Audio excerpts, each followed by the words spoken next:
It's not yours to take or give. The new day begins tonight.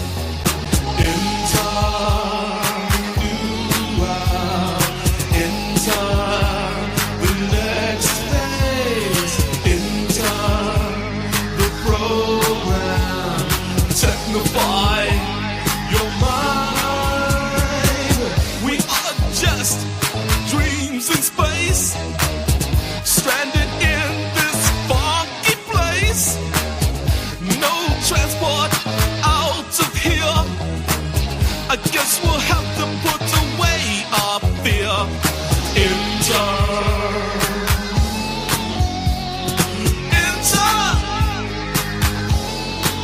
Why don't you? Why don't you?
Generation of the technological society, we have been acted upon by forces of such power that few, if any, of us can understand. extensive information gathering on every American, human experiments with drugs and psychosurgery, electronic surveillance, the era of the computer, invasion of privacy, growing government and corporate power over our lives, a people plagued by dehumanization, loneliness, and violence. Dramatic? Perhaps. But we are losing control of our technology and our lives. Not so long ago, people in a similar situation did not awaken to the forces around them. Are we so unwise as to do the same?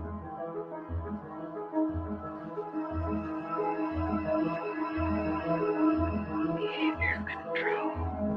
And then you change it up every beautifully.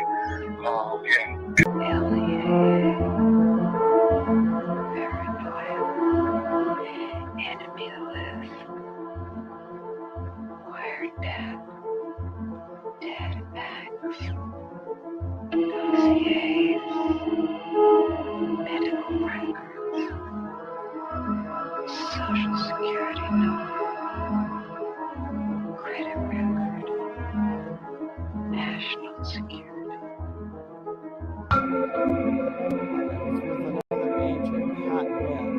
Pat was an explosives agent. So we kind of opened the door just a bit to the cabin.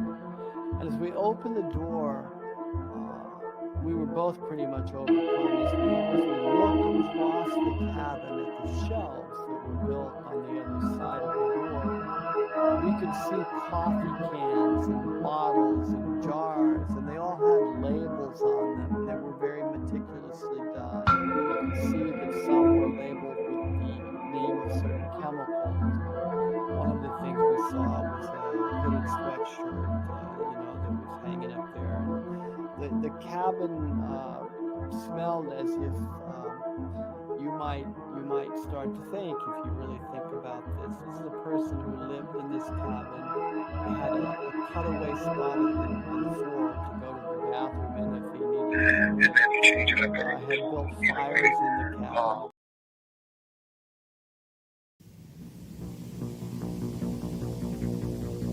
The Technological System by Jacques Ellul. 1. People are not machines, but in every opportunity where they are allowed to behave like machines, they will so behave. 2. 25 years ago, I arrived at the notion of the Technological Society, but now, that stage is past. 3. The Industrial Society. This term is very widespread, but I find it inadequate.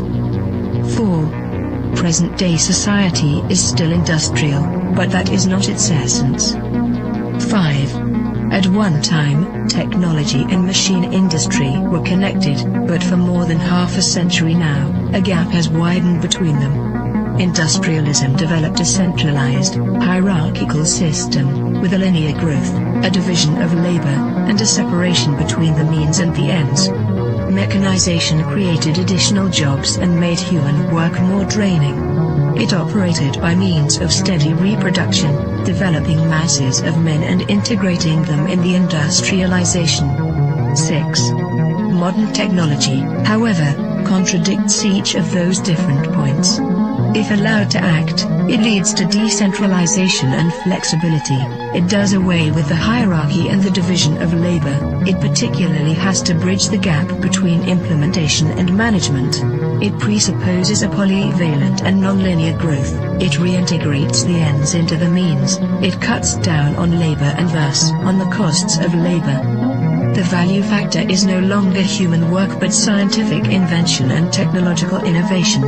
Consequently, we can no longer apply Marx's analysis, which states that the economic totality is based on the surplus value produced by the salaried labor of the worker. 7. The industrial system is a closed, repetitive world, with a linear revolution. The technological system is inevitably open, non-repetitive, with a polyvalent evolution. It can proceed only by the universal development of mankind, and that development is absolutely necessary for the development of the technological system. We are thus confronted with an ensemble that is totally different from any that has ever existed before. 8. Technology, conceived in terms of its automation, its chemical transformation of the world, its economy of energy, its cybernation, its data processing, its biological intervention, and its indefinite output of nuclear energy, has little to do with the old industrial mechanization. 9. Technology is power, made up of instruments of power, hence producing phenomena and structures of power, that is of domination.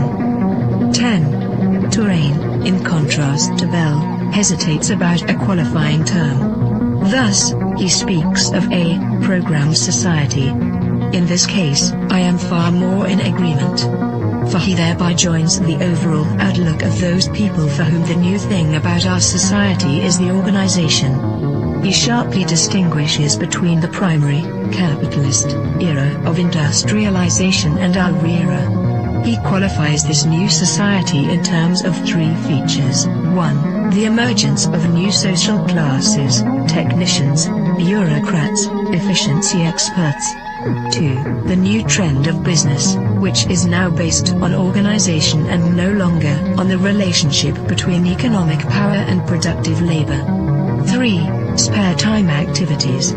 All 3 characteristics boil down to a reduction and to the necessities of the technological system, which, as Terrain realizes, transforms the social struggles themselves. They are becoming more technological and are no longer subject to a takeover by the proletariat. Turin adds one more essential feature of post-industrial society: the importance of the student movement with its deep contestation, its challenge, and its political weakness. But, as I have tried to show in my studies on revolution, I regard this feature as episodic and contingent. 11. What triggers consumption? Advertising, that is to say, the technologies of advertising. What is it that demands greater consumption? Mass production, which is possible only because of technology. What are we given to consume? Technological objects, because they are the things that are produced most. Hence, the consumer society, in all its aspects, is primarily characterized by various technologies. 12. Spectacle is a complete way of life. Consumption is a spectacle, so are political activity and leisure and work and family life and revolution. Modern man watches everything as a spectator. Everything is supplied to him as a spectacle, including the things he believes he is most deeply contributing to or participating in. 13. Technological activity is, by nature, spectacular, excluding all internal reality. Technological activity is what waters down all serious things, since no action can be performed any longer unless by way of technologies. 14. Z. Brzezinski, Between Two Ages, America's Role in the Technotronic Era, 1970, also figured he could add something absolutely new by coining the term, technotronic. He lists a number of differences between industrial and technotronic society. In industrial society, the machine plays the essential role. The dominant social problems are unemployment and employment. Teaching is done through human relations. The ruling class is plutocratic. The university is an ivory tower isolated from reality. Reading favors a conceptual thinking proper to ideologies. Political conflicts are intrinsic. The masses are organized into trade unions. Economic power is personalized. Wealth is the object of activity. 15. Technotronic is a portmanteau word combining technical and electronic. Come now. Isn't electronics technological? Does the word add anything to the early definitions of technology? Once again, technology equals the machine plus industry. Fine, then there is something new according to the famous definition. In a machine, there are material parts that move. electronics operates with no moving material parts. Granted. But if the computer is not a machine in the normal sense, then in what way is it not the product of a certain number of technologies? In what way is it not integrated in a technological system? There is no reason to distinguish between technology and electronics. 16. Man can no longer be a subject. 4. The system implies that, at least in regard to itself, man must always be treated as an object. Today, this phenomenon is far more important than the renowned Marxist interpretation of commodity. 17. Nothing can have an intrinsic sense, it is given meaning only by technological application.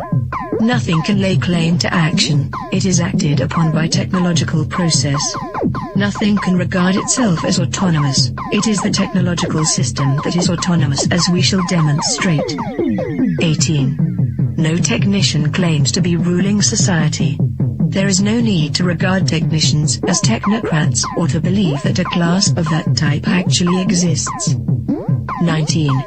Colin Clark's classification is replaced by a different one.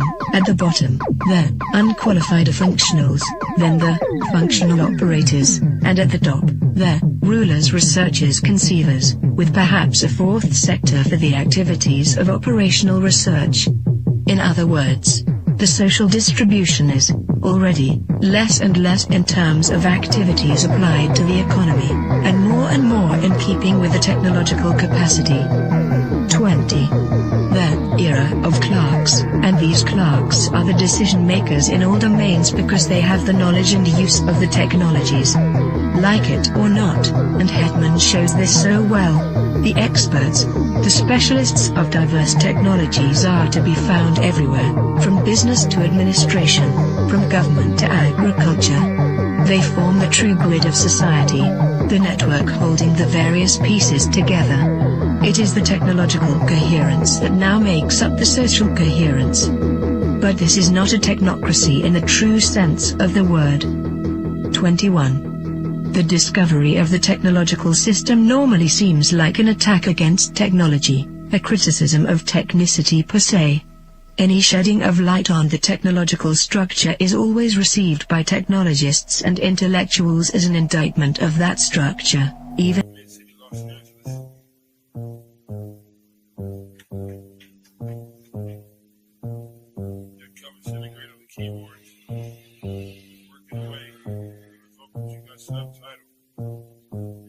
I gotta go to work so I can work it out. Come on, computer, make it work. Come on, satellite, work with me.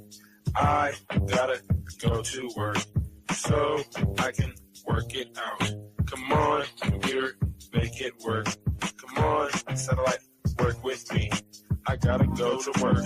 Who would have thought that I would slaughter these jerks? The first full-time clocking serial microphone rocker. They used to jump on the stage back in the day wearing a stocking. To conceal my identity in any stereotypical venue.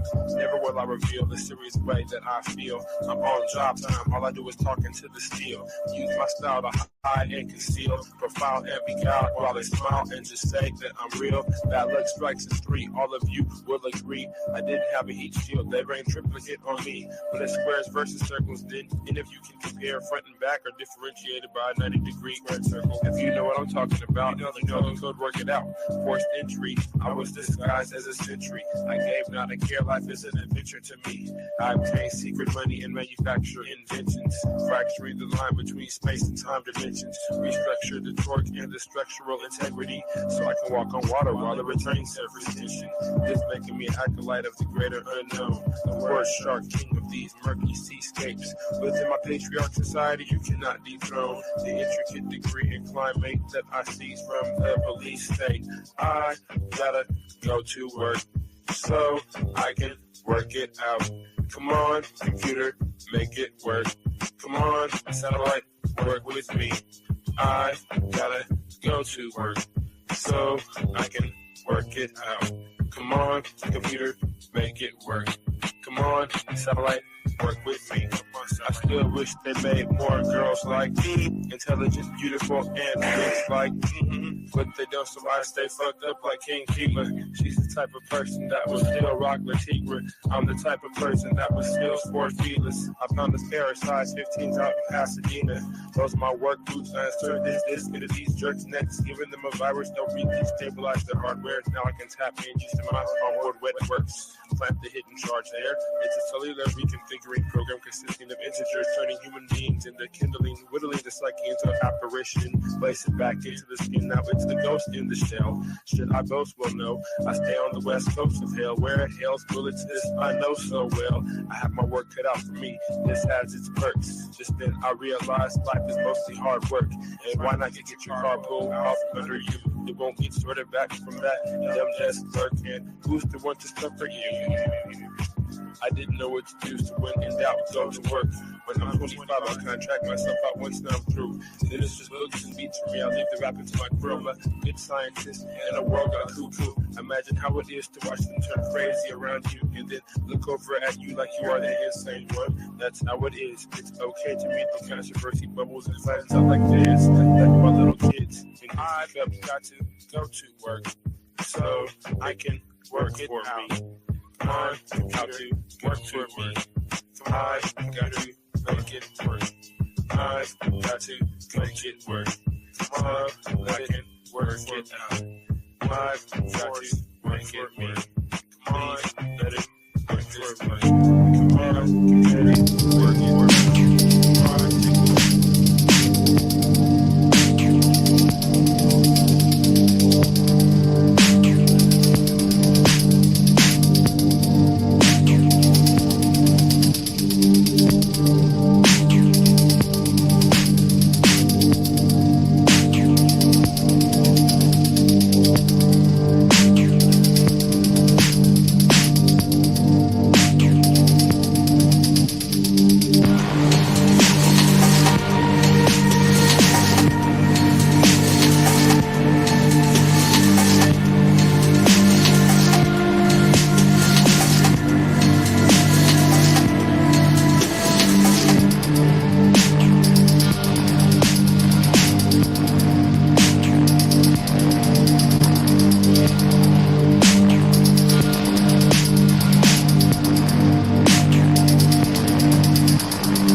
of people who want to rule the world. Hitler's second book was The World Order, the New World Order. The Council on Foreign Relations crowd are trying to establish today what Hitler established yesterday.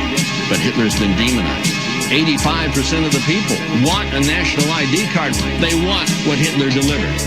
We're living in the last days, what will be the prophecy? The seven-headed beast, place the hexagram upon the streets. Illuminati kamikaze, who are the real Nazis? Beware of the modern day Hitler. Your Masonic seals on your dollar bills suddenly transform into swastikas. 24 elders appear from the four corners as I recite verses from the scriptures. Angels descend, the sky blackens, the sun turns into blood. Behold a pale horse rider from a distance. I see the four horsemen of the apocalypse. The entrance to the pyramids where the secrets of the lost ages are buried, wrapped up like mummies, uncovered like archaeology. This is the new discovery of the LCOB.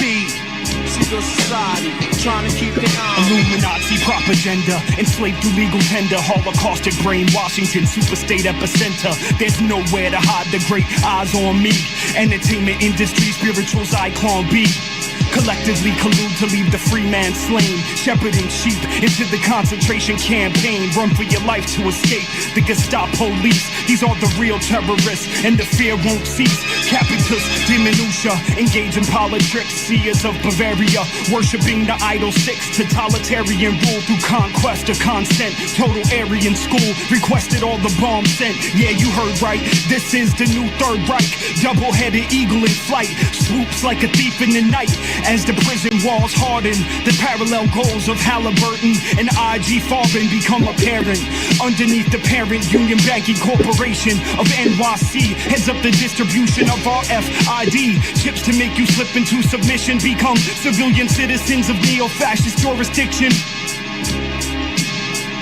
Illuminati want my mind, soul, and my body. Children of lost souls, crossroads, source flows. In the valley of death, don't step where the corpse grows. Ain't nothing magic like Angel and Copperfield. Novus, Ordo Seclorum on a Masonic seal. Illuminati hobby ill, follow what they fathers build. Eye of illumination stamped upon a dollar bill. Secret symbology, the circle and the prophecy. Skull and bone, scroll, lock and key, that's the policy.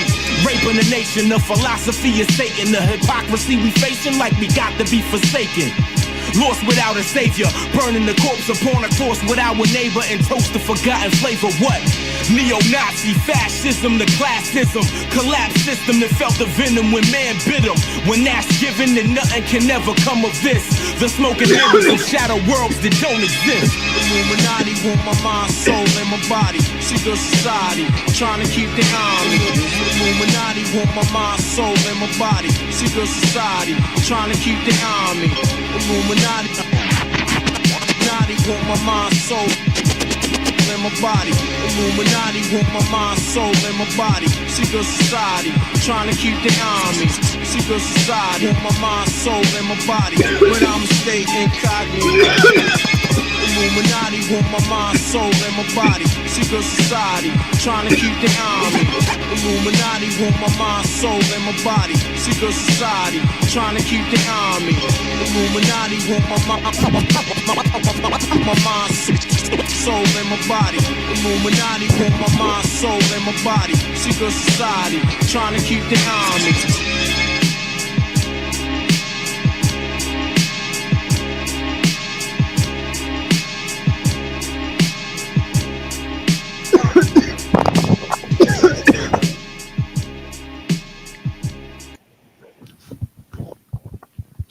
Welcome to the Machine Lies, where we talk about the lies of the machine on the machine that lies. And I know we're going to have a small audience tonight because we started late. You know, usually what happens, I mean, say certain people already went to sleep. I mean, so that's fine. It's not a big deal.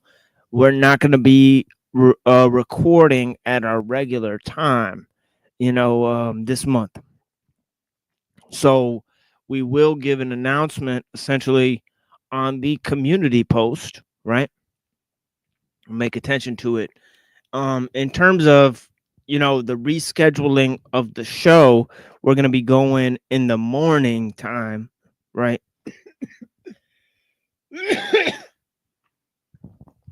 So we'll be starting that like 8 a.m. or 7 a.m. maybe. You know, so it'll be early in the morning. We'll be starting the show, right? We'll be ending at at the same time, 12 hours later, right? So we'll have two 12-hour shows, right? One on Wednesday and one on Saturday, right? But they will be happening from 8 a.m. to 8 p.m. or 7 a.m. to 7 p.m. I'm sorry, right? Maybe I'll just make it 7:30, right? 7:30 a.m. to 7:30 p.m., right? Okay, and I'll make that announcement within the community post, right? So we'll figure that out together, folks. Okay, this Tuesday I'll be doing it in the morning, right, or in the middle of the day, right, at some point, right, maybe from 5:30 to 7:30, right, and then the regular show we'll have it 7:30 a.m., right, and so that's my second announcement now. So I mean, we're bound to lose a bunch of viewers. It doesn't matter, you know, because many people are not going to get the announcement, right? So it doesn't really matter, right, at this point. But you know, this month is because we're doing prayers for Ramadan, so we're happy to take a hit in numbers, just so we can fulfill some of our religious duties. It's okay to take a break from the internet, right? But it is very important to correspond with all the people here. I greatly appreciate the people, even the 13 people that are here right now. I greatly appreciate you guys watching and listening. We have lots of material today to get into, right? Okay. We have a characteristic show today planned in terms of talking about technology, right? And talking about Eastern philosophy, right? And also, we're going to be concluding, hopefully, our segment on Ray Kurzweil, his thoughts and ideas and philosophy, right? And then we'll be using his response to Kaczynski in order to continue our investigations, right, into transhumanism, right, into those concepts and ideas, right? So that's all happening. But yeah, blessings to Reddington for being here. How you doing, my friend? What up? I'm good.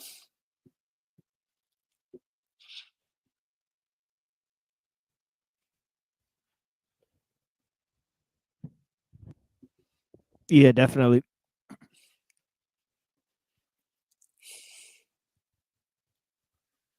But yeah, you know, in terms of Elul, I found an interesting video recently that I haven't really watched fully, right? And I'm gonna try to go ahead and pull this up, right? It's puppets, okay? Puppets explaining postmodern philosophy. Okay, so I didn't know that this was possible, but it appears to be happening on a channel, right? Let me go ahead and pull this up. I found this recently, and I put it in the Discord there. No, wasn't on my bingo card. Yeah, let me go ahead and pull that up, and we can get to one of our first distinctions that we like to make about a tool and a machine, right? And for the purposes of a lot of the ideas, we're kind of, you know, taking a slower roll to explain some of these ideas, and we're not gonna really go to postmodern. Oh my God, a lot of commercials.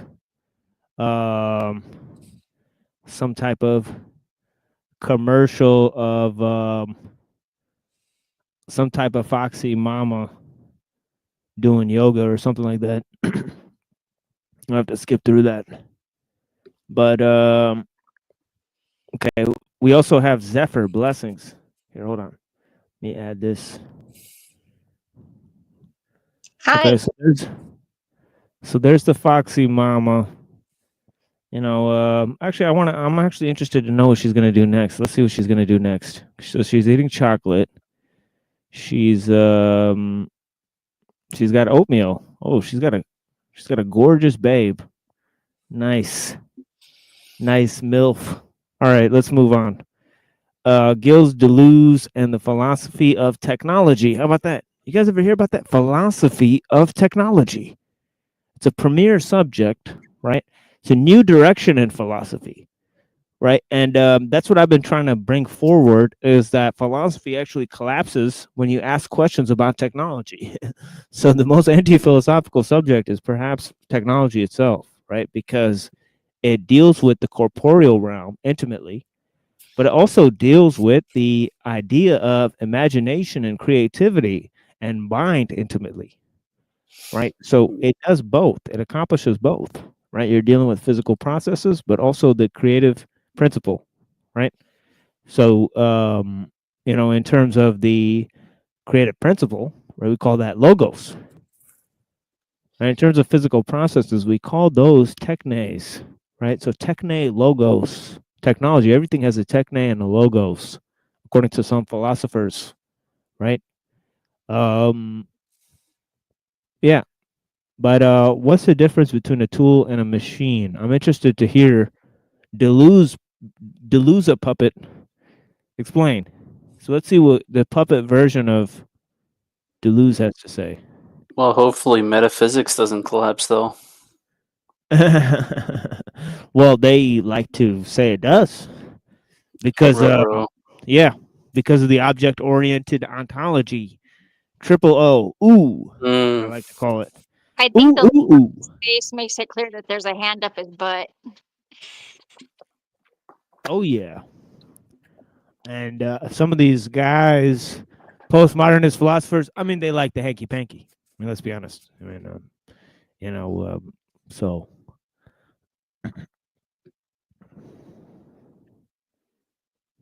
With technological things.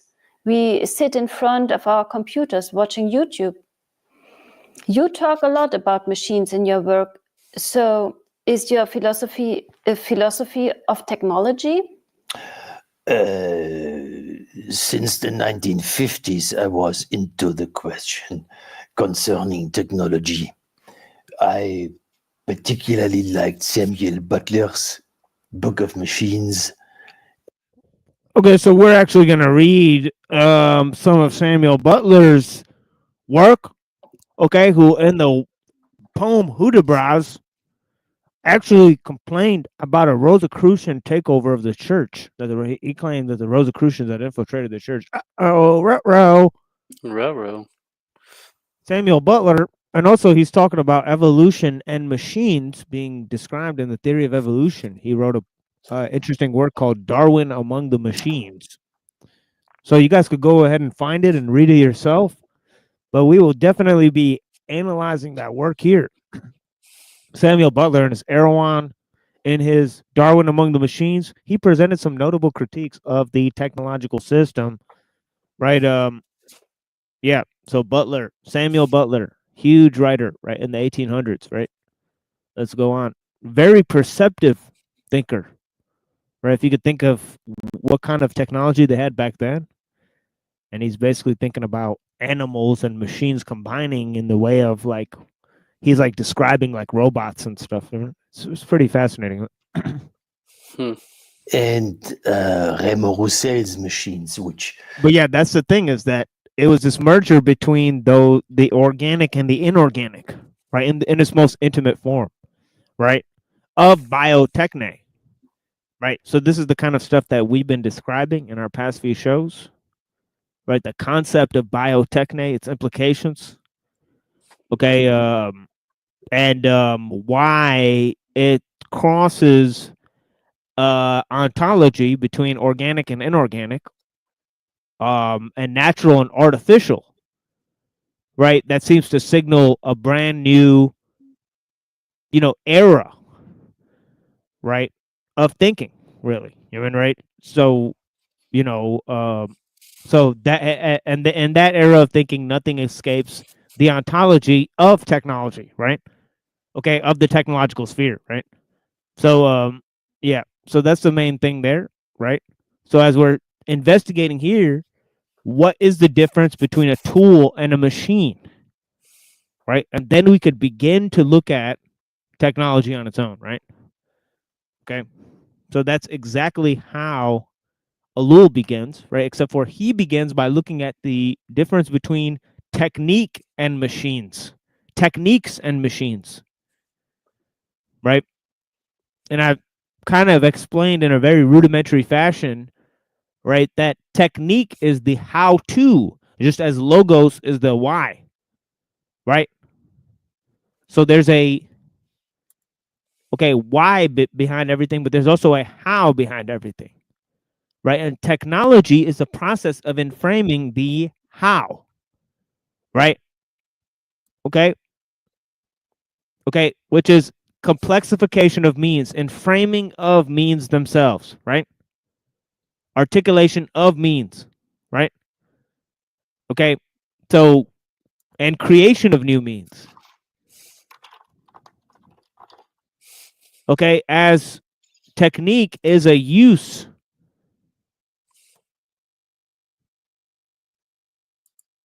Okay, but it's not on the level of using tools. Okay, because a machine is pure technique. Anyways, let's look at some of the ideas here, and then I'll elaborate about more differences between tools and machines. Foucault described so vividly in his book. However, my own philosophy is certainly not a philosophy of technology. But especially in your writings with Guattari, both in Anti-Oedipus and in 1,000 Plateaus, you talk a lot about technological objects, bicycles, engines, synthesizers. Yes, but what a technological object is always remains dependent on the assemblage in which it is embedded. In other words, it's not what the object is, but what you do with it. That Okay, and there you go, right? That's why technique is a use, right? And it's not on the level of what is embedded, purely in the machine itself, right? But also, right, the more finely developed a machine is, right, and you'll see machines are much more complex than tools, right? Okay, therefore, right, the result is more and more conditioned by the machine itself, right, and not by the person who's using it, right? So we're going to go into that, right? But I wonder if he's going to get into a distinction between a tool and a machine here, right? I haven't seen this video, right? I prepare very little for these shows. Okay, this is already stuff I've learned hundreds of times, right? And I'm hoping that other people can also embed some of this knowledge, right? Because it takes all hundreds of supplements in relation to what I've said and your own research and you corresponding with the text and you finding these texts on your own and corresponding with the material. Nothing that I say in this show is ever going to be revelatory, right? Unless all of those actions are actually taken, right? But still, I try to break down the things. I try to show the importance. At the very least, people will see their significance, right? But yeah, if all these other people can see the significance, or people can create puppets to explain these things, right? Then you must now be wondering, what's all the hubbub, right? And yeah, I mean, yeah, exactly. I mean, yeah, people are not too keen on reading. I mean, it's your world, guys. I mean, it's your life. I mean, I won't have you do anything. I mean, you could condition your brain with all of these chit chat shows, literally bubble gum for your brain. You mean where they'll react to people on the screen? Okay, okay, okay, and we could play those games. You know what I mean? Okay. Everyone's just in their room, in their space, and your space is going to be this little fucking tiny little fucking square on a screen. That's going to be your space in the hyper capitalist fucking AI world.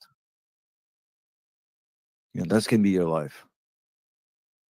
And as much as I want to be anti-capitalist, the only way to be truly anti-capitalist is to be hyper-capitalist. Is to like let them, give them carte blanche and let it fucking die faster. But in their room, in their pods. All right, guys. Don't end up a Sabbatean low-life bitch.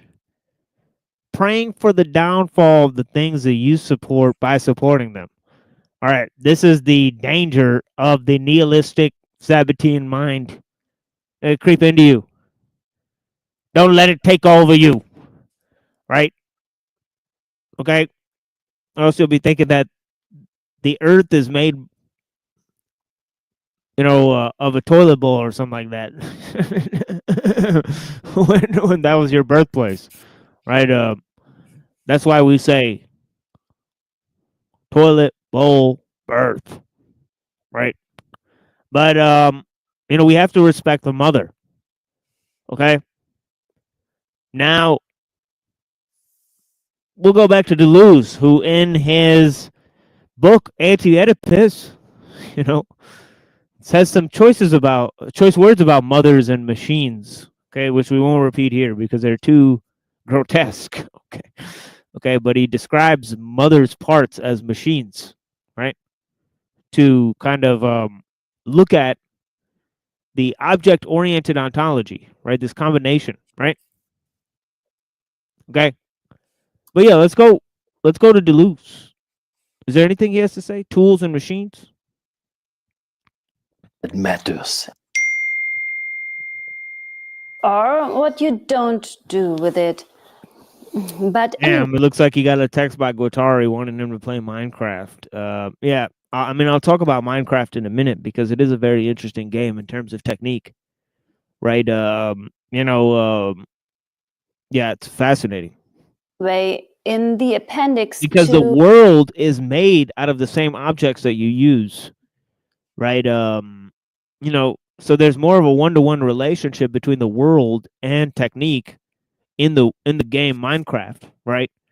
And environment and technique are inexplicably merged within the game, right?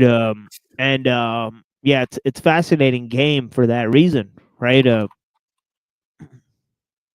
know, somebody actually made a computer in the game Minecraft. Fascinating stuff using the redstone. Very innovative function. I mean, of the redstone in the game. I mean, if you look it up, you could essentially create on and off switches. Okay, so somebody created circuits through the redstone and built a computer. Fascinating stuff. Oedipus, you draw a distinction between two kinds of technological objects. The tool on the one hand and the machine on the other hand. True. According to the classical view, the tool is an extension or projection of the human body. Human beings thus liberate themselves increasingly while the tools become more and more complex until they fuse into a machine. Okay, so it looks like he's very much agreeing with some of Elluls' reflections there, right, about tools, right, that the tool moves at the speed and pace of the human body. It's an extension of the human body, right? If you look at how I've been saying, right, a musical instrument, a pen, a bow and arrow, a sword, right, it will move along with the human capacity. Not only that, it will also be conditioned by human skill. Right? Now, techniques will develop to use tools once skills have been exhausted. Right? But once human techniques have been exhausted, right? In order to improve the use of tools, right? Then they'll complexify the tool itself and build it up into a machine, right? So the machine is another order of complexity away from the tool itself, right? Okay. So it's very simple to understand that, okay, a machine is not a tool, right? Even though both of these things are technology, right? They're at a totally different level of complexity. The pivotal aspect of their relation is embedded within the nature of human association, right? The tool is an extension of human use, right?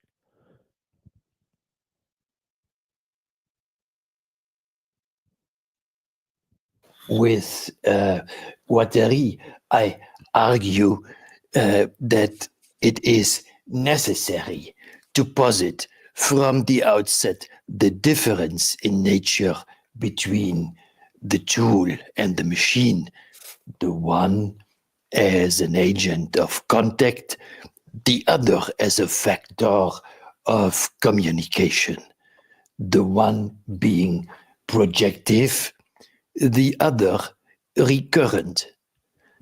But okay, so there you have another factor in which, you know, the complexity of relations, right, that the machine seems to put into place, right, is not just an extension of the human of the human use of it, right, in the tool, right? So anyways, let's go up to more of what he's saying. But yeah, this is getting interesting. this, of course, is only true if by machine one understands not a self-contained mechanism, but a complex totality or assemblage in which humans interact with other humans, as well as with animals, tools. Okay, so he's saying that the machine, right, is in essence communication, right? Because it's not isolated in its development the same way that tools are isolated in their development, right? Tools maximize human use. Machines do not do that, right? And further things. Okay, fine. Guattari and you are opposing here a simplistic model of technological development. You emphasize the role that society and history play in this. And you also stress that there are contingent aspects in the emergence and evolution of technologies. Exactly. We wanted to overcome the projection and extension model and instead consider concrete connections, communications, and recursions occurring between humans and things. After all, functioning as a component part in conjunction with other parts is very different from being an extension or a projection or being replaced. Okay, I understand in principle, but isn't the entire distinction between tool and machine being challenged today by technology, especially by digital technologies? For example, a smartphone, is that a tool or a machine for you? That's really not so easy to tell. In this smartphone, the aspects of tool-like contact are combined with those of machine-like communication. On the one hand, we constantly hold the smartphone in our hand, and carry it on our body. In that it is like a tool similar to pliers or a hammer. At the same time, it is not projective but communicative. And not only because you can use it as a phone, or also do your emails with it. The smartphone is communicative and recursive in the sense that it belongs to the order of probability. Through the data it continuously generates and transfers.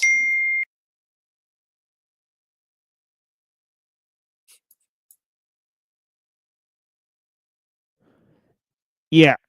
So, I mean, I can't believe that he didn't exhaustively look at his idea about communication in the machine and apply it to the cell phone itself, right? And its actual transformative quality on communication itself in the human, right? Seems to suggest that it is the thing that's turning human beings, communication into a mechanical subset, right, of the machine and its communicative relations, right? So I just can't believe that he didn't see how, now he kind of said it there with the idea of the algorithm and data, right, and how the machine is transforming communication, right? But yeah, I mean, it's interesting that he didn't exhaustively talk about that. I don't think a cell phone is really a tool at all. I think it's way more of a machine than a tool, right? But yeah, I guess what they're trying to say is that because it's relying on human use, or it's maximizing human use, right? And that it's an extension of the human body, it functions as a tool. So the machine is trying to function as a tool in order to, make it more, in order to personalize itself to humans, right? So that actually makes a lot of sense, right? I don't know why. Obviously, the technologists and the manufacturers would, want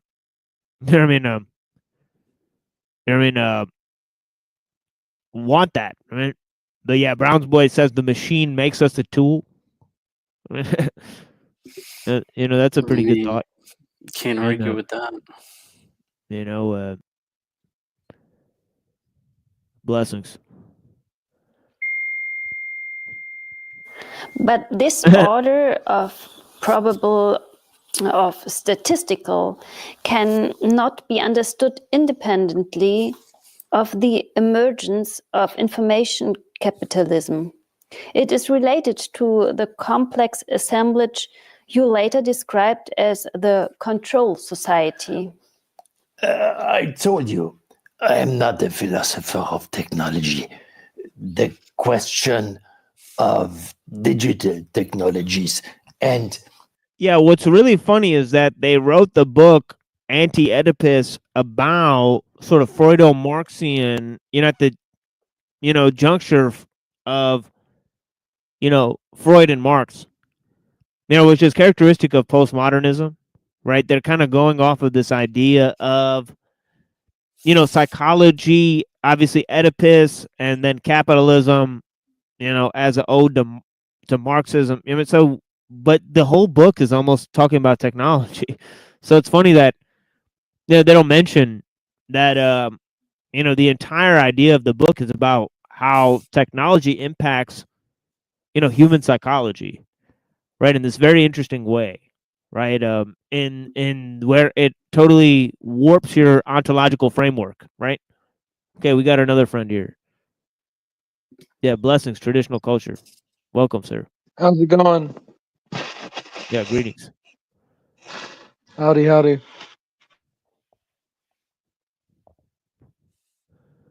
Yeah, but yeah, I mean, I haven't looked extensively at this work the way I have Ellul, but yeah, it's still interesting, the reflections he has.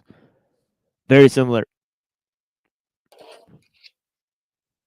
Especially the question of digital technologies is about the overarching assemblage, the agencement in which these technologies are embedded in order to function, whether as tools or as machines. Hold on a second. I think I have to answer this now. Sure, but maybe the question is also about removing these technologies from their assemblages sometimes, so they don't continue to work all the time. A technological version of Bartleby's, I would prefer not to. But that won't get you any clicks on your YouTube channel. That's also true.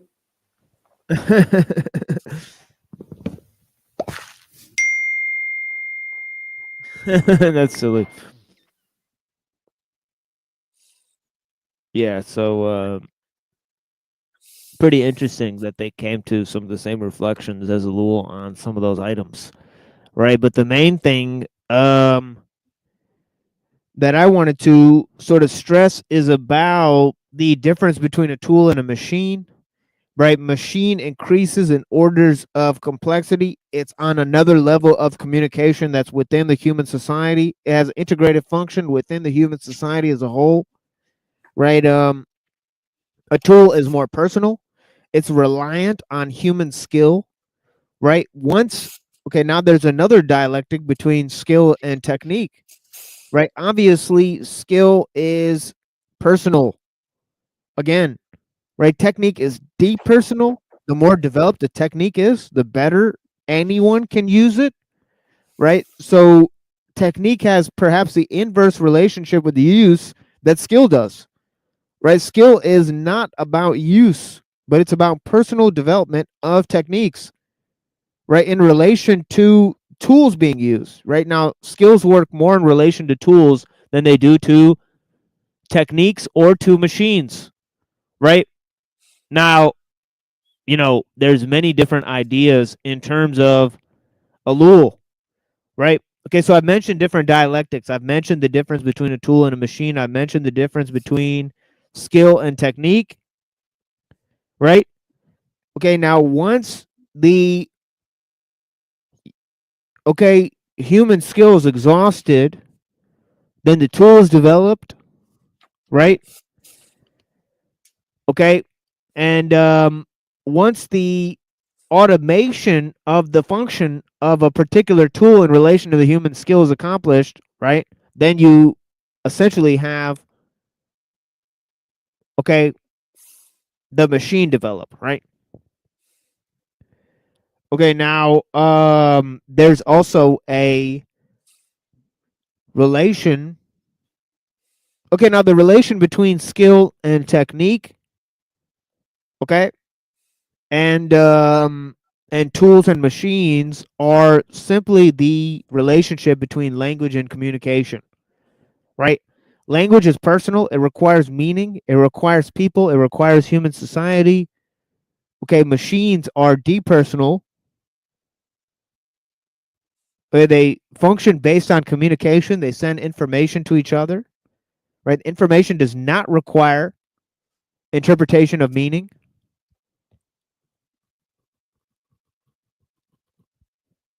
In order to have a function, right? Now, machines exhaust functionality, right? Look at the world of Minecraft,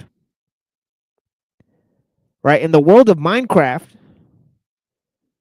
right, functionality and aesthetic are mixed because the same thing you use in the world, right, is the same thing that the world is made out of, right? So there's a one-to-one relationship between use and how the products are developed in the world, right?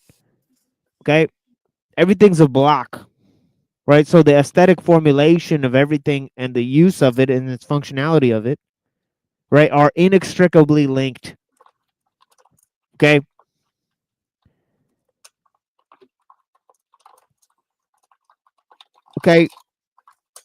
So you have the combination of aesthetics and use, right?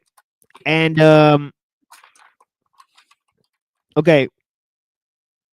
so you have many different things there. You have aesthetics, right? Functionality. Now, the development of tools used to depend on aesthetics, right? Okay, based on their cultural assimilation, but now it's based on function, right? So aesthetics and functionality have a sort of inverse relationship in the development of technique itself, right? Okay.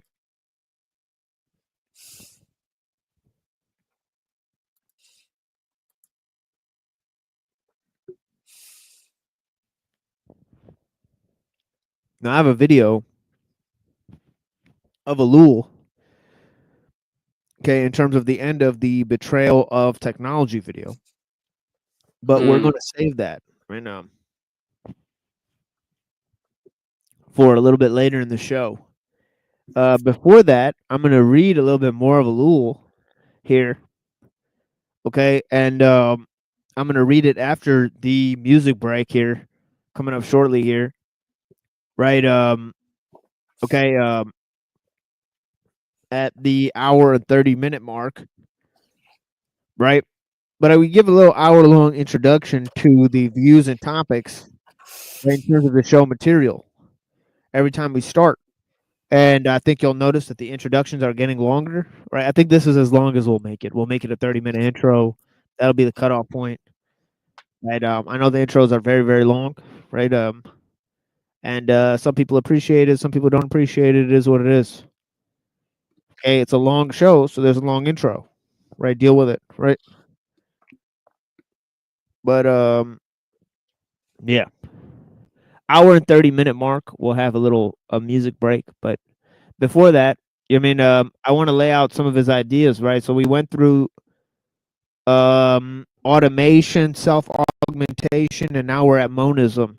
That will lead us to the next part, which is a necessary linking up of different techniques. Okay, but you know, I actually released another tweet before I forget. So let me go to this. I've been trying to do this every show. I'm just wondering if they got Bjerknes to be the voice of the puppet. Yeah. Yeah, let's go to Twitter and look at this here. And I appreciate the people that are watching here.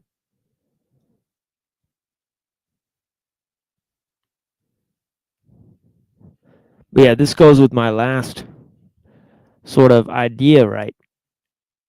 Okay. When we were reading, okay, in terms of Orwell, and I'm going to read this quote again. It says, efficiency for the sake of efficiency is a circular goal. We are entitled to our actions, not the fruit of them. Life is activity, not production. A machine evolves by becoming more efficient. That is more foolproof. Hence, the objective of a mechanical progress is a foolproof world.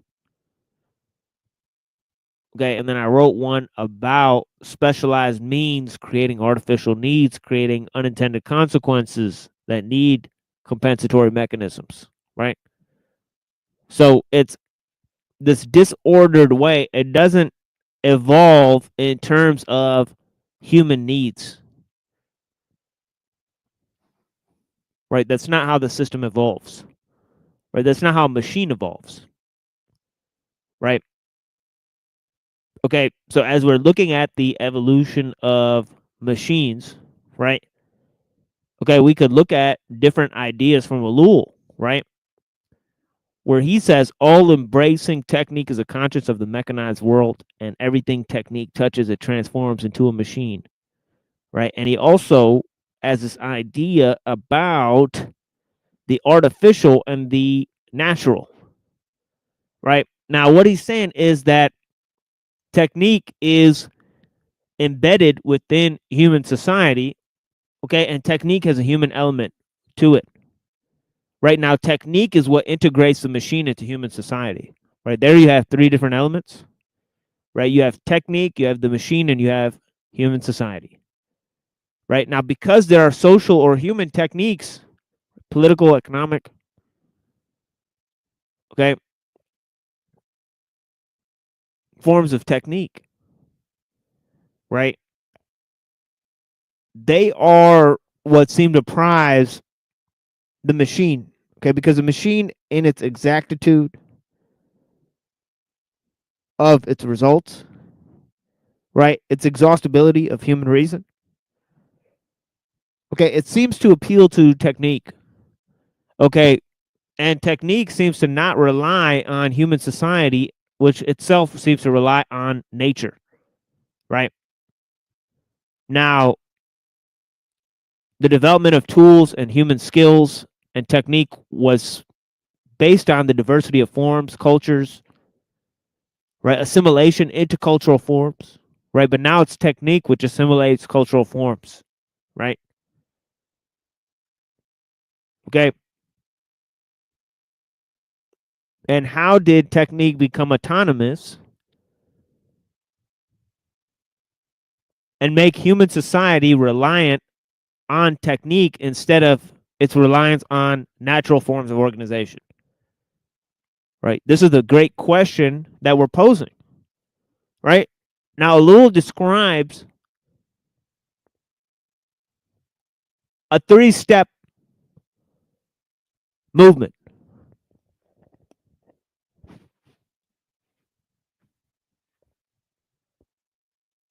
Okay, he describes a 3-step movement, right?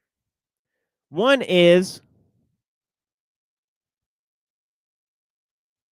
the idea that a machine, okay, essentially develops by eliminating the various diversity of forms, right? It creates a automation of choice by becoming the best form of way to do something, right? And this is why Ellul says that technique creates means, right? Okay.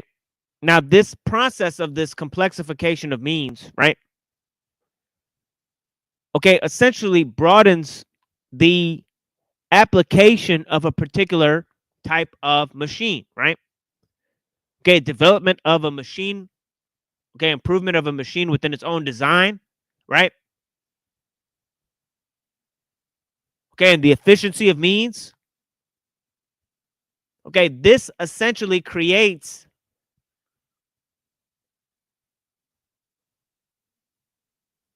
the idea of automation, right? Okay, or the idea of or the idea of automatic function, right? For a particular use within a machine, right? Now, pretty soon, right, different types of development of machines, right? They develop and influence various orders of technique, right? Okay, so machines basically, okay, don't improve on a linear mode of development, right? In which the machine improves on its own design. No, a machine is influenced by the improvement of other types of machines, right? Okay, and then you have the integration of these machines into the system as a whole, right?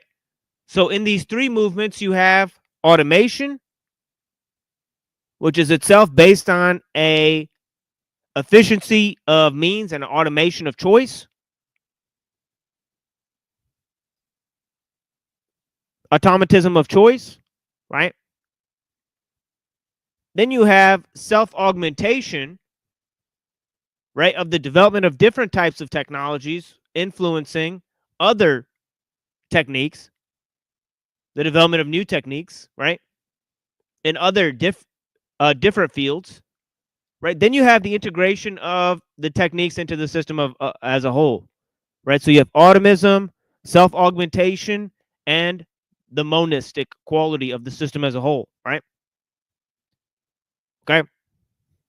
Now I'm going to go into Ellul now, right, and actually read some of what Ellul says, right? But these are the 3 that I want you to focus on, right?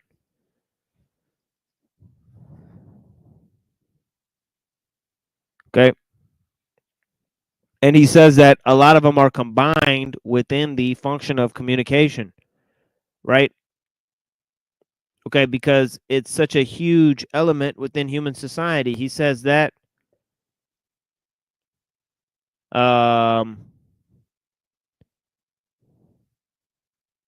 here, let me go back here for a second.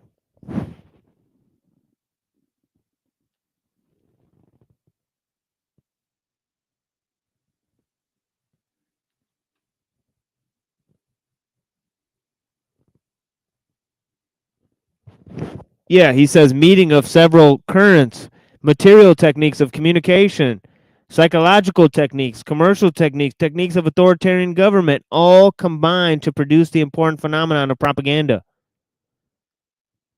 Pretty interesting.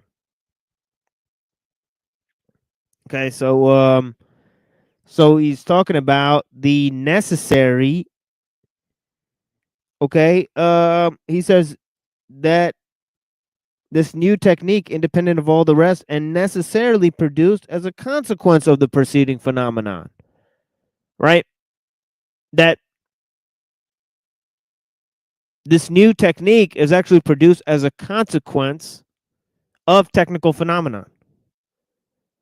Right? Okay, it's developed because of them, right? And their implementation.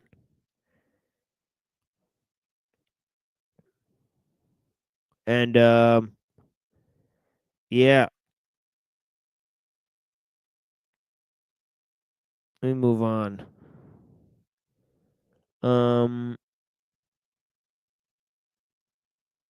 So yeah, he's talking about propaganda. He says, it is certain that the press of high intellectual tone and great moral elevation either would not be read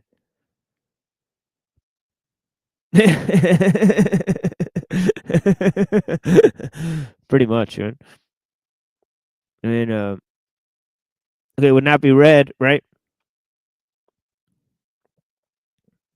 Okay, then one would scarcely see wherefore these beautiful machines, okay, or would provoke in the long run a violent reaction against every form of technical society, including the machine.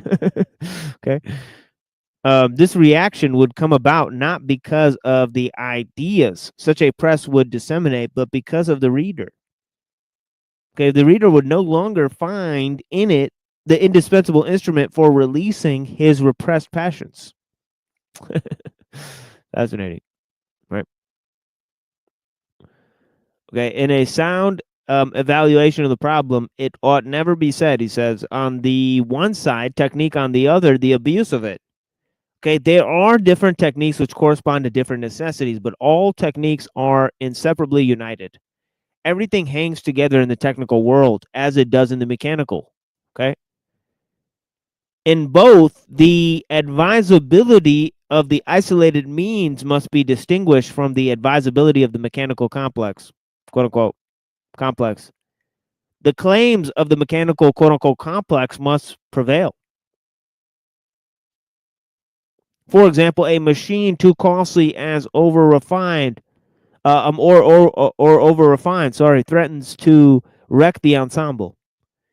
Right? There's an attractive notion which would apparently resolve all technical problems. This is not the technique that is wrong, but the use men make of it. Okay, consequently, if the use is changed, right, there will no longer be any objection to the technique. You could already see that, okay, Deleuze was sort of stuck on this level of neutrality of technique, right? Okay, he didn't see that technique transforms things into a machine, as Lil is saying, right? That it's a necessary okay, that certain techniques are a necessary consequence of the technical complex, such as propaganda. Techniques of propaganda are a necessary a consequence of techniques of mass psychology, right? Yeah, exactly. Abraxas, don't sweat the technique. Exactly. I mean, blessings.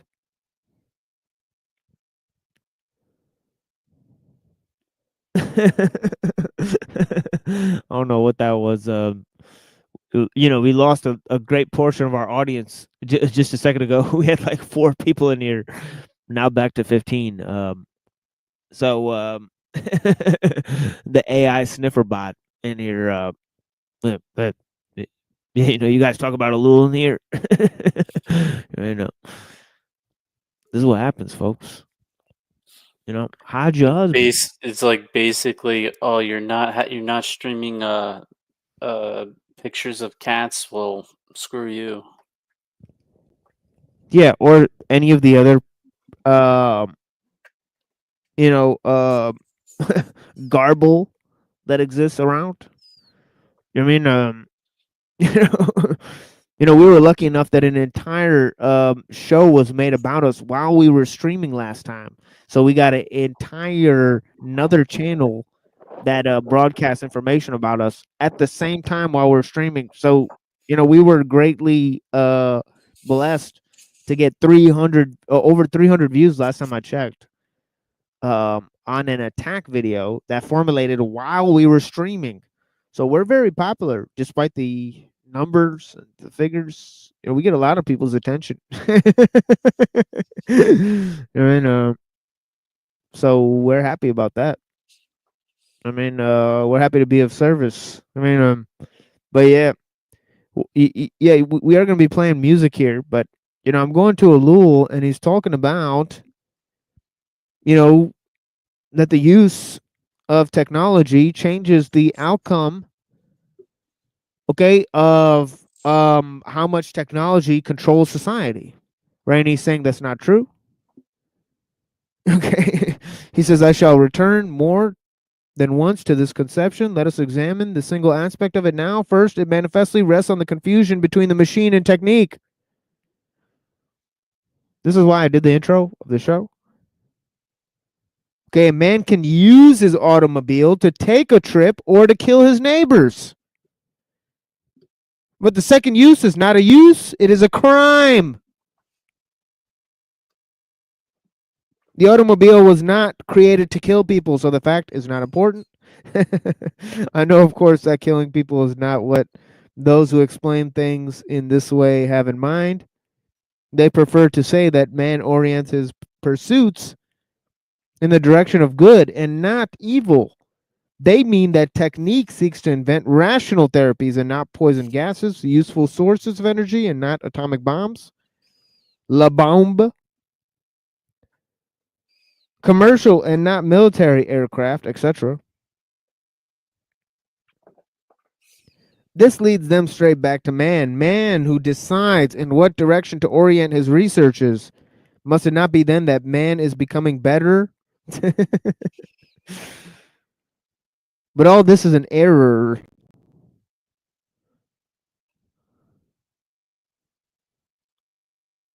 Okay. Or as they say in Boston, error. Okay, it resolutely refuses to recognize technical reality. Okay, it supposes to begin with that men orient techniques given direction for moral, consequently non-technical reasons. Okay. But a principal characteristic of technique which we shall study at length is its refusal to tolerate moral judgments. It absolutely independent of them and eliminates them from its domain. Technique never observes the distinction between moral and immoral use. Okay, neither do the specialists that develop new forms of technique. A lot of their developments are a consequence, okay, obviously, of randomly generated results within laboratories. They no more know about their special, they're conditioned by their training. They're not free to discover new forms. Okay, they're A, conditioned by their training, B, limited by their technical capacity themselves, all right? Okay, they're discovering new things in technical fields, right? They themselves don't know what direction their research is leading in, right? Most of the time. Okay, or what it's going to be applied for. Okay, just like David Bohm, right? When he had moral objections to the Manhattan Project, they threw him out and then they used his research. So much for that hippie Jew boy. Doesn't work here, right? Okay, they think they can have a theoretical and moral objection to technical applications and uses of applied sciences. Okay, yet to be seen. Right? But this is what happens. This is what happens.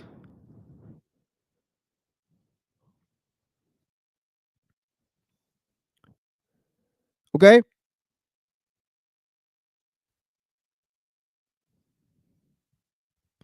So,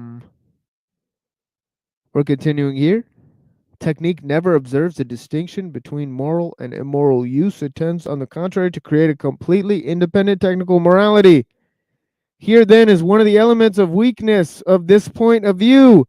It does not perceive technique's rigorous autonomy with respect to morals. It does not see that the infusion of some more or less vague sentiment of human welfare cannot alter it. Not even the moral conversion of technicians could make a difference. At best, they could cease to be good technicians. This attitude supposes further that technique evolves with some end in view, and that this end is a human good. Technique, as I believe, as I believe I have shown, is totally irrelevant to this notion and pursues no end, professed or unprofessed. It evolves in a purely causal way. The combination of preceding elements furnishes new technical elements. Okay? There's no purpose or plan that is being progressively realized. There's not even a tendency towards human ends. We are dealing with a phenomenon blind to the future in the domain of integral causality. Hence, to pose arbitrarily some goal or other to propose direction for technique is to deny technique, divest it of its character and of its strength. We're on page 97 in the Technological Society, right? And I think that Ellul is absolutely right about the blind force of mechanism, okay? About how the technicians and researchers are themselves conditioned by the tools they use, right?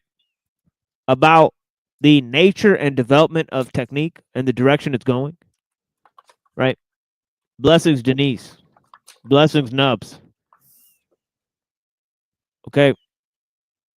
I appreciate you guys for being here.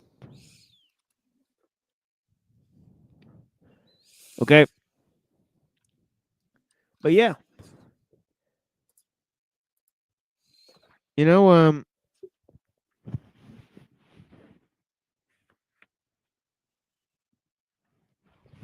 we're going to be moving on here to a musical interlude, right? We're about an hour into the program. We're talking about technique and use and machines and human skill and all of the different qualities, right, that go into the discussion about, as we mentioned earlier, the philosophy of technology, but also in describing the structure of the architectonic, right, which is the creation of symbols, right, in the modern age.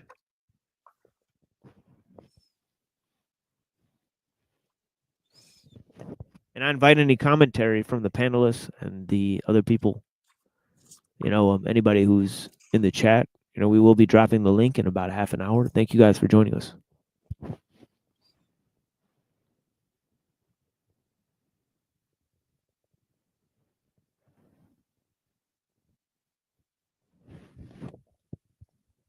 Got some spooky music for you guys.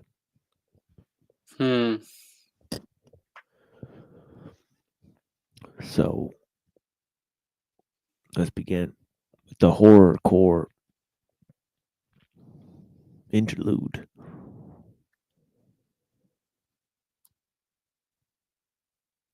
Okay.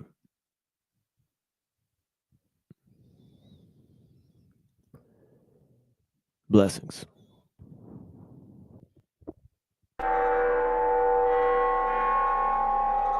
Yeah. Official pistol gang. Vinny Paz, Louis Dogs. Oh, drama, Bin Laden. Demise. Yo, Premier, what's up, motherfucker? DJ Clips, what up, baby? La Coca, Bill Slain, Danny Boy. Yo, Everlast, what up, cuzzo? Listen. A rebel to yell, take you through the levels of hell. Take your commissary pussy like it's settled in jail. I'm a heavyweight, Vinny, don't need to get on the scale. A man of God, but usually the devil prevail. I don't work, all your motherfuckers work for me. I love death, you motherfuckers get murked for free. I don't follow trends, I just do what work for me. I don't live on earth, the motherfucking earth in me. Louis dogs don't relate to y'all, cause I'm a godly creature. I chop a motherfucking brick like a karate teacher. I wouldn't call what you doing sick, you just got a fever. I have my mother's heart and I have my father's features. Yeah, you know I got the hammer in the jeans and more white shit than in the Canada latrine. I go bananas for the cream. I don't have a moral fiber, Vinny, take your nana for her cream, yeah. Yo, D, where you at, baby? You want it all, nigga. Official pistol gang. Official pistol gang, nigga. We mobbing on you motherfuckers. Hottest motherfucking mixtape, hands down. Yo, D, what's up, nigga? Take these motherfuckers to war, cousin, nigga. Yeah. Hey, yo, niggas rapping, but they comical. It's logical, they overrated hands, so I cut them like a dominoes.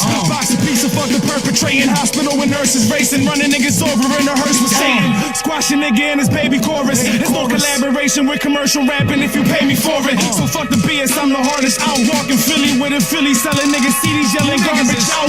Pardon me, that's just my sense of humor. Look, I'm intense, I'm making sense. You niggas senses trying to spread your rumors. Basically, I'm trying to make it happen. Scheming, I can make it rapping. Stay away from niggas who relate to acting. It's not impersonal, I take your money, spending on your bitch. Call you a bitch and tell you pussy, try to take it from me. It's funny how a motherfucking bitch chance from the bitch get changed. It's nothing if she sniff cane and turn crazy. Sell her own soul, her own baby. All over this gravy, it's all over. It's shady how the world turns. And it's all over this money. It's funny, next thing you know, you all over your money with your face out. Brains bleeding, your dame leaving with the next man.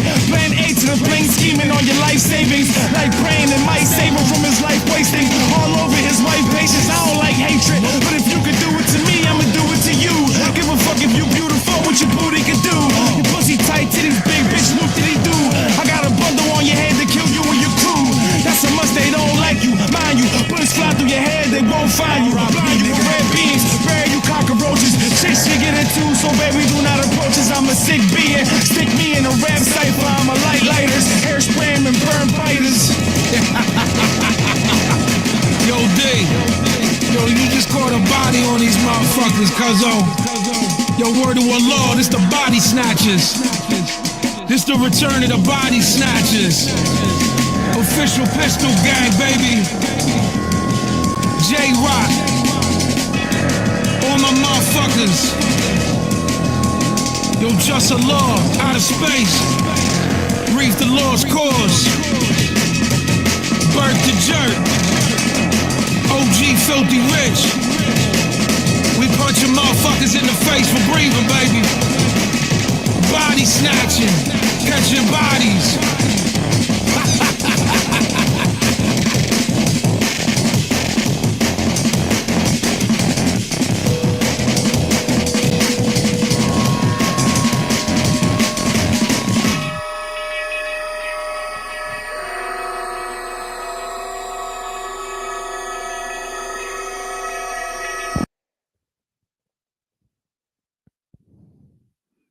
Yeah, and this is a remix of a song called World Gone Mad by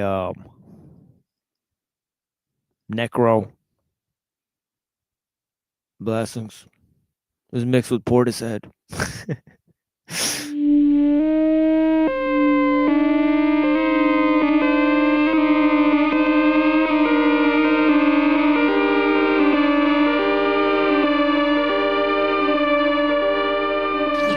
Yo, check thing. Yo. Leave you stiff like a cat puffing coke and weed in a spliff. No broken bleeding, drift away as they lift you on a stretcher rep. Images of organ incisions get you sick while you puke up what you chewed up. Now chew up what you threw up. Left in the morgue, food flesh for a dog funeral.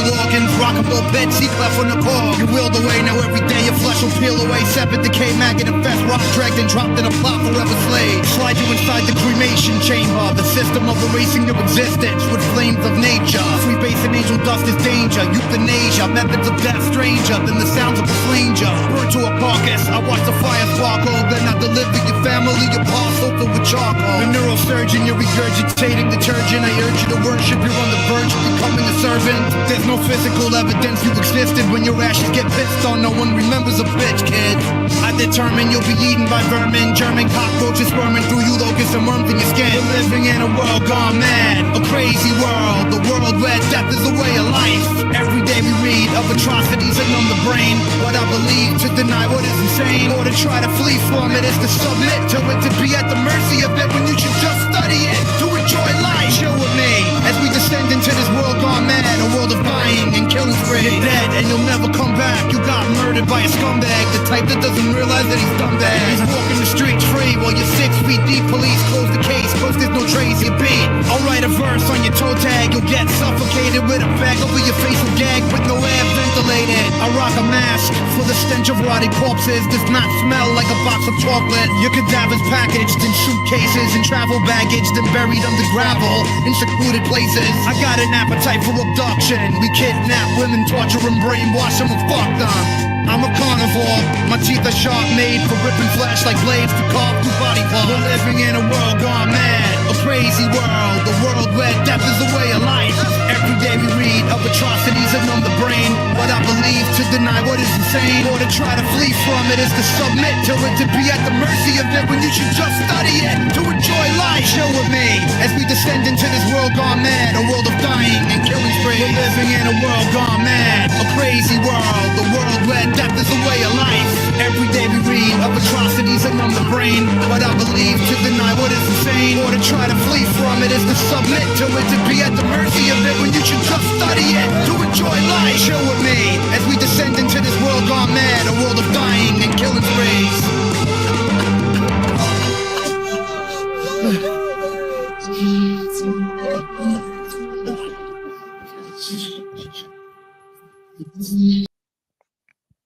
Yeah, exactly. Brown's boy gets it. Yeah. You know what I mean? It's easy to understand. I mean, simple. Very simple. Fine. Let me see what's going on. No, we're still online.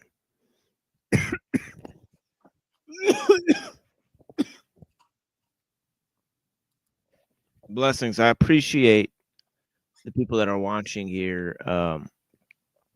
But yeah, you know, we're talking about skill and technique a little bit earlier. The point that I've made to illustrate, and that actually we're borrowing from Elul and others, right?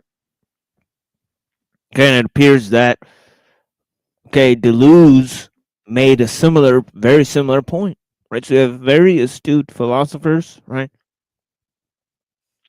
So I mean, Elul is normally regarded as a philosopher, right? And I think that this idea about technology, as I said earlier, is the death knell of philosophy, right? And you can see that philosophy itself has become technical, right?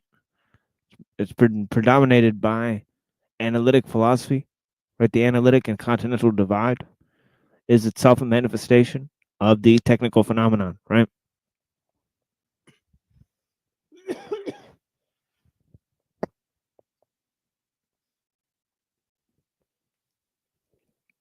You know, I mean, just the idea that the philosophy used to be dominated by religion, and now it's dominated by science, right? Okay. Science itself is dominated by technique, right? Oh, whoops, I dropped my Elul book. But yeah, we're on Elul here. We're gonna move to the work, okay? Betrayal of technology. Okay, but we're looking at some of Elul's arguments against the notion, right, that technique seeks some sort of moral end, right, or technique develops because of some sort of moral calculation. Okay, he's shown that technique actually develops as a blind force, right? And it sort of works as replacing human will, right? And it functions and grows despite human will, right? So it works to sort of curb the human decision making process, right? Act as a sort of decider between different human wills, right? And different um, aspects of human effort, right? So it doesn't. It's not exactly concerned with the human aspect of use, right? Because technique itself functions on the form of method or use itself, right? It alters uses, right? It creates means and it alters use, right? And it becomes the use by replacing skill, as we mentioned earlier, right? So many different ideas that Elul mentions, right? But yeah, we'll move on here. He says there's a final argument against this position. Okay, that our development of technique seeks a moral end, right? Or goal that is to benefit humanity, right? He says it was said that the use made of technique is bad, but this assertion has no meaning at all. As I pointed out, a number of uses can always be made of the machine. Only one of them is the technical use. The use of the automobile as a murder weapon does not represent the technical use that is the one best way of doing something. Technique is a means and a set of rules for the game. It is, quote, method of being used, unquote, which is unique and not open to arbitrary choice. We gain no advantage from the machine or from organization if it is not used as it is ought to be, he says. Okay? There is but one method for its use, one possibility. Lacking this, it is not a technique. Technique is in itself a method of action. Okay, I like that. Okay, method of action, right? So it's not the action. Okay. And it's not that, okay, the machine is dependent on human use, right? But he's trying to clarify that it's, human use that's altered by the machine, right?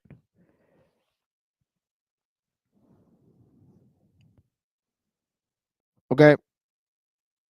So he says we gain no advantage from the machine or organization if it's not used as it ought to be. There is but one method for its use, one possibility. Lacking this, it is not a technique. Technique is itself a method of action, which is exactly what a use means.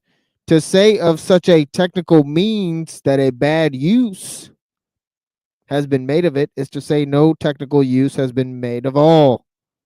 Has been made of it at all, right? That is, excuse me, that it has not been made to yield what it could have yielded and ought to have yielded, he says.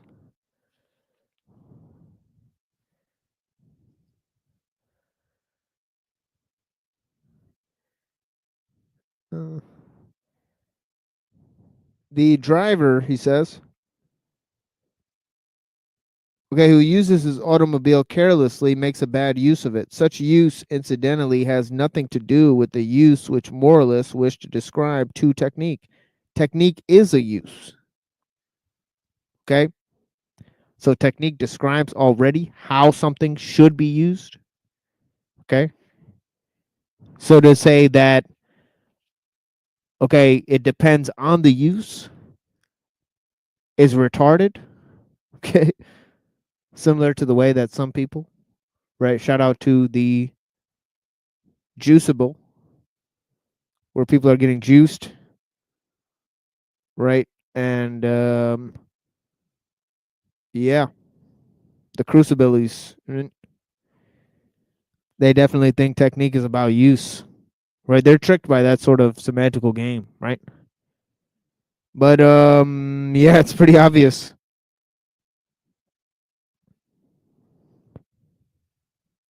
He says there's no difference at all between technique and its use. The individual.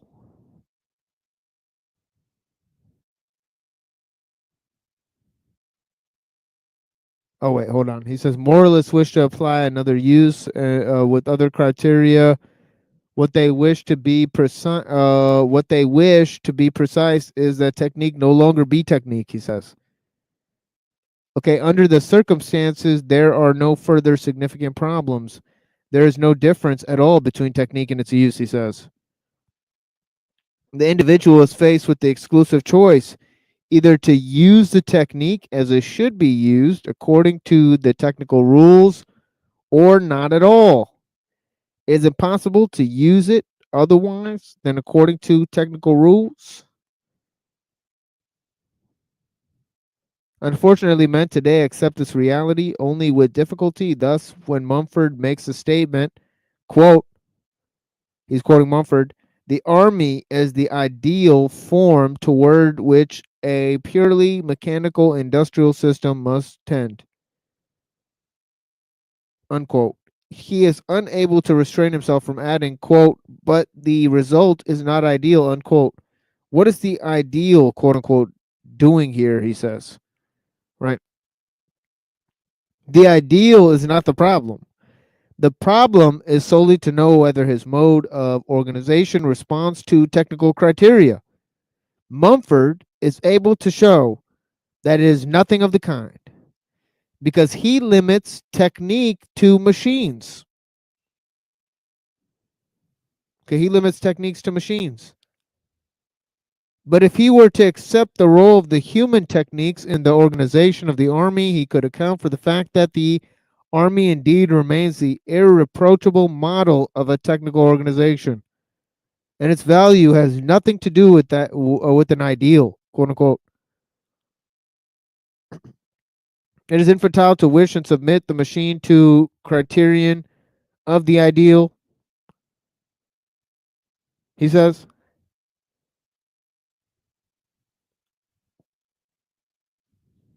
Okay, so I mean, morality is such an ideal.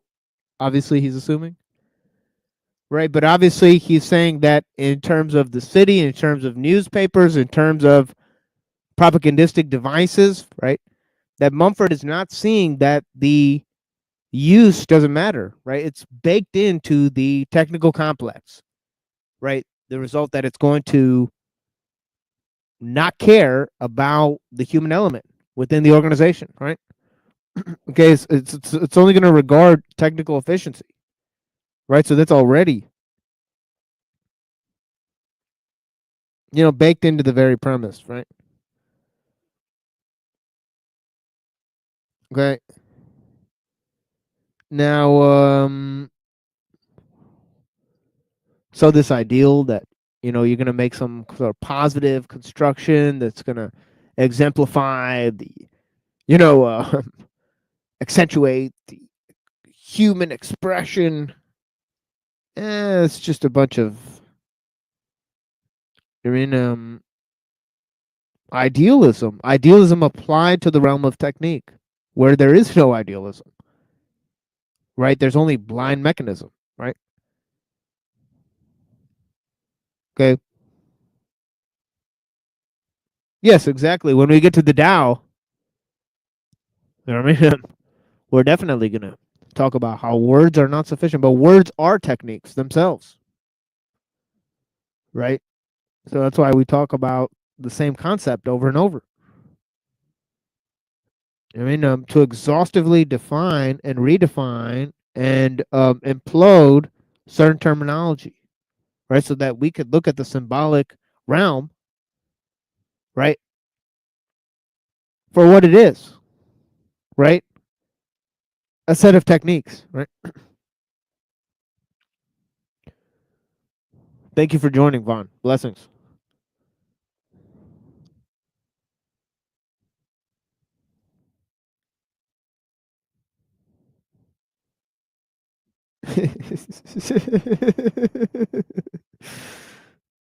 uh,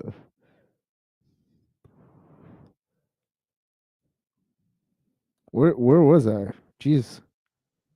Oh yeah. It's also held that machines could be directed towards towards that which a positive, constructive, and enriching, omitting that which is negative, destructive, impoverishing in the demagogue formulation. Techniques of peace must be developed, and techniques of war rejected. In a less simple-minded version, it is held that means ought to be sought which palliate without increasing the drawback of technique. Could not atomic engines and atomic power have been discovered without creating la bomba, the bomb? To reason, thus to separate technical elements with no justification. Techniques of peace, and alongside them, other and different techniques of war simply do not exist, despite what good folk think to the contrary. Okay.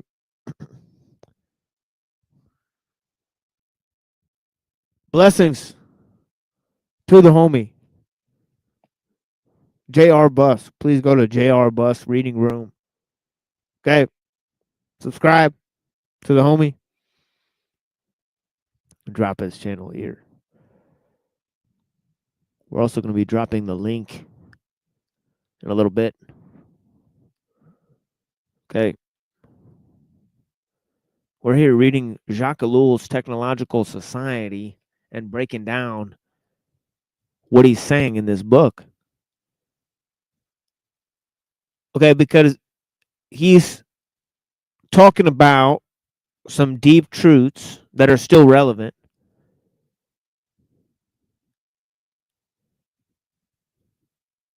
Even though this book was written in 1964. Yep. Published, actually, I should say. 1964. And in the 70s is when Kaczynski started going out to the cabin.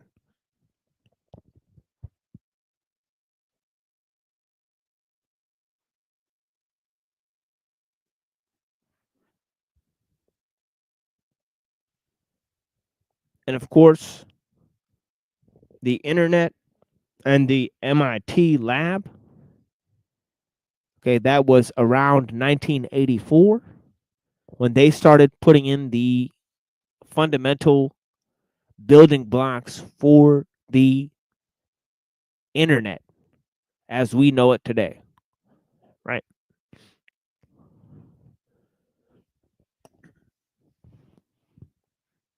So you have many different ideas, okay, around the same time as Ellull publishing this book.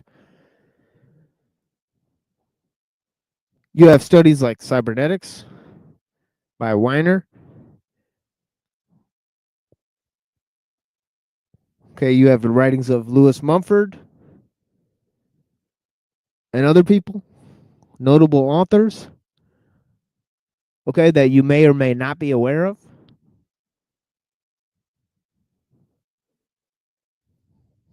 Okay, and as I said earlier, they're applying the ideas of cybernetics to the human body, to nature, and to human society, right? And this is part and parcel of the study at the Macy's conference, which developed into MK Ultra, right? And all these ideas are linked, right? Because they are central to the development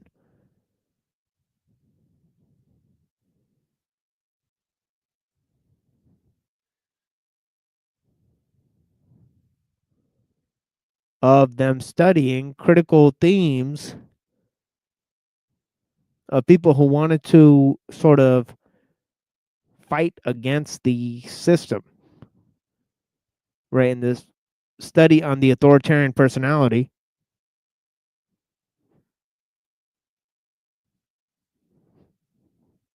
was essential in outlining some of these ideas. Okay, so those postmodernist ideas, like those of Deleuze and Guattari, okay, they were essential. Okay, ideas from the Frankfurt School, right? Especially those ideas of Herbert Marcuse. You know, Herbert Marcuse, he started movements in the U.S. Like Angela Davis was a student of Herbert Marcuse. Okay, feminist Marxism. Okay, from the Black Panther Party, founded by philosophers in Germany. Isn't that very interesting? Trying to subvert U.S. politics. Very interesting stuff, folks. We're all being played in a chess game by these people, right? For centuries. For centuries. Okay? In a war where free trade is being used as a weapon in the 1800s in order to subvert people. And then Freudo-Marxianism was developed by the Frankfurt School to subvert the populations, right? Okay, and Huxley popularized the work Technological Society by Jacques Ellul, which we're reading today, right? Okay, and it was his brother Julian Huxley which coined the term transhumanism, as we're learning about, right? Okay, all these changes are extremely significant to understand the modern terminology, okay, why technology is being promoted on a mass scale, right, in order to usher in, okay, a new world system, okay? So this is why we're trying to record material so that future generations can maybe correspond with some of our concerns, right? Because we don't have that much time, right? Okay, we have to teach the new generation, right, in order to resist the onslaught of the technological system, right? I'm going to go ahead and drop the link here for the general public, because we're almost 2 hours into the program here. Okay, we'll go ahead and pin the link, right? And yeah, you know, we've had Denizen here, we've had Jake here in the chat, we've had Zephyr in the chat, Denise is in the chat, Joe Mills. Okay.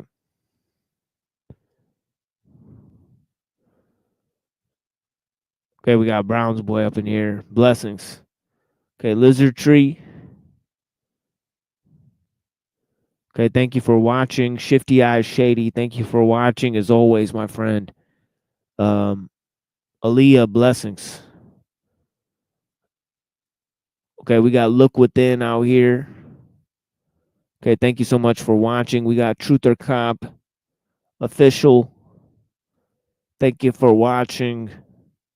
OTW, thank you for watching. Okay, Denizen already mentioned. Yeah, we're going to go over Kurzweil's pill math today. Brown's Boy. Random Fan. Oh, yeah, definitely an anti-book. There's definitely an anti-book. We're going to go. There's anti-books. We got the homie Orange. Agent Orange, blessings. Dr. D Head, blessings. Nubs, the French Canadian, blessings.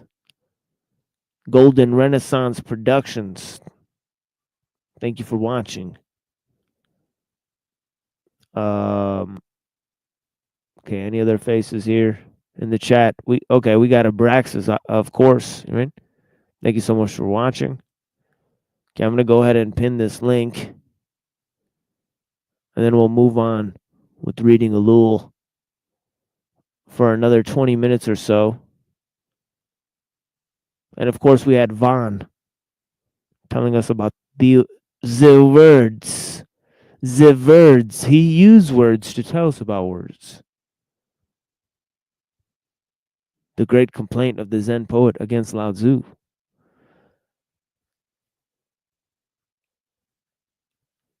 So yeah. There's always a complainer. One. At least one. Words!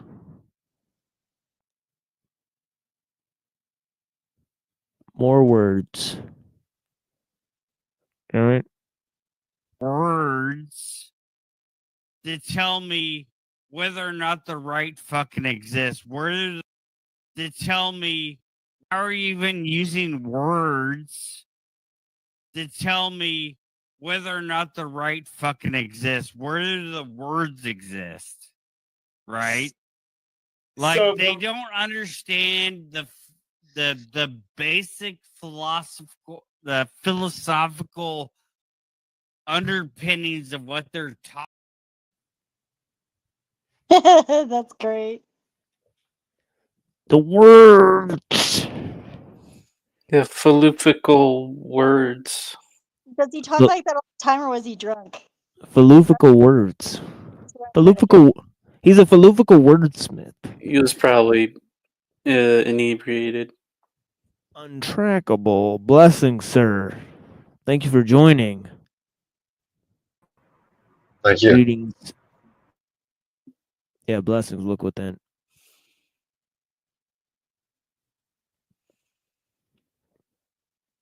Yeah, let's do it. Let's do this. And make them. Yeah, exactly. A lot of names here, a lot of names and dates. So I'm already getting discouraged. But we'll just move on. I mean, it says if atomic research is discouraged, it is obligatory to pass through the stage of the atomic bomb. The bomba represents by far the simplest utilization of atomic energy. The problem involved in the military use of atomic energy are infinitely more simple to resolve than those involved in the industrial use. For industrial use, all the problems involved in the bomb must be solved. In addition, certain others, a fact corroborated by J. Robert Oppenheimer. You can always trust that guy as he's crying about Shiva and all that. And in his Paris lecture of 1958, the great experience of Great Britain between 1955 and 1960 in producing electricity of nuclear origin is very significant in this respect. It was then necessary to pass through the period of research which culminated in the bomb before proceeding to its normal sequel, atomic motive power. The atomic bomb, period, is a transitory but unfortunately necessary stage in general evolution of this technique. In the interim period represents by the bomb, the possessor finding himself with so powerful an instrument is led to use it. Why? Because everything which is technique is necessarily used as soon as it is available. I mean, I just think that it's pretty obvious to me that the negative use will be developed first. Why? Because they want to get ahead of the weaponization of the technique itself, right? So it just makes sense that they would develop they'd be far more interested in developing the negative use of the technique, right, than just allowing the possibility of the negative use to somehow arise, right? Because they want to know, just in case somebody does develop the negative use, what are they going to do to counteract? Say they have the best of intentions, right? They still would want to look and see how the worst form of it will be used. I mean, blessings to Untrackable. Yes, thank you for having me. Yeah, of course. Yeah. And yeah, so he says here it was then necessary to pass through a period of research which culminated in the bomb before proceeding to its normal sequel. But yeah, he's saying everything which is technique is necessarily used as soon as it is available. That's right. I mean, you know, every use will be made. I mean, just look when they just come out with like a new PlayStation. You know, people are already doing everything with it. They're like driving in their passenger seat with it. They're throwing it off of a roof. They're making a video of them throwing it off of a roof and seeing if it could withstand that. I mean, just whenever they come out with a new technology, you know, they're gonna try to open it up, try to see if they could remake it. I mean, try to see if they could weaponize it. I mean, all these things are going to be done within the first few, you know, hours of its release, or thought about in the first few hours of its release, right? So, I mean, it's obvious they're going to have to get ahead of the problem. I mean, he says this is the principal law of our age. You know, the principal law of the age is that as soon as a technique is developed, it has to be used. Has to be used. I mean, and there's no consideration of morality, right? He says, we may quote here Jacques Sustelli's, I don't know who that is, well-known remark in May 1960. Jacques Sustell's well-known remark in May 1960 in reference to the atomic bomb. It expresses the deep feeling of us all. Quote, since it was possible, it was necessary, unquote. Really a master phrase for all technical evolution, says Elul. Okay. No, that's justification for anything, really, right? Right. You know, Well, it it's sounds possible, like so we need it. Right. And it's true. You know, whatever can be done will be done. I mean, it's just, you know, it's logical. it's that idea of if it exists in nature, can we find a way to Replicate it, mimic right? it, or Yeah. right? And then the moment that somebody does that, they do the reverse engineering of you know, somebody who didn't recreate it will reverse engineer it and then have, you know, the blueprints of what's out there, but then they will also do what's also called repurposing. So the moment you could give somebody infinite energy, electricity, yada yada yada, you will also repurpose it, and now you have Yo, I was just talking about this very thing. So you guys know who Thomas Edison is and Henry Ford, right? Yes. Have you ever looked into the vagabonds, those two individuals? And then there was a couple other philanthropists, we'll call them, of that time era. Such as I do believe the Carnegie Mellon group was involved with that. There was a couple of different major groups. And basically the vagabonds went around the United States selling their fucking machine. And it was the culture of the machine because they took away the ability for the people by choice to carry their own fucking water effectively. They gave them toasters instead of over the fire. They gave them, you know, all of these different trinkets. And Thomas Edison, we all know him as this great, you know, inventor. He was a patent clerk.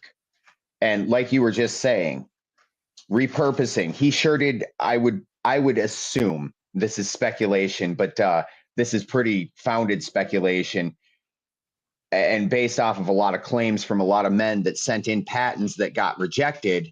And then the invention came out very shortly after. And then it was sold around the country. And I think planned obsolescence is something that Yes, was started then. Yeah, because the light Yep. bulbs, they would like not burn out, and they were like, "Well, come on, dude, we can't sell these because nobody Yep. wants to buy them because And everybody has."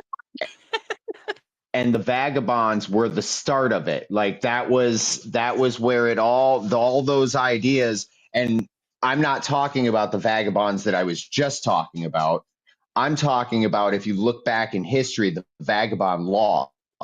The vagabond laws were to make people poor that were already poor and continue driving the lower class lower, and continuing to scrape off the lower class with a little bit higher of a lower class, and then a little bit higher, and then you create a middle class, but then you drag the middle class to the lower class. This has all been going on for years. It is truly a machine, and they use machines to get us out of our fucking position. And I'll stop talking now. Sorry. No, it's cool. It's sick, is what it is.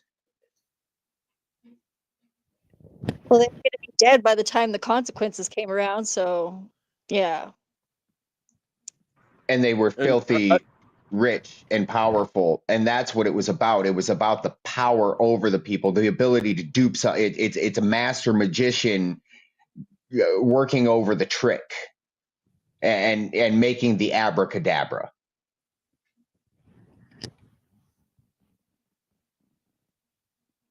And I what's that word for like the perfect world where everybody gets along? I always forget that word. Utopia.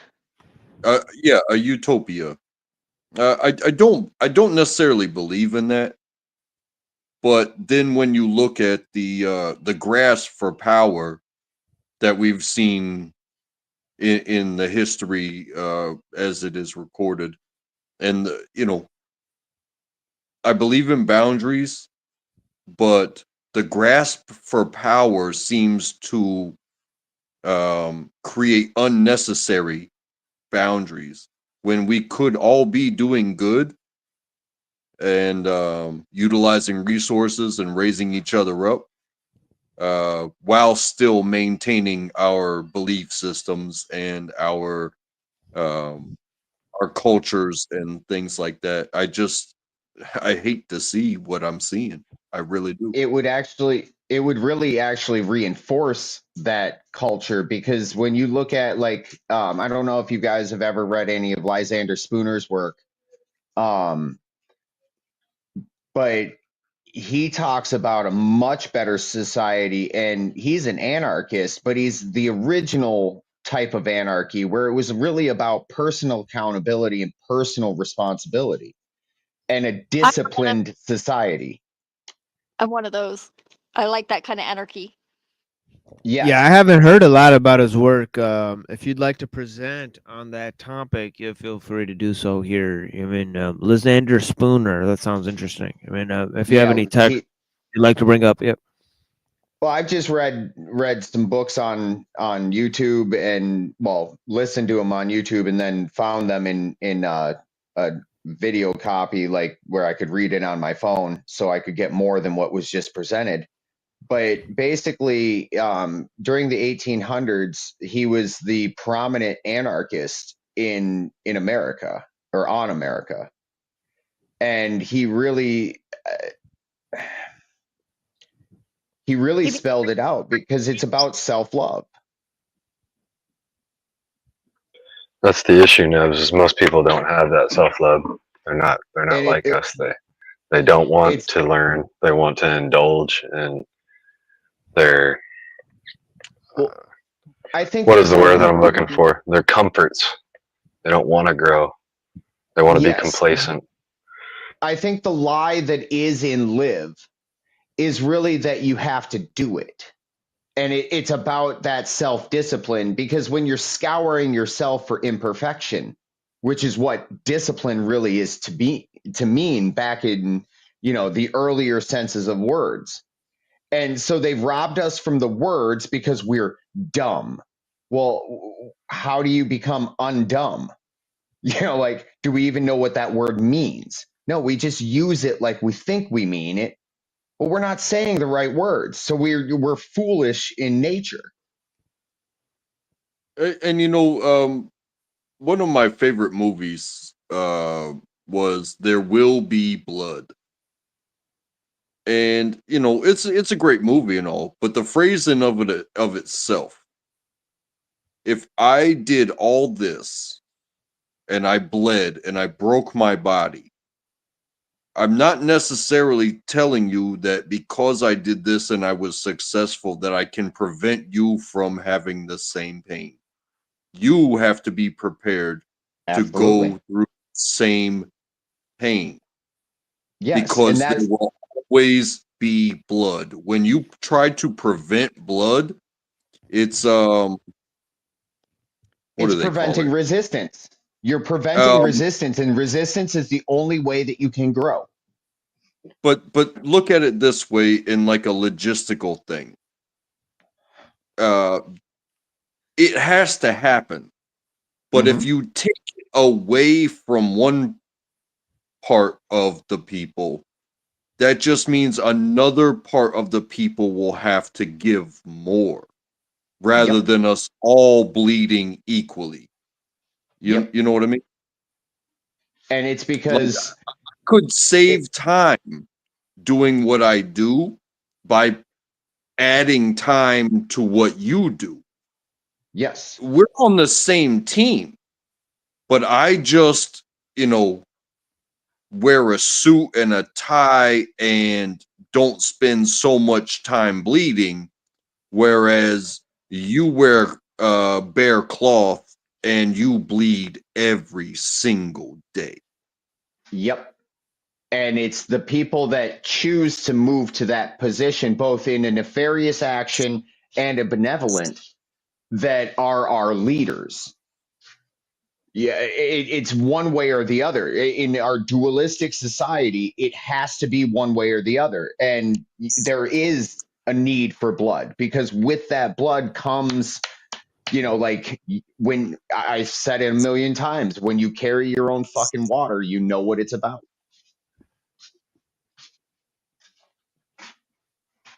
And that's why I come up cursing the vagabonds. Like, no, that's the downfall of humanity. It's not. It's the creation of society and the downfall of humanity.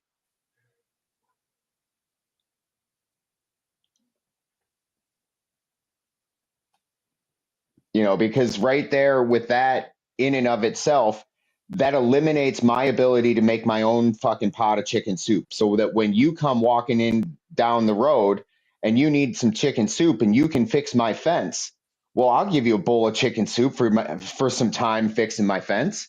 Yeah. But with money and society, we lose that. We lose all of that. Yeah, that's exactly right. This may be like a microcosm of the movie, but this guy did all this stuff, and a dude that worked for him died, and he took on the baby, and he raised the baby as his son, and he brought the baby up in the business, and the baby went deaf because of an accident that happened on his job site. But then the baby kind of turned on him at the end and said, you know, like I'm disabled and I'm like this, but he's like, you don't want to be part of the business that created you. What is wrong with you? And it's a very important part of that movie, and it's a very important part of today. And it's like people are turning on the systems that created them. But again, we talk How about could you vote. expect? How could you expect that? That's a very good. So in that scenario, you have the baby and you have the business owner, and the business owner wants to see his dream come true, but he's created a dreamer. And as a parent, I know that if I don't support my child's dream and I support my own dream, he's going to live the life that I live. I'm not satisfied yet. So I'm setting a parameter for him.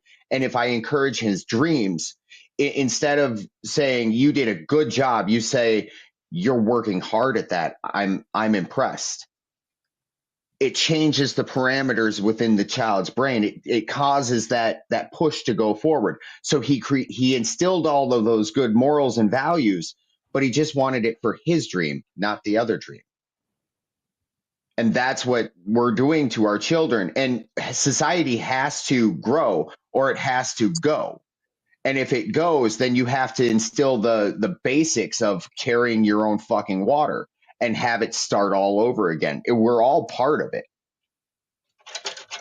And I thought I work today, and I work in a loud environment to where it's very conducive to talking to yourself.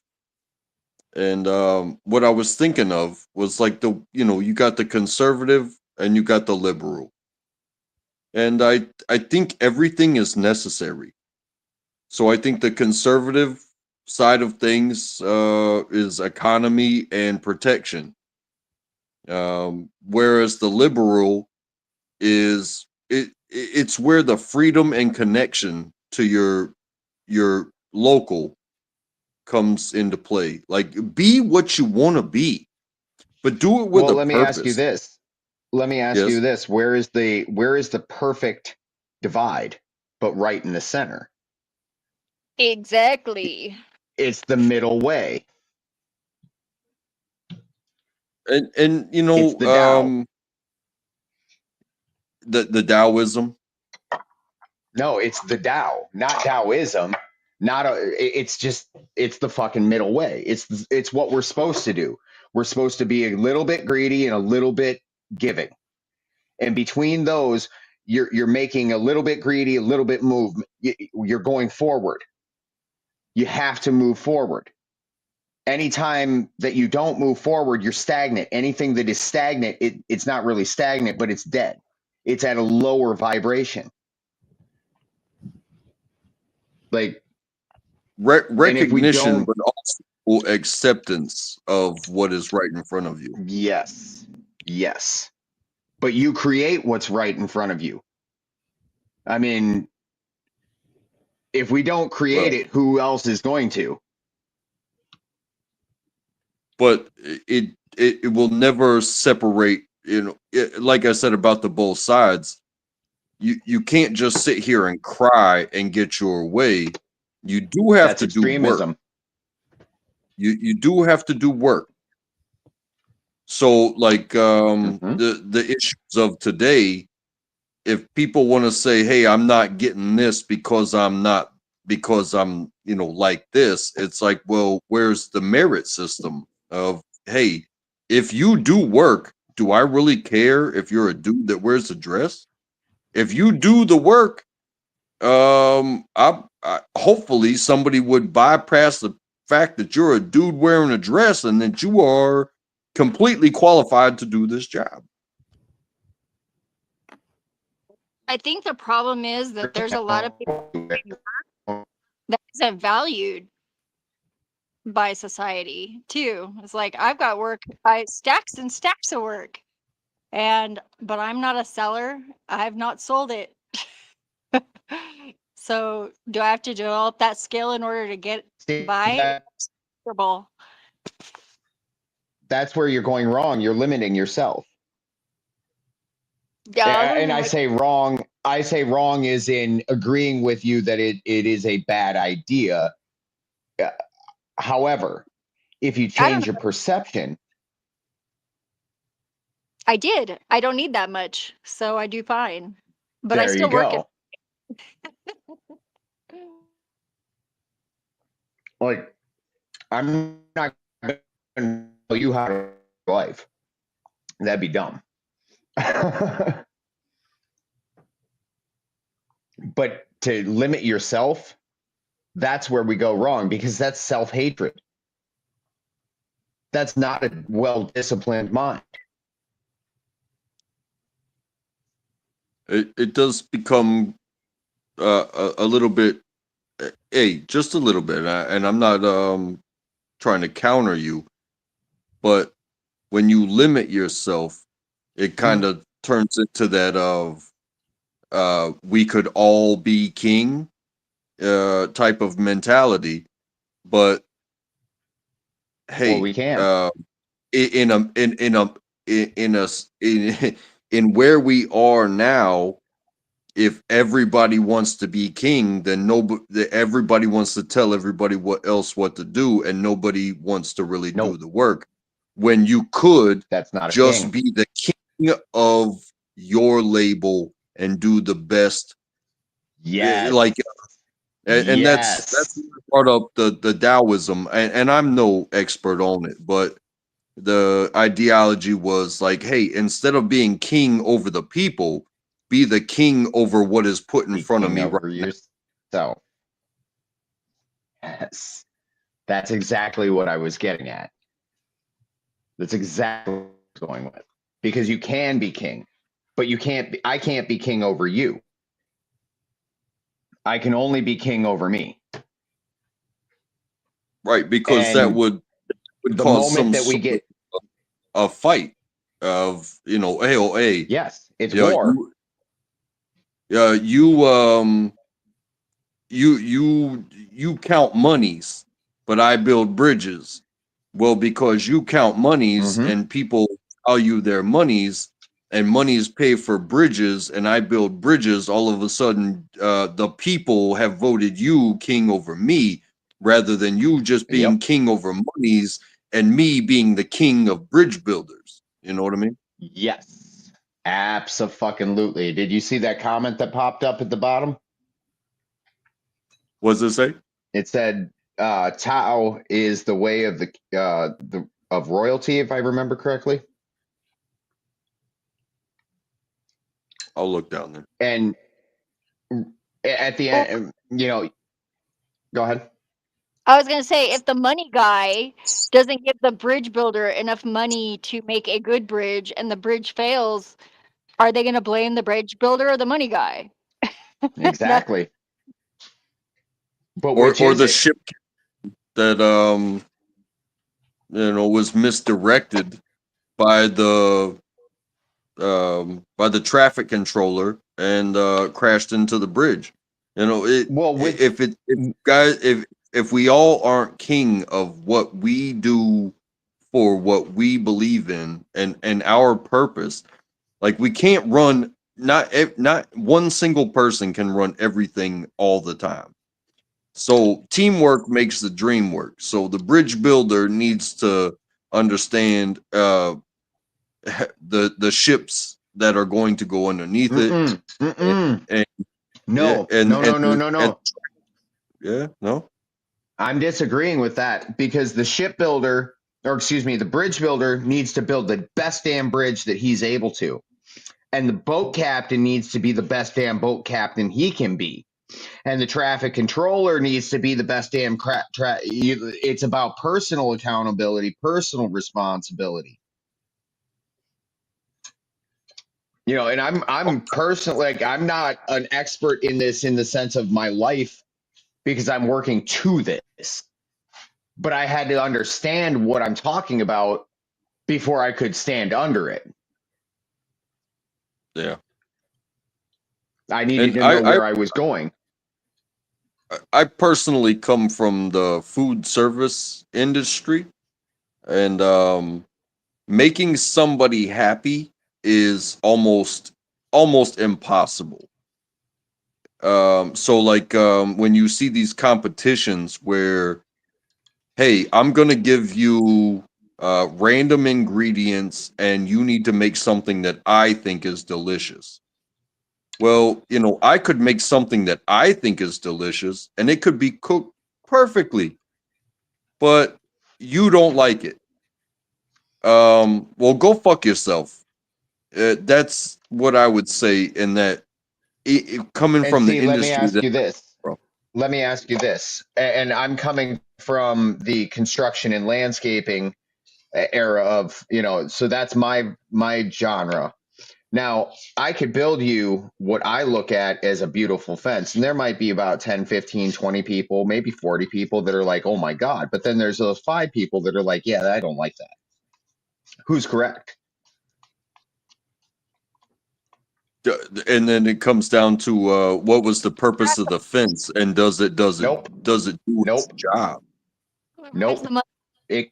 But it's the judgment. It's the judgment of whose fence is it, maybe. It's my fence. I'm the builder. I'm the creator. So if I'm not satisfied with it, then nobody else can be.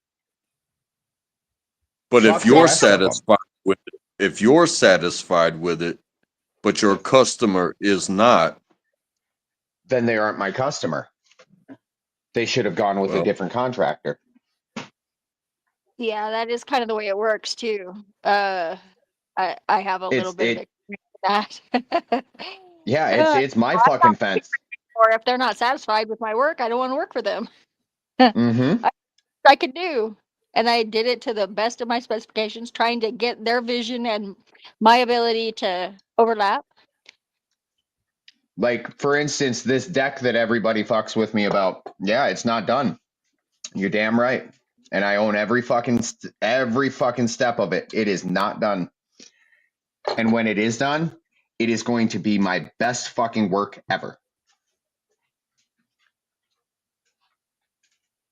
and that'll be your deck. Nope. Oh, it's no. my deck in the sense. It's my deck in the sense of it is my creation. It is not my wood. It is not my property. It is not even my money. It's my deck because I created it. I got you. I It do will understand. always remain. Yeah, it will always remain the most beautiful deck that I have built as of yet. And Until again, it changes. the world that I came from, I have no passion for cooking good food for people. I have Then a get out of passion that for. work. What's that? Then get out of that work immediately. You're not the king of that genre. You're just a pawn in the game. Oh no, And I'm not trying to be an ass. I found where I did fit in, and that is teamwork. I find myself to be a support person for people who have passion, because if I really understand and feel like you are doing something that you own, I can help you out. And that's where I found myself. So I found myself washing a lot of dishes. I found myself eating a lot of food that was really good, but they wanted me to say something about it. I was not the one creating the menus or cooking the food. I found myself being making sure they had what they needed at any given moment to do what their dream was. And that's where I find myself in even leaving that industry, because I did leave it. I find myself like, hey, wherever there is a team, I will have a job. You know what I mean? And I got away from food as soon as I could. That's super important and pretty rare, actually, to have someone who's really a good supporting teammate. I think That's not a supporting teammate. It's not. That's a leader. well, it's someone who like lubricates the machinery, like Yeah. makes things easier, makes things better just by supporting the people with the vision. Some people just have vision and they can't actually implement it. It's like we need to be So it part of takes what? If I have a vision and you can implement it, then you're the leader and you're leading the team to better, which in turn drives me individually better. A true leader, in my understanding, is somebody that's there after hours making sure that the shit's greased and the trap is good, so that when, okay, for instance, if you're the guy changing the oil, you make sure that oil's nice and clean, because if that oil's not nice and clean, the majority of customers are going to taste that nasty grease in it instead of the delicious food. So in essence, you are the number one person. If you're doing those services, you are the number one person in that restaurant, because without you, nothing can get done. You are the leader. Well, and the dishwasher's the leader of washing the dishes. Yeah. It's And let's be honest, when that dishwasher ain't running, that the entire kitchen shuts down. yeah, it does. Oh, thank you. Well, I appreciate the compliment. I really do. And I've been through a lot through that realm. Well, they always shit on the leader. It is a lot like you said. When you get to that level of leadership, you don't do anymore. You teach people how to do, and you are in charge of a team. But how you are in charge of a team, because if you just stand at the top of the pyramid and point fingers down at people, but if you were at the bottom pointing up and be like, hey, I got you, you're more effective in the field than standing on top of it. You know what I mean? Of course. Any great general was the first person into battle. That's why we heard about them, because they survived. And because you are not locked into a certain aspect of the team, you can float around. So I can be here and do this for you, but and time is the ultimate currency, because where I spend my time is where we make progress. So I can spend 5 minutes with you and get you on the road to your next hour. But then Time, I can energy, and attention. And I can go to the next and spend 5 minutes with you, and where I get you in these 5 minutes will set you up for the next hour. And I can do that, and I can do that, and I can still wash your dishes and be looked down upon, but my ego has to subside.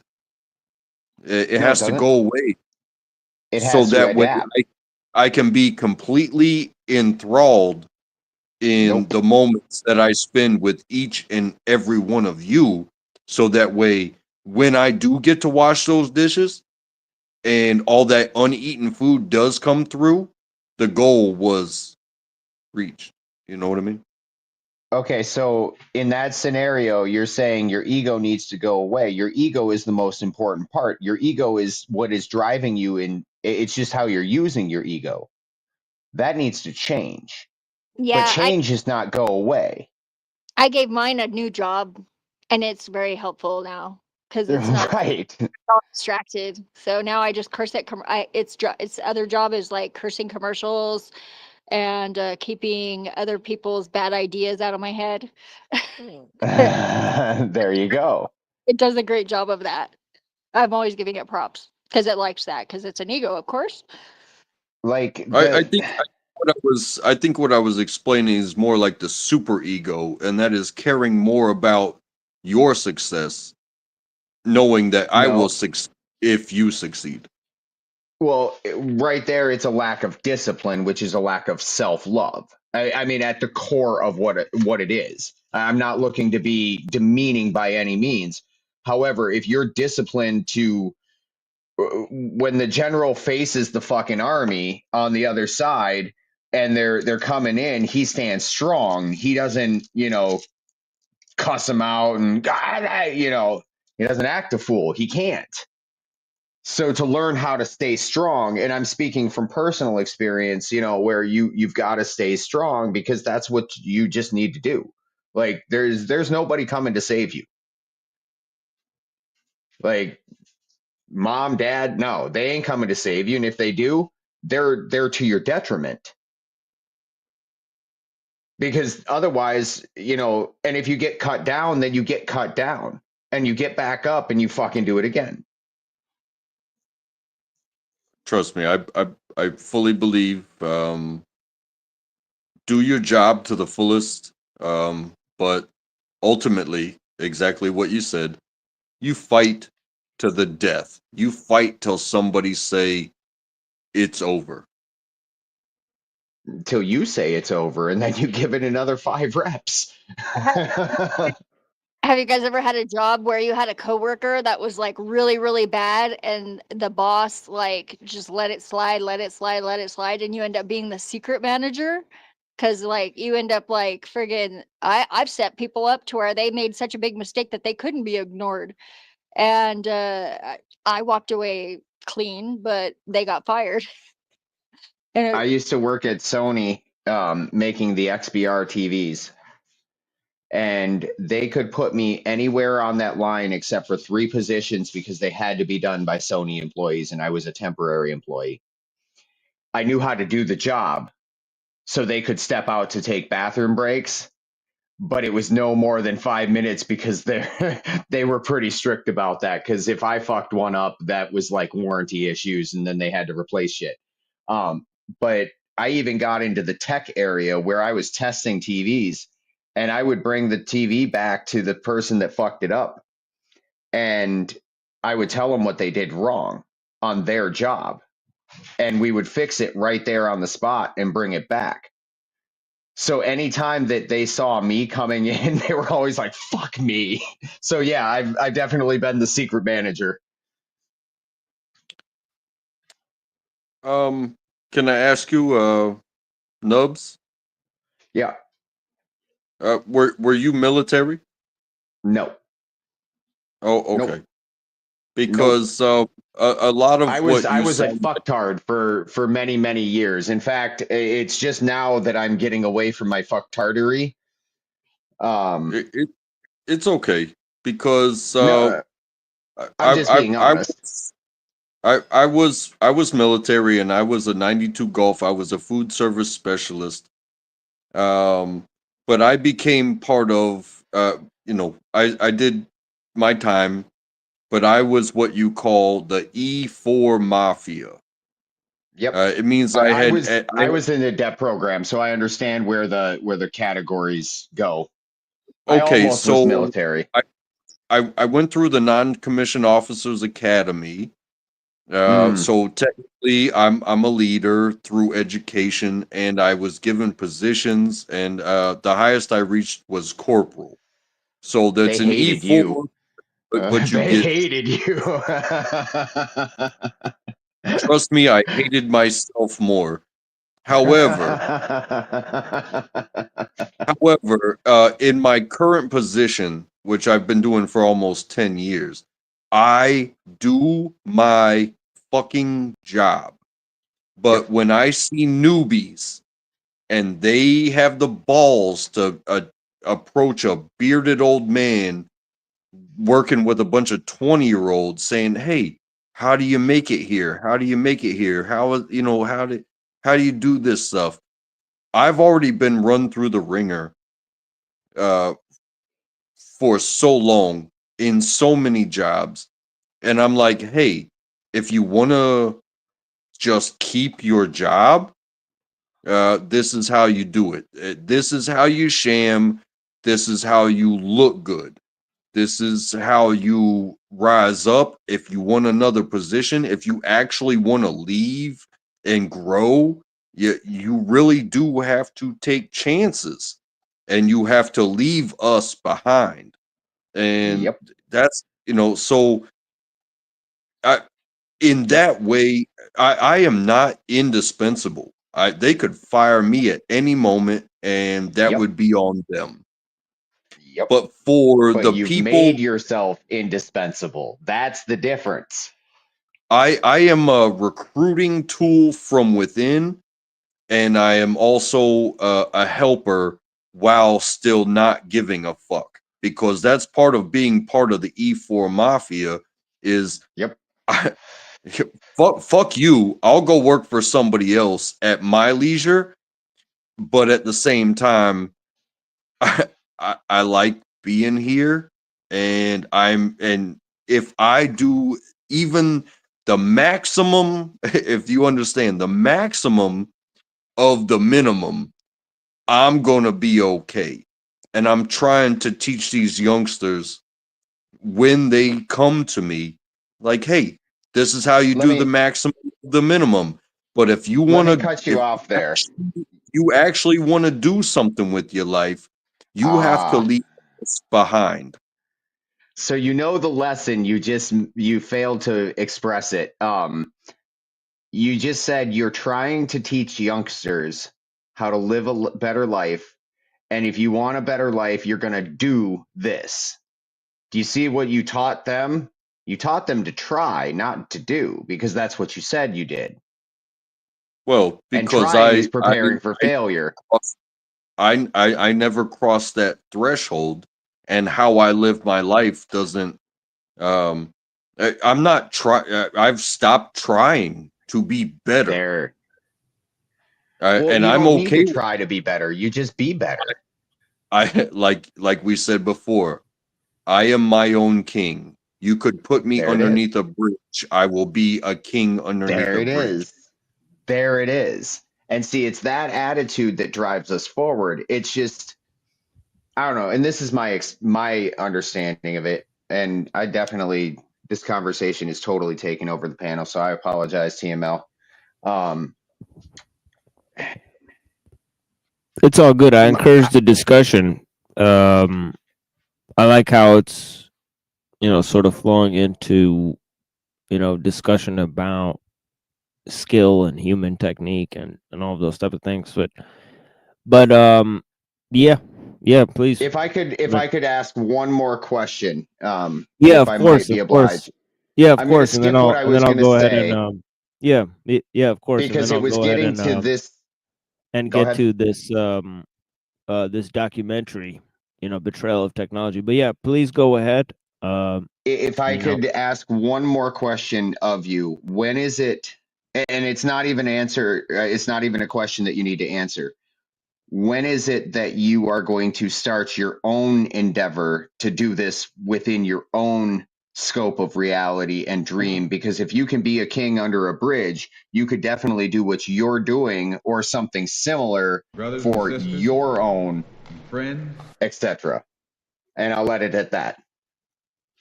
And my answer is that I have made a commitment that takes so much time, that the development comes so slowly, that this job that I'm doing is so less important to that goal. And that is the fact that I am a father, I am a husband, I'm a homeowner, and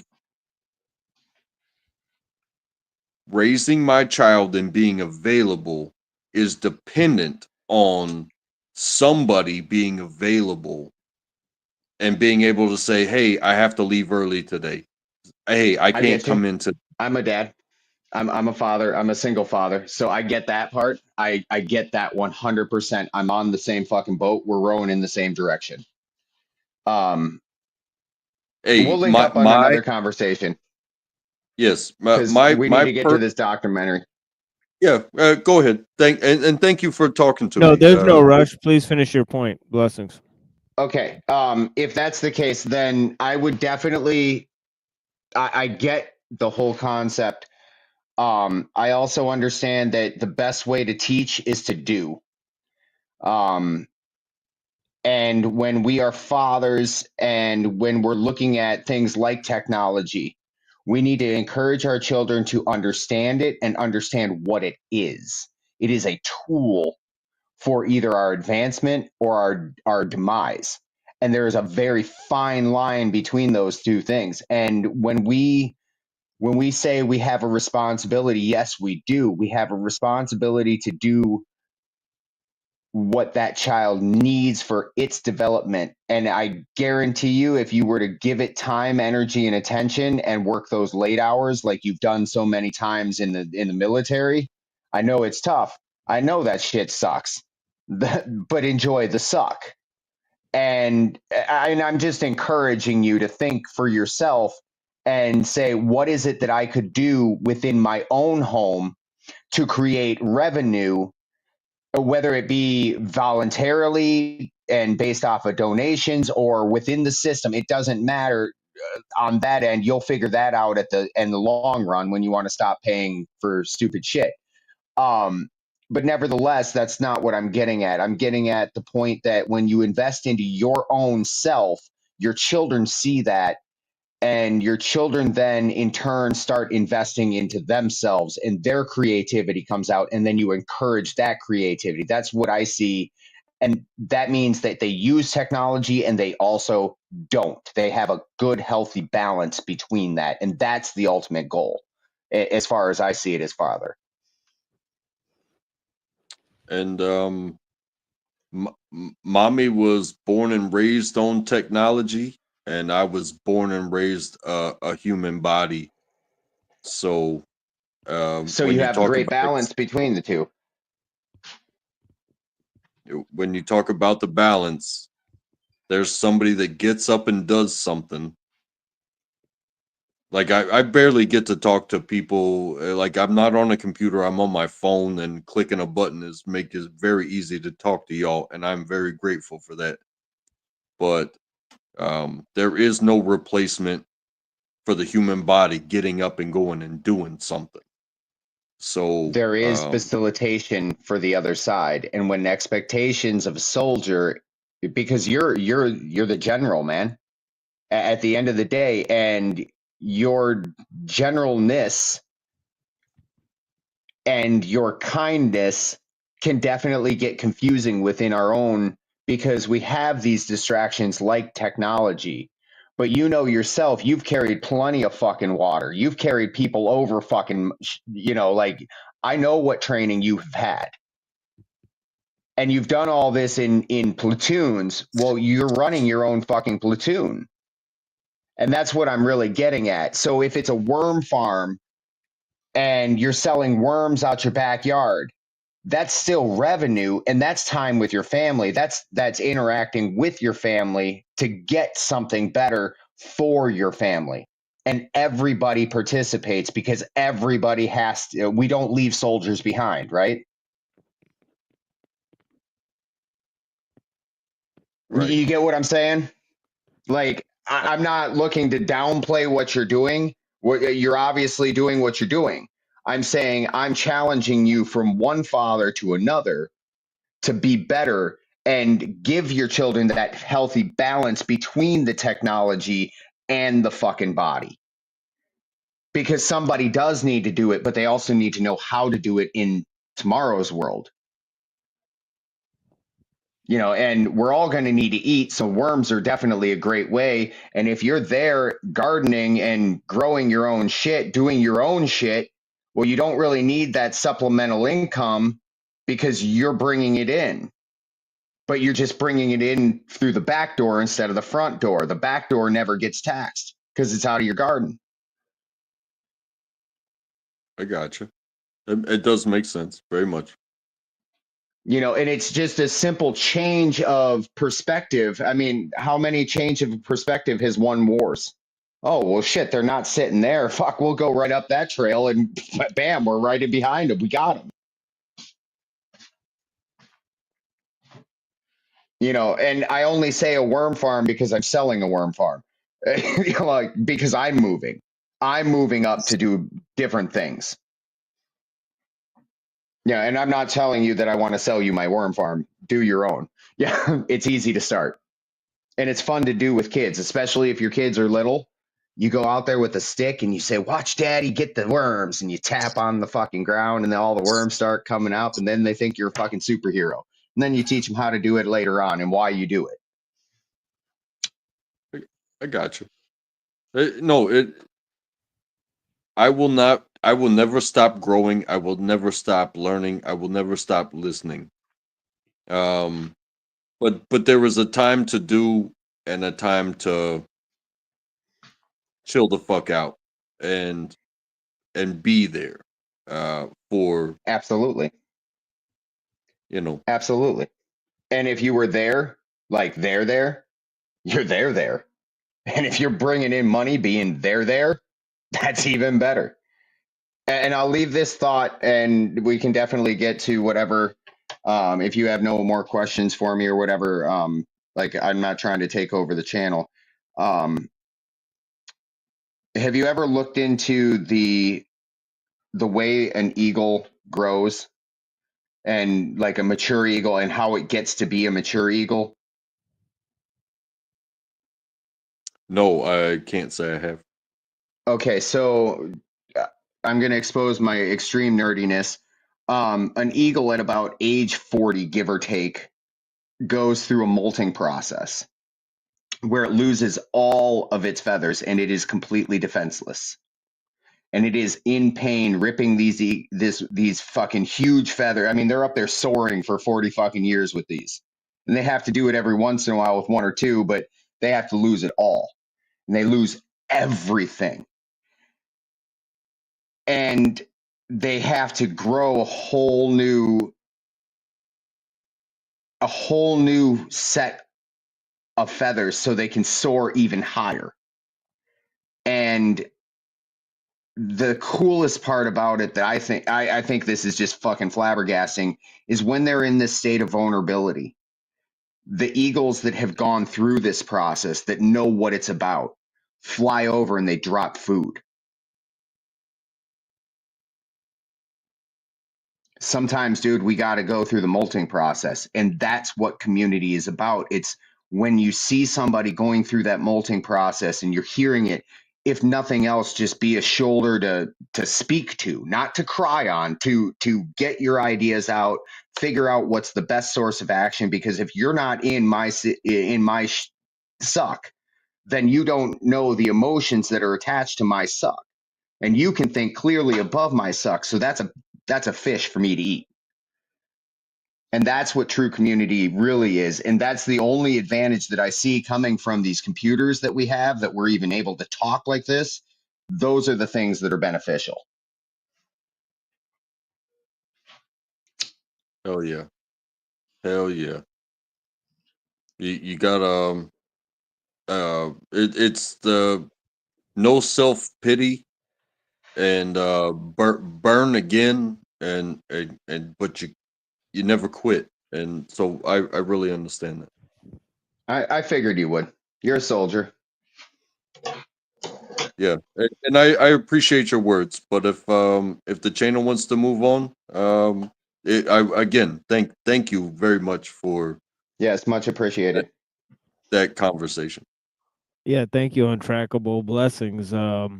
Yeah, I'll move on to Elul here, as suggested by the panel. I mean, we got pessimism in the society. I mean, Elul's going to talk about some key issues, and I'm going to go run across the room here and get my sunglasses and turn on my camera. We'll watch some of this here. Blessings. Hey, Untrackable, I just put my email in the back chat.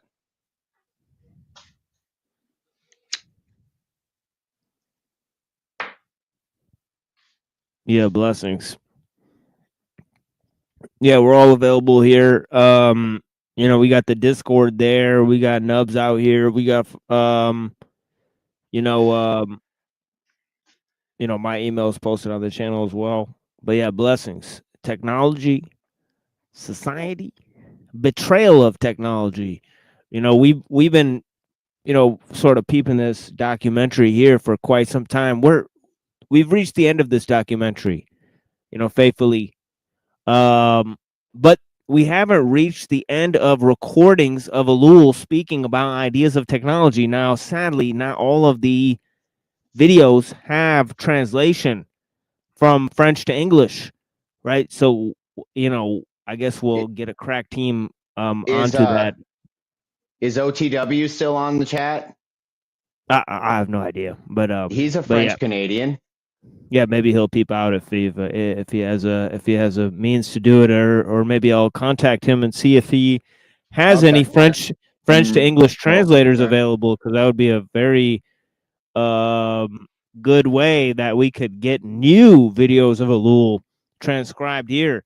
and then analyze them for the first time ever. That would be some nice stuff. Or maybe there's other people who have AI software available where we could transcribe the material. But now, I will tell you guys that we actually have tons of more recordings of Elul speaking that are transcribed from French to English.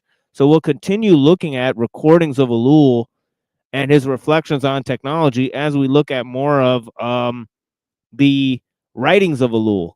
Okay, so we're obviously at about page 100 in the book, The Technological Society by Jacques Ellul. So we're about a fourth of the way through in our analysis of that work, right? And we'll continue reading in a little bit, but we want to finish off this documentary first. Blessings.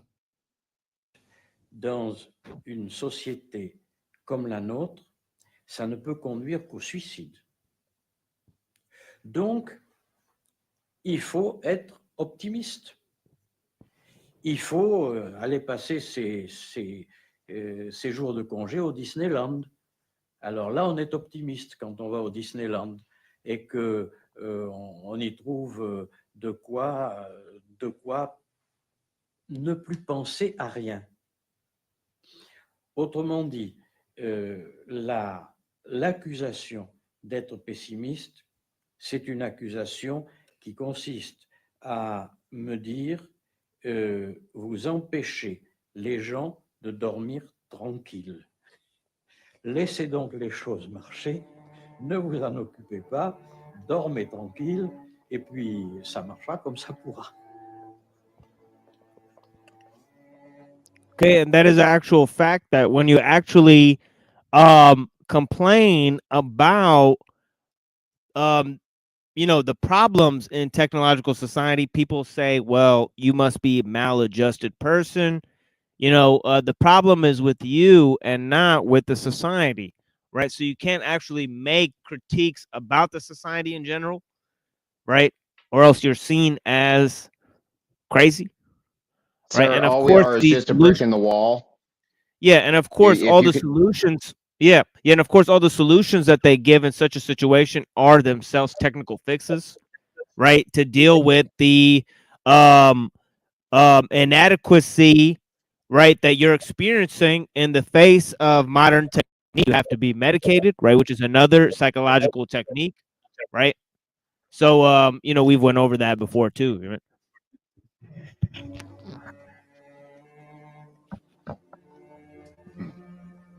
Je ne voudrais pas effectivement que mon discours soit trop pessimiste et soit trop fermé. Did you guys see the ad they were showing?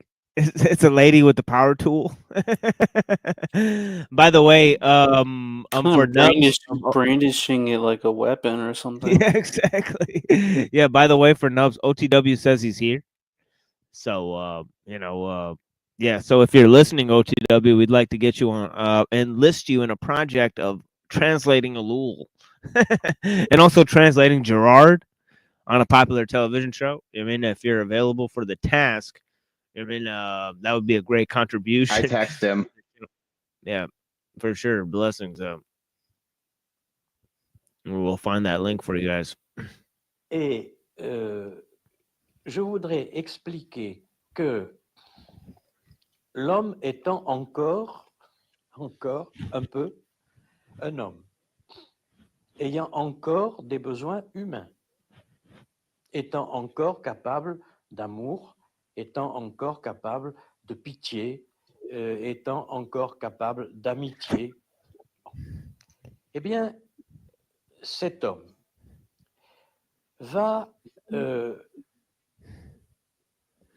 est-ce qu'il va le faire? Est-ce qu'il ne va pas le faire? Prendre conscience de cette détermination. Yeah, I think the answer to the question of whether people are ready to recognize the dominance of technology is a resolute no.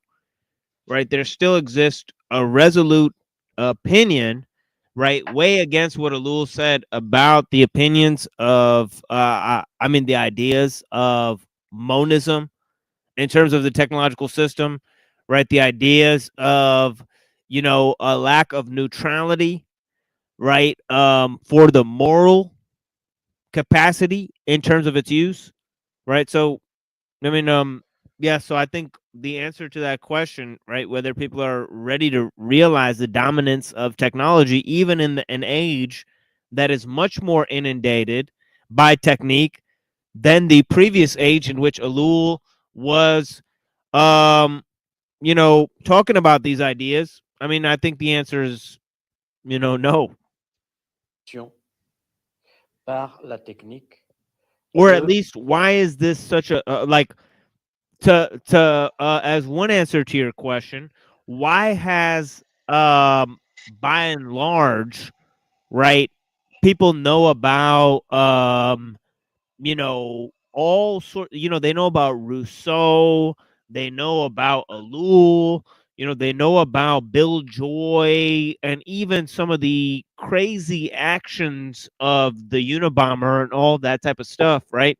That highlight these problems and issues, right? And even some of the thoughts of Ellul and some of the fanatical ideas of Kurzweil and all these techno optimists, right? Even still, people don't seem by and large, there seems to be a 50-50 response to the problem itself, right? So they don't seem to realize, right?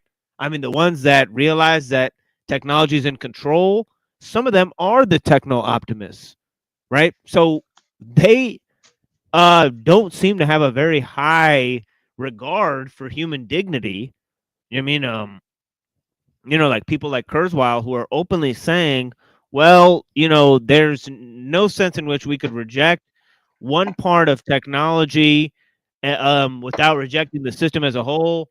I mean, right. And then, and certain developments within the technological system are inevitable, so we can't control them. Right. And even then, right, he seems to push human dignity, just, relegate human freedom and dignity to the sidelines. Right. And even then, nobody's there's not a critical response to the problem. I mean, it just seems like, okay, we're here, the machine lies, the big, response to technology, and it's 11 people watching. I mean, and nobody really cares.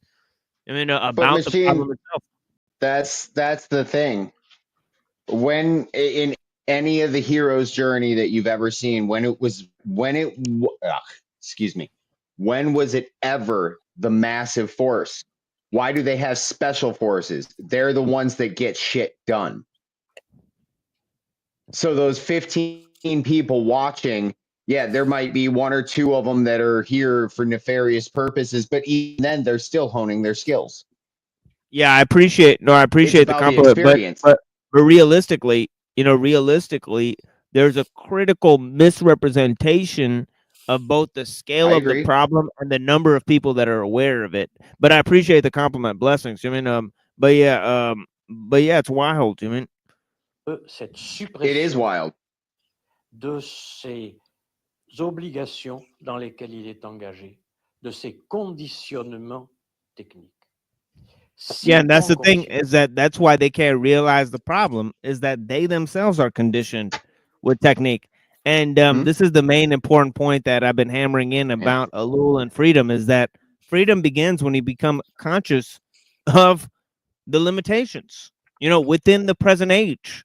Those people that are, 100%. those people that are not going to be enslaved by technology are going to realize how controlled everybody is by technology, and therefore they're going to be able to avoid those controls. I mean, so this is necessary to understand. I mean, this is a show about optimism for humanity and for freedom, and not about techno optimism, which seeks to develop technology at a great risk to all human dignity and freedom, as I just previously outlined. It's very, very critical step. If you don't know the problem, then you Right. don't know that you need to have solutions. Exactly. You And that's you don't see what's coming down the road. Yeah. And that's why every critical theory in our age, whether it's the postmodernist, whether it's Dugin, whether it's any of the accelerationists, whether it's any Nick Land or any of these other guys, okay, they're all putting the central themes of technology into their synthesis, but the masses, they're very deluded about the issues. They think it's all about human ingenuity and profit and all these secondary issues, culture wars. Ugh. Yeah, let's do this retarded shit. They Right, and think the problem is progress. exactly total 180 of what it should be. Yeah, attack liberalism and all these residual,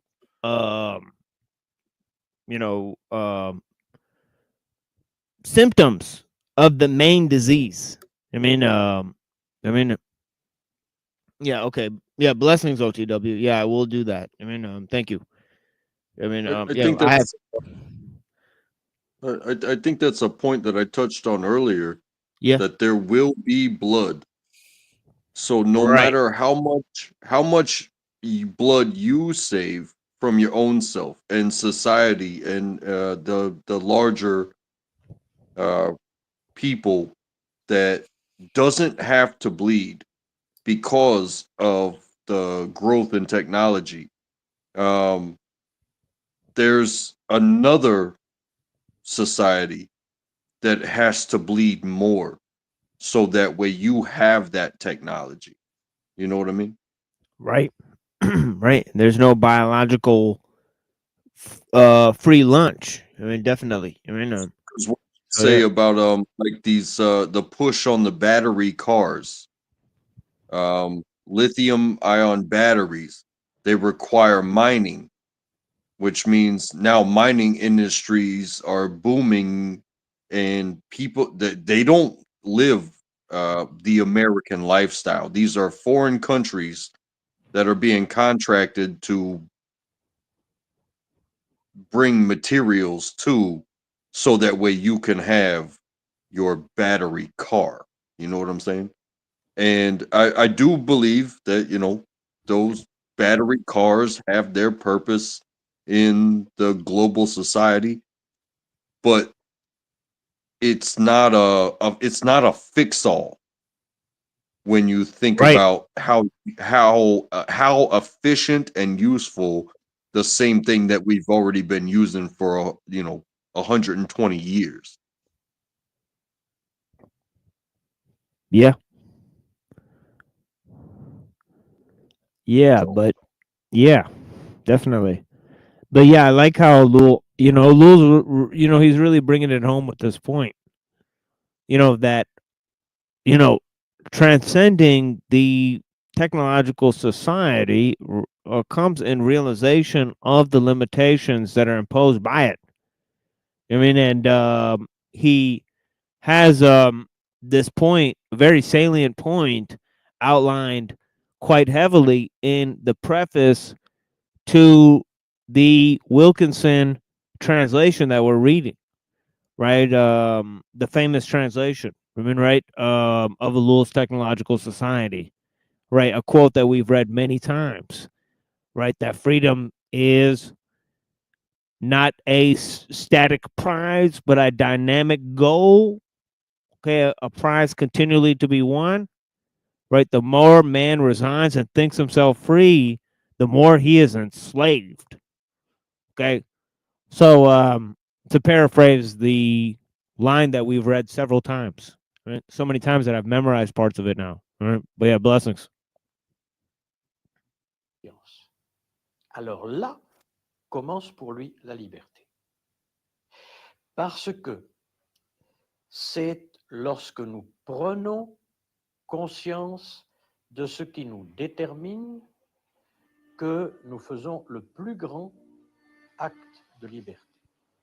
À partir du moment où je suis capable de l'analyser comme j'analyserais un caillou, comme j'analyserais n'importe quel objet, où je peux l'analyser, où je peux percer ses orientations, à partir du moment où ce système technicien, j'arrive à démonter les enchaînements, eh bien, c'est là que commence ma liberté.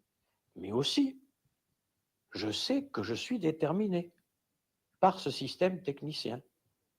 Ce n'est donc pas en disant moi je suis un sujet très fort et le système technicien n'a pas de prise sur moi, mais si, bien sûr, le système technicien, il a toutes les prises sur moi, je le sais bien, le simple fait que j'utilise le téléphone, etc., j'utilise tout le temps des objets techniques. Yeah, and that's what's so funny, that in the in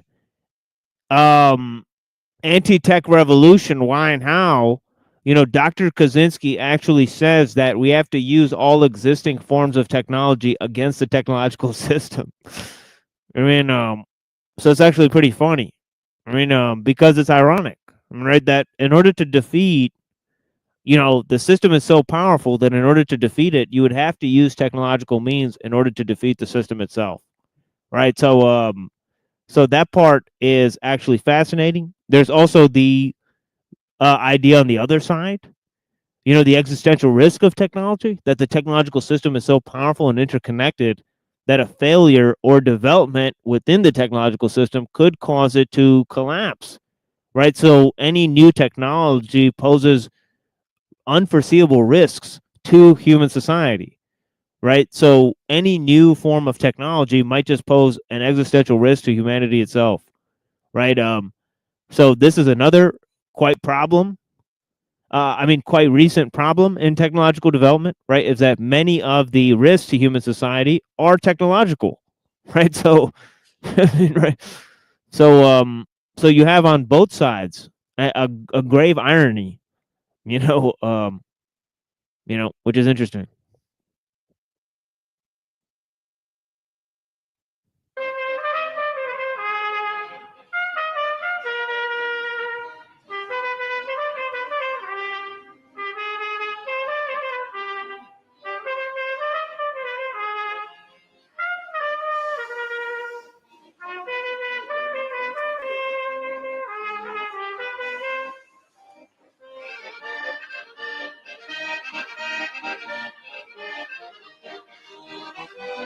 Jamming.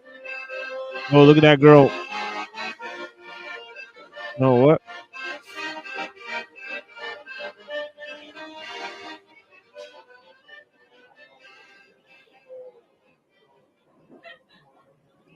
Okay.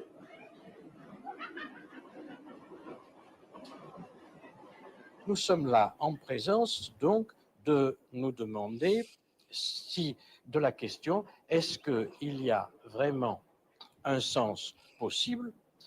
Mais la recherche du sens ne peut pas être une affaire purement intellectuelle. La recherche du sens implique une mise en question radicale de la vie moderne. Pour retrouver un sens, il faut mettre en question ce qui n'a pas de sens. Or, nous sommes entourés d'objets qui sont actifs, qui sont efficaces, etc., mais qui n'ont pas de sens. Alors, autant une œuvre d'art a un sens, ou plusieurs sens, ou provoque chez moi un sentiment, une émotion qui donne un sens à ma vie. So there's many differences between the idea of science and technique, right? Which are obvious, right? Science is totally ruled by methodology, right? Whereas in the sense of art, right, art can be free from it, right? But art or skill, right, okay, can have a relationship where it's totally dominated by technique, right? Okay, as I mentioned in the earlier round, right?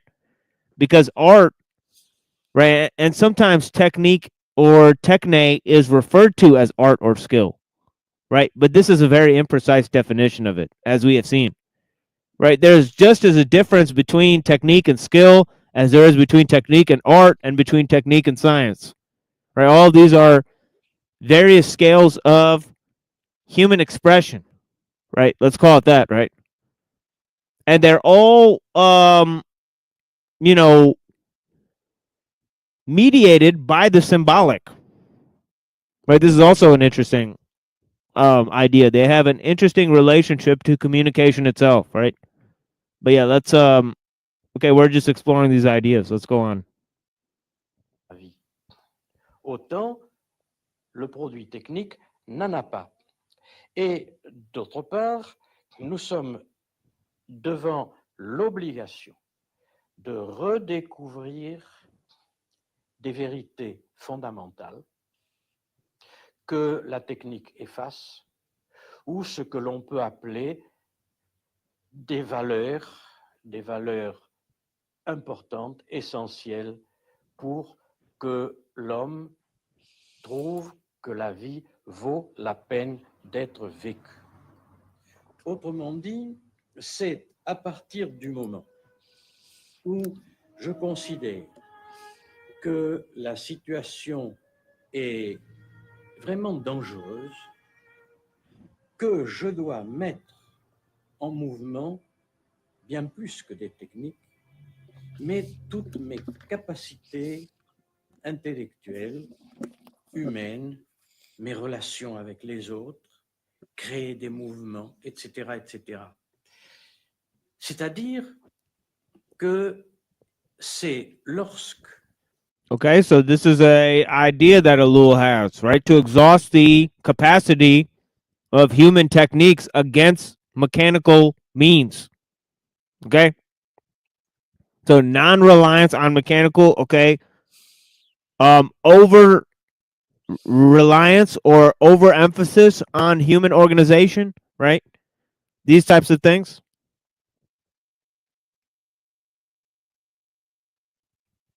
je pense qu'il y a le risque d'une fatalité, que, autrement dit, que les choses risquent de se développer comme un destin pour l'homme, et j'ai écrit que la technique finalement se développait comme une sorte de destin pour l'homme. C'est à ce moment-là que l'homme doit se révolter et refuser que ce soit un destin.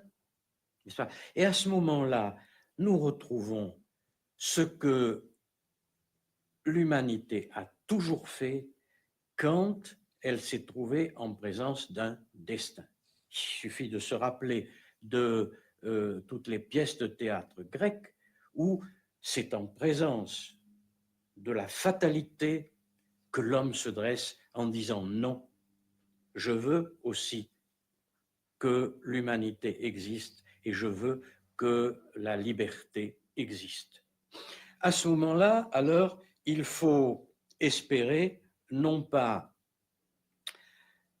remporter des victoires très rapides, et il ne faut pas espérer que nous aurons une facilité dans le combat, mais il faut savoir que nous continuons à, je dirais, à remplir notre rôle d'homme. Mais en réalité, c'est une situation qui n'est pas insurmontable. Il n'y a pas... So here he's speaking with this idea of freedom, okay, at the same time against the idea of pessimism, right? Okay, feeling an ultimate loss of control in the face of the technological system, and on the other end, feeling an optimism, okay, and letting the technology guide you, right? That freedom rests in none of those options, right? It actually rests in a third option, right? And seeing a hope, right, both against technology, right, and in a sense where it could continue, but that, you know, it will fall under the guise of humans, right? So he's saying that the idea about destiny, and I think this is where his sort of Christian idea or Christian theology comes in, right? Because notice he started this all by saying that people were, you know, sort of saying that, you know, he's a pessimist because he's a Calvinist. and they're saying he's a Calvinist because they misunderstand his theology, and that this is usually done by Americans, right? So he sort of brought all that in, right? Yeah, because Calvinism's big here, right? So he's thinking that, so they think, well, he believes in technological determinism, therefore he rejects free will, therefore he, Must is a be Calvinist. right? Yeah. So this is all straw manning of Elul's position, obviously, right? But he's doing this all in a response to a series of complaints, right, or a straw manning of his positions, right, in respect to his theology, right, and in respect to his views on technology, right. So yeah, so that's interesting, right, that he gives this sort of treatise on freedom and against technological optimism at the same time, right? De fatalité que nous ne puissions pas vaincre. Ça, seulement alors, il faut des raisons très profondes pour se mettre à lutter. Il faut avoir des convictions très fortes. Il faut vouloir que l'homme continue finalement à être un homme. Cette lutte contre la fatalité technicienne, eh bien, nous l'avons menée dans des petites actions, mais il faut toujours que ça soit des groupes humains à grandeur humaine, où l'on se connaisse. Ça ne sera pas des grands mouvements de foule, ça ne sera pas d'immenses syndicats, ni d'immenses partis politiques qui arriveront à lutter contre ce développement. Alors, ce que je viens de dire, ce n'est pas très efficace, bien sûr. Si nous luttons contre des choses parce qu'elles sont trop efficaces, nous ne pouvons pas jouer à être plus efficaces. Ça ne sera pas immédiatement très efficace. Mais il faut espérer que l'homme ne meurt pas et se transmet de génération en génération des vérités. Okay, so I think that's a very salient point. You can't fight efficiency with efficiency, right? But, okay, efficiency for the sake of efficiency is a circular goal. As I spent much time talking about last time, okay, we went like over a ridiculous amount of time, okay, having discussions about that. Okay, I think it was like over 4 hours where I just, where we just, I kept going on about efficiency at the beginning of the show. And then I read Orwell. And then I, put on a thing about Bina and the goal of humanity being the creation of self-replicating machines and all of that stuff. And so I've really taken you guys in the ringer about the goals of certain transhumanists, right? Now, even Minsky, right? Okay, from Minsky to Kurzweil to Musk, right? All three of them keep on using the word God in relation to technology, right? So this is a huge red flag, okay, obviously. It's really annoying, to say the least. Yeah, huge red flag. Okay. Okay, big time red flag that these people like Minsky, like Kurzweil, like Musk, and I'm putting them kind of in a descending order of importance, okay, within the development of new technologies, right? Minsky is top AI researcher, right? Kurzweil is sort of second tier, sort of philosopher and promoter of new technologies, right? He's a futurist, in other words, so-called. Okay, then you have people like Musk that are sort of like the figureheads, right? They're going to take the fall, okay, when this thing ramps up. Going to be the poster boys. That means that they're going to be the ones who are going to be publicly crucified, okay? Yep. Used as for blamed The Okay, when shield, this thing's the foisted. shield, yeah, the shield for the PMCs and etc. Yeah. So it's sad but true, but this is what's going on. But They're yeah, already gatekeeping hard for sure. right. And, Yeah, exactly. Lizard tree. misdirecting and etc. Yeah. Total misdirection. But yeah, let's see what Elul has to say, and then we'll see what Elul has to say again, and then we'll leave this section of the show, play some music, and read the Tao Te Ching, and see if we could find any solutions against some of this in the Tao Te Ching, right? As we've been doing recently. Yeah, we're now on a new translation of the Tao Te Ching. So yeah, let's check out what Elul's got to say. Blessings.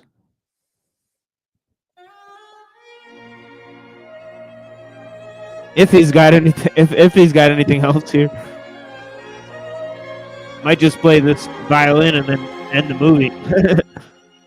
Yeah, there's only like. Oh yeah, that's it. Yeah. Yeah, so that's it.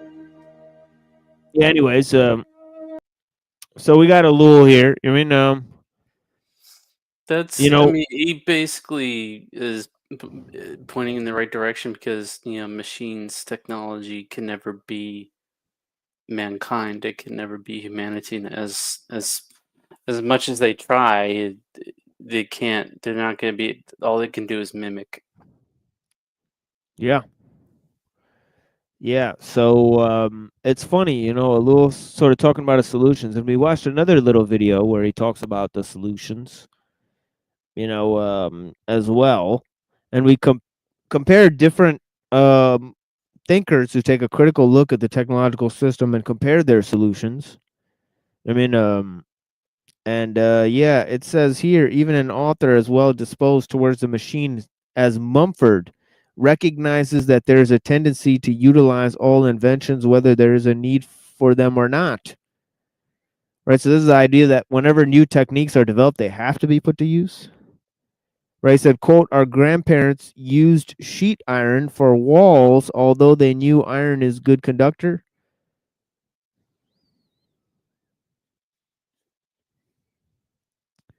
Of heat. The introduction of anesthetics led to the performance of superfluous operations, unquote. To say that it could be otherwise is simply to make an abstraction of man. Another example is the police, says Elul. The police have perfected to an unheard of degree technical methods both of research and of action. Okay. Everyone is delighted with this development because it would seem to guarantee an increasingly efficient protection against criminals. Let us put aside for the moment the problem of police corruption and concentrate on the technical apparatus, which, as I have noted, is becoming extremely precise. Now, Elul actually goes into this huge detail. Okay, he talks about how the development of the police and propaganda go hand in hand with the technological society, right?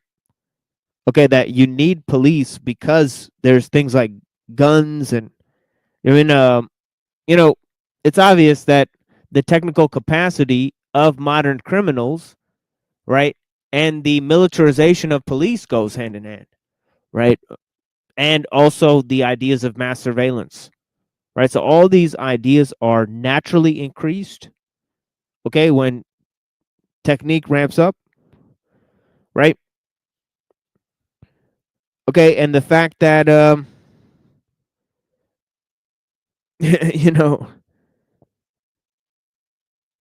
lot of these ideas are put to use when you encounter police. I mean, it's obvious, right? Let us put aside for the moment the problem of police corruption and consider the technical apparatus. Now, that's a main point too, because if you just consider the technical apparatus, which Elul is going to do many times that we look at this, right? He's not going to look at whether the cops are bad or good. He's just going to look at how the system, okay, empowers and has to develop, okay, an increased capacity, technical capacity among the police, right? So they're going to get powerful and powerful, okay, as the technology ramps up, right? Now he says,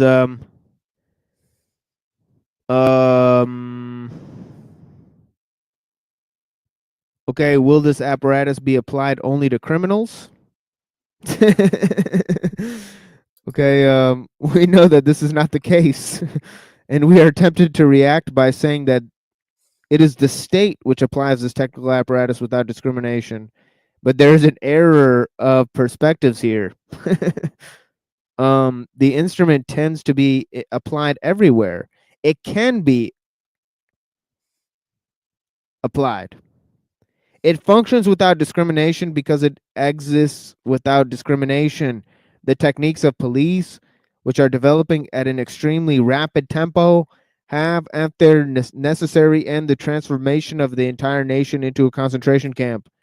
There is no perverse decision in part of some party or government to be sure apprehending criminals. It is necessary that everyone be supervised. It is necessary to know exactly what every citizen is up to. Of course, he's talking about pre-crime, right? Okay, to know his relations, his amusements, etc. It's already happening, right? The state is increasingly in a position to know these things. Okay. Okay, and look at the more you engage in sharing certain types of information, the more you'll be regulated in this fashion. It's obvious, right? This does not imply a reign of terror or of arbitrary arrest. Okay, that's why we're not surprised when it happens to us, by the way. The best technique is one which makes itself felt the least, and which represents the least burden. But every every citizen, must be thoroughly known to the police and must live under conditions of discreet surveillance. All this results from the perfection of technical methods. Okay, I'll stop reading right there. Right? And we'll read more about the development of the police state and all this type of stuff later. Okay, we're now moving to a musical break because I've gone far too long with the lull here. Right, we're going to move to a musical break. Right, it's Ramadan. Right, so I apologize about not having time. I want to preserve some of my time at night for prayers if I can. Right, but yeah, let's move to some music and then we'll go to the Tao Te Ching. I mean, in which we're almost already on the 4th hour, so we might, discuss that for a short amount of time before we move to kurzweil, right? But yeah, but we've been looking at the Tao for a very long time. We've taken an extensive look at various translations of the Tao Te Ching, right? Perhaps we'll return with 4 more translations later in the show, right? But for now, it just suffices to look at these translations and have in-depth discussions about the main principles, right? So proceeding forward, we can apply them in various forms of discussion, and I know many people are already doing so, right? As we continue to speak about these things, right? But yeah, I appreciate the correspondence on the topic, right? Definitely. But yeah, here's some music for you guys.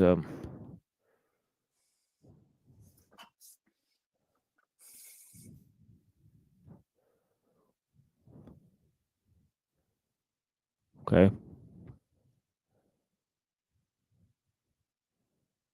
I think.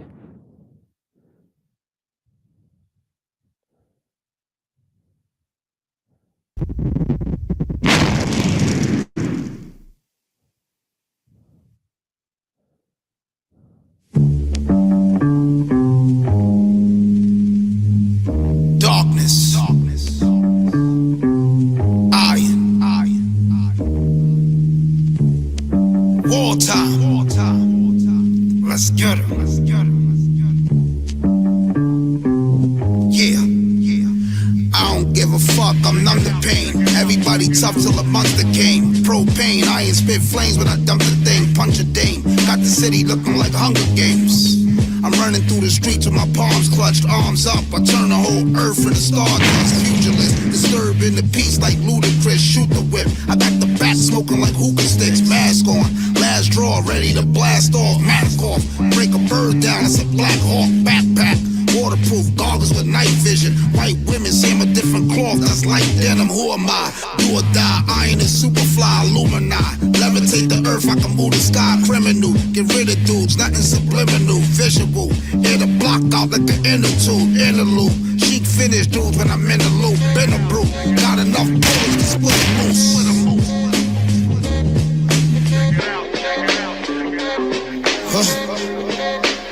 They got me trapped in these last days. The government in fear of my bad ways. Clash clay, put your lights out, that's an ashtray. Black spade, cascade, misery.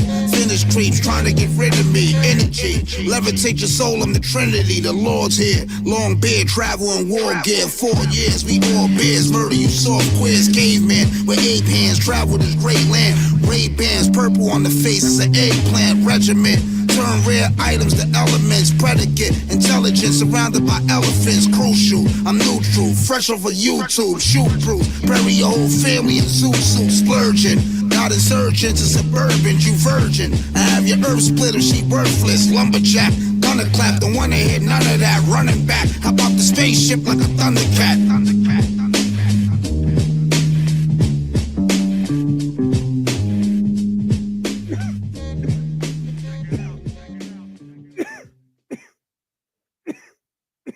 Oh yeah.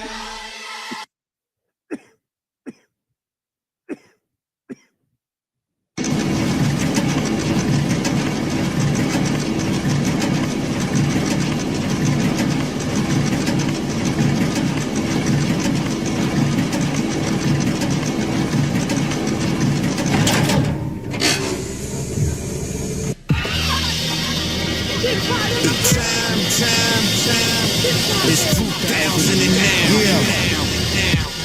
The location. Real shit motherfuckers don't talk about. The emotion. Motherfuckers don't pay attention. I love a picture survival in quicksands of injustice, with racial profiling and human rights on crutches. Plus the political corruption got people demanding answers. Nobody gives a fuck no more to eat, they taking chances. Flip that quarter quick, cop a stack from Sanchez. Put one in the chamber, hide the pack between the branches. Government money laundering, bombings that spreading cancers. The World Trade disaster was just the war's cash advances. Neglected too much office meds and back on campus to take innocent lives just to ease the pain. While we continue to ask why, still no answers. But I know you can't embrace the sun and not believe in rain. Fuckers digging up dirt and causing these avalanches. Good people put in work but can't make ends meet. Young mothers struggling with hungry babies and shitty pampers. So the world should understand being a slave ain't sweet. That's why it's rage against the machine. It's rage against the machine. The lies and propaganda got me ready to scream. I refuse to bury the dream. Return democracy, platinum chains for property. Got a lot of hostility, but it's more than the cream. Through swamps of the struggle and sandstorms and scandals. Amongst whoremongers with nerd label as vandals. Separating racist police, state and the nation. Using taxpayer monies for gambling and taking vacation. Trifling fucks like Spitzer. Tricking on hoes, Howard on this unaffordable education. But won't allow fellas with focus and occupation. Trying to leave us down and hopeless. Boxed in the matrix. Got backs against the wall, rebellious with guns drawn. Look at the millions that starving, you done wrong. Choosing our targets in this modern day norm. Another mother crushed with a child, lungs in the arms. Police don't serve and protect, them beasts is a threat. They far east serving death for wanting peace in Tibet. I'm wiping on the scars on a youth for Skid Row. Blood, sweat, and tears, grease a little sweat. Back from Iraq, face riddled with shrapnel. Addicted to morphine, trapped in the capsule. Honorable discharge, discarded and homeless. Officer full of shit jobs, bombed like roaches. Millions trapped, lacking medical insurance. Civilians are getting jacked, rebels setting on tourists. Full body armor up in the state of emergency. 12 gauges solder blasting back at the perjury. Against the machine, it's rage. Against the machine, the lies of propaganda got me ready to scream. refuse to bury the dream. Return democracy, platinum chains for property. Got a lot of hostility, but it's more than the cream.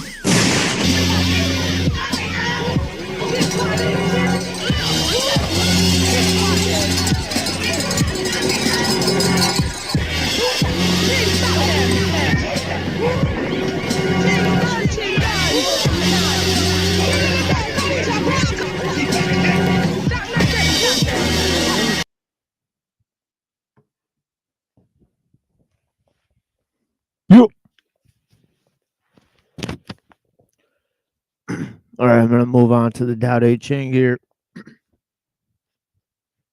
A surprising line that we're beginning with is the greatest of rulers is but a shadowy presence. Okay, a line that has many different implications.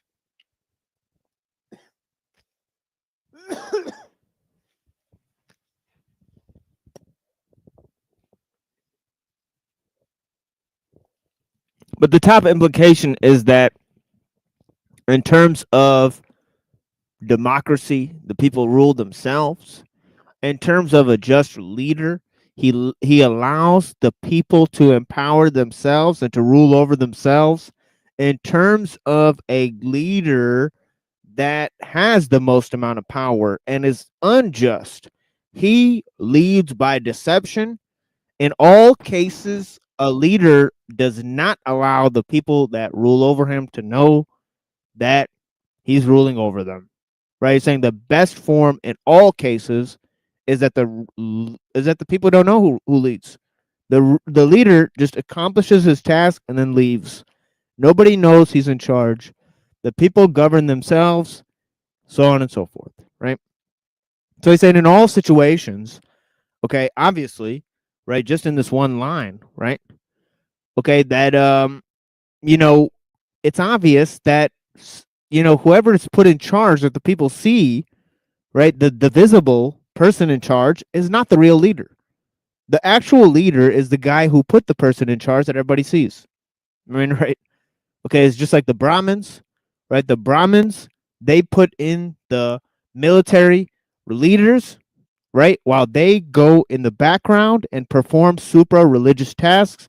The philosopher kings put the guardians in charge, okay? Everywhere you see, right? And of course, the bankers put our leaders in charge, right? So there's many different ways in which the actual leaders are actually behind the throne, right? Okay? And of course, a person can the bookkeeper can remain king if the public can remain ignorant about the method of bookkeeping. Right? How many times has it to be said, right? Okay? Okay, absolute power corrupts. Therefore, it's hidden from the masses what the actual reins of power are. Right? Okay? And the befuddled masses seem to try to chase the illusion of power that exists in the world. Right? I mean, this is actually true. Right? I mean, look at how everybody chases money. Right? Okay? And look at how everybody blames the state instead of technology, right? As we were seeing before, right? Right. Remember, Elul was saying, well, the police power exists. It's used against everybody. Okay. The corrupt and the just alike. Right. And who do we blame? The state, not the continual improvement of technical means, right? Which have to be applied at all costs. Right. Okay. It's obvious. Right. The real power exists behind the throne. Nobody sees it. Right. Wizard of Oz, behind the curtain. Right. Okay. The greatest of rulers is but a shadowy presence. Okay. Chapter 17. Philip Ivanhoe translation. Next is a ruler who is loved and praised. Okay. Okay, obviously the ruler who has the ability to use the people, right? Okay? Has the confidence of the people.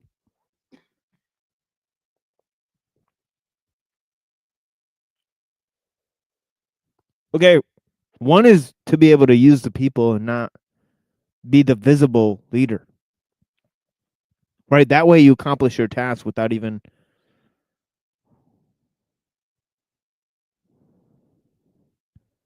people knowing who's accomplishing the task, right? So if they disagree with you, they won't even know who to blame, right? Okay. And so you're not especially doing it for praise of people, right? Okay. But now there's a second type of ruler who's doing it for praise, right? Who's doing it for love, right? This is a secondary type, right? Now he says next is the one who is feared, okay? So he's disagreeing with sort of the Machiavellian synthesis, right? Where Machiavelli sort of says, look, he's agreeing with Machiavelli that the best ruler is a shadowy presence, right? That you got to keep the people ignorant to a certain extent, right? About who's really in charge, right? But he's disagreeing with him that fear is better than love, right? Right? Remember, Machiavelli says that people fear by necessity, but love by convenience, right? Therefore, fear is a more powerful force, right? But Machiavelli also says that the ruler has to use the people, has to build on the foundation of the people. He can't just rely on his means of rulership, right? Because if he's relying on strategy and fortresses and all that sort of thing, instead of the support of the people, right, his rule won't really last, right? It says the best foundation is the support of the people, right?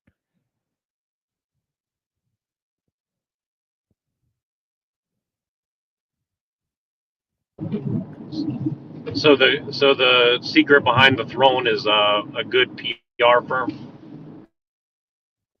Yeah, yeah. You know, even Lao Tzu knew that. It's interesting, right?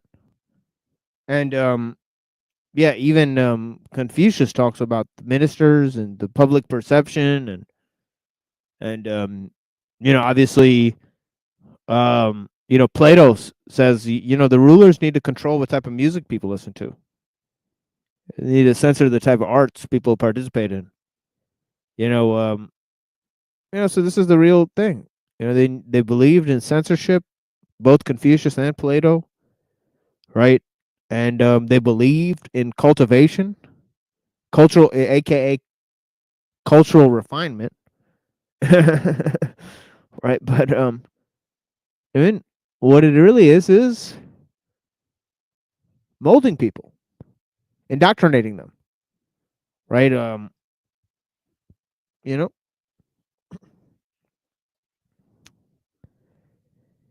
and so yeah, the greatest of rulers is a shadowy presence. Next is a ruler who is loved and praised. The next is the one who is feared. Okay, we'll move on from that. It says next is the one who is reviled.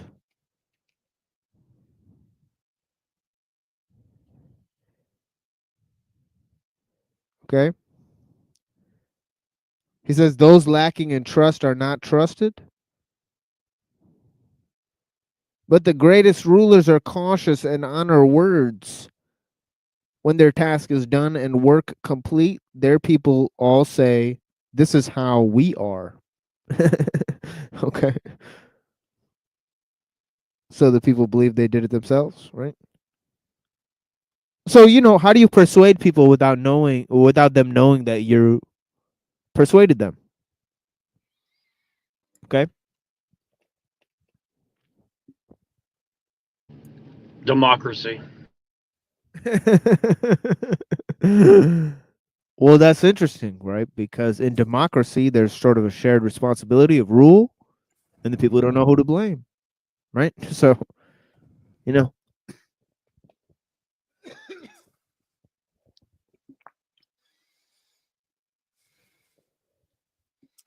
Power of suggestion, I would guess.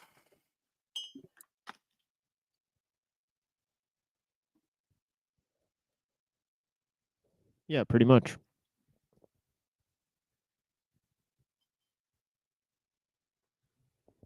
No, Now it's we go really to- weird because Yeah. I was just watching this video a few minutes ago of only has like 130 views, and it's this giant PR firm that also just so happens to basically do like financial advising for people, as if there's some sort of correlation between financial decision making and PR, and it's very interesting because they literally had the ex MI6 minister on there talking about,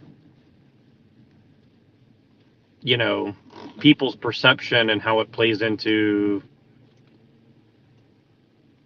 basically global events and how that kind of impacts, people's perceptions of certain things will be just as unpredictable as the things themselves, but there's ways to mitigate it, essentially. So it's very interesting. It's like, it's just, it's just this tiny little video nobody's seen, and they're having like extremely weird conversation about this very topic. So I just think that's interesting.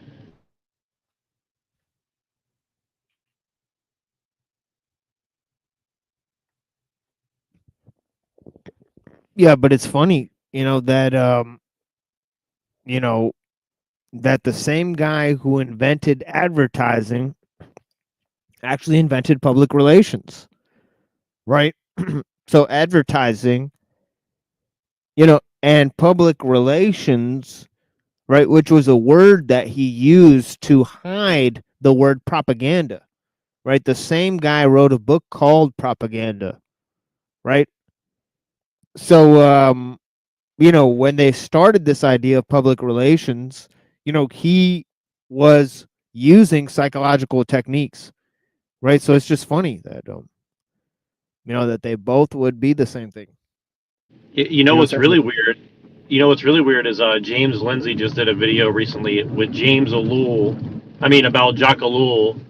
Oh no way! Propaganda. Oh, we should actually watch that video. Weird. Yeah, we should watch that video. I would never suspect that. We definitely should.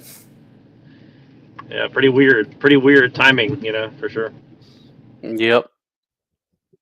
Yeah, Ellul on propaganda is one of the main topics, and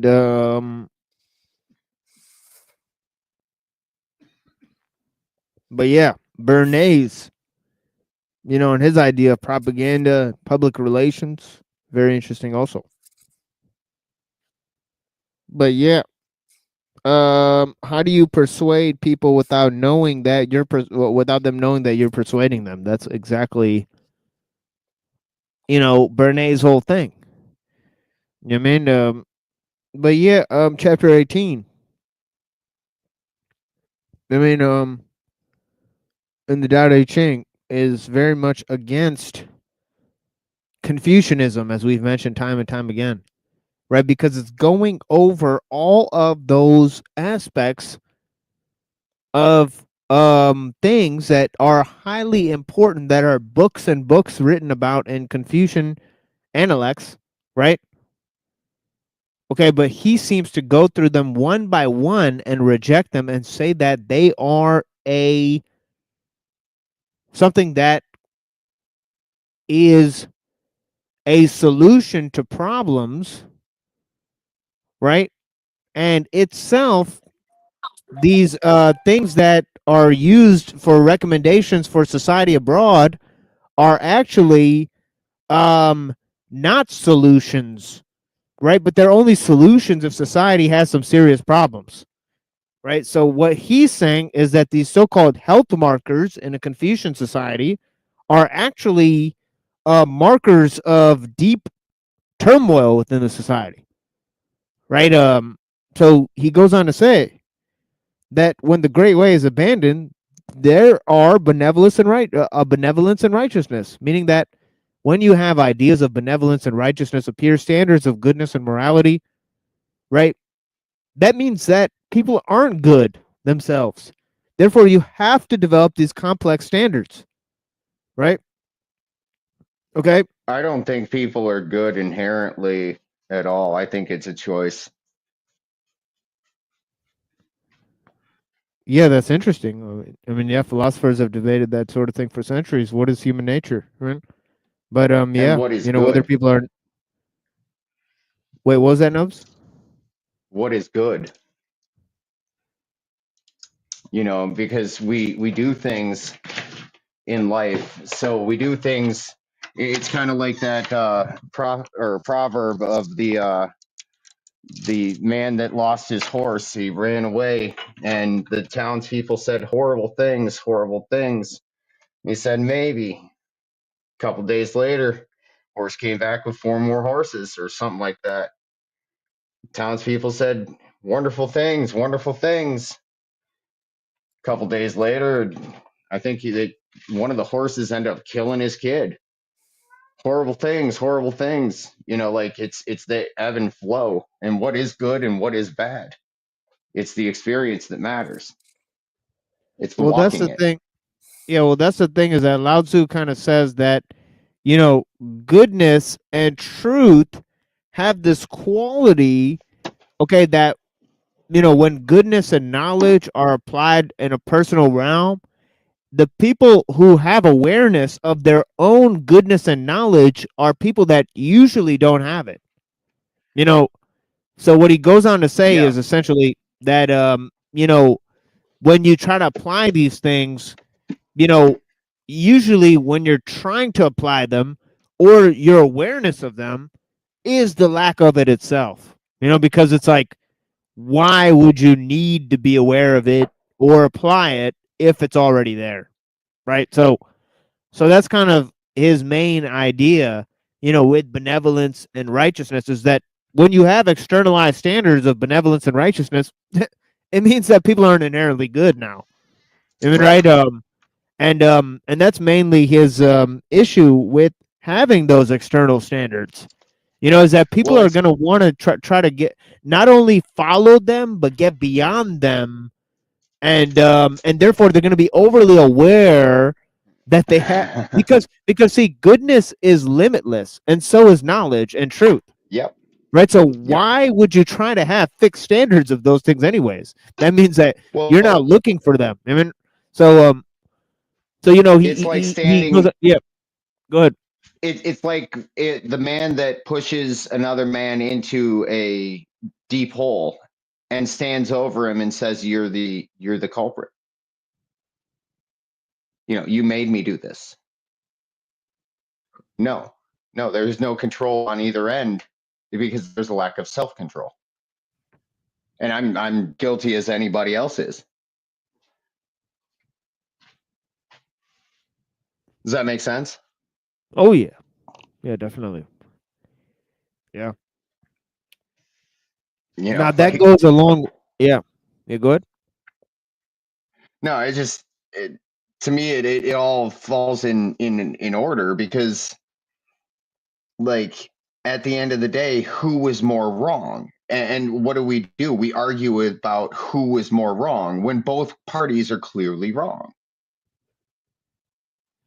Or the opposite, they're both looking at the hole and saying, "Hey, let's fill this in and walk over it and walk our separate ways." That way neither one of us fall. And it's not supporting one more than the other, it's supporting yourself to support the other. Like it's the inverse of the outverse.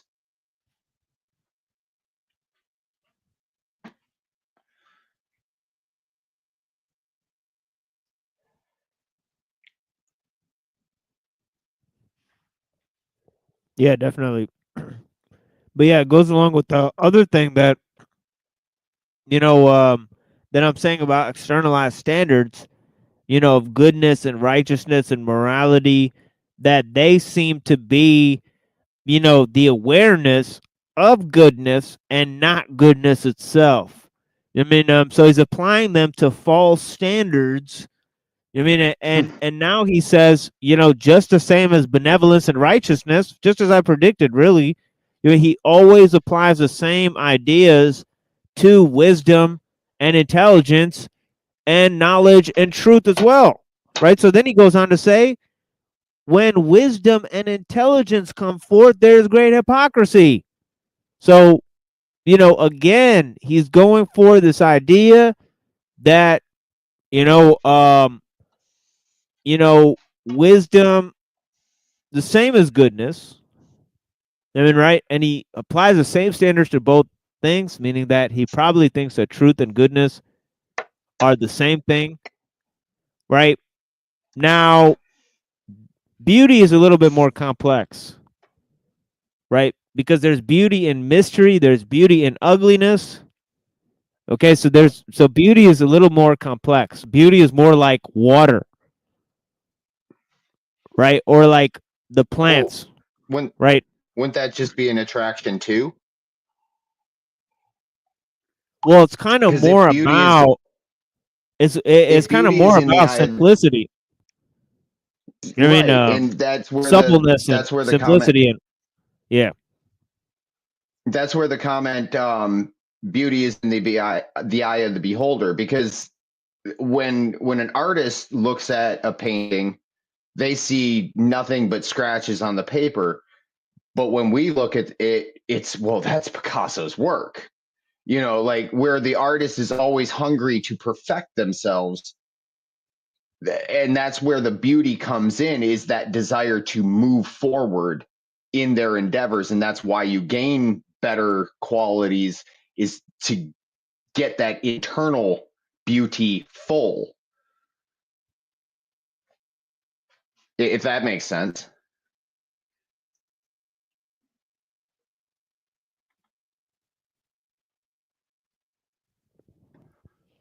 Yeah, sure. But it's interesting what he says in these first two lines. You know, he says, when the great way is abandoned, there are benevolence and righteousness. When wisdom and intelligence come forth, there is great hypocrisy.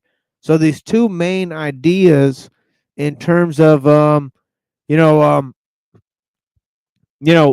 Confucian system that seems to very highly regard, right, justice, morality, and also wisdom, right, knowledge, right, and obviously it says you got to have broad learning, right, and all this type of stuff. We went over it, right? Okay, Lao Tzu is saying all of these are okay. These standards are like having internal limitations for things that are actually limitless, and they should be inherent within the society in the first place, right? So that's his sort of argument against it, all right? But then he moves. He moves more in the more fundamental aspects of the society, right? He says, when the 6 familial relationships are out of balance, there are kind parents and filial children. Okay, meaning that, okay, it's because there's no order in the home, right, that you have to have rules of how people function in the home, right? Okay. And then he says, when the state is in turmoil and chaos, right, there are loyal ministers, right? So he's applying the same turmoil that exists within the home, right, by having, rules, okay, and all these types of things. Okay, it goes into society in general, right? Because the king doesn't trust his people, essentially, to rule themselves, as it says in the previous chapter, right? That's why he needs loyal ministers to then give him advice about how to rule his people and watch over them, right? Okay?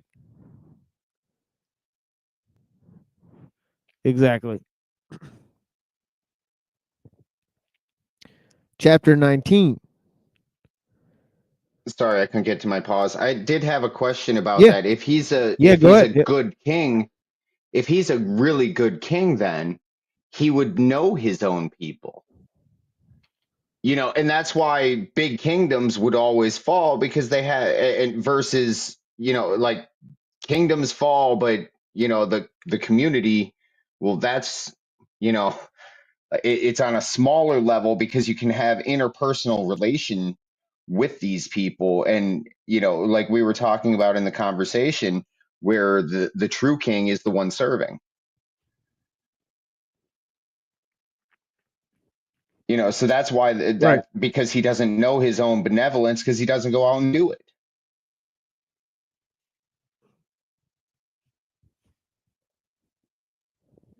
Right. And yeah, so it says, and now it's going to go into how, you know, these ideas, sageliness, knowledge, wisdom, you know, these externalized standards, you know, that you should actually, you know, cut them off, right? So he says, you know, because obviously truly good people are not aware of their own goodness. He says, cut off sageliness, abandon wisdom. The people will benefit 1,000-fold. Cut off benevolence, abandon righteousness. And the people will return to being filial and kind. Right? Okay? Okay, right. I could not agree more with that comment right there. I could not agree more. Yeah, and it says, you know, obviously it's talking about that, you know, too many names and standards, they kind of make people insincere, right? So his whole thing is about being sincere, is about having sincerity, purity, uprightness, you know, all these types of things, decency, but not having to impose them, right? So here he says, cut off cleverness, abandon profit. Okay? And robbers and thieves will be no more. Okay, obviously ingenuity, innovation, right? They're a gamble, they're a risk. Look at all the things we talked about in the beginning, right? Okay, this might leave people lacking in culture, says Lao Tzu. So give them something with which to identify. Manifest plainness, embrace simplicity. Do not think just of yourself. Make few your desires, he says, right? Okay, now chapter 20, right? Obviously, chapter 20, there's many ideas. Okay? 1, greatness is not found in numbers. 2, it's not about the division of labor in the society. It's about personal sense of, you know, self-reliance, really. Human, right? So it's a chapter about individualism against this sense of society, right, at large, right, and the division of labor within the society, but it's also against egoism, right, another Chinese idea, right, which was about a sort of radical form of individualism, right? Okay, and again, it's against knowledge, right? Relying too much on knowledge and morality, right? On sageliness and wisdom and righteousness and these externalized standards, right? Okay, he's talking about embracing simplicity, sincerity, okay, natural simplicity, okay, and instead of cultural refinement, right, where it goes against the Confucian system, against its sense of cultural refinement, right? And I appreciate the people who are watching, right? This is chapter 20. Okay, I just explained it. I'm going to read it. Dude, I can't help but laugh because I'm literally going to carry my, like, I'm walking into this whole genre. It's funny as hell. What?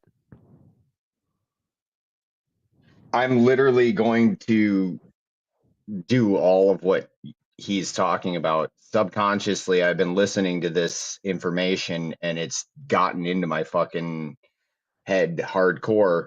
Yeah. And yeah, simplicity is literally it's freedom. Like it yeah, truly manifest. is. Yeah, he said in the last thing, manifest simplicity. And here's what I'm trying to get to is that simplicity is sincerity. If we just actually get to this idea that actually it's and that's why I keep saying this other line, that complexity imbues assimilation. You know, and this other line by Ellul, that conformity in our age is nothing more than conformity to the technological system. That conformity is assimilation, which actually comes from complexity in designs.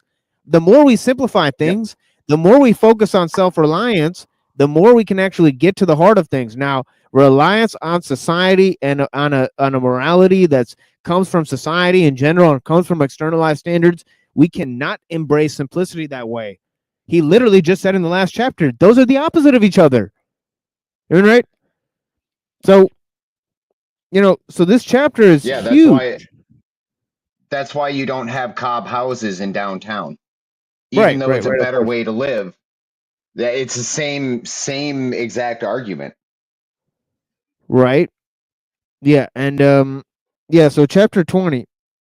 Cut off learning and be without worry. Interesting. Okay. He's talking about having externalized standards of learning. Okay, he's talking about embracing simplicity again, right? Okay, about, you know, again, not making things complex, right? And not relying on others, right? So this is, it's all summed up in this chapter 20. It's a beautiful chapter, right? If you really read it, right, and take in what I'm saying about it, right? Because I mean, you could read it on your own and derive to your own conclusions about it as well, and we'd love to hear that as well, right? But chapter 20 says, cut off learning, be without worry. How much distance is there really between agreement and flattery? How much difference is there between fair and foul? He says, what other people fear, one cannot but fear, immense. Yet still not at its limit. The multitude are bright and merry, as if enjoying a grand festival, as if ascending a terrace in springtime. I am alone, am still and inactive, revealing no sign, like a child who has not yet learned to smile, weak and weary. I seem to have nowhere to go. The multitude all have more than enough. I alone seem to be at loss. At a loss.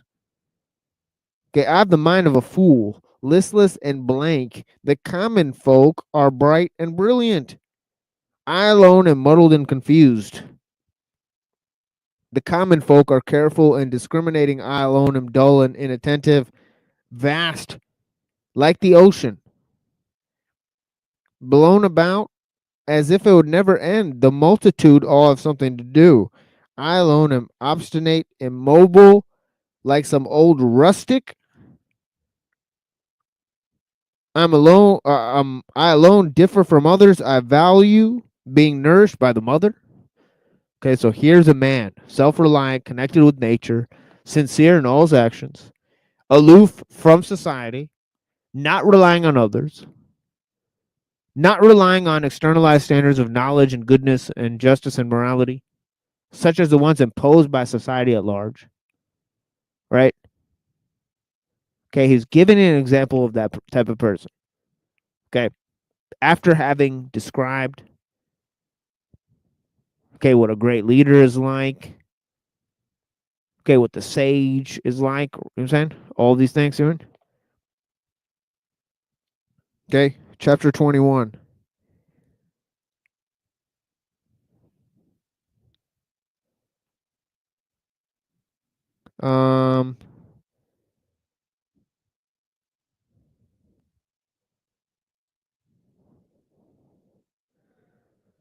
Okay, the outward appearance of great virtue comes forth from the way alone. As for the way, it is vague and elusive. Vague and elusive, within it is an image. Vague and elusive, within it is a thing. Withdrawn and dark, within it is an essence. This essence is genuine and authentic. Within there is trust from the ancient times until the present day. Its name has never left it. It is how we know the origin of all things. How do I know the origin of all things? Through this. Those who are crooked will be perfected. Those who are bent will be straight. Those who are empty will be full. Those who are worn will be renewed. Those who have little will gain.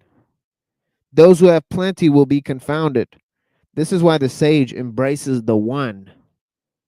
Okay, notice that dialogue, embracing the one, right? Okay, and serve as models for the whole world. They do not make a display of themselves, and so are illustrious. They do not affirm their own views, and so are well known. They do not brag about themselves, and so accord merit. They do not boast about themselves, and so are heard for a long time. Because they do not contend, no one in the world can contend with them.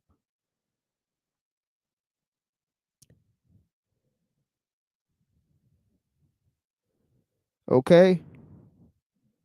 Obviously, nothing fails like success.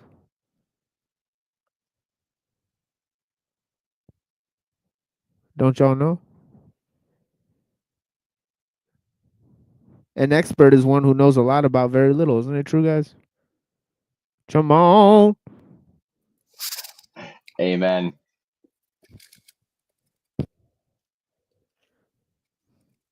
And the best type of help is unprofessional. The best things in life are free. Y'all know the deal. The ancients saying, quote, those who are crooked will be perfected, is not without substance. Truly, the sages are and remain perfect, he says. Okay, we're on chapter 23.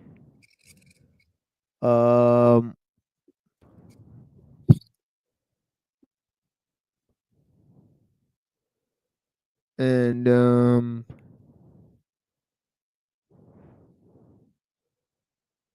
yeah, it's getting interesting. Sages means wisdom. Not necessarily. Sage. What? Look up the word sage. I mean, in his kind of definition, it's just somebody who follows the Tao. A sage. But because he kind of looks down on wisdom. He says, don't find wisdom. That's what a sage say. Yeah. Don't follow wisdom. Oh, I used to go to a church on Sage in Alabama, in Houston, Texas.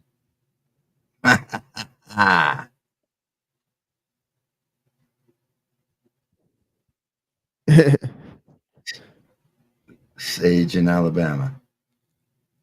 Christian church on Sage in Alabama. Let me think about that for a minute. Sage. Don't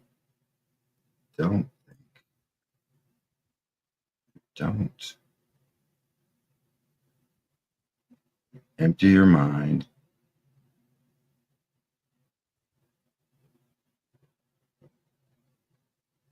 Sounds like Alabama.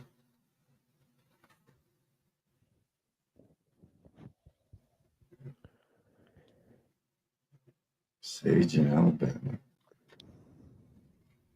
Yeah, there's also a plant named sage. So, there's also, it could be named after that. It's supposed to be good for you. Sage. Yeah. Sage is good for you. Yeah, I use it all the time. Yeah, I put it in the tea I drink. Gives a minty flavor to the tea. You get black tea with sage. It's supposed to make you smart. It's supposed Yeah. to make you smart. Oh, yeah. It's good for your brain. Yeah, definitely. Yeah, I think it is. And you can smoke it. It's kind of like weed. But oh, yeah, I heard of that. Yeah. Smoke it. It does have a psychoactive effect if you smoke it. It's a lot different than getting high on weed, but it still is psychoactive. I mean, but yeah, chapter 23, it says to be sparing with words. To be sparing with words is what comes naturally, right? I mean, and so you can even if you keep your mouth shut, even a fool can be That's seen right. as wise. That's right. Mm-hmm. Yeah, we're definitely supposed to listen more than we talk. That's a natural thing that's going on. I mean, you know, but yeah, fascinatingly enough, right? There's been, we're now a culture of talkers instead of a culture of listeners, and that's because of the screens, right? Everybody wants to put in their 2 cents. Everybody's opinion matters, right? That's a problem, right? Screens and social media.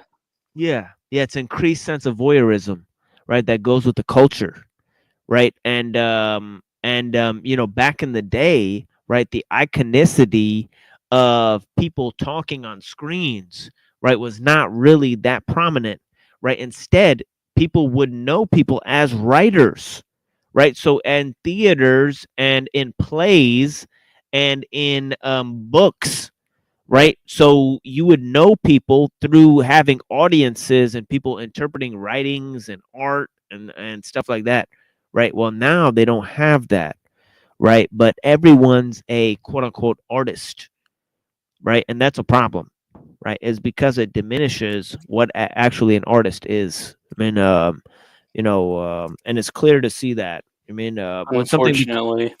when something becomes common, it loses value, and that's a real thing. I mean, but yeah, to be sparing with words is what comes naturally, right? We shouldn't have to rely on words all the time, and images and communication, right? Society should not be based on that, right? um you know and we talked about that a little bit last time about the mind versus language, right?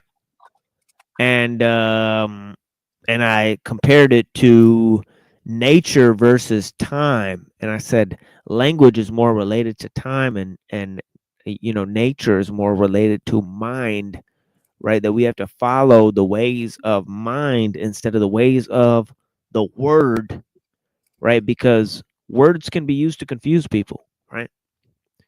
And the word is about human ingenuity, right? Nature is not about words, right? It's just about, the simplest method, really, right? So, I mean, he says a blustery wind does not last all morning. A heavy downpour does not last all day. That's right. I mean, If I may, there's a on that natural, last one, yeah, nature, in my understanding, nature doesn't speak words, but it definitely communicates through observation. Like for instance, I've said, when there's a predator around, the birds fly up. Well, other animals notice that. The symbiotic relationship between the raven and the wolf is the raven will literally watch the pups of the wolf, which it could easily eat, but it does not, because the raven gets the scraps after the wolf's done. So it's a symbiosis and a communication between the two. It's not, they don't need words. right, right. And yeah, blustery wind does not last all morning. A heavy downpour does not last all day. This natural economy. He says, who produces these? Heaven and earth. If not heaven and earth, um,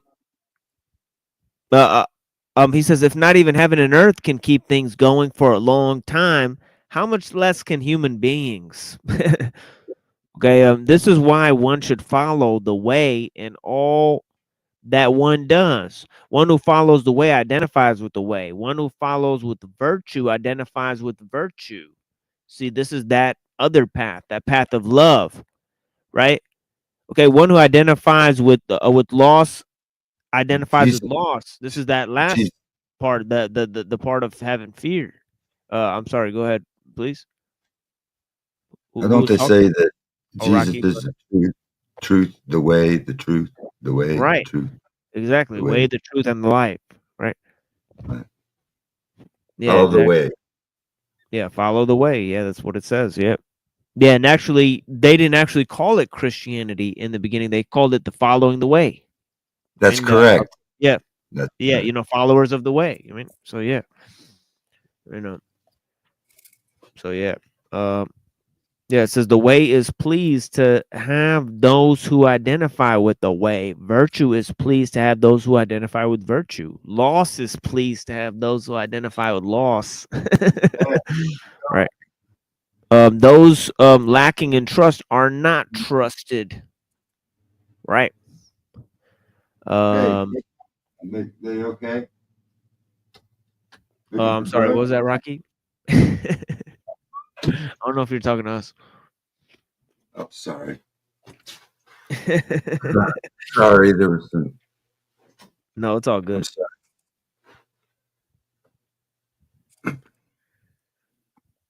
There's some homeless people outside, and I gave them $40, but I should have gave them 100.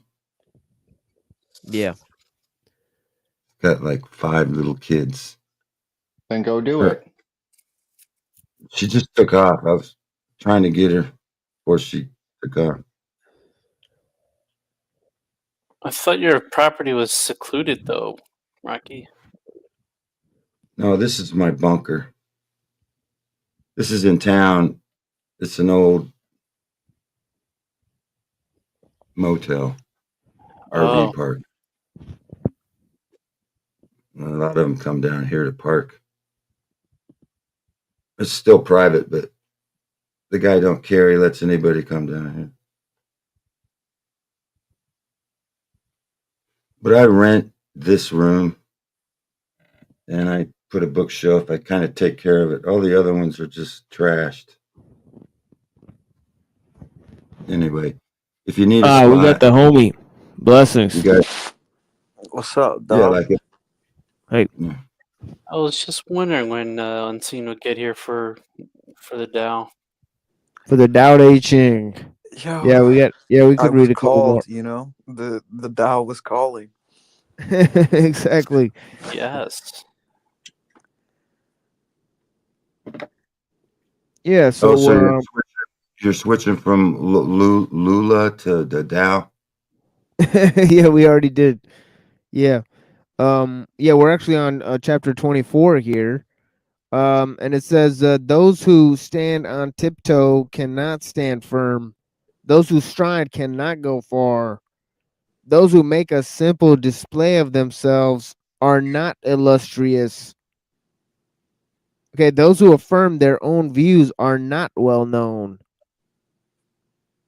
Okay, those who brag about themselves are not accorded merit. Okay, those who boast about themselves are not heard of for long. Okay, I mean the people in these streets should all hear these, you know, and live by these credos, because they brag about themselves. They follow those who are accorded merit. They affirm those who are well known. They display that which is illustrious. I mean, and they talk about, yeah, they talk about what they know. I mean, and if what they know was well known, they wouldn't have to talk about it. And it's because they have to talk about it that it's not well known. You know, why would the truth need these, you know, these petty squabbles to defend it, right? Right. You know, Looks I mean, Lao Tzu had the LARPers pinned down pretty good. yeah, pretty much. Yeah, pretty much. Right. I mean, yeah, like yeah, like this last LARPer guy, he basically made an entire video that he had to delete, boasting about themselves, right? Putting yourself on display. Yeah, you got to delete it because it looks bad. And because why would you have to, you know, if you're any good, why would you have to talk about it by talking negatively about somebody else? It doesn't even make sense. Right? I'm So so great. I'm so good. Dude, like, listen to me. right. So you can't leave Praises. it up. You know, can't leave it up. You can't take credit for it because it's not you. So there's a quote. It says, "Do not argue about the truth with one not knowing the truth, but to him who seeks the truth, give the truth." Oh yeah. Yeah. Yeah. That actually reminds me of the two quotes. You know what I mean? That I Well, that opened my book with. certainly well, that certainly sounds like the pearls before swine comment.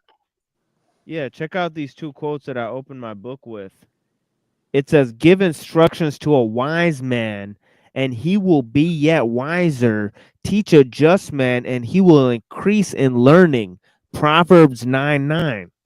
Mm-hmm. And it says, "Speak not in the ears of a fool, for he will despise the wisdom of thy words." Proverbs 23:9. Right? Yeah. So yeah. Straight. Yeah, that's Saint Porphyrius of Gaza who said that actually. But yeah, it's like a very Taoist idea too, because it seems like you know, well, Lao Tzu had a similar view of these things. Like if you have why would you argue the truth if it's true? You know, it speaks for itself. Oh yeah. Maybe because it depends on what type of truth you're talking about. Your truth may be that you were told the sky was blue your whole life, but what if someone else was told it was fucking green? Maybe that's their truth. Well, that's not Depends on necessarily. Depends on who you're talking to. That's like Well, that goes for millions of people who could be told that one truth is one way, when in reality it could be a different truth for millions of others. But does that make it actually true? So I don't know. You tell me what is true. Jesus claims to be the way, the truth, and the life, but everyone claims he's not real. So there you go. Well, who's right? Maybe none of us are. Maybe so. Maybe not.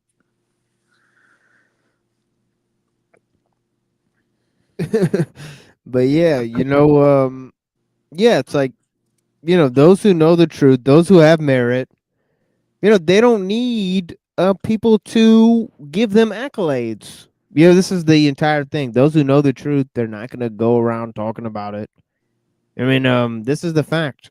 I mean, just like true power wouldn't have to put itself on display. Why would God have to actually, show everyone how powerful he is? If he's really all powerful, it wouldn't make any sense at all.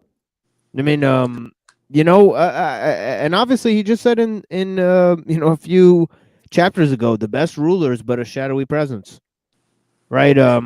So anybody who understands true power, can understand and comprehend divine hiddenness quite easily.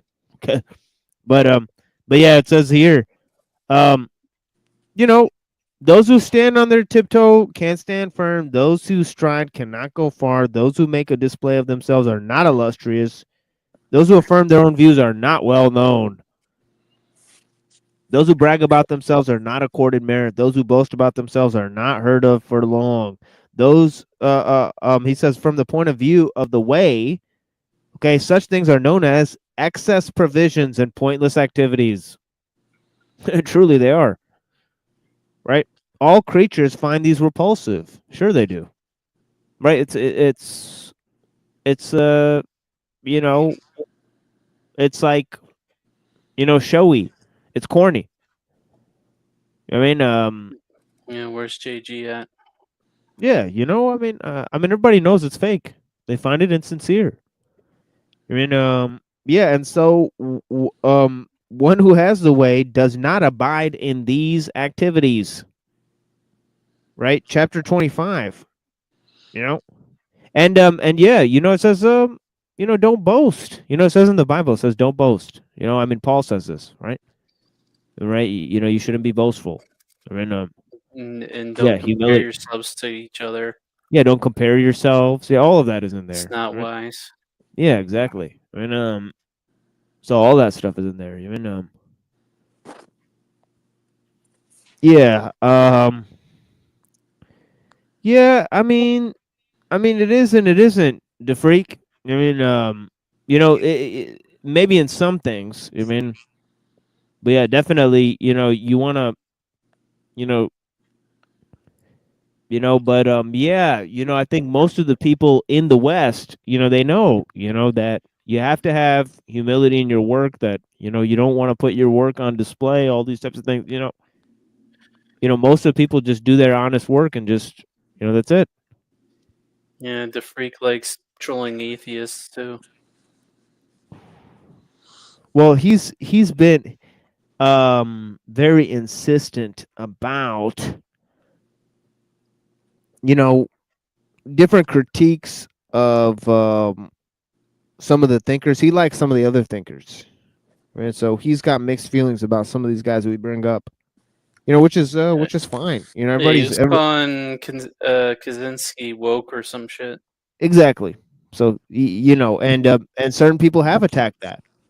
People have made critical attacks and said, well, he's critiquing leftism, but some of his ideas against society, they're themselves leftists.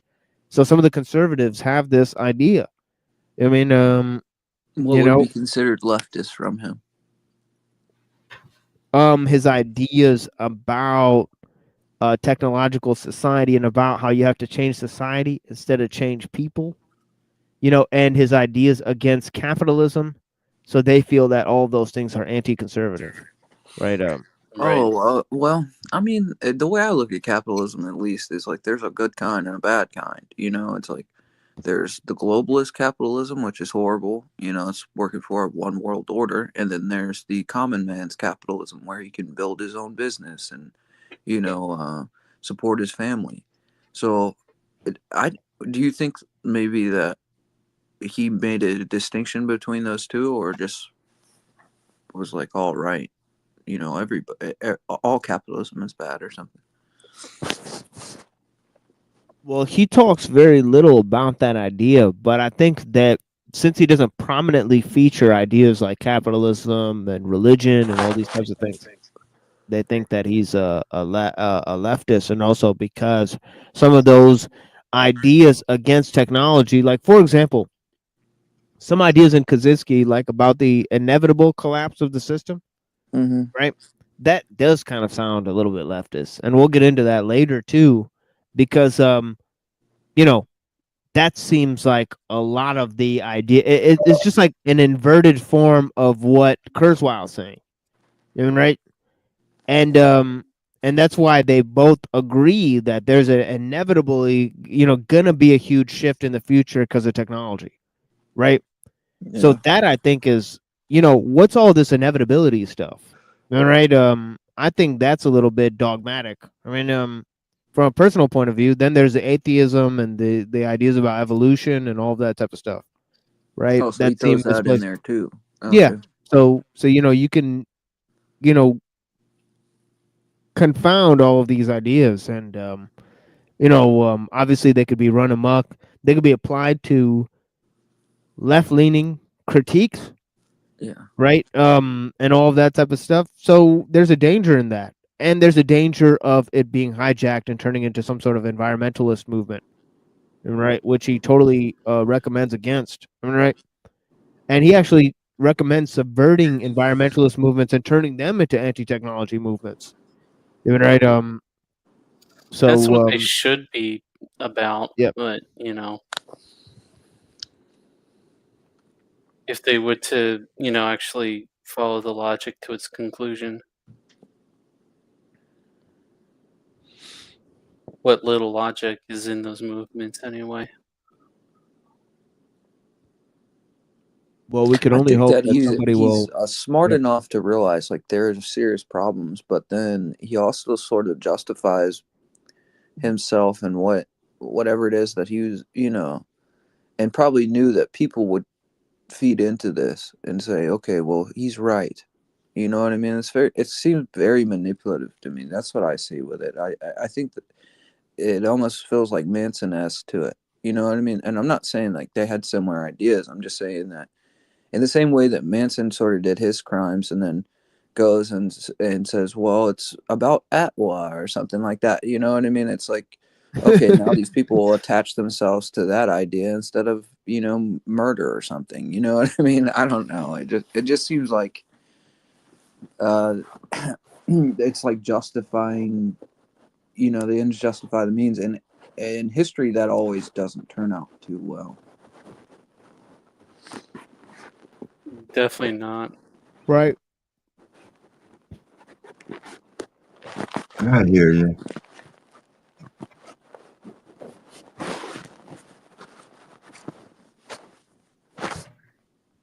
Yeah, but this is this is some wild stuff. But yeah, we're gonna get into Kurzweil in a minute here and look at the dangers of the technological system and get into that. But in these last sort of 10 minutes here, I think I'm gonna read some of these chapters and discuss them with you guys as I have for the past hour, right? And it's been pretty interesting discussions today. And we're almost in the 5th hour of this recording, and yeah, I think we'll be here for at least 10 hours of this recording. And after about 7 hours of this show, I think I'll stop doing this, right? Because I will have to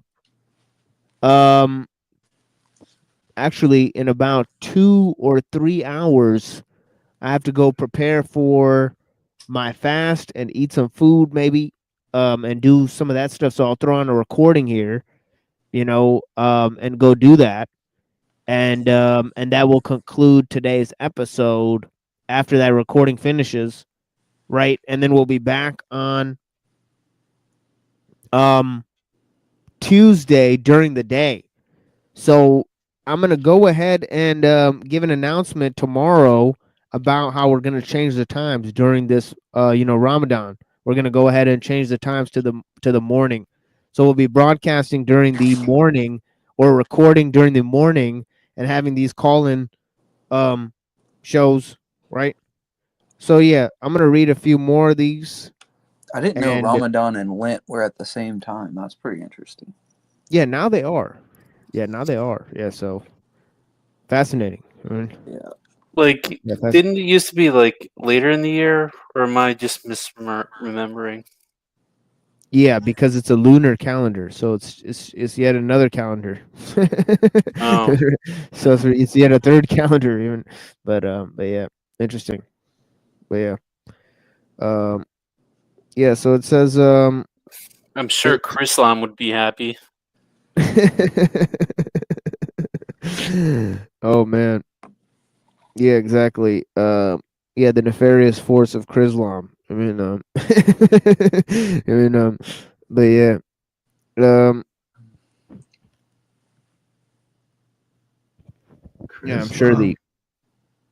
Yeah, I'm sure the Rosicrucians are having a field day with that one. I mean, but yeah.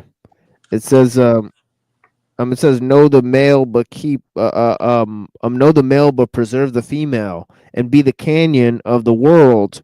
If you are the canyon of the world, constant virtue will never leave you, and you can return home to be a child. Know the white but preserve the black. And be a model for all the world. If you are a model for all the world, constant virtue will never err, and you can return home to the infinite. No glory, but preserve disgrace. Okay, and be the valley of the world. If you are the valley of the world, constant virtue will always be sufficient. You can return to being unhewn wood. Okay, when unhewn wood is broken up, it becomes vessels.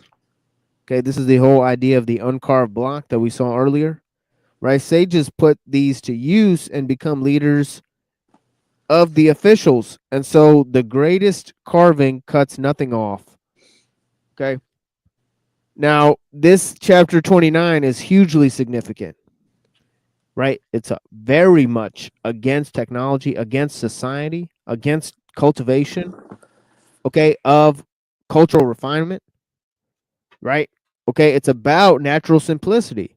Right now, when he just talked about the uncarved block, he's now going to talk about not trying to improve the world, right? What?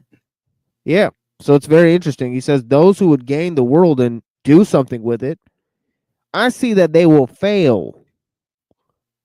Okay. What about the sewer system? Can you improve the sewer system? Well, yeah, that's not really what he's talking about. But the whole thing he's talking about is about trying to improve nature, not improve technique itself, right? But yeah, the whole idea about trying to improve nature, right? Okay. That's the thing that is going to be a bad idea. And he says that, obviously gain the world. It's funny how they phrase that, right? Who will gain the world and lose their soul? You know what I mean? But yeah, it says, for the world is a spiritual vessel. One cannot put it to use. Those who use it ruin it. Look at how that goes back to Elul. Those who use it ruin it. Crazy. You know what I mean? Those who grab hold of it lose it.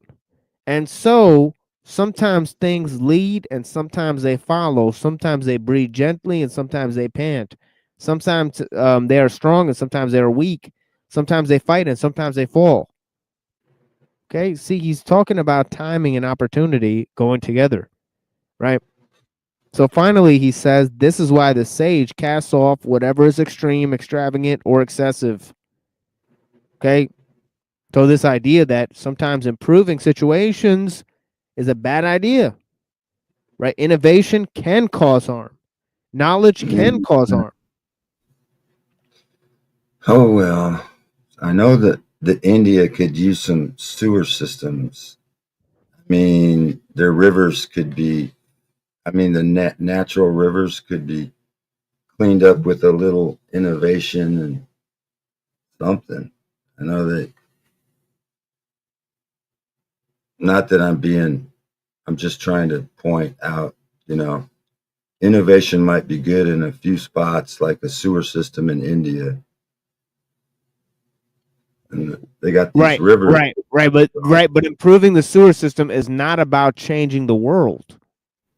Oh, that's about improving the sewer system, right? So that's a little bit off topic, but yeah, he's talking about trying to improve the river. Can you fix the river and make the river a better river? Yeah. How? What are you going to put more fishes in there, or what do you do to the river? I don't thought they could. They You definitely. filter the sewer. You filter the sewer before you put it back in the river. No. I'm talking about, say the river is there with no sewer, no humans, no nothing. Can you improve the river? No. All right. We got to move on. Thank you. Yeah, chapter 30, it says, one who serves a ruler with the way will never take the world by force of arms. Okay. For such actions tend to come back in kind. Wherever an army resides, thorns and thistles grow. In the wake of a large campaign, bad harvests are sure to follow. Those who are good at military action achieve their goal and then stop. Those who do not dare to rely on force of arms, they achieve their goal but do not brag. They achieve their goal but do not boast. They achieve their goal but are not arrogant. They achieve their goal but only because they have no choice. They achieve their goal but do not force the issue. For after a period of vigor, there is old age. To rely on such practices is said to be contrary to the way. Okay. And what is contrary to the way will come to an early end. Chapter 31. Okay. Okay, and I'm gonna read until, actually, I think I'm actually gonna stop reading right there. We'll read 31 next time. And I'll start with 31 next time. It's fine if we just leave it at 30 today. right? Where he's talking about achieving results because of having to do something, focusing on the task, not the goal, and retiring when the work is done. Obviously the goal of war is not fighting. That's kind of what he's saying. It's in achieving victory and then going the fuck home. Right? You know what I'm saying? Right? So he's kind of saying that, if you just look at war, right, war is not about war. Right? It's about ending the war. Right? And this is exactly what Sun Tzu begins his book about. Right? Okay. He says the objective of war is to end the war. Right? Okay, it's not continuing the struggle. Right? Okay, but that's what is separate is a separation between a war and a guerrilla struggle. In guerrilla struggle, your goal is to continue the conflict indefinitely. Right? Right? It's to win a war by attrition, right? It's to making the enemy continue the fight. Right? So that's kind of quite of a different procedure. Right? And of course we saw that one of the main aspects of a guerrilla army in today's age is their technological capacity, right? Their increased mobility because of their technological capacity, right? So there's many aspects there too, right? But yeah, we're gonna move on here. We're gonna take a musical break. Does anybody have any comments before we move on? Very interesting. Yeah, blessings, Rocky. Thank you for joining. Yeah, I wish I had a cigarette. Real talk. But yeah, Oh shit. Not Here, for Ramadan. take a hit off of it. oh shit. So, There you go. it's American Spirit, all natural. Oh snap. Yeah, I went in the garage earlier and I saw my baby brother. I could smell it. He smoked a cigarette. Wanted one so bad. But yeah, Oh, you're on Ramadan. Ramadan, you can't smoke, right? well, I could smoke right now, but I just don't smoke cigarettes right now anymore. I mean, I kind of quit that. I mean, but yeah, I will smoke some of this cannabis oil, which I gotta quit that. So just a series of quitting things. I mean, yeah, but in the path of the Tao, every day, one gains by losing. In the path of knowledge, one gains by gaining.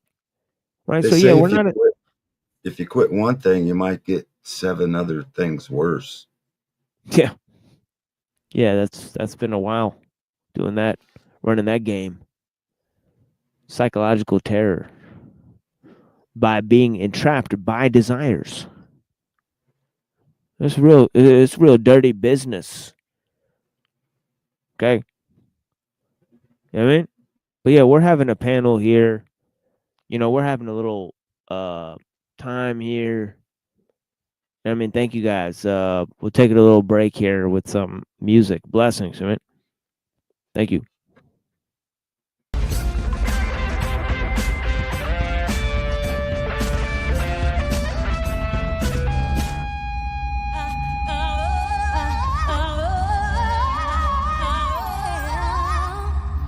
Greetings. I am Space Ghost. Whatever. My first guest is Space Ghost. What?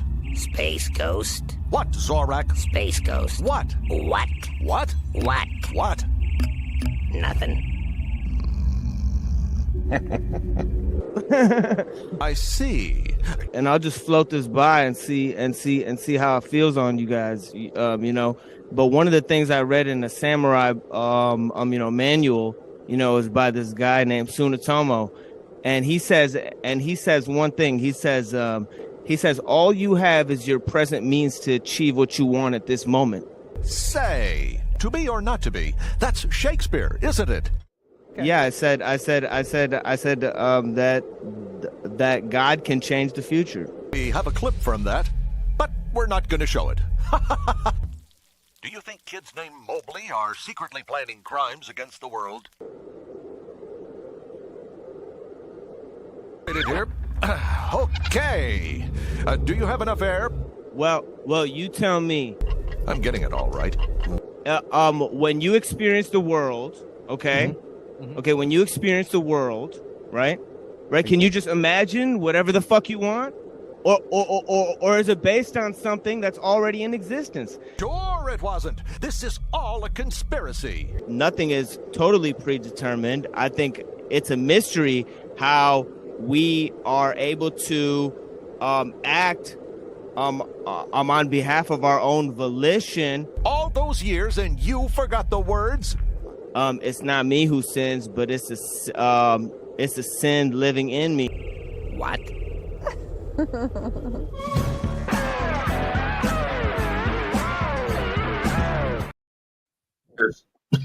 That's fucking hilarious, dude. Did you do that yourself? No way. I'm not. I can't edit Dude, video. that was fucking great. I love that. Yeah. But yeah, here's some music. Blessings, guys. I think that was your version of Rick Roll. Oh wait, I'm sorry. What was that? You just Rick rolled us. Yeah, Rick rolled exactly. All right. Blessings. But yeah, we'll be back, homies. A brand you could trust. Bill, what up? Slang, you owe me a drink, motherfucker. Luciano on the beat. Beatles, what up? Bill, take these motherfuckers to It's the habitat of the gas mask, suitcase noose, exploding iPhones, artificial intelligence, the cyborgs, every man, woman, and child shall be identified by a microchip implanted and injected in the IP. How they operate, beat you in their mouth with rape, fuck you in their face, bang you in they crown with shanks, navigate through crowds of snakes, pounds of shake, miles of flakes, that dick face and smiles is fake, produce rage like Tom Morella, Alpha Skrilla, move weight like an eBay power seller, my sounds is terror, beat games, Megaderion, carry on. Life is like an epic. The chariots are gone. Lost children scheming the floor. Someone will cost billions. Dollars in digital. Monsters with pistol shoot. Transcend beyond the physical. Rocket launcher missiles cruise like the words I use. Until collisions prove catastrophic. Satanic prophets in space capsule cockpits. Watching demons and angels clashing in the mosh pits. Welcome to the apocalypse. The final step, the final conflict, the final concept. Everybody a fucking cyborg, and the recession is fake. They had me fucked up, giving a confession to Jake. I ain't wanna get knocked, but I guess it was fate. I'm a fallen angel, a descendant of apes. I'm an ancient astronaut, I'm from the Nephilim race. Biochip is here, so you get arrested and raped. Hitler never died, they just faked his death and escaped. It was genocide, but they never questioned the hate. I was petrified, now I rock a vest and I'm safe. And these stupid motherfuckers have obsession with faith. The world's welfare rests with the congressional snakes. This is hell here, just look at the president's face. All I saw was darkness, a presidential debate. My mind too strong, moving an exceptional pace. And the AR-15 just leveled the place. Now we live in Thunderdome, unacceptable place. I got a crazy feeling certain people watching me walk. I'm too high to know who the fuck's dropping me off. Why the fuck my knuckles are so covered in blood? Somehow I got a funny feeling that the government does. Check one, no bank account, no bills on my name. Check two, no jobs, taxes, or children to claim. Fuck, I think they can trace me, basically chase me, erase me, and face in the paper. They basically made me famous. I hate this, I'm wasted. I'm strapped on my back like a fucking lunatic patient. I'm not going crazy, they're swearing I may be. Erica, please take care of the baby. Baby, don't be hysterical. Hysteria's hazy. Always knew how my mysterious ways be. You just thought I was lazy on the couch. Instead, I was feeling the taste, the gun in my mouth. Cannabis. We know. Spit the truth. The governmental mind is morbid. Things done in the corporate office should be brought to forfeit. America is now up for grabs. The people are guinea pigs, victims of the death breeding labs. The manufacturing of crack fiends. Satan overacting the H1. Wicked. This ignorance and unconsciousness, Satan's world built on the number 6. They want you the hell out. Tell me, how much money did you get from the governmental bailout? We populate the jailhouse and sit around waiting for welfare checks to get mailed out. Now they got me writing bars about Illuminati plots and evil genocidal laws. Planet economy is tanking, so they blame us when the real gangsters are the congressmen and world bankers. Chemical warfare on innocent civilians. Picture K-Reno selling out like Warren Williams. Innocent nations, they love to intrude. Depth in the water, pesticides on the food. When the racist faces stand holding the rope hating, people got mad when I called the Pope Satan. The more medicine, the iller we feel. They couldn't reproduce, so they made fertility pills, man. It's time for the evolution to roll. Yo, happy Easter. Sober transformed in the sea, but rest in peace to American freedoms. The ceremony takes place in the clouds. 100-story storage facility, forward base built underground. It houses all the equipment. It's cold in there. Everybody's digital footprint is stored in there. Our minds are not our own. Our phones are like remote controls. We talk to that we hold. Regular negative news. Rationale becomes unglued. It's madness to go to war with Sun Tzu. CPU frozen firewalls. Debit cards, credit gets robbed. They got the password from your last job. The prisoner's privacy policy says they'll provide security for your property and do it responsibly. The first sin humankind committed was a lie. The second sin was creating a computer that decides who lives and who dies. Portable polygraph surprise. No smile, no emotional response. It's not even human to disregard the order to stand down and exercise nuclear solutions. Control is the comfort zone of the elite rulers. Your life is at the mercy of a computer. Control is the comfort zone of the elite rulers. Your life is at the mercy of a computer.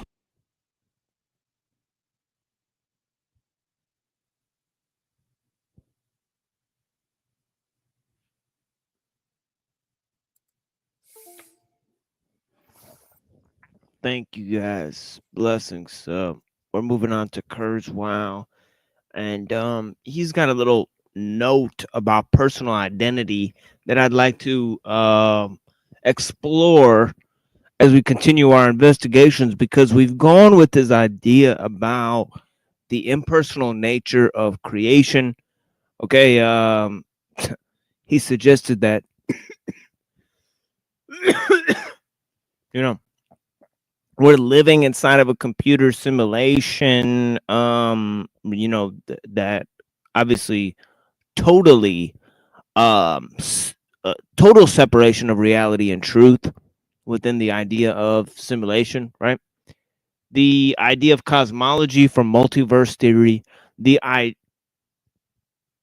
idea of non-biological intelligences from biological intelligences, being that there's no separation between the two, no clearly defined line between the two, right? I'd like to go to his notion because he wants to upload the human consciousness into machines and have nanobots in the bloodstream repairing the DNA, right? And he wants machines to be so integrated into human biology that there's no distinguishing between the human and the machine parts. I want to know what his idea of what a self even is, right? What is a personal self anyways, right? Granted that there's no division between the mechanistic world and that of our own biological functions, in his opinion, right? What is a self anyways, right? So let's get to what Kurzweil actually thinks a self is. I'm actually greatly curious to learn what his ideas about the self are, right? Granted that he's left little to no sense of exploration in that domain. Granted his current dogmatic views, right? But yeah.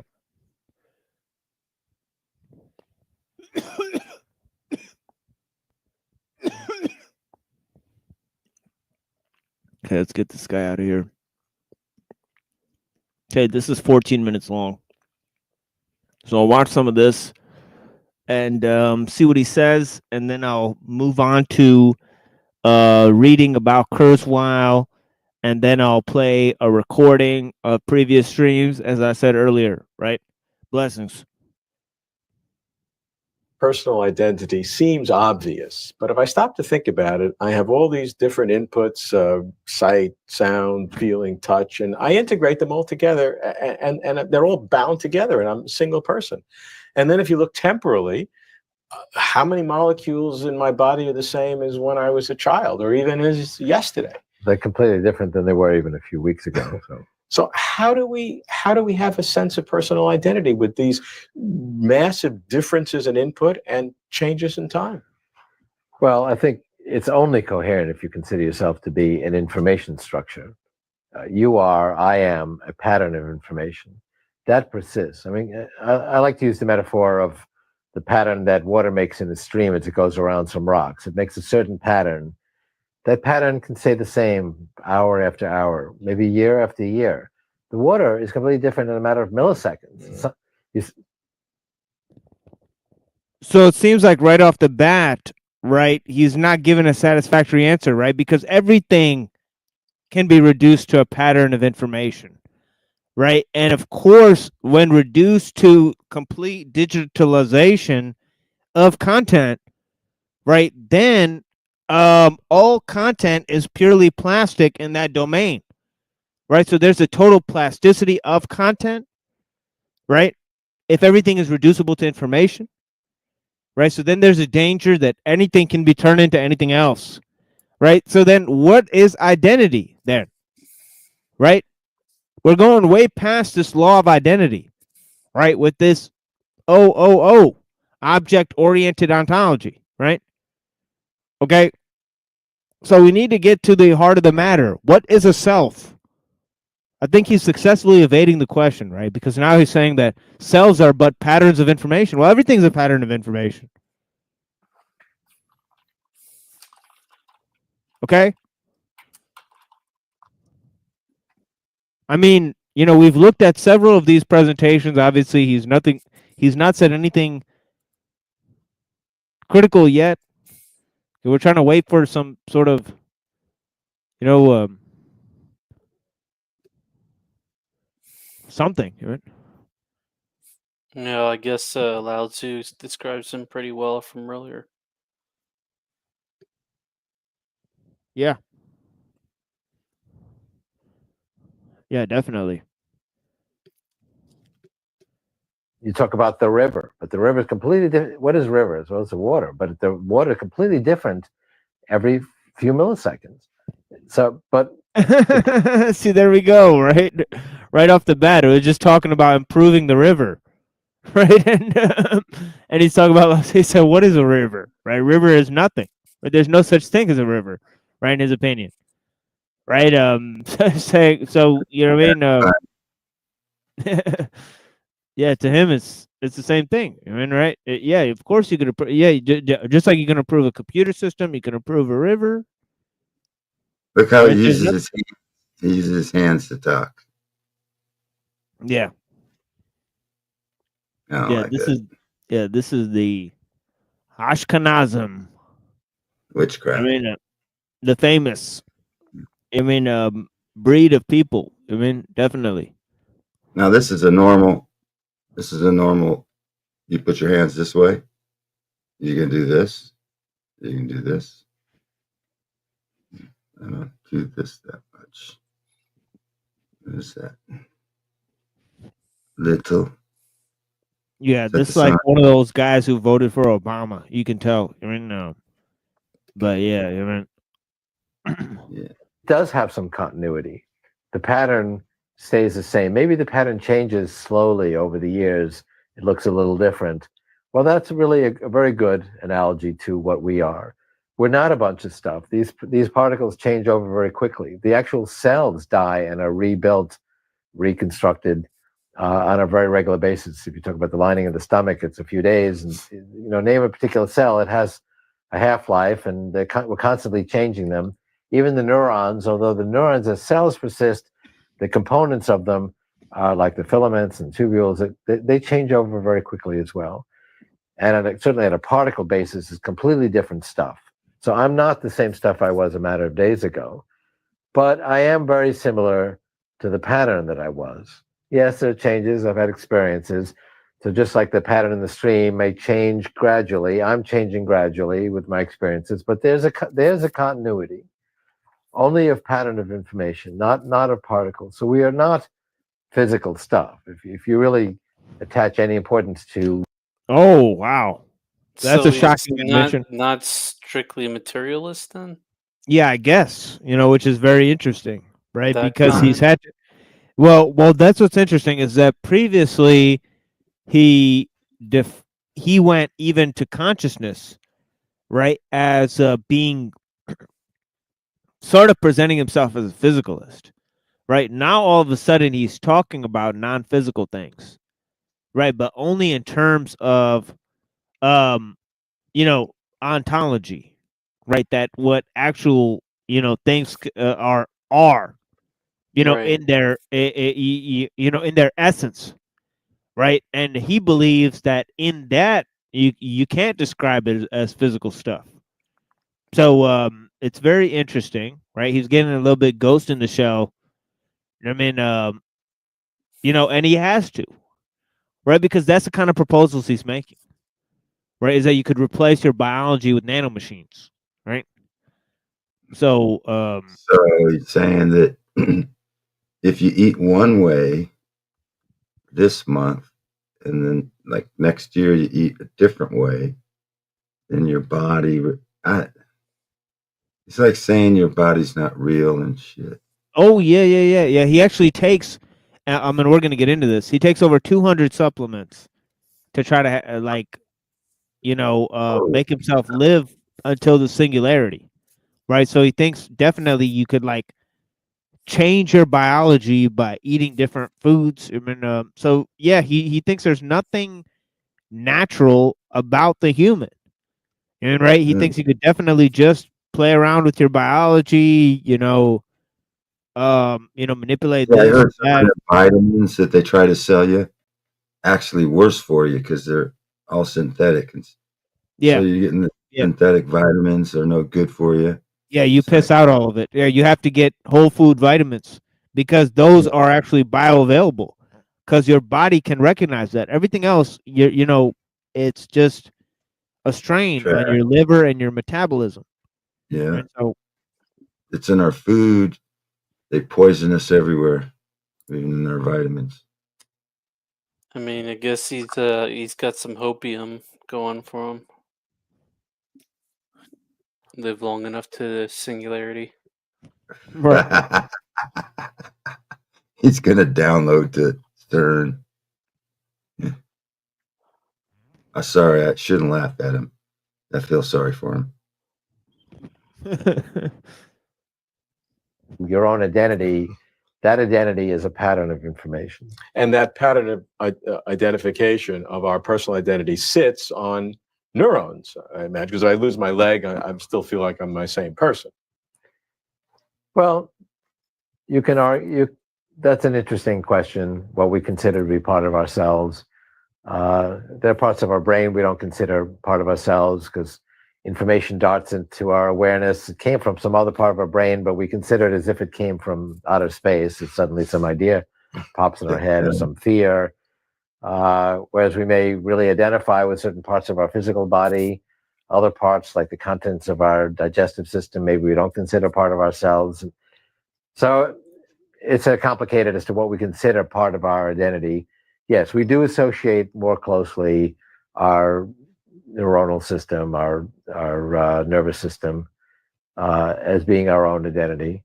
And we already have people that have replaced portions of it with computers. And I've actually asked some of them, do you consider that computer in your head, say a Parkinson's patient, to be part of you? Or is that just a computer that they happen to put in your head because it's a convenient place to put it so you won't lose it?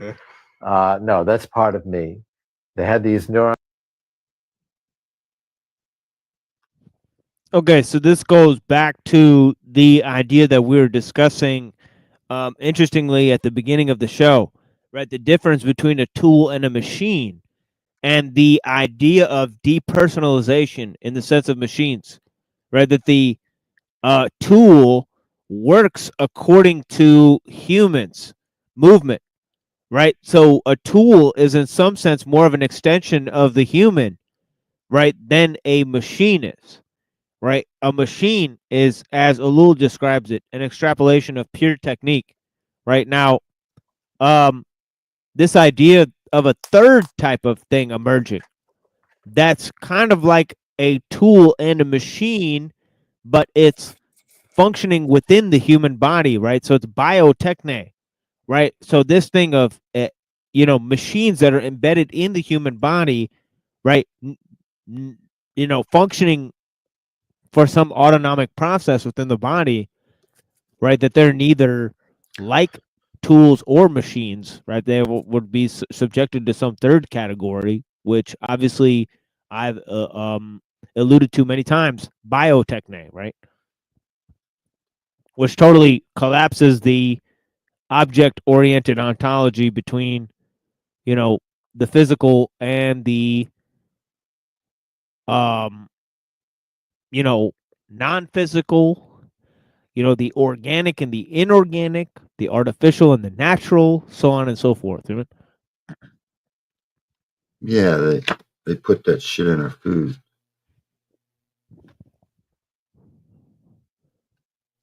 Oh yeah, they got a lot of iron in the food. Neurons as part of the brain that enabled them to do certain physical things. Those neurons got destroyed, and then they had some severe physical disabilities that got replaced through this computer, and they restored their functionality. They're very protective of, yes, that's part of me, even though it's non-biological. There, the pattern is the same, not in terms, it certainly doesn't have neurons. It works on different principles, but it's actually processing information the same way that the neurons that are replaced processed information at the highest level of the methods or algorithms that those neurons were performing, even though the basic way it implements it is completely different. But they consider that part of their identity. Well, it's the same thing with replacing the hearing and the auditory system and the visual system now, very crude and visual, but developing where the similar. These two guys look similar. They look almost identical, or is it just the nose and the glass? They're definitely the same race. Are they? Oh, okay, I get it now. Oh shit, I thought they were like, is he interviewing himself or something? What the fuck's going on? He looks just like the other one. They're after you, Rocky. I kind of got that nose now too. Ruh-roh. These non-biological sensory inputs are analyzed as if they were part of our bodies normally. Yeah, and we're going to be adding more and more technology. I mean, I talk about where we will be able to have very intelligent devices the size of blood cells that will go inside our bloodstream, keep us healthy, and also go into our brains. That sounds very futuristic. I'd point out there's already dozens of impressive animal experiments with putting blood cell-sized devices in the bloodstream of animals that are performing sophisticated functions like scouting out cancer cells and destroying them. But ultimately, these devices will be, very intelligent, will have a lot of computation, communication, mechanical ability. They'll be able to go inside our brains through the capillaries non-invasively, interact with our biological. So let me get this straight. He's very flippant about defining what a self is. It could be anything. It's just a pattern of information, just like everything else in nature. But does he know that a machine that somebody implanted into themselves, that's them? Oh, yeah, of course it is. Of course it is. He's really sure about that one then. You see how this works? Right? It's total, when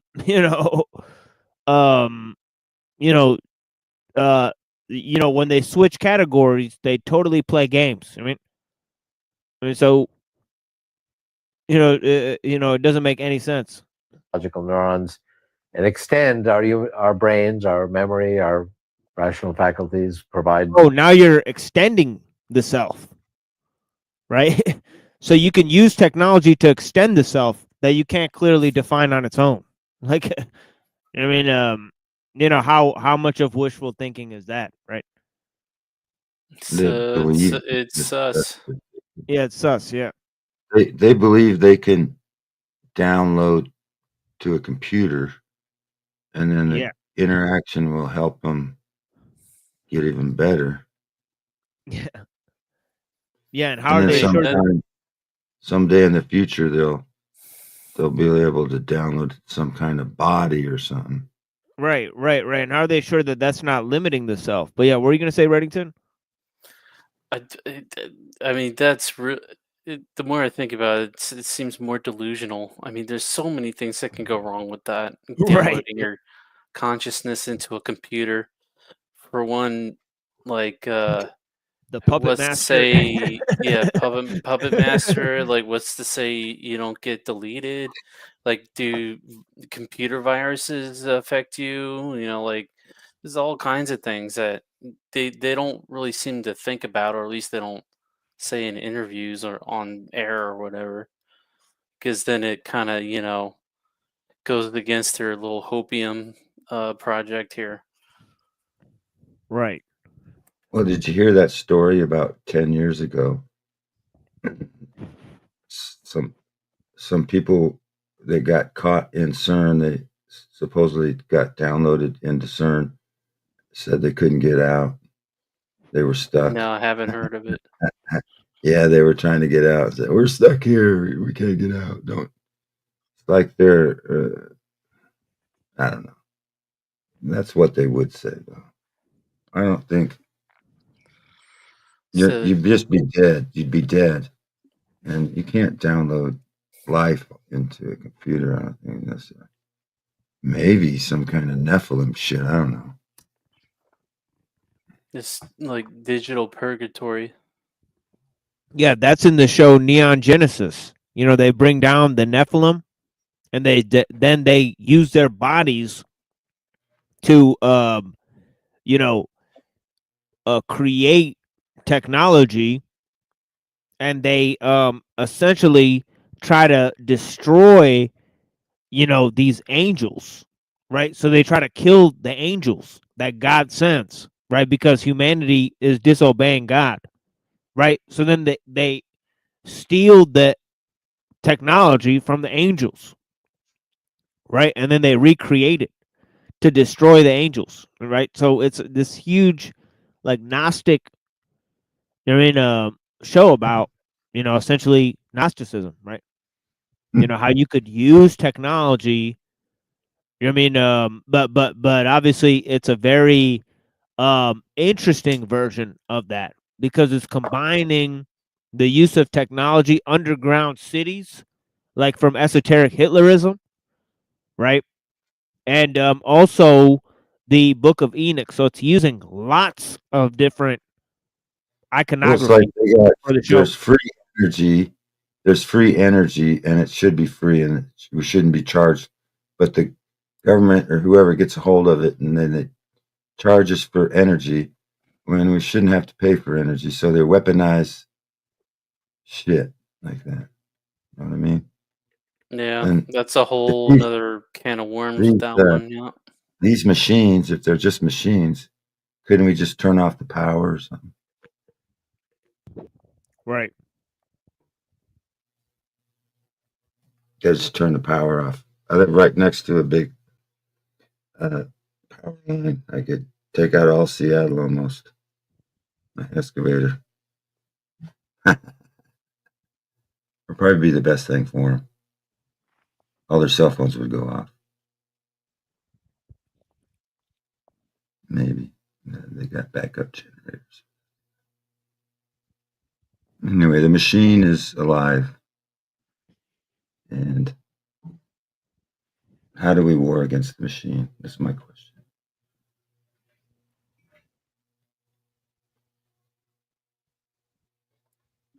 Virtual reality environments warfare. incorporating all the senses. And Yeah, exactly.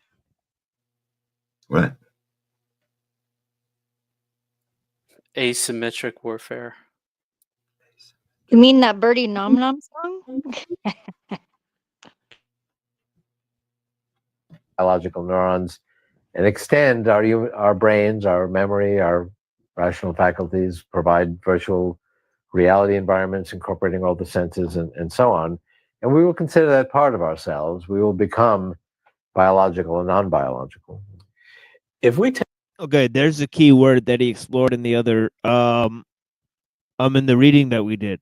We'll become biological and non-biological, right? So him skating between these two categories, right, is a clear sign, right, that he's entering a new realm of discourse, right, that he hasn't properly mapped out, right? Because he hasn't properly mapped out what's the distinction between biological and non-biological, right? So that's A, right? But you know, he's assuming that there's no difference between a biological self and a non-biological self, right? He's assuming that biological selves you know, create non-biological selves. So all non-biological selves are properly biological, as we said before, right? So the distinguishing factor yet remains to be seen, right? So the fact that he wants to combine these two things, right, and he's saying that one will be an extension of the other is very alarming, to reiterate the point, right? But what is really also interesting is that he's providing us a map of how future technologies will be integrated within the biological system, right? He's talking about nanomachines, he's talking about virtual realities, he's talking about non-biological extensions of the human self within neuron transistors, right? All the things that we read about in Promise and Peril, right? And all of these things he claimed were on the promise side of the equation. Okay, so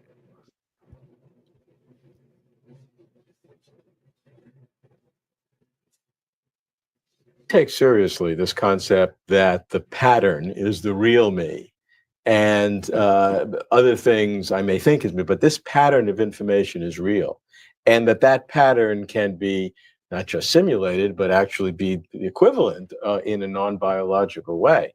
What does that say about the identity of non-biological entities, of future computers? Will they have a similar sense of personal identity? A pattern is a pattern. Well, yes. I mean, there's no reason. Certainly, will eventually be able to capture all the salient details that make up me and recreate that in another substrate, and that will have a personality just like mine, and we'll have an identity. It does get into some quandaries because we do have this concept of individual identity, and yes, we can create communities, but I can't just smush. right, like remember when last time we watched a video of the lady who talked to an uploaded version of her own consciousness, and the consciousness thought that it was her? Lots of questions of identity there that were left hanging, right? Okay, and of course the actual biological entity did not correct her counterpart, which was even stranger, right? And it also fed into her delusion. I'll call it a delusion that, you know, the purpose of life was to create, okay, machines, okay, that were conscious and that could then explore the cosmos. Go out into the solar system. Yeah. Conan's purpose of life sounds better than that. Yeah, exactly. Vanquish enemies, right? And all that. Yeah, definitely. No, it's very interesting because I was just watching Star Trek: The Next Generation, and it's particularly an episode with Data. And again, I just think it's interesting because the more you watch that show, you can tell that really Data is basically the main character other than Picard. You know what I mean? And it's very interesting the way that they're setting up the question of identity, because he's like, well, he's basically said like hatred and these things don't make sense to me as an android, but love and wanting friends does make sense to me. And then he's like, well, what am I? You know, hopefully I'll be able to find my own humanity as well. So it's like it's about a robot trying to be a human, but he's like, well, I'm already halfway there essentially. And I don't know, just kind of weird the way that this guy assumes, like, essentially that the assumption is essentially that if you just take what makes me a human and put it into a computer or whatever, that it's 1-to-1 the same personality. Well, nature versus nurture dictates that the same exact person could be totally different people, according to the environment in which it exists. I mean, epigenetics as well. So are they just saying they're going to take out all adaptability from the genetic realm and make it unadaptable in a synthetic realm? I mean, it's kind of like they take all the things that make us a human, even on a genetic level or a biological level, and they're just trying to sanitize it totally. And again, I read this guy's book too, and it's like they don't take any. I don't see any consideration for something like that at all. And I mean, and I'm very curious if there are any considerations about that, because with their own worldview, it doesn't even make sense as far as I can tell.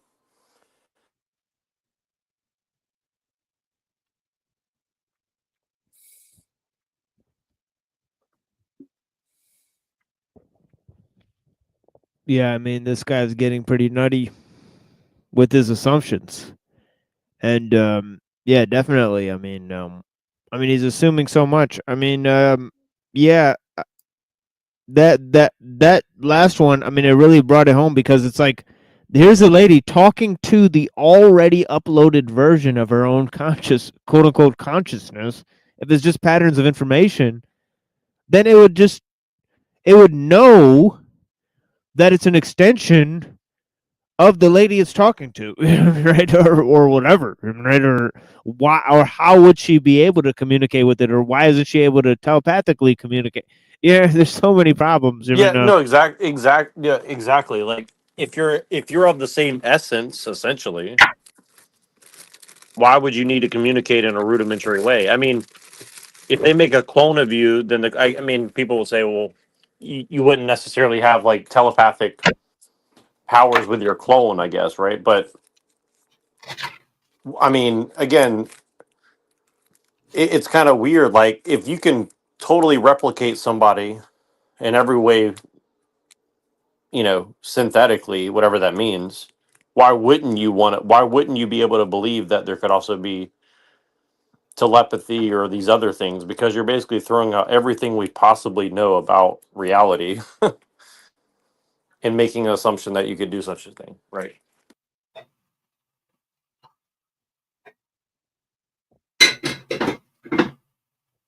Yeah. Bullshit. yeah, he's getting weird with with just the level of stuff, and then he just continues. He just skates by one assumption after another and just continues. So yeah, there's no regulation, and I wish that Kuhn would come in with some critical questions. You know, My brain with others and create a super brain just like that. Computers can do that. You can take 1 million computers and just have them cooperate into a massively parallel device that is now a supercomputer. That's in fact how supercomputers are made these days, by putting lots of smaller computers together. And so computers can separate into 1 million computers, or they can merge into a supercomputer. so he's saying that computers themselves are not defined by parts to whole. You could always add on new parts, so there's no definite limits within the sense of what a computer is, right? So now he's going into this idea of Yeah, that it's like in the movies. If you shut down like the eye, it'll try to escape into littler computers on the web or something. Is that what he's saying? yeah, exactly. Yeah, it's like it's like in the Terminator, where they like smash it up and it like recollects. Or you try to destroy the main network, and it escapes by going through the internet into everybody, and then reorganizes somewhere else. Yeah, that's like in like Reboot. I don't know if you guys ever seen Reboot. Oh yeah. Oh wow, that's an old one.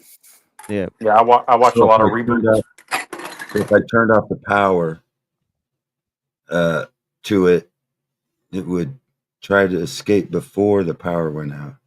Backup generators, download Yeah. Right. somewhere else in the world. That's what they're So I guess alleging certain AIs are doing Right. these Yeah. days. Yeah, yeah, going when you and try to hiding out in kill some them, like someone like Like unknown downloads. server. Yeah. make a clone of itself, so when they delete it, they delete the clone and not it. Yeah, they go like stay dormant in some like unknown. So I call it Mhm. unaligned Yeah. goals and stuff like that. Server somewhere. Yeah. Well, that's exactly what a lot of William Gibson's books are about. Is basically about decentralized nodes of a personality, right? And that's the kind of thing about that's weird about the cloud concept is basically anything connected to the cloud can never necessarily be erased if there's kind of like survival mechanisms built into the programming, which if you're quote unquote building life, that would be kind of like one of the primary things that would be built in is self I live next preservation. to. I live in a logging community, and there's a river that has hydropower, and they used to use the hydropower to make newspaper, but they shut it down, and now it's just a bunch of the extra power is just a bunch of servers, and it's trying to make Bitcoin or the algorithms for the AI, and so yeah, the You power you want to that hear something really? Go we ahead. were making newspapers with it. The paper mill was making newspapers. Now there's no newspapers no more. It's all on the internet. Like, Well, think of all those innocent trees. yeah, but they're making Um, algorithms. So that I think. See, I didn't want to. I could have sold my building.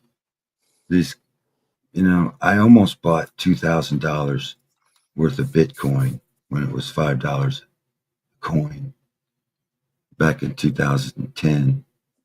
But I didn't want to promote the shit. I should have probably done it. I would have been a millionaire right now. But our county sold excess power from the power plant instead of giving it to the people like us, the living people. They still charge us, $500, $600 a month or something.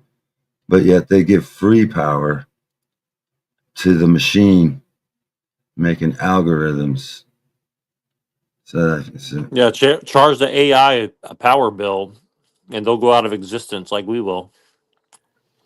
so the It's reason they funny, like like people in third world countries pay like $10 a month for their power bill, and here in America, I don't know anybody who pays less than like $150, $200 a month. yeah. So they give the power free to the machine, but they charge us, and it's our power, it's our river.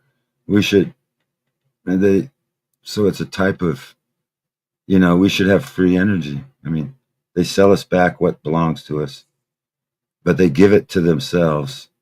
It's corrupt as fuck, and I didn't know how to protest that, but had some hippies come up here. They just became rich with their Bitcoin, wanted to buy my building because our county has real cheap power because we have hydro. So we got hydropower, so they're supposed to have cheap power. But that's why they gave them a break on it. Did you guys hear the conspiracy theory? I don't want to detract too much, but I just found this out a couple of days ago. There's a conspiracy theory that Jack Dorsey invented Bitcoin. Have you guys ever heard of that before? I saw that, yeah. I don't, who knows? Like, I don't really put any stock in it. Well, I'm just saying, like, wouldn't that be weird if Jack Dorsey's behind Bitcoin? You have Elon Musk now taking over X, and obviously Trump and all these guys are trying to push through Bitcoin and all that. You know, it's. I mean, to me, that's just totally mind blowing. I literally thought, Jack Dorsey was just some, you know, nerd with a nose piercing. I mean, I didn't really think much of him. Who's that? Put a picture of that guy. He's the guy who invented Twitter. The guy invented Twitter. Oh. Or something like that. Twitter. Co-founder, right? Or was I forget? Now, Twitter is an American. TikTok is Chinese. I don't get it. TikTok is Chinese. Twitter. Oh, Twitter was X. Twitter's X, yeah. Twitter's X. What are you eating, Nero? By the way, Pepperoni. Pepper. Okay. I was Yes. hoping it was a hamburger, but okay. Well, if it was if I was eating pizza, I would be thinking about Comet Ping Pong Pizza. So I decided not to go for the full pizza. Yeah, sad trombone. I know you saw that. So, no, but this is actually to go back on what we're talking about. This is kind of like a weird thing because I don't know if Ray Kurzweil actually believes in what he's saying, or if this is actually some sort of weird, I guess for lack of a better term, psyop to promote cybernetics. That's what I kind of think he's actually promoting. I think he's actually not promoting. I don't think he's actually promoting uploading your brain. I think he's actually promoting programming your brain against your will. I don't know if that's Yeah, correct. I agree. That's just kind of the sense that I'm getting. I mean, he might actually believe in it, but just in general terms, that's the only way I can explain the plot holes and what they're promoting. Because if you really listen to what they're saying, as far as I can tell, they're totally discounting the laws of physics, the laws of, obviously ethics, but or logic or reason, but just take it on a quote unquote scientific perspective. It really doesn't make sense. As far as I can tell, it totally discounts all the things that a guy like this is supposed to believe in. Entropy and all these different concepts don't really lend this guy any favor as far as what he's saying that he believes in here. Correct. I want somebody to correct me if I'm wrong, but like, I've really read a lot of these guys' stuff, and it doesn't. To me, I cannot see where they're getting their ideas. As far as any kind of practical way to replicate yourself. Like, I think it's actually a cool idea if I could replicate my personality into the ether or whatever in a physical way, like with a computer or something. I just don't think that that's possible, because even if it takes aspects of my personality here and there, it's never going to comprehend it the way I do or God does or something like that. You know what I mean? So, it'll never contextualize it right.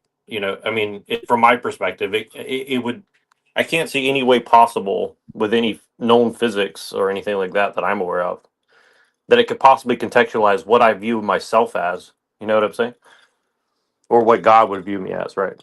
So I don't know. That's just the way I'm looking at it. And I know that sounds like woo-woo, but I'm just saying, like, even from a rational perspective, if we're just a bunch of chemical reactions in the brain, well, wouldn't you have to create digital reactions in a digital brain, and then it's electrochemical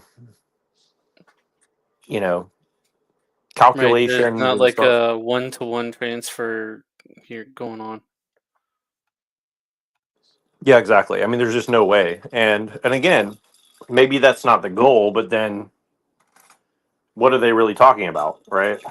So if the goal is not to do a one-to-one transfer, but to create a piece of art or something, I mean, you know, if we're talking about creating art, that's way different, right?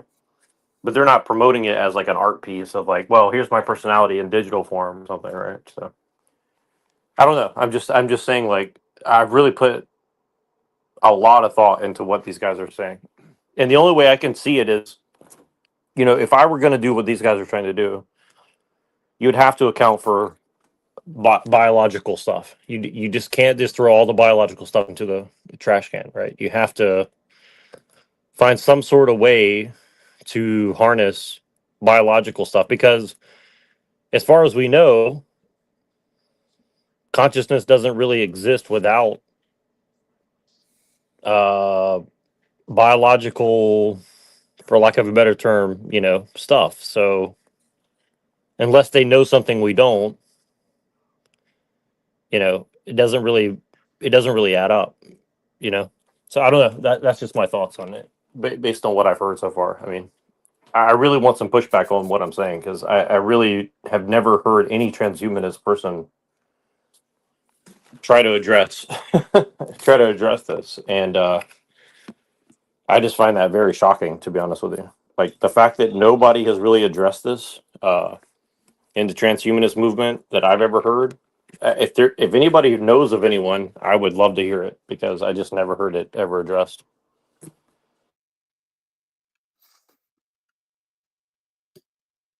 Well, it's like, you know, Kurzweil should be thinking of not just the pros but the cons. The fact that so far with this video anyway, they don't really talk about any cons. They are. So it's just wondering what kind of agenda they're trying to push here, like trying to paint it like as some kind of good thing that we'll be able to do in the near future, when it's brought with all kinds of problems. Well, and what's weird is the kind of that last thing you said is actually what stands out to me the most. He said a pattern is a pattern. So it's basically like, well, if I can recognize a pattern and something else can recognize the same pattern, doesn't that make us the same? I mean, it's kind of like communism on steroids. It's like, well, comrade, you say you feel the same as me, right? Well, we're just one now, or so. I mean, or something. I mean, it's like, it's kind of a bizarre framing of the situation to say, well, you are what you consume now. So, like, if you consume if we all consume the same bullshit, then therefore we're all the same. Yeah. Because you can recognize a pattern that's totally bullshit too, right? So it's not necessarily the case. I'll take a swim in the same shitty river.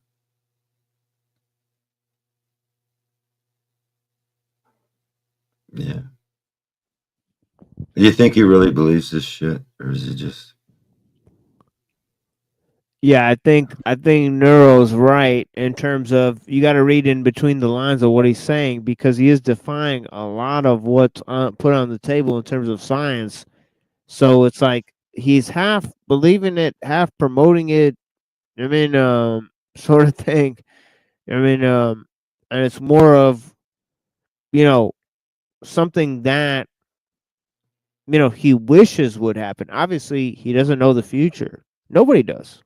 So, you know, for him to sit here and act like he's this great predictor, I mean, you know, I mean, they've kept pushing this idea of singularity back. There's going to be another. Yeah. Those speakers kind of look like Mickey Mouse in the background. Right. So right. Yeah, Mickey but he's Mouse. going to be like, you know, pushing this pseudo eschatology of science and progress, and so that's his whole thing. And so obviously it's a house of cards. I mean, but yeah. But yeah. Yeah, let's see what else he says. It's crazy stuff. Yeah. And I just want to make it clear. I'm not saying that to just totally derail what he's saying. I'm just saying that, like, we have to look deeper at what he's saying, because right. I think that we should listen to people like him, because he's telling you something. It's just it's not what's being said in plain. It's not what's being said in plain English that's really interesting. So that's all I'm trying to say. Speakers could represent frequency. Right. the Mickey Mouse Club frequency. Yeah, but that's what's interesting is that he's on the, he's innovative in, that type of equipment, right? So, And that's so people say, well, therefore they're not like humans, but it's actually a superset of humans because they're doing things that we can't do. They can do all the things we can do. I mean, they will be able to simulate individual minds. And I use the word simulation advisedly because they really will be able to recreate all of the processes, the informational processes, and that's basically what the brain is an information processor that take place in the human brain. And so those will be the equivalent of human brains. And if we say we have an identity, then that will apply to these entities as well. Giving you the total technology that you want, however long you want to take to get there. At the end of that period of time, when you have the ability to represent in non-biological entities this full pattern of information, and it would be far greater than the human brain can do. At that point, is there any residual in the human brain, any residual of any kind, that is not represented in that non-biological entity? Well, I don't think so. I mean, I think we are sets of information. And I mean, if one were to say yes to your question, you're positing some either non-material or some new type of physics that we don't understand, that in which consciousness resides. And I don't think that actually makes sense. I think consciousness is an emergent property of a complex system. And if you really, you could copy me and then find out it's not quite right. Well, that's because you got it wrong. But if you so conscious is an emergent property, but it's inherently non-physical, right? So how exactly does that work, right? Because the basis of it is still physical, right? So consciousness is non-physical with physical substrates, right? Is that really what he's saying, right? But everything, that can be known can be described as patterns of information. Or is he just saying that only consciousness can be described that way, right? So, I mean, it's very interesting what he is saying, right? But yeah, sort of this self-limiting synthesis that he's involved in, right? Clearly. Did you see how it panned from the light bulb and the speakers? Now it's panning in on his face and just the speakers. Well, I can show you, if you go back to the light bulb, I'll show you something. Go back a little ways and look at the light bulb. You'll never see a light bulb the same again. Check it out. Rewind it just to the light bulb. Maybe 20, 30 seconds.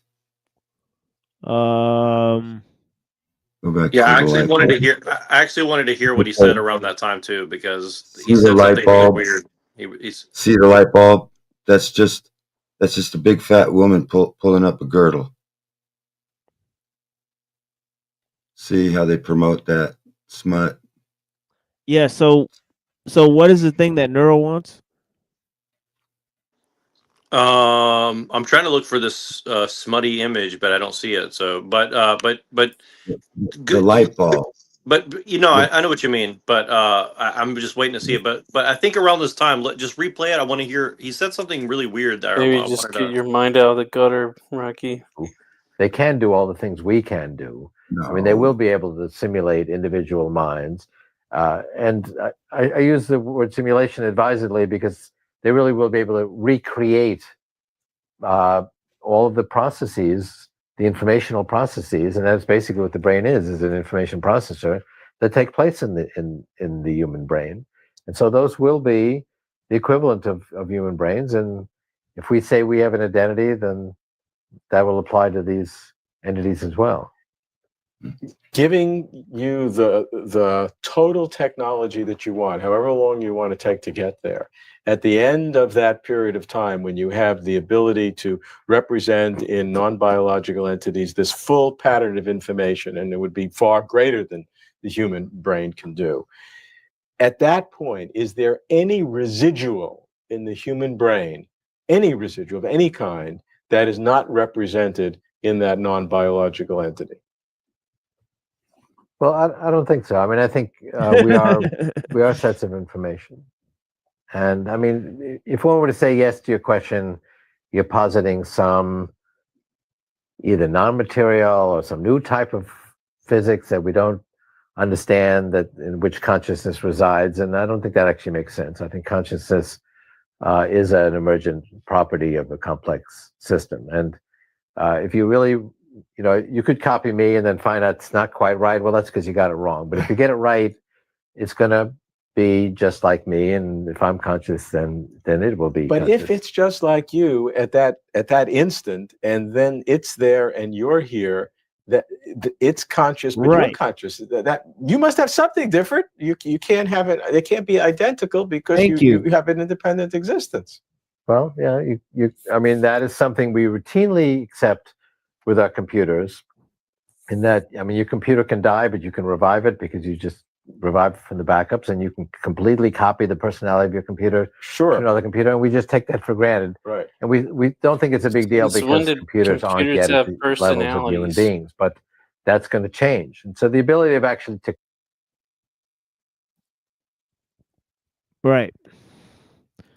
Just slip that one in there,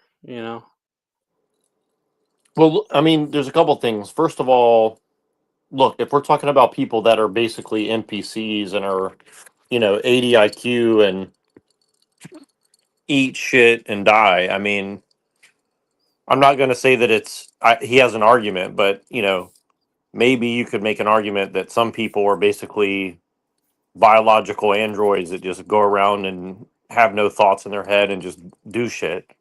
I mean, maybe you could try to make that argument. I don't think that's true, but let's just say for argument's sake that that's true. Comparing that to everybody else is just not fair on a human level. But then second of all, as far as I understand, the argument trying to say that essentially that a brain is just I'm trying to understand what he's saying. So he's saying that a brain is basically just a block of computer that just holds that just basically calculates information for some reason that we don't know, essentially.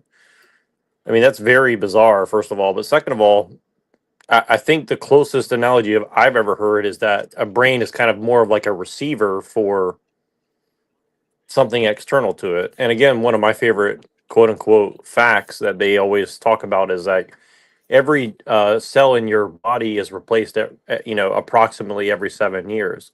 So how could it possibly be that personality is stored locally, or consciousness is stored locally, if all the cells in our body are replenished in a 7-year period? It doesn't really make any sense. So again, I don't know exactly what facts or what he's trying to pull from, but again, just those two couple little things don't really seem to add up as far as I understand. So I don't know. I'm really trying to comprehend like what this guy is saying, and if you could help me, like what he's saying, that the consciousness isn't local, but then he's saying, well, I can just copy and paste a computer's operating systems or backup systems from one substrate to another. So then personality isn't local. Yeah, right? that's why it's getting very confusing, because he's saying that, consciousness is non-physical epiphenomenon, right? Emergent from physical substrate matter, right? But actually, it can be totally replicated within non-biological systems or entities, right? And once it is, it's non-differentiated from the biological entities, right? So essentially, he is fine with the idea that you change cells every 7 years, and that that the self is non-local, right? Because he thinks that means that you could translate the self through non-biological means. I mean, But he's also seeming to say that essentially, like, if he holds that true on a biological level, saying, okay, all cells are replaced, well, it's built into the cells by, just quote unquote nature by itself with no God or anything else to totally replicate your memories and your operating systems or whatever he wants to say automatically. And again, to what end, right? Like, and it's just funny he uses a computer as an analogy. Well, computers are built by humans for a purpose. So wouldn't it also if you hold the analogy to be true, wouldn't you also just say that the same is true of humans, that we're built by something for a purpose, right? I mean, it seems just bizarre that you would try to like use that analogy and not account for that. Yeah. Yeah, remember the movie The Fly? Yeah, I like the Where Jeff he's- Goldblum one. Yeah. Yeah. But they're Where both he's good. trying to redo. It's kind of reminds me of that. Fly. He looks like the Fly, but but I don't know. It's it's very interesting what he's saying. I'm just trying to understand. Like, yeah, he's definitely packing a lot of. He's definitely packing a lot of shit into what he's saying, even though it seems retarded. But I don't think he's retarded. I think he's just kind of doing something kind of weird here. Like, I don't think he's totally delusional the way he's presenting himself to be. I think he's. There might be something to it, like cyborgs are like kind of like Nephilim mixing iron with clay. It talks about. I don't know what that means. Well, Mixing.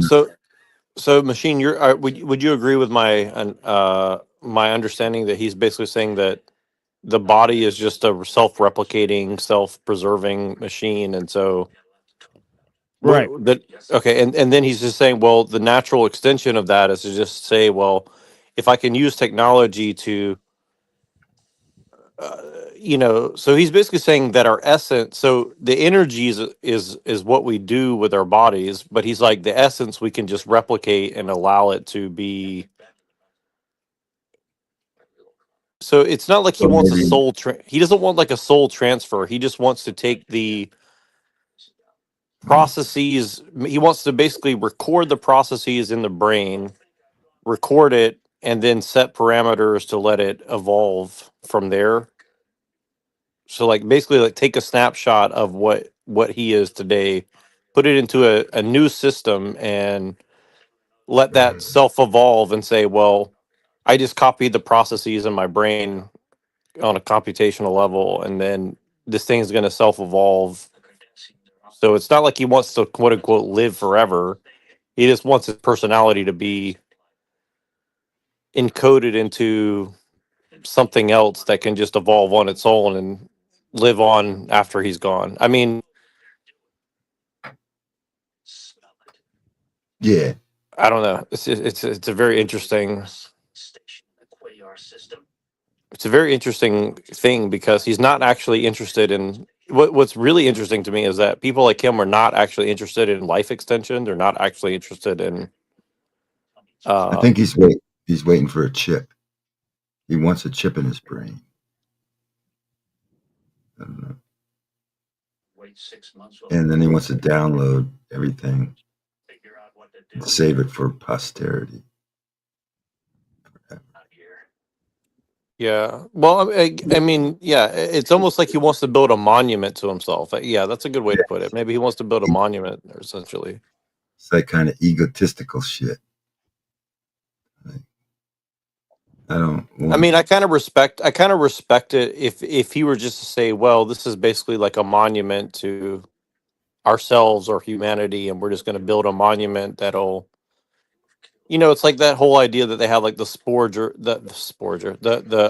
the Voyager space probe, and they just recorded a bunch of stuff and put it on a probe and just sent it out into space, broadcasting out to say, well, this is what humanity is or whatever. That, I mean, It reminds me of the movies when they tried to keep a brain alive and would get a new body.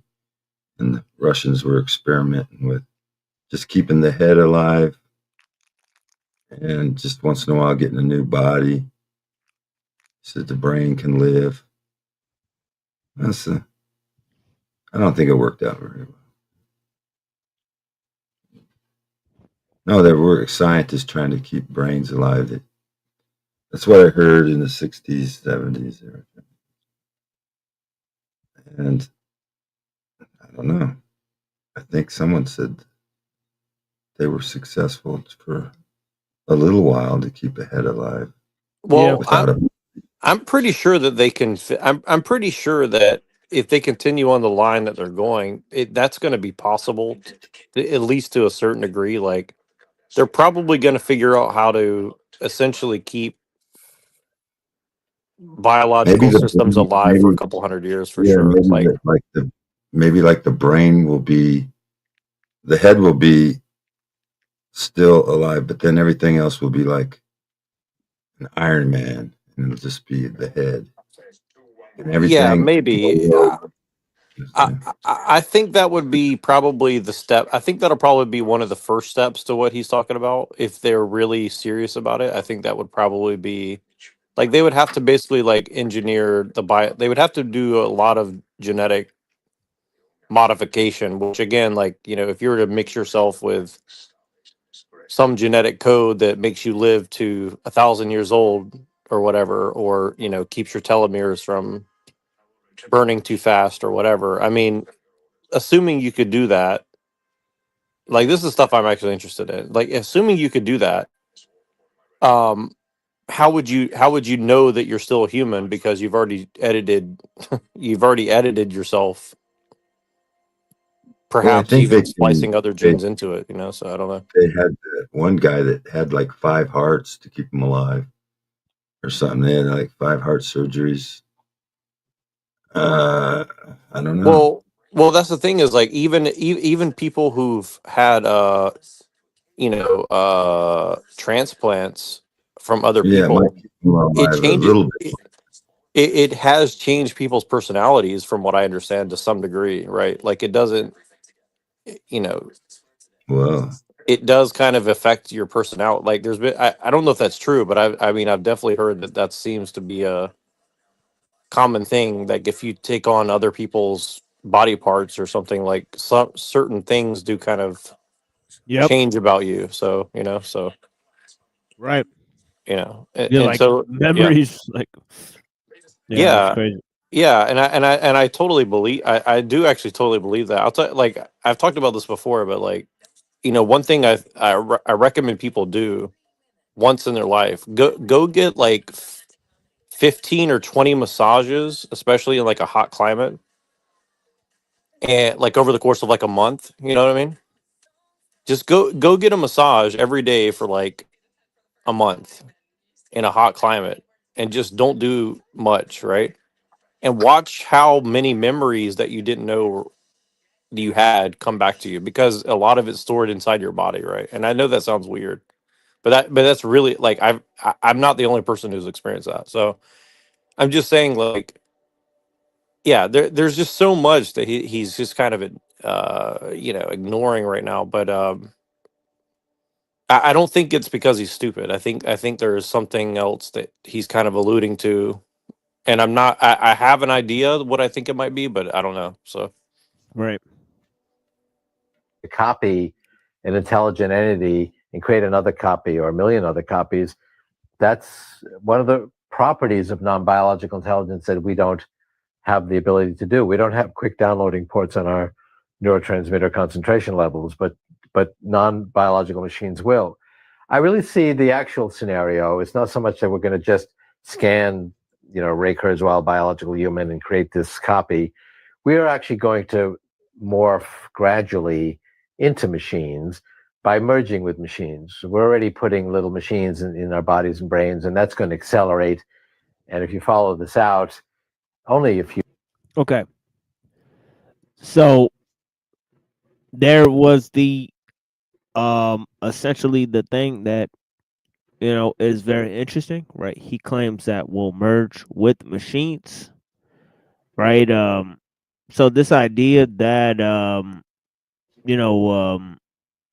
obviously he thinks that merging with machines is optimal, right? And he thinks that we're going to become machines. So notice that he didn't say that we're going to become better humans, right? So that's very interesting, right? He clearly distinguished humans and machines. He clearly distinguished biological and non-biological intelligence. He clearly distinguished which one is going to be improving and which one is going to be decaying in the process right there. Right? He literally said, yeah, it's going to be the machine that we're going to become. It's not the machine is going to become human. Nope. The human is going to become the machine. Yeah. Okay, so this is what he said. So I want you guys to pay very close attention to his actual goal, right? Because it's not a reality. It's his wish. It's his goal. Right? Few decades, say the 2030s, 2040s, most of what's going on, even in a human being like me of biological origin, will be non-biological. And I'll get to the point where, 99.999% of the action is non-biological. And in fact, the non-biological portion of my brain can easily simulate everything going on in the biological portion. The biological portion really isn't needed anymore. We'll get to that point, not that far in the future. And then we have become non-biological entities that have these properties of being able to transmit information and skills instantly, or our whole personality. I think people 100 years from now will be amazed that, people actually. I wonder why he didn't ask him if he describes human cells as patterns of information. Does he describe a machine that way? Since a human being is a pattern of information is going to become a machine, is a machine a pattern of information? Right? It's really interesting. Or does he think it's something more than that? Right? Because if it's translating into another pattern of information, then it's not becoming anything different from what it is. Right? So, since he clearly didn't distinguish between the two, even right, in the first place, and then said they're different, and then said we're going to become the other thing, right? Okay, so he didn't clearly say that machines and humans are different, right? Then he said they are different, except for we're going to become the machine, right? So what is a machine? Is a machine another pattern of information? What's that, Rocky? I said no, thank you. Yeah, exactly. Yeah, there's a lot to what he's saying, and I agree with your analysis on what he's trying to say about where we're going to become machines. But I mean, like, I think that there's going to be a threshold, right? Of like, well, it's going to be like a 51-49 scenario at some point, right? Where it's like, and there's no way to actually know. I think this is the thing. They don't actually know what that threshold is going to look like, probably. And I think they're probably scared, whoever's actually implementing this, to some degree, because definitely if they fuck it up, it's not going to go the way they want it to go. That's for sure. And I think that they're very aware of that, because, I mean, look at how complex the human body is. I don't know how many cells it is, but I think it's like 100. I mean, I think it's like 1 trillion cells, something like that. Plus, whatever it is, it's a lot. And then on top of that, you have other organisms that live in symbiosis and parasitically. But let's just talk about the symbiotic stuff. We're not purely human cells. We're a symbiotic life form that lives with other things inside our body, right? So again, it's just kind of like a bizarre thing. Is like, okay, now we're going to take this symbiotic life form and implement a foreign agent into it. And again, maybe you could do that in a quote unquote safe way. But I just think that like the amount of just take one human body, right? And try to calculate all the things you'd have to calculate to introduce a foreign agent, such as like a self-replicating nanobot that, you know, let's say that it were to just optimize two things, your telomeres and your mitochondria. You know, just one thing that you would do in one cell, you'd have to calculate a lot of things. Now it's going to start replicating to all your cells. It's going to totally change the dynamics of your body because, you know, let's say that you optimize your mitochondria or whatever, right? Well, your body again is living with other organisms in the system that is your body, right? So how are you going to help these things adapt with the new environment of this nanobot that you just introduced into the system? See what I'm saying? So I'm just saying, like, to me, that's what I don't, it's like the amount of calculation, the amount of computational power you would need to do that. Maybe we're getting close to that now with this whole thing, you know, with the whole AI and all this, maybe, right? But, you know, again, the amount, the amount of experimentation and iterations they're going to have to go through to get it right is, I think that's one of the reasons, like, I don't really think that they're trying to depopulate per se. I think that it's more likely that they're trying to figure out ways of troubleshooting this kind of stuff. If I had to get, like, if they're really serious about it, which I'm not sure, I'm not 100% sure that they are. But on a different note, I want to ask Machine really quick. Do you think this is coming out of the Kabbalah? Like, where does he get this notion that he's kind of talking? Because it definitely sounds very religious the way he's kind of describing this, or philosophical at least. But I'm not just saying Kabbalah to be hyperbolic, but where do you think he's getting this kind of like philosophical framework from? Because it's definitely not from science directly. It's in my opinion. It's from what I understand. Well, I think it's existed since ancient times. I mean, you know, the concept that, you know, consciousness is just physical or can be reduced to physical things. I mean, of course, it appears in the Kabbalah. I mean, in the golem idea, but there's also other concepts. You know, there's also concepts in the hierarchy of being, which is pre-Kabbalistic, comes from Aristotle. Right, so there's all sorts of ideas where it can come from, right? But, you know, obviously all of the ideas of science were there in the pre-Socratic times. I mean, so they're not new ideas. The ideas of evolution were there, you know, in terms of Anaximander, right? So they have all these ideas in ancient times. Years ago, actually went around without backing up their mind file. They just went around and didn't back up the information in their brains. How frightening. All right, help me with this though. If we are now able to back up the entire information pattern perfectly of Ray Kurzweil, and we do it, at that instant when it is totally backed up and totally secure, at that microsecond, you as Ray Kurzweil in your physical abode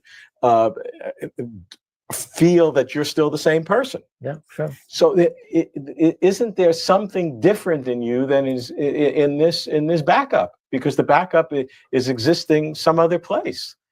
Well, I mean, certainly, if you do the thought experiment, it does have different experiences from that point, and we become different people. But let's take back to the point of origin, assuming there's almost no time. Reduce the time.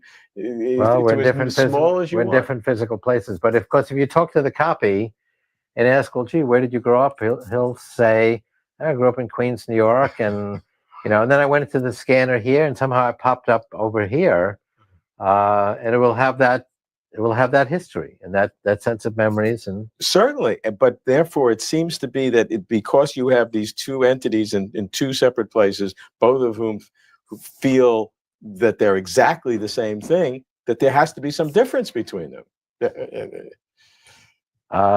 Well, they have different, one will say they woke up in the machine there, and the other will say that nothing happened to me. I mean, there's a difference at that point. We're talking about the factual content. That's one thing, but but the internal experiential sense of self is something else.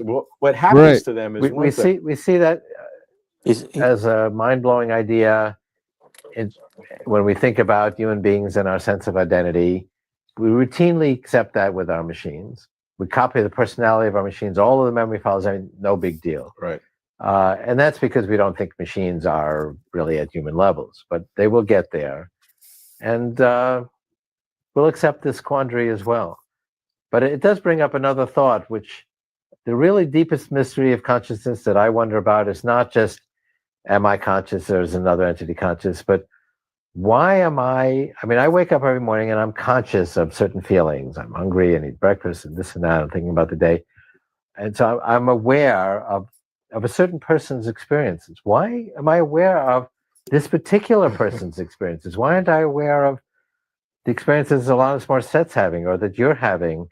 Why am I aware of these persons? You wouldn't want mine. Well, it's almost impossible to. Someone would say, "Well, that's because you're you, silly." And at another point, I could say, "Well, I'm aware of this person because I actually created." Well, it's funny that he's wondering why he's not Alanis Morissette. Isn't it ironic? Because he thinks that she's just a pattern of information and he's just a pattern of information. I mean, so how could there be any difference, right? What if her pattern of information shows the same expression as his pattern of information? Will in that second there be any difference, or will there be complete quantum entanglement between the two? I mean, Ruh-roh. In the sense that we do create who we are. All the decisions we made from the moment we're born, we are creating who we are. So I've created who I am, so I'm kind of stuck with that. You say, well, there was the original genetic influence, which is significant. We don't have a way of saying that I created that, but anyway, I do wonder about that. Why am I me? Why am I not some person in Ethiopia? It may seem like a silly question, but that's what I wonder about. okay, let's not let that happen. Yeah. So there's that. There's Kurzweil. And Well, he said one other thing that stood out, or two other things that stood out to me. Number one, he said, like you said, it's an emergent property of complex systems. Well, again, he's assuming that consciousness is complex. I mean, again, he's, it's a huge assumption, because we don't know what consciousness is really, as far as I know. I mean, unless you know something I don't, but. And he said something else there. I'm trying to remember exactly the words he used, but he said something else kind of weird. He's basically saying, I want to have children, but I don't want to make another person. Right? Because he's saying at the moment of conception, quote unquote, this entity takes on a life of its own, and I'm no longer basically responsible for it, essentially, right? I mean, that's what I think he's saying personally. And it reminds me of this news story I saw today, which is two gay guys who went to a foreign country to pay some woman to have a kid for them.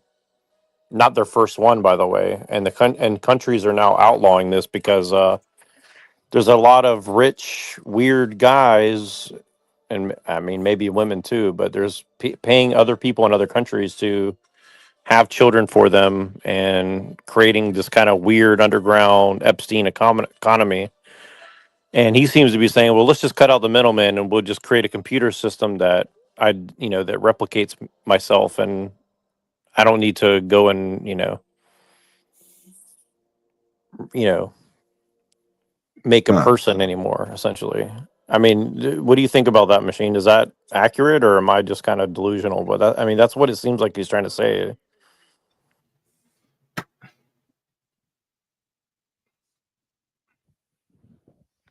Maybe the two gay guys could have twins. From one would be from one gay guy, and one would be from the other gay guy, and the woman would have twins, but from different, like Cain and Abel.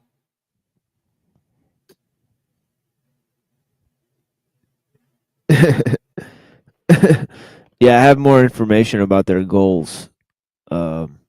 Definitely. But yeah, I think his ideas of what he seeks to achieve in terms of humanity and some of his ideas. He thinks, despite saying that he's a great proponent of turning humans into machines, right? He also is the sort of, to them that is humanism, because machines are just the next logical step of evolution. So in their term, they are trying to improve humanity.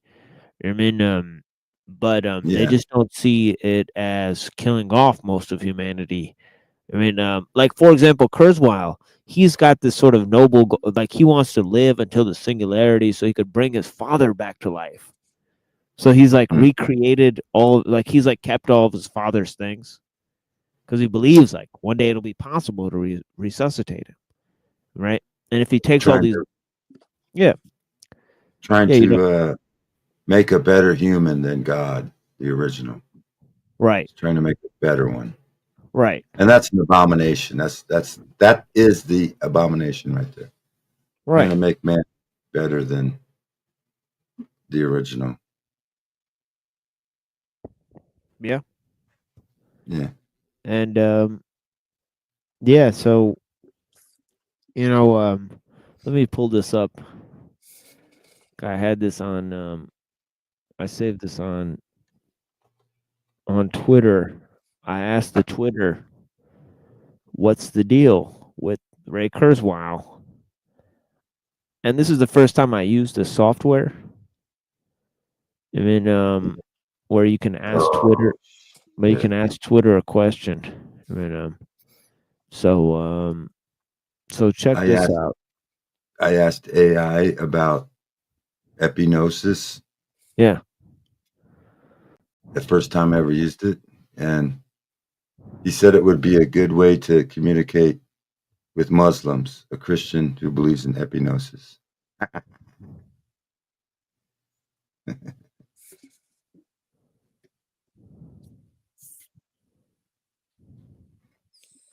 He gave me some questions to ask. But Well, that's funny because no Muslim has ever heard of that. So epinosis? Nope. Epinosis means above knowledge. Right. So Like they wouldn't from- actually, they wouldn't from the Holy- actually, they don't have terms for that sort of thing. I mean, Oh shit. yeah, they don't have that. That's from Gnosticism, So which is actually from Christianity. So that's is there the thing. anything? Is there anything above? I don't know. It's pre-Islamic. I mean, it's from like Valentinus and that sort of thing. But yeah. Oh, you're using the grok. You pulled in the grok there. Cool. Yeah, I put it in there. Yeah. So it says, so I said Ray Kurzweil. And so it says 12 posts and 15 pages. I don't know what that means, so I didn't click on that. But it says, I assume you meant Ray Kurzweil, quote unquote.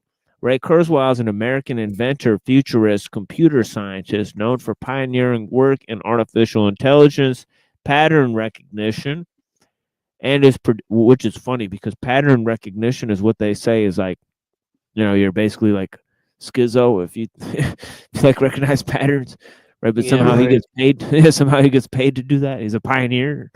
Especially, well, I'm sure there's some patterns he doesn't want us to recognize, but yeah. Yeah, exactly. Yeah. And his prediction about technological advancements. Okay, born in February 12, 1948 in Queens, New York, he has made significant contributions in fields like optical cancer recognition, speech synthesis, electronic music instruments. He currently serves as director engineer at Google, focusing on AI and machine learning. Okay, so he works at Google. Okay, so that's pretty interesting. Okay, that's pretty high up. Yeah, so he works pretty high up. It says Kurzweil is perhaps the most famous for his concept of the technological singularity, a hypothetical future point where AI surpasses human intelligence, leading to exponential technological growth. He predicts this could happen around 2045. As outlined in his best-selling book, The Singularity is Near, 2005. A follow-up, The Singularity is Nearer, 2024. He also believes humans will merge with machines. We just heard him say that. On Closer to Truth, enhancing our capabilities and potentially achieving longevity or even immortality through technologies like brain-computer interface and nanobots. His notable inventions include the first flatbed scanner, the Kurzweil reading machine for the blind, and the K250 synthesizer, which revolutionized music by mimicking acoustic instruments. Kurzweil has received numerous accolades, okay, including the National Medal of Technology Innovation from President Bill Clinton, and 21 honorary doctorates. Okay, so there's the Clintons again. And where do you get one of those K250 synthesizers? I can get one of those. Yeah, exactly. Okay. Says he's a controversial figure. Some admire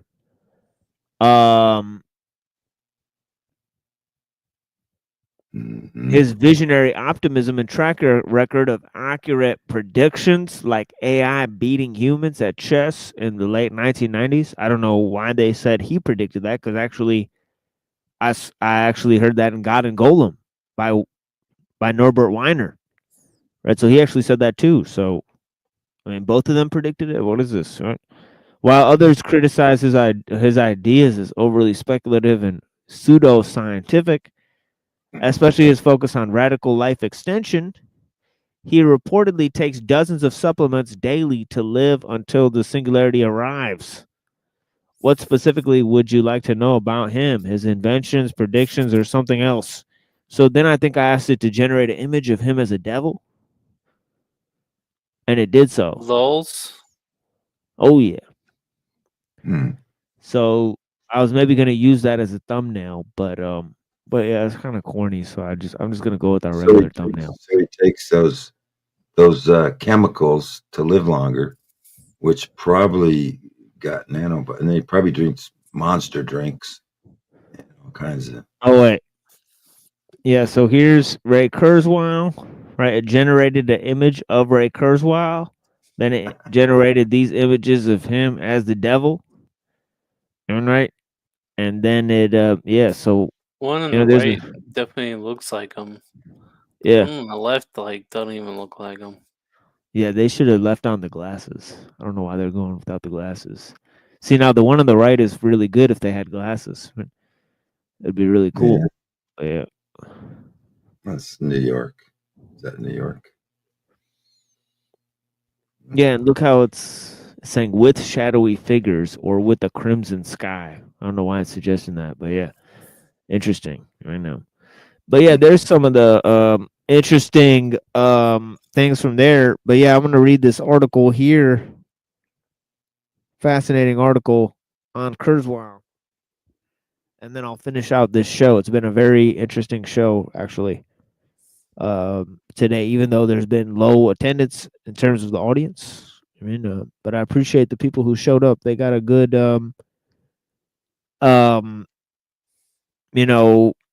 sort of, like development of these ideas. I mean, here. But yeah, it says the inventor preserves self to witness immortality. Okay, Wellesley, Massachusetts. Ray Kurzweil doesn't tailgate. A man who plans to live forever doesn't take chances with his health on the highway or anywhere else. As part of his daily routine, Kurzweil ingests 250 supplements, 8 to 10 glasses of alkaline water, and 10 cups of green tea. He also periodically tracks 40 to 50 witness indicators down to his tactile sensitivity. Adjustments are made as needed. Quote, I do actually fine-tune my programming, unquote, he said. The inventor and computer scientist is serious about his health because if it fails him, he might not live long enough to see humanity achieve immortality, a seismic development he predicts in his new book is no more than 20 years away. It's a blink of an eye in history, but long enough for 56-year-old Kurzweil to pay close heed to his fitness. He urges others to do the same in his book Fantastic Voyage.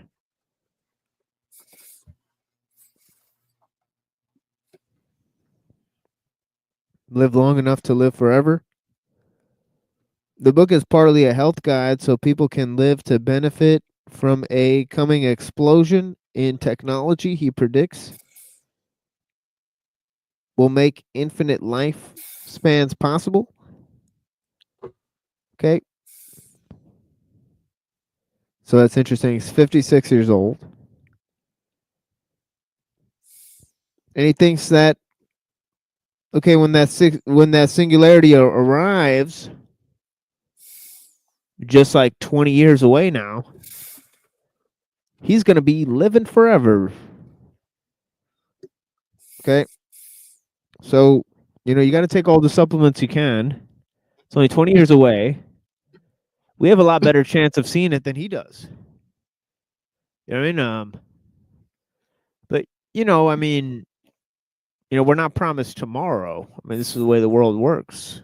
I mean, worrying about tomorrow it's like counting the hairs on your head. Right? But yeah. Yeah, let's see. Kurzweil writes million. Okay. He says the book is a health guide so people will benefit from the coming explosion of technology. Okay, that will make infinite lifespans possible. Kurzweil writes of millions of blood cell sized robots he calls nanobots that will help us live forever young by swarming through the bodies, repairing bones, muscle tissue, right? Arteries, brain cells, improvements to our genetic coding will be downloaded via the internet. We won't even need a heart. Okay, talk about the mechanical heart line from Shangzhou. Okay. Okay, he's talking about total mechanical heart, right?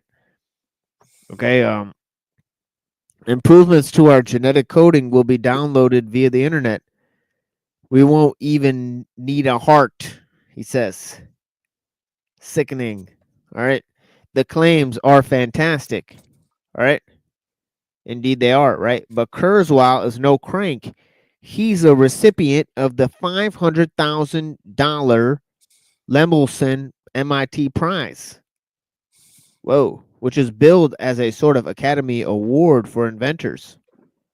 And he won the 1999 National Medal of Technology Award. We just read that, right? Actually, we read that it was Bill Clinton who gave him that award. Very interesting, right? He has written on the emergence of intelligent machines in publication ranging from Wired to Time Magazine. The Christian Science Monitor has called him a quote-unquote modern Edison. He was inducted into the Inventors Hall of Fame in 2002. Perhaps the MIT graduate's most famous invention is the first reading machine for the blind that couldn't read any typeface. Okay, so it's funny that this guy basically mentioned everything that the AI mentioned. During a recent interview in his company offices, Kurzweil sipped green tea and spoke of humanity's coming immortality.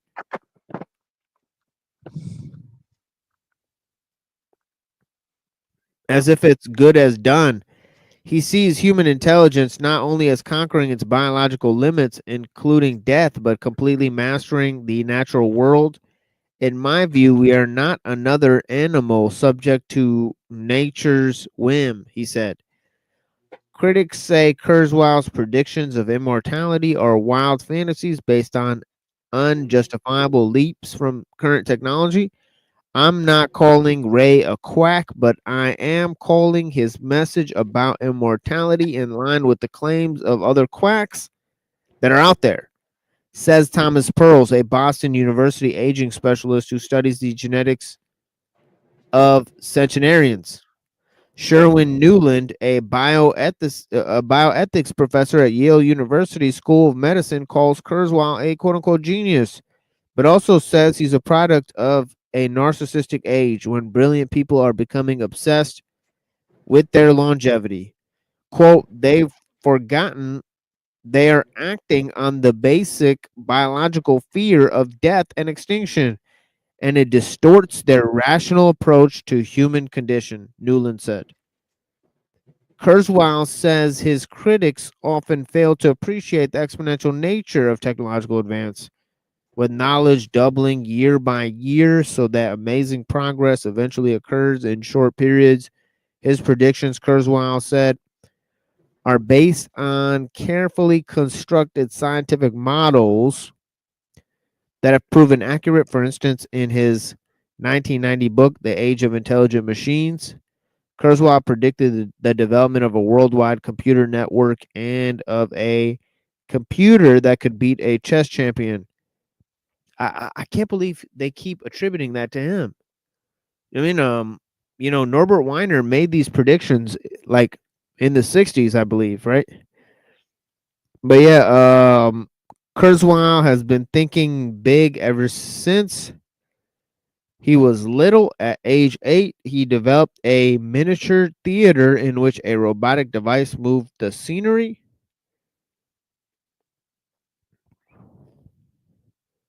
I don't know if that's true. That seems very complex, right? Of a design.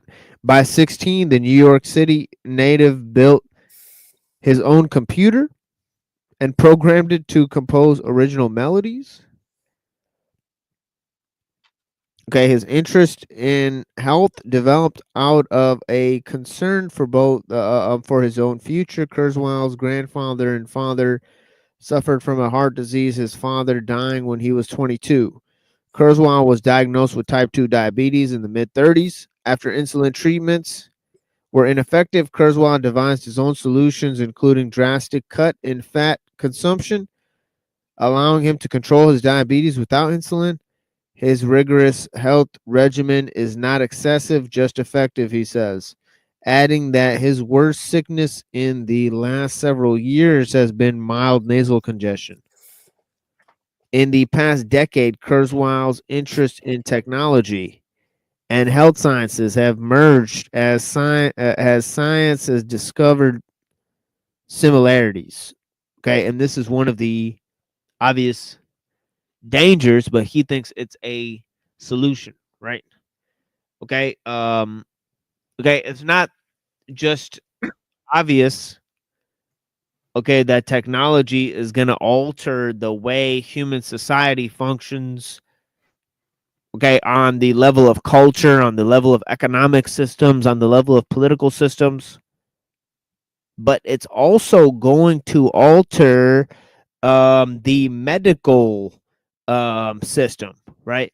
So this idea of pharmacogenomics, especially the way he's recommending it, right?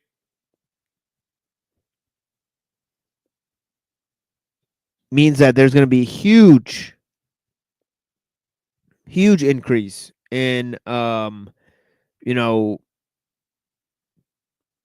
technology, information science, and medical science. Okay, in this book, Kurzweil defines what he calls 3 bridges to immortality. The first bridge is health regimen. he describes with co-author Dr. Terry Grossman. Okay, to keep people fit enough to cross the second bridge, a biotechnological revolution. Kurzweil writes that humanity is on the verge of controlling how genes express themselves and ultimately changing the genes. With such technology, humanity could block disease-causing genes and introduce new ones that would slow or stop the aging process. Excuse me. The third bridge, okay, is nanotechnology and artificial intelligence revolution, which Kurzweil predicts will deliver the nanobots that work like repaving crews in our bloodstreams and brains. These intelligent machines will destroy disease, rebuild organs, obliterate known limits on human intelligence, he believes. Okay, we read about it. Immortality would leave little standing in current society, in which the inevitability of death is foundational to everything from religion to retirement planning. The planet's natural resources would be greatly stressed and the social order shaken. Kurzweil says he believes new technology will emerge to meet increasing human needs. And he says society will be able to control the advances he predicts, so long as it makes decisions openly and democratically without excessive government interference. Okay, notice that he's sort of a libertarian. Okay. Libertarian. Oh, yeah. And that's another thing that's sort of increasing, right? That the Fabian social notice that the state is actually repressive to the techno-industrial system and to capitalism, right? Okay. I mean that capitalism is repressive to technological growth.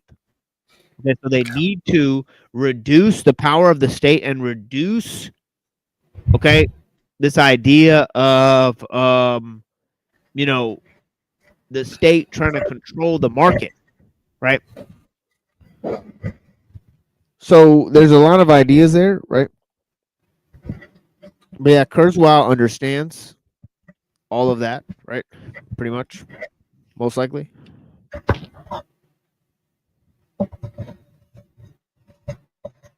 So Yeah. here's the last part. It says there are no guarantees. No guarantees. Okay. Meanwhile, Kurzweil refuses to concede the inevitably. The inevitably. Okay, I think it's supposed to say inevitability, but it says inevitably. Okay, the inevitability of his own death, right?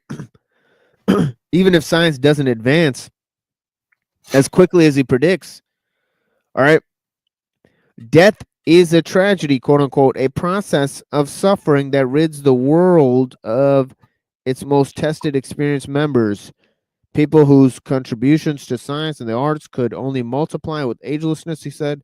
Kurzweil said he's no quote unquote cheerleader for unlimited scientific progress, and added he knows that science can't answer questions about why eternal lives are worth living. That's left for philosophers and theologians, he said. But to him, there's no question of huge advances in things that make life worth living, such as art, cultural, music, and science. Quote, biological evolution passed the baton of progress to human cultural and technological development, he said. Notice he's equating cultural and technological development. Okay. But obviously the inverse is true. Okay, these things are antithetically opposed, right? But it says Lee Silver, as we've demonstrated many times, but it says Lee Silver, a Princeton biologist, said he'd love to believe in the future as Kurzweil sees it. And the problem is humans are involved. The instinct to preserve individuality and to gain advantage for yourself and children would survive any breakthrough into biological immortality, which Silver doesn't think is possible. The gap between the haves and the have-nots would widen, and Kurzweil's vision of a united humanity would become even more elusive, he said. Quote, I think it would require a change in human nature, unquote, Silver said. And I don't think people want to do that. It's interesting that he came to that conclusion. Right, there we are back at square one. Right, that the technology will change if only we had better humans. Okay, and such a opinion is demoralizing. Right. Okay, shouldn't the technology be, okay that the humans have to change, the technology doesn't. Okay, Right. Yeah. the humans are the problem. It's not the system that's the problem, it's the humans that are the problem.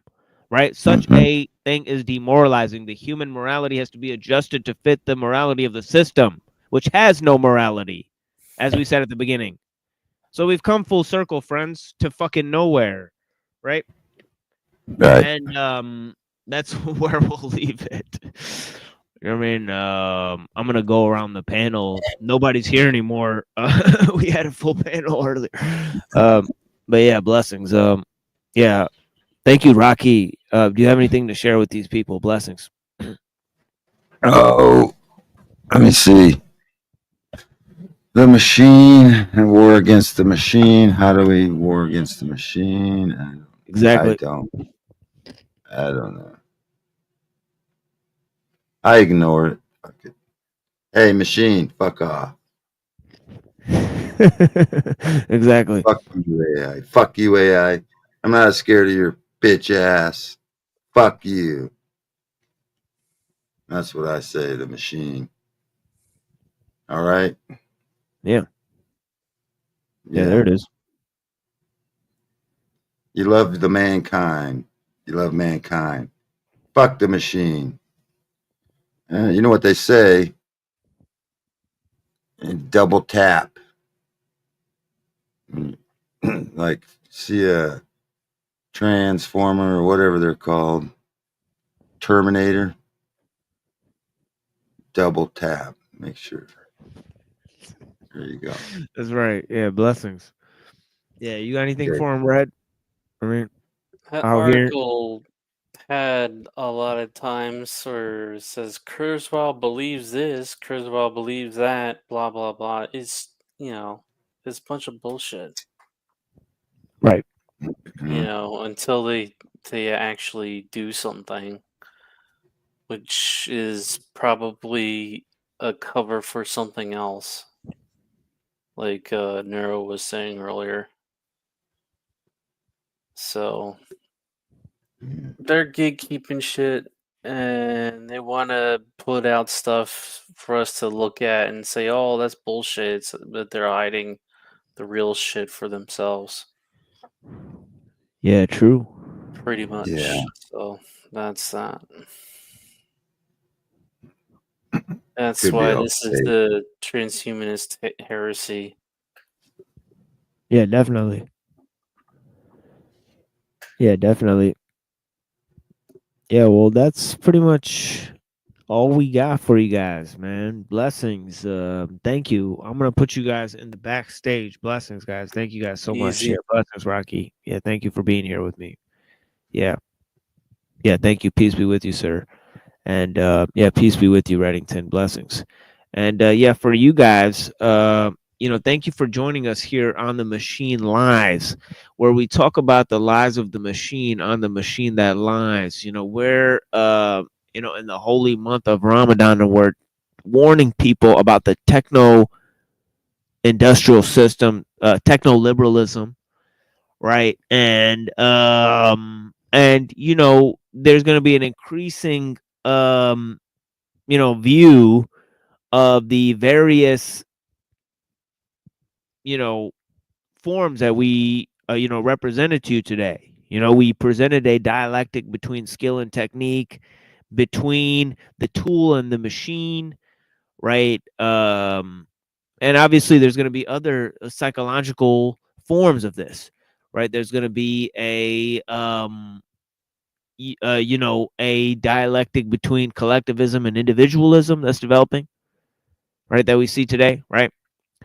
So there's lots of ideas that seek to enslave humankind. And we also talked about Elluls' notion of freedom. Now, we've looked at this man's work, Kurzweil, right? And we think that the ideas of Kurzweil are several shades more radical than somebody who wants to reject the techno-industrial system wholesale, right? And why do we come to such radical conclusions, right?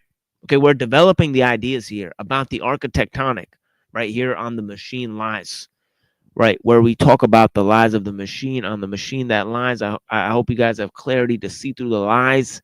And you know, the first step to blinding somebody is getting them to open their eyes. And the first step to seeing beyond the programming is to realize how we've been programmed, right?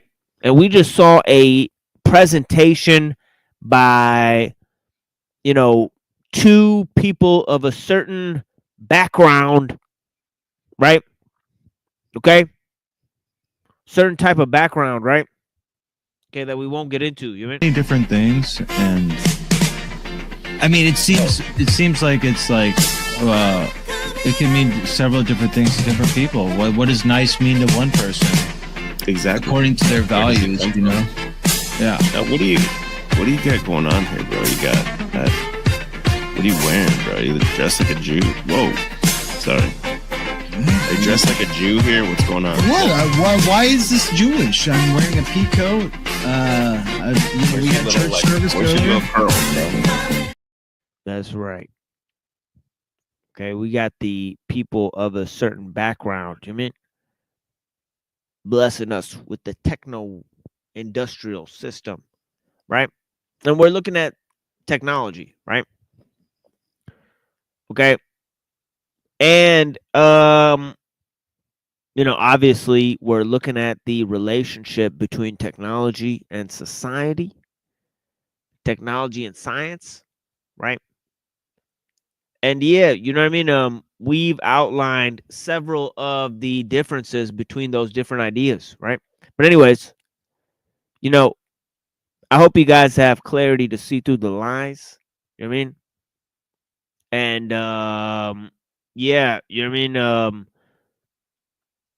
Yeah, it's your responsibility to you know, back up anything that you see here, right? With actual knowledge and information that you can gain on your own, right? So everything that we talk about here, right, it needs to be you know, reassessed, you know what I mean, you know, approached, I mean, through the guise of one's own understanding, right? So it's obvious that, you know, this information, right, is not gonna, nobody's gonna spread this info around, right, to the 20 people here, right? There's not gonna be a major following. There's not gonna be a development of a community. The people that are investing in this, investing their time in this, the best thing you can do is to spread this information around yourself or to learn it yourself, right? Unless you actually correspond with the information here, right? Actually apply the information here, right? In terms of your own family and social groups, right? There will be no change in the society at large, right? Based on this information, right? Don't think that somehow I'm going to gain traction for talking about the technological median on the technological median and critiquing the mediums that we use, right? That bring us the information in the first place. And right, it's going to be your responsibility, right, to correspond and to move with the information that is here. I mean, but yeah, we provided almost all of the sources that we've used, right, for the people, right? So I really believe in you guys. Okay, I really strongly believe in you guys. But yeah, this is your brother Muhammad from the Machine Lives. You know, thank you guys for joining us. I mean, and yeah, good will win out over evil. And yeah, here's some more music for you guys. I mean, and yeah, thank you. Yeah, we're right on time here. But yeah, thank you guys. Blessings. You know what I mean? Thank you.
Christian nationalists, white nationalist guys that are like, oh, me, Mr. Mustache wasn't that bad, but we got to support Trump. It's like this happening for sure. Yeah. And the fact that you're having a bunch of white nationalists participate in it is like the ultimate joke. Like I mean, the neo-Nazi scam, the anti-Semitism scam, where anti-Semitism is used against you because it helps them.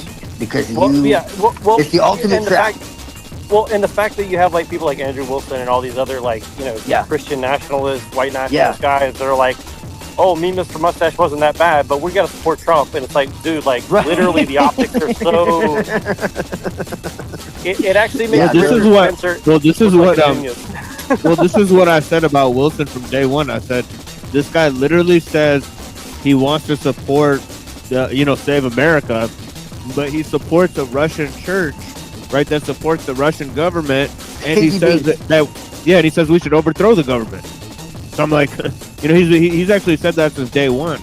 So you know what I mean? And again, like, here's my thing is like, I think that the FBI and the CIA and all these people are bad and dangerous people. However, I'll also say this: if you dismantle it the way that he's doing it, at least unless it's something we don't know, unless he is going to immediately privatize it, and he already has the pieces in place. What that's going to spell is like American interests around the world are not enforceable, which means it basically levels the playing field, which is exactly what everybody said the United Nations was trying to do. So so it literally plays into that narrative either way. So I don't know. The one thing that Bjerknes gets into that no one else does is that people don't understand how much they want to destroy the faith in anything to do with America. People don't understand that is part of it too. And I don't really hear anybody else talking about that. Even Ike doesn't talk about it. I've been talking about that since I'm a kid because I can see it coming. A lot of people don't get that. And no, I've been talking about this since I'm a kid. I think that's why they murdered Bill Cooper, definitely. Yes. Well, and it's funny because Alex Jones used to be all about Americana and and all this stuff, and he used to, that was his big thing, that's Alex Jones and that I exposing the Zionists. Well, basically just supporting the idea of he's LARPing as Bill Cooper, right? Well, now and Bill I can Cooper see that now in exposed hindsight, Bill Cooper exposed him. Well, see, this comment I don't necessarily agree with. I think that the real, there's no real party other than the N party. But it's also the J party, but it's also the Z party. So I don't know. It's kind of a mix of different things going on. So, there's no real distinction at the end of the day. Well, see, the NS, okay, you catch me, are not the same as the NZ, okay, and so the NS were hijacked by the Jesuits, okay, and the Z's, okay. So Mustache Man had a different idea. Okay? And then the Jesuits and the Knights of Malta and all those other people, they hijacked the movement. That's what happened. So well, and I gotta say, it is a tragedy. I don't know if you guys follow IDF babes on Twitter, but I mean, there's some beautiful women, you know, from that tribe, and you know, I think it is a shame.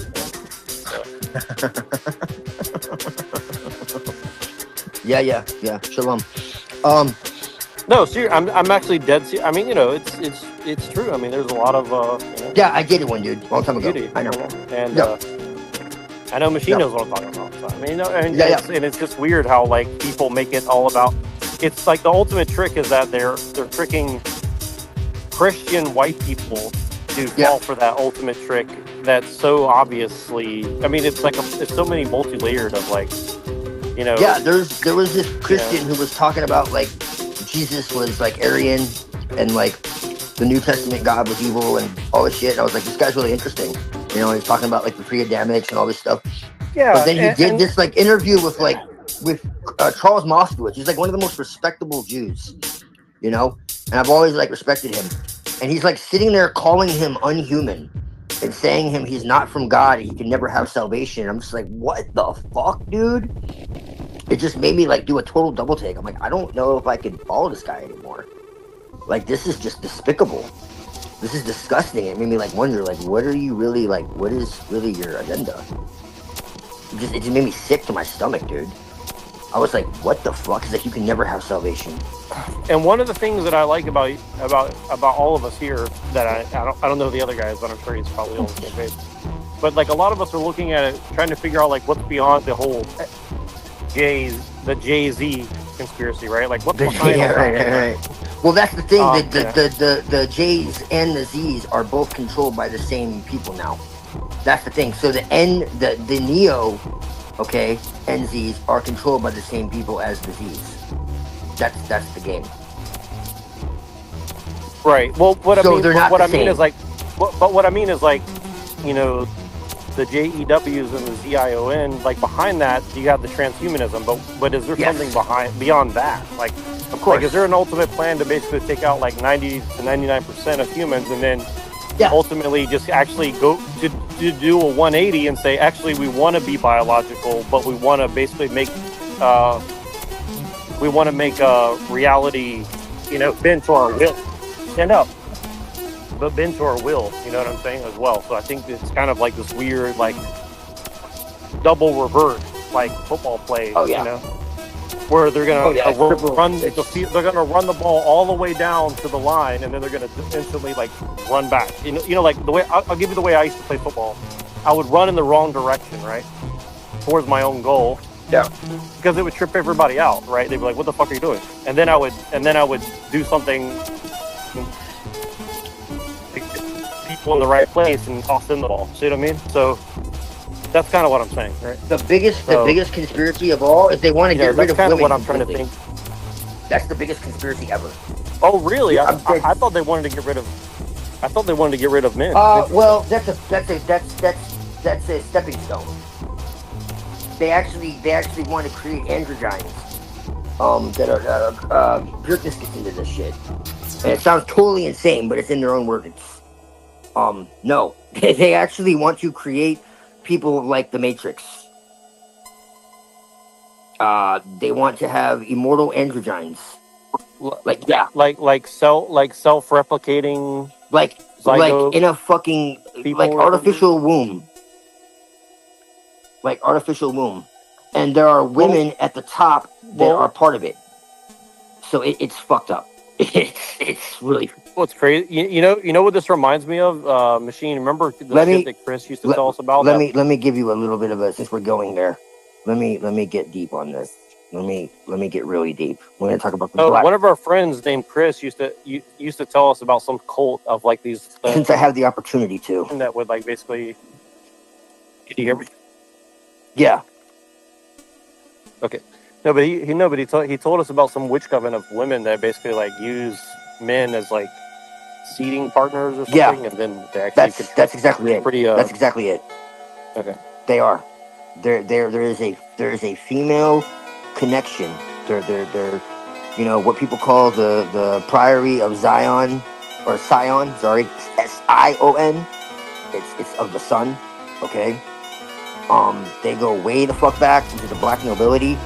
The black nobility goes into the cult of Aton, okay? You've heard me talk about this before. The cult of Moses thing about the Egyptian stuff. Yes, that's ultimately what it is. If you go into So you want to hear something weird, like the way I think, and I'll say this on your show. I don't even think I would say it on my own or on machines, but like Mr. Beast is doing this weird Egyptian, like 100 hours in the pyramids. He only made it 21 minutes long after spending however long 100 hours is, 5 days or whatever. Thank you, Jafar. And yes, that's fucking weird. Yeah, exactly, Jafar. Because it's a fucking.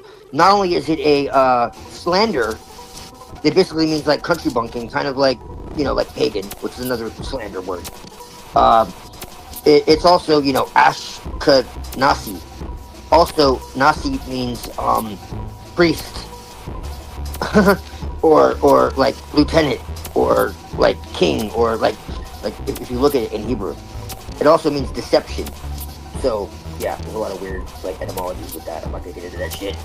That's another day when I get into all the occult shit with the language and all that. The best way to understand what's going on is to understand the occult. Like there really is no other way. If you really want to know what's going on, you have to understand the occult. And when I say understand the occult, I mean symbolism and etymology. That is it. Because that is their language. That's how they communicate. And when you understand that, all the other veils fall. And you start to realize that what's really interesting to me, politics, all that is a mask.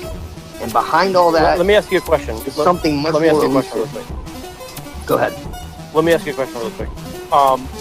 When you look at the Bible, and I don't know which version, I don't really, with what I know about the KJV, I don't really want to count it, but whatever version, it doesn't matter. The Old and the New Testament. From the first time I ever read the New Testament in particular, because I haven't really gotten all the way through the Old Testament, but it seemed that it was alluding to Gnostic beliefs and stuff like this in the text. So who? Let me ask you this: who do you think wrote the New Testament for Christians? Who do you think wrote that? Very powerful, and why? Intelligent people. Mystery school initiates. Well, wasn't the list decided in 160? As much as people try to claim it was later, it was 160.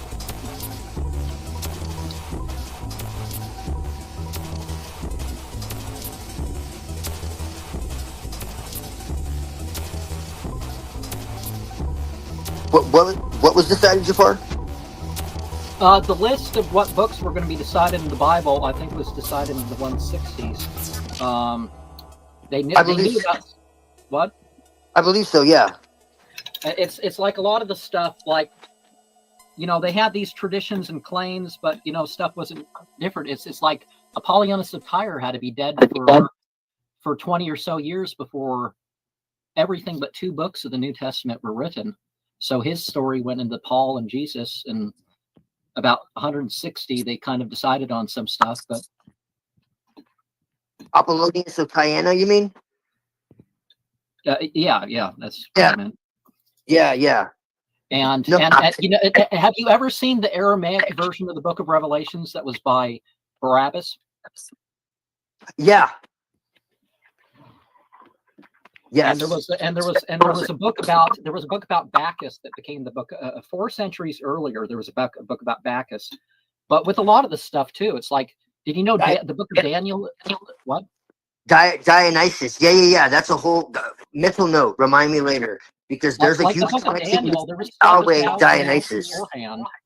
And they rewrote the book of Daniel in a Jewish context, but it was based on stuff that was going on at least 1,000 years before, based on the evidence that we have. And if you've read the Elba or the Elam documents, if you don't know which is in the Bible, which is whatever, it sounds like the same stuff. Right. Well, we know that Yahweh was a Midianite god, of the Phoenician Canaanites, because that's what they were. They were the Canaanites, before they became Israelites. Go ahead. I don't think the evidence supports that there was a identifying Canaanite or Palestinian or Phoenician people until much later.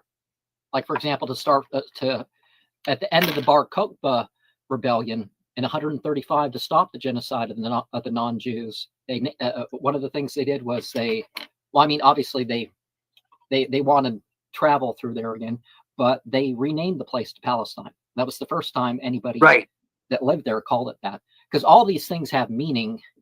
That it's like, I forget the spelling, but Canaanite means the lowly and subdued ones, and it's like no one calls themselves that. Well, yeah. Well, the names are obviously red herrings. Yeah, that's true. That is true. And that's why they can't tell the difference is between whatever, because it's like, people in the middle of Africa, Asia, and Europe. It's like, how are you supposed to tell one from the other when everything's a hodgepodge of religions? It's like, that's one of the things that people don't get. It's like pretty much everywhere you have a whole range. Yeah.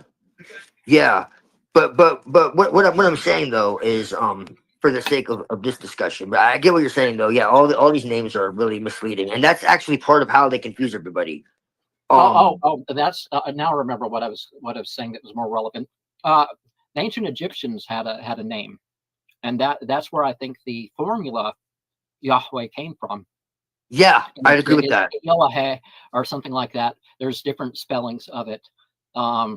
Basically, the Shasu. The Shashu. Yeah, SHASU. No. I mean, pretty much exactly the same formula. So, or something. Just while I have you guys here, I want to ask you guys about this. Okay. What do you guys think? What do you guys think about the whole Israel thing about being related to the Trinity or something like that? What do you guys think about that? You mean Isis, Ra, and El? I wouldn't say it's related to the Trinity, but there's always been, the Trinity is a pagan concept. It is. Now it doesn't mean that the Christian conception of it is pagan. It just means that the Trinity is a pagan concept. There's always been a Trimurti, like Brahma, Vishnu, Shiva, Isis, Osiris. Go ahead, Jabbar. If you're going to throw the Ra thing in, and something that most people don't notice is that older Ibrahim, as the ancient Egyptians called him, his name means love the Creator and praises him, basically. But of course, Ra is the name that you have in the middle of that. So if anything relates to Ra, it's that thing.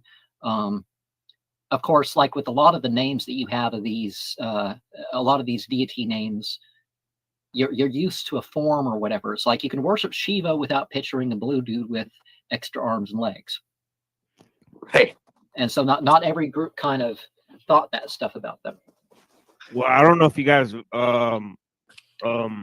looked at the book there, but it says that his name was Abram, and then they changed it to Abraham. Yes.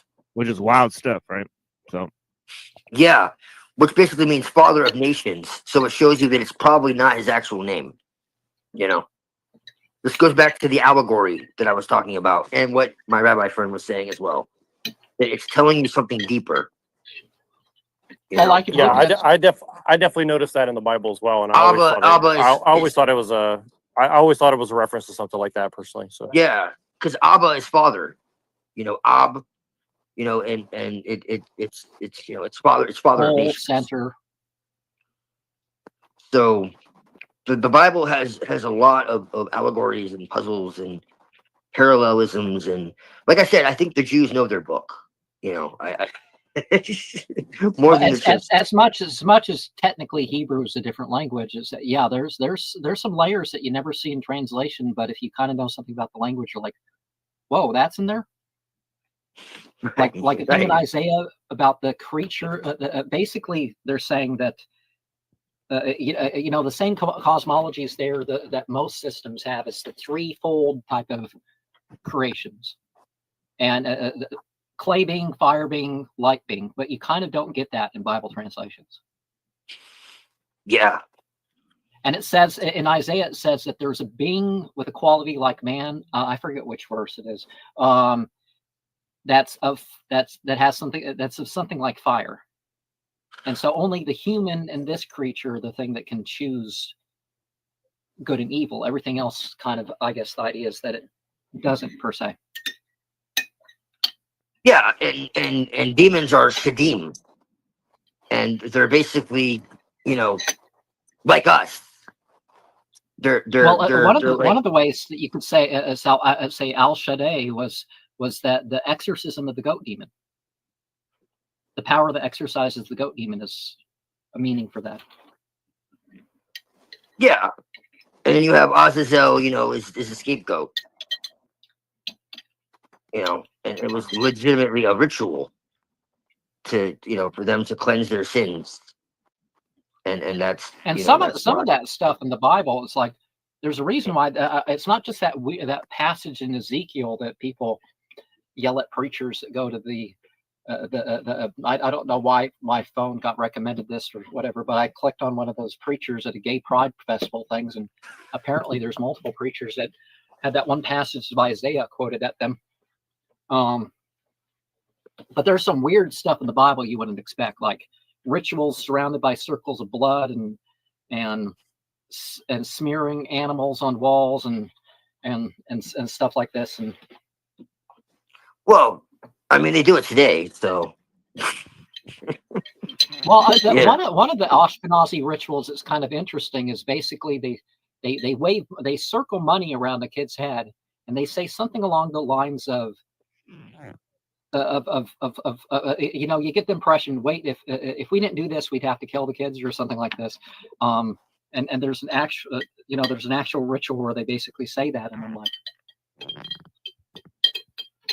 Yeah. I'm sure it's with the best intentions. You know. Well, because they don't one have of the things that they one of the don't things they I don't think, have to glory of God, you know, God willing, whatever, you know. well, one of the things that's apparent, I don't know how you pronounce it, but before Khazaria, there was an ancient tribe, the Kunduzit, and that was the tribe that inhabited the area, and they were one of the tribes that they had runes thousands of years before people think the runes are. Because like you look into Eastern Europe and closer to Ukraine and stuff, they had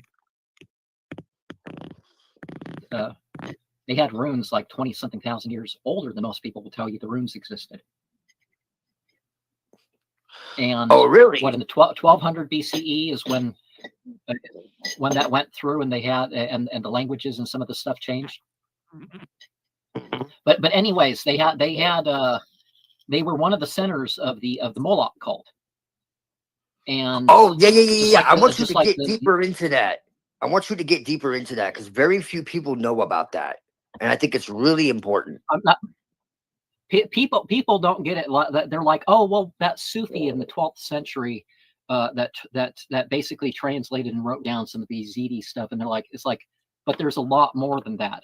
They not only most of the stuff wasn't written down at that time, and one of the things is it wasn't just the peacock angel.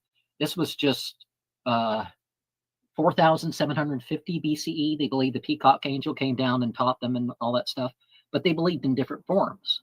Sounds Most like of these forms Quetzalcoatl. were black and white. Most of these forms were black and white, but I think that the Ashkenazi Jews and the other Jews that descend out of Khazaria, for example, the Israeli Jews, according to the Hopkins University, they did a study, and they said that 97.5% of Israeli Jews don't descend from the Semites; they descend from others. And other studies have said anywhere from 90 to 97% in the world in general don't descend from the Semites, but they usually descend from that one area.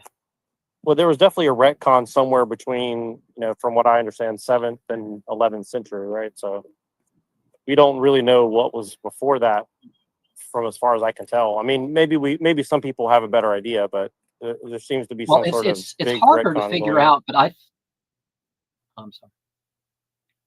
it's harder to figure out what was the tradition to begin with and just put into different just put into Hebrew, or what was disguised or whatever. Because obviously, I think just like some stuff, if you look back in time, some of the verses that made it into the Bible, they did stuff like kept the same number sequence, or I mean, you can literally look at archaeology and find older versions of these things, and it's like some stuff was coded. So I think there might be people who can figure out based on what is what was. Like most of the traditions, they don't let you anywhere near the books unless you're and there would be big reasons to definitely suppress that stuff. I mean, I'll give you an example just very briefly. I don't know if you guys ever heard of I know you guys know like myth vision is, right? So like you have myth vision and then the people around him and stuff like that. Hold on one second, guys.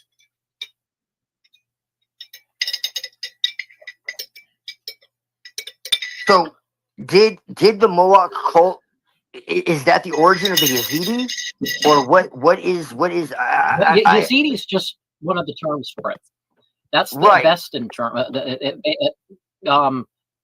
So is it like, Persian? For example, they use that when they say shaitan, they don't mean shaitan in the same dialect, but it's shaitan cast out of a place. That means cast out of a place. And you're like, cast out of where? And it's like, oh, for refusing to. Oh, okay, yeah, it's talking about the same Satan. Right. But they go back to like Persia, Mesopotamia, right? From what I understand, they go back to Persia, Mesopotamia. It's like if you look into it, for example, some of the beliefs that spread, the forms of astrology, of course, the 21 path astrology, where you connect the 7 in the various. There's not too good of information. It's like, no, the Order of Nine Eagles doesn't really properly revive it, but they represent it. But the and anything by Anton Long and Myatt, I'm not wouldn't necessarily trust it just because they said it. But the like reincarnation, the Greeks had believed in reincarnation, and the ancient Egyptians did before. Well, personally, I definitely think that Christianity is not totally opposed to the idea of both reincarnation and an afterlife and stuff like that. I would make the argument that Christianity originally did have reincarnation and it was taken out. Some of the earlier Gospels and some of the early there's a version of there's another book of Revelation, not the one that they included, but there's another book of that sort that they weren't even considering including it, but there was another one that made the point. And there's 10 verses that people say, oh, it does, and I'm not convinced, like, for example, that those 10 verses make the point quite as well, but it was something considered as a side thing to what was included in the Bible, but both for the Jews and the Christians. And by the way, I don't want to keep jumping topics, but I am interested in everything you guys are talking about. If I just have 3 very brief questions. For someone like me who doesn't really know the history, give me a brief understanding of why the Yazidis are important. They're very important. Because that's something that keeps coming up in my research. And they're one of the best kept secrets. Yeah, well, there's a reason. They're one of the best kept secrets. Well, they're a centerpiece of sorcery. But one of the things that people don't get from reading the Sufi translation of some stuff alone is that, or the Sufi veneer, is that they're, they have this idea, anything you do or don't do for these fire beings, particularly Melek Tauser, as also would have been called in Avestan, Gnog Gnog, or it varies per system. Like if you go back to the stuff 12,000 years ago, you see like a system of 7. But one of the things that's semi-secret about that is the 8th over the 7, and are the 8th and 9th over the 7. So there's different opinions on that, but they're kind of, so they do get in sort of amoral sort of grounds. But they're just super. You could argue that they're the most influential cult in history, but that's right. So what you're saying is that So I'm going to make an argument. I'm not saying this is your argument, but let me make my argument. Would you say that you could say something to the effect that the original religion was something like Yazidi, and then you see Christianity slash whatever we think of as Judaism now kind of emerged out of that, and also Georgianian type of stuff? Are you saying all those things like the Indo-European religion slash Judaism as we know it now is, and even Islam kind of all came out of this kind of root cult or religion? Is that kind of what you're saying, or?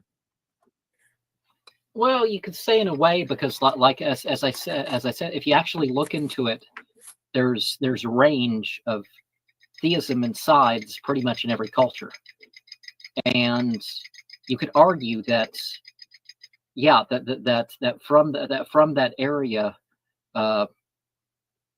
Turkey, Syria, and such, right? There was Because it's weirdly specific about the region that it's saying all that came out of in the Bible as well. So I think that's it's very strangely specific. And it's also that's where Mount Ararat was, bro. Mount Ararat,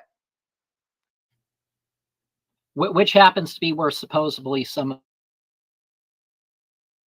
of the idols and stuff that existed before the Black Sea flood were lost and stuff like that. And there's also sayings about. Go ahead, sir. There's also sayings like, for example, that on the monotheist, jealous God sort of side, that no prophet was ever sent to that area. There would have been influence from anything from Zoroaster to whatever, but that area itself, that is the core area, never actually got one themselves, is the story. And I don't want to jump too far ahead, so just briefly, what I would ask, because there's a lot in what you're saying, and like definitely I can see that my study of history has led me to similar conclusions. So it's very interesting that you guys have done a lot more research. So I think it's interesting. And so what I would say is, like, would you say that was a monotheistic or like a godhead pantheon like the Greeks, or would it be more like a Gnostic, like, Sophia, the demiurge, this kind of stuff? Or would you say it's like, it's all kind of a syncretic, it's like, it's all different expressions of a similar thing? Like, but what would you say it's the most similar to that I would be familiar with as far as the cosmology? Like, would it be like the Timaeus of Plato, or what would you say is like the best like reference point for someone for understanding something like the Yazidi belief system? I don't know. It's kind of it's not monotheist, because, like, for example, as I'm saying, they don't care where they're depending on what language you use, it's okay. Hold on, lost you, I think.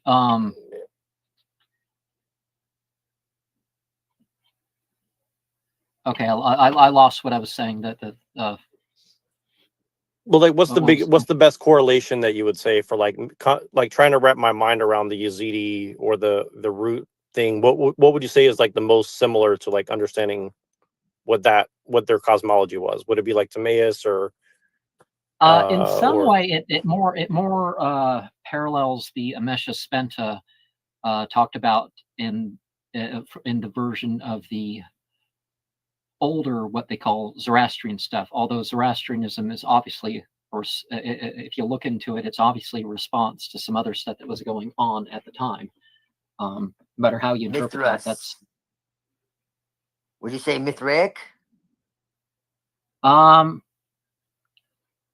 Mithraic is one of those, not really, because it doesn't really posit an intercessor thing, but you could say that Melek Taus or Moloch or Gnog Magog, or whether you say that's separate or the same as Ahriman and Gromenu, however you're going to say that, the devil, is that it doesn't really present itself as a Mithraic sort of thing. Now, if Moloch is separate as the agent, of Devon, or how are you going to say that?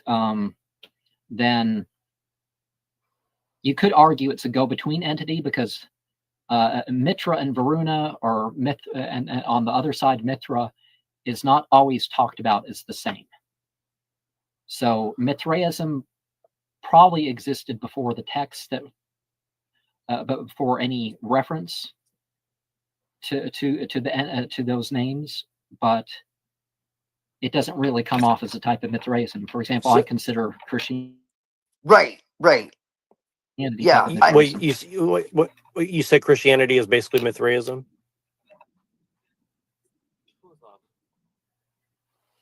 Yeah, I I didn't hear you, consider sir. it a type of Mithraism.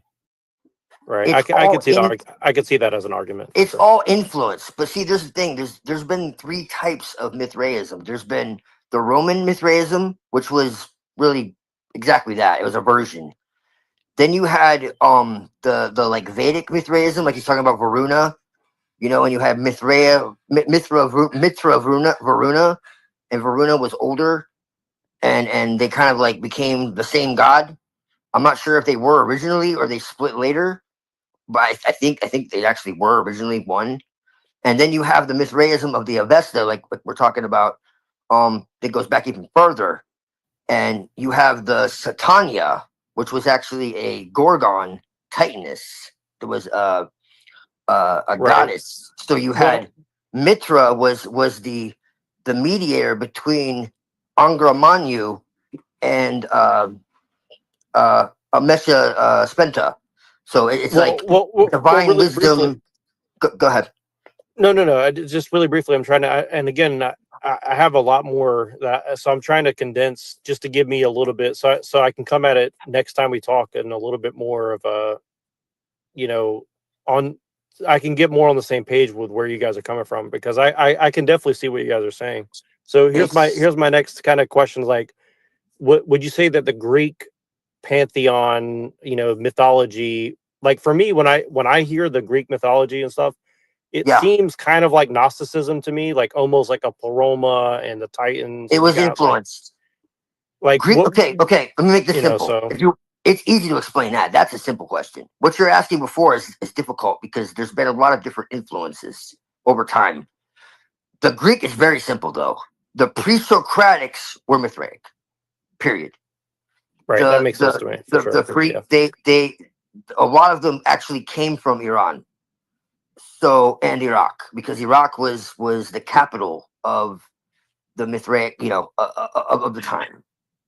So even though it was the kingdom of Iran, it was the capital was in Iraq. So it's Mesopotamia, it's Samaria, it's Arya, Sumeria. So Greek mythology is basically like a lesser form of Mithraism. Okay, that makes sense to me. Yes, Okay. quite legitimately. And that's and why what would you say Gnosticism is? Was that kind of like go look at the Nag Hammadi. I have the Gnostic scriptures. I can send it to you. In the Gnostic scriptures, there's a text called Zostrinos. Zostrinos was Zoroaster's grandfather. Okay, so Gnosticism is Mithraic, 110%. But it was a certain type of Mithraism, which you had Zervan, which is the demiurge, okay? But Zervan was considered necessary. Zervan was eternal time. And Zervan gave birth to two twins, Amesha Spenta and Angra Mainyu. Okay? Sounds like, so wait, just not to stop you, but just really briefly, would you say there's a... Go ahead.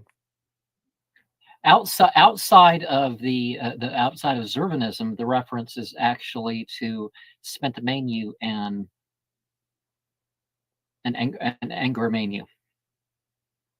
And just really briefly, would you say there's overlap between the Roman settlement story and also Cain and Abel and or Jacob and Esau? Do you think that there's overlap between these different stories? Okay. Yeah, Blavatsky talks about this. And people have different opinions about her. But what I'm saying is, like, when they put that into the Bible, that's an allusion to this former thing. Like, and because when I first read about the Roman, I've read different versions of the Roman founding, and it always stood out to me as like very much. I mean, you have 7 hills, you've got Yeah. whatever, and they seem to keep repeating this mantra, this theme throughout the world of 7 hills, 2 twins, one kills the other, you know, Yeah. etc. So it's Well, kind one of of the you things, could go all the way look back at to all those Manu. numbers, if You you could look go at all all the way those back to numbers, it's very interesting. You find out every single number in what they call the Old Testament is something other than just that number. Like you can say Noah was so old he had white hair, and that's all they were saying. They weren't saying he was 600 years old. They were saying he was so old he had white hair. but also like they use the number like 72, and then they use the numbers like they seem to use numbers at very particular times as allusions to something else. And this is kind of why like Michael Heiser kind of like reminded me of the things that I noticed in the Bible when I was reading it as just a, you know, lay person, you know, because I always thought the numbers were trying to like allude to something. So they do. Well, astrology was very well written into. Maybe, I mean, there's different types of astrology, but obviously a lot of the Bible is written in astrological language. I know Machine has maybe some pushback on that, which we don't have to get into now, just because I'm trying to jump in, but I am very curious about that because I definitely got the sense of that, and I'm skeptical of it just because I know that it can be, you know, it can be used against people, but like just in my own life, I've noticed that like I don't like to look at people's astrological stuff, but when I have, it does strangely like help me understand that person. So I'm kind of like try not to do it too much, but yeah. Let me ask you a question. You push back on it because you're told that it's evil or it's of the devil. But let me ask you a question. Why is it that the devil has all of this power? Why is it, doesn't it say that the devil can't create, it can only imitate? So why is it that God can't create? Who created the stars? Who created the times and seasons? Read Job. It says that who loosened the bands of Orion, who, you know, put Pleiades, and I can't remember the verse right now, it's escaping me, but I think you know what I'm talking about. Who, you know, put the courses in their seasons. Okay, so why is it that God couldn't have set these things in motion, and then people buried it so that people don't understand it? Yeah, I don't necessarily think that it's evil in and of itself, but what I think is that I would have to trust the person who was teaching me not to lead me astray or like use it as a weapon against me. Does that make sense? So, you know. Sure, no, yeah. Didn't mean to interrupt. I don't know sometimes. Sometimes it's delayed. You're good, Jabbar. One of the things is if you're good enough at astrology and some of the other stuff, you can basically say anything. So yeah, the people who are good like that and can do it for a living, they will specifically do stuff to give you anxiety or bring you back to pay them more to do whatever, or, you know, but it's a creative way where you can express things. Of course, like, yeah, I not all the time, but I write a lot of poems. And one of the things about that is people's like, oh, you saw the future. You should have told me more clearly and all that stuff. And it's like, no, I'm putting messages in, I'm taking out, and I can use basically any spread of the tarot, any combination, and say something. It doesn't mean that I necessarily, oh, the spirits have spoke to me, and yeah, it's more like it's more like sometimes inferring or deduction or something, right? It's not necessarily like yeah, a spiritual like you can. It's like I have a shirt with my false astrological chart that's not astronomically accurate, but most people are going to believe like it's the age of Aries or age of whatever, and I'm personally, I know there's a range from 1800 something to 2400 something with Aquarius, depending on where you know, how many stars you include and all that stuff. But that's just the point of argument. The age of Aquarius, and it's like, so I have a shirt that says whatever, and if you believe that your chart is something, it can actually make a difference in your life, what's going to happen. So it's largely the power of belief to think that, oh, this is the guidance I'm supposed to follow. Yes. So basically your skepticism and your concern is justified. It's just that your justification is that you have to learn it yourself. So you so shouldn't really just quick, trust anybody. It's true. really quick before I lose my train of thought, I want to ask a couple more questions just because I'm going to have to jump off in a minute because my kid's going crazy and I got to do a couple things. But Okay. I want to take advantage because I know Jafar. I've seen your content off and on for the past couple of years, and then I found Twilight, which is kind of weird. You guys knew each other, but I mean, I'm a Christian, and so like I'm not an occultist or anything, but I'm definitely not like you know, I don't hate occultists or anything like that. I'm trying to Yeah, comprehend. Jafar, if you would like to go on the Machine Lives and give an explanation of Order of Nine Angels and their connection to accelerationism, yeah, you know, you'd be welcome to do that anytime. Because I have no idea about it, and I would love even if a 10-minute explanation about some of those things. But yeah, Okay. yeah, go ahead, Nero. Well, that one of the questions is about the 09A, just because I'll just tell you how I came across it. I came across it from the alt-right. I was following a guy, and he had these, you know, obviously feds trying to like troll him and get him into siege and stuff like that. But I definitely did see that there's other stuff deeper than that, but there's definitely some weird stuff going on with it. But one question, and this wasn't the one I was going to ask first, but since you brought it up, I'll just say, can you just tell me briefly like what the actual 09A is about, or just like a brief non-fed version of like what is it actually? Yeah, it's its own type of Satanism, and it's not that politics, whether right wing or left wing, and a lot of other stuff is they're modes that are operated. It's not necessarily one thing or the other. And I know, for example, like people say it's like, well, the year of the Phaean is such and such year. It's like, but it wasn't just the year that Hitler was born, and obviously just like the punk thing, it's like punks, and for example, in the you know, so people have this stuff, and it's like, oh, it's punk to wear it, and now more of the days, there's people in the punk community that not because they support Israel, but they'll have an Israeli flag on their bag or jacket or something, not because they support it, but they know that it will bother people. Well, I mean, to be honest, I'm kind of that way. I still kind of carry that punk rock ethos. So I get it. There is a push towards involvement in stuff, to again accelerate change. So people are going to get involved in certain stuff.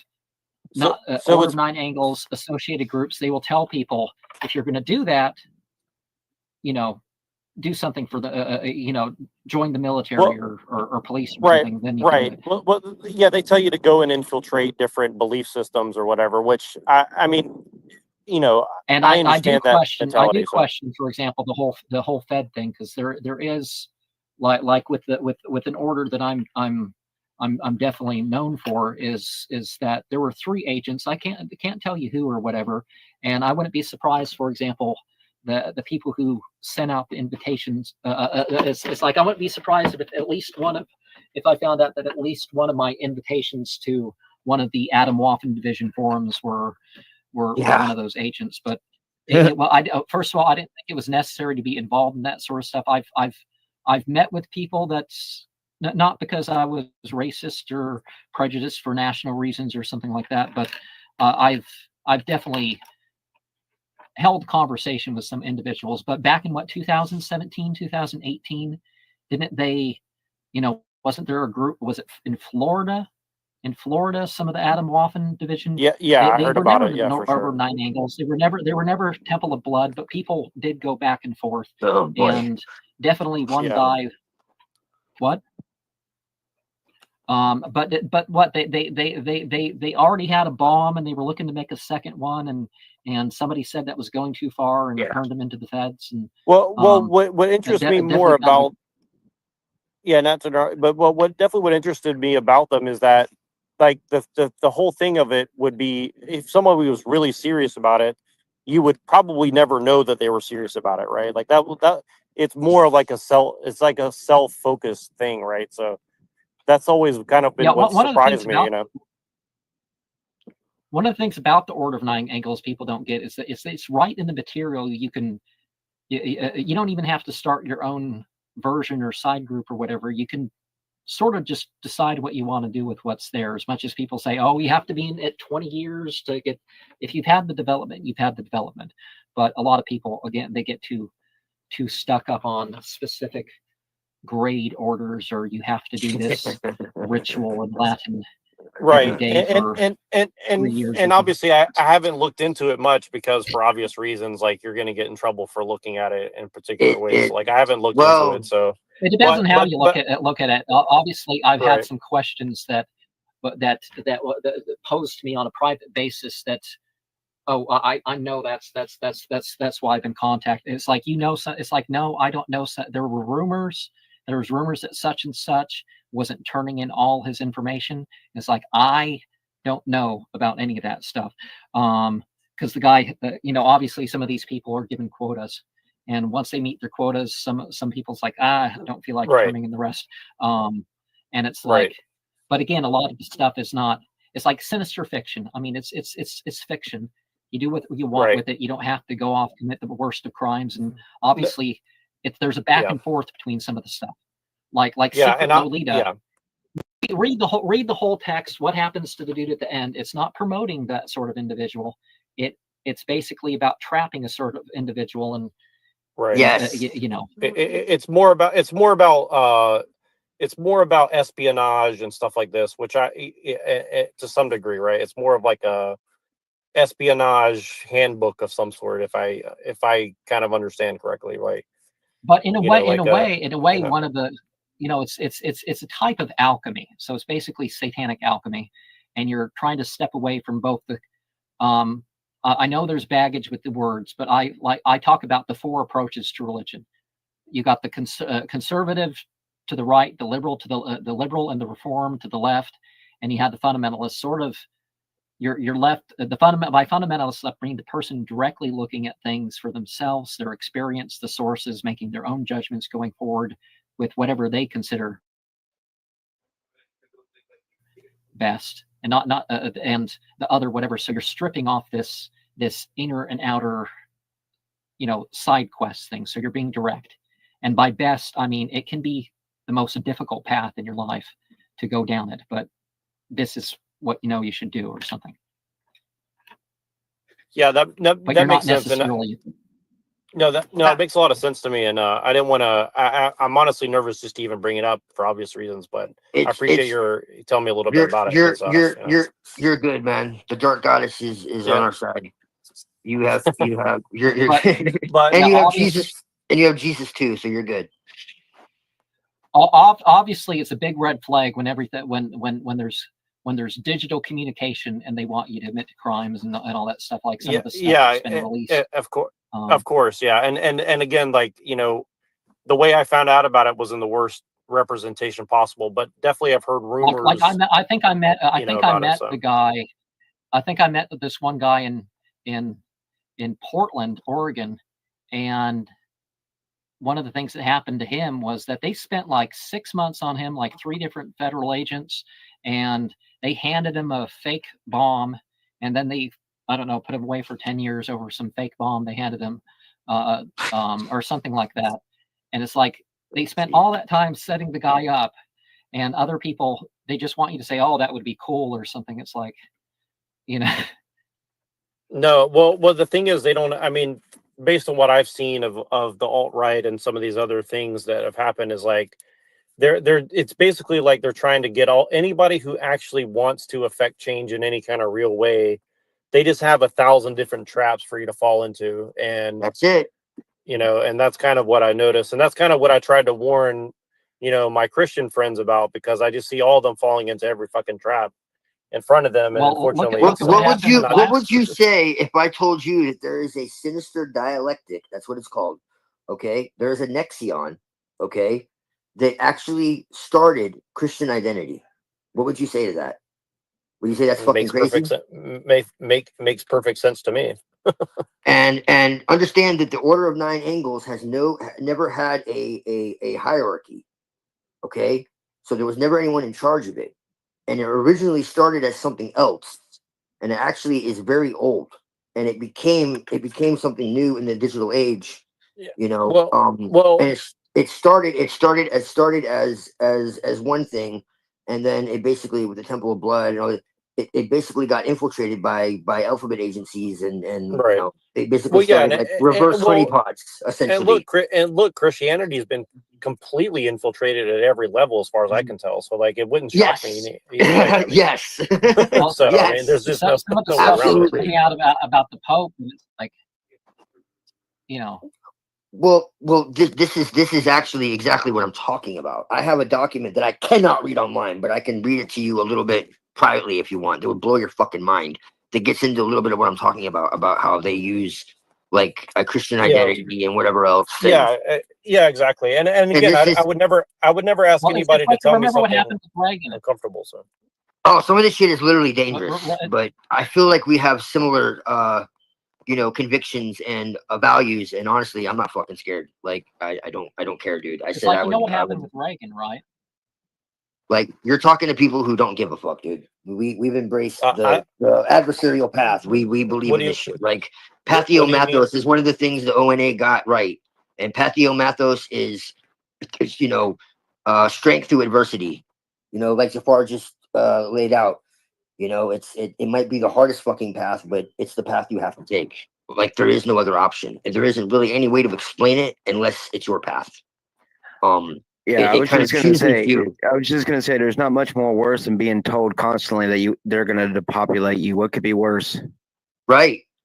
And so, what are you going to do about that? Are you going to stand back and let it happen, or are you going to do something in the world? And the excuses, And you got to be quiet about it. The You got to be quiet about it. But if you look at the 1800s and on, it's just they're switching the reasons. Oh, in the 1800s, oh, we don't need so many humans. We got machines, and you know, acid rain, global warming, global cooling, whatever they're going to come up with next. They're just going to give more and more reasons why we supposedly need to kill off most. There's always an excuse for sure, and and I think the thing is like what I'm trying to say is like ultimately is like I think Christians have this idea that the Satanists are their enemy, or the Luciferians or the occultists are their enemies. And look, we're not. Certainly to some degree, you can make the argument that there are adversarial people to Christianity, but a lot of Christianity is actually like it's internal, or at least people who pretend to be Christians that are the real threat. You know, and that's what I've been trying to tell these guys, because and like they know it on the surface level, right? Like we can see the Zionist or dispensationalist or whatever. Of course, but that's too obvious. It's the people that are, you know, really 99% in agreement with you that are probably the biggest, you know, danger. And it's kind of weird because most of my friends are non-Christians, because I can actually express this to them, right? You know, it's like when I tell Christians this, they get very upset. And you know, you've talked to Unseen; he's a little bit different. He's one of the few that I've actually been able to get on that level with and say, like, you know, we have a problem, you know. So well, see, me and Jafar are a little different than a lot of occultists too, because we're like very much into our craft, but we also have a great respect for, you know, God in the sense of like what it really is, what it really means, what it, you know. So we read the Bible, we read the Quran, we read, you know. So there's that too, you know. Not everybody is like that, but I can tell you this: that most Luciferians don't give a fuck about any of the shit that's going on, and they're just as much against it as Christians are. You know, I'm not saying that they're all. Yeah, like, it's not about like, you know, the Satanic Temple trolling Christians or something like that's that. literally what they're doing, and they're also creating. I just don't want to be like a Christian. That's you know, it's not really the point. It's more ignore it than if anything. Yeah, like of course I don't ignore it. I argue with every book I. most Luciferians and Satanists just want to be left alone, to be honest with you. I'm not saying they're all your friends, you know, and you should like invite them for dinner and whatever else, but I'm just saying that it's just another way to, you know, say, well, there's the devil and there's the no, like it's like Blavatsky said, you really want to know what evil is, you know, don't look at the Satanists, don't look at the Bon, you know, look at the Jesuits. Look at the Catholic Church. It's always been the number one evil. That's why in Revelation it was. So this leads me to my last like question that I'll ask for now, just because time constraints, and also I actually want Outer Light to jump in and everybody else to have a conversation, because I'm dominating and I don't want to do that, and I won't shut up. So really quick, here's my last question. Because Jafar, I know you cover a lot of like Islam stuff, and again, I'm a Christian. You know, I'm friends with Machine. I'm friends with you guys. I don't care about your personal belief, but I'm just to understand, like, what would you say is like the relationship between like Christianity and Islam and its place in occultism from your point of view? Would you say that it's like that's a lot? Like we have like a negative syncretism, obviously, that's going on that we can all see, right? Would you say that you're more of a positive syncretist that sees like relationships that are positive with these things, or how would you characterize it? Well, I'm aware of differences, but like, for example, when they say, when these preachers, it's like, first of all, if you've ever seen an Arabic Bible, John 3:16, what word do they use? So them trying to even slander the language use, whatever. But the a lot of the stuff that people say, oh, it's the opposite, like the Pauline passages about take off the natural man and stuff like this. But they don't say to stay on your nature or to return to nature and stuff like that. They're not doing this as some anti-Christian thing and that sort of stuff. And they're not like when they say they don't believe in the Bible, they do say they believe in what came to those prophets. And obviously, one of the things that you can point out biblically is that, you know, there's sort of the Socratic question with some of that stuff. But I don't think there's differences between various faiths. There's similarities, and I'm not here to pretend that there's not either one of those. I'm not sure what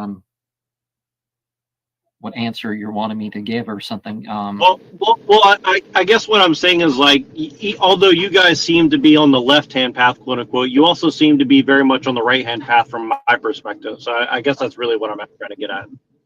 Well, I don't refer to left-hand path and right-hand path like that. I refer to it more as a flow thing, not as a taking sides. Like, for example, the Bible, you do have that. What? Oh, I just said precisely. I always used to call myself no hands path to make jokes because people took the shit too seriously. Because those on the right, those on the left, it's actually a different reference than that. And I kind of, you know, because people are like, you know, I do sort of see it as a combination. You are connecting and drawing in at the same time you're identifying and, you know, becoming yourself. So I don't. Those efforts can. So I guess maybe this is that you're answering my question, but let me put it like this. I guess what I'm saying is, like, since you guys revere God and I can sense that you guys do fear God to some degree, you know, and I know that has different meanings, but I guess what I'm saying is, like, what do you think God wants us to do? Do you think that He wants us to ask for forgiveness for the left-hand path things that we do, or do you think that He understands what we're going through and stuff like this, and that He's trying to give us guidance, and it's up to us to take on the guidance in tough situations as part of a spiritual growth that will continue on in whatever comes after this? Does that make sense? Or you don't think God has a left hand?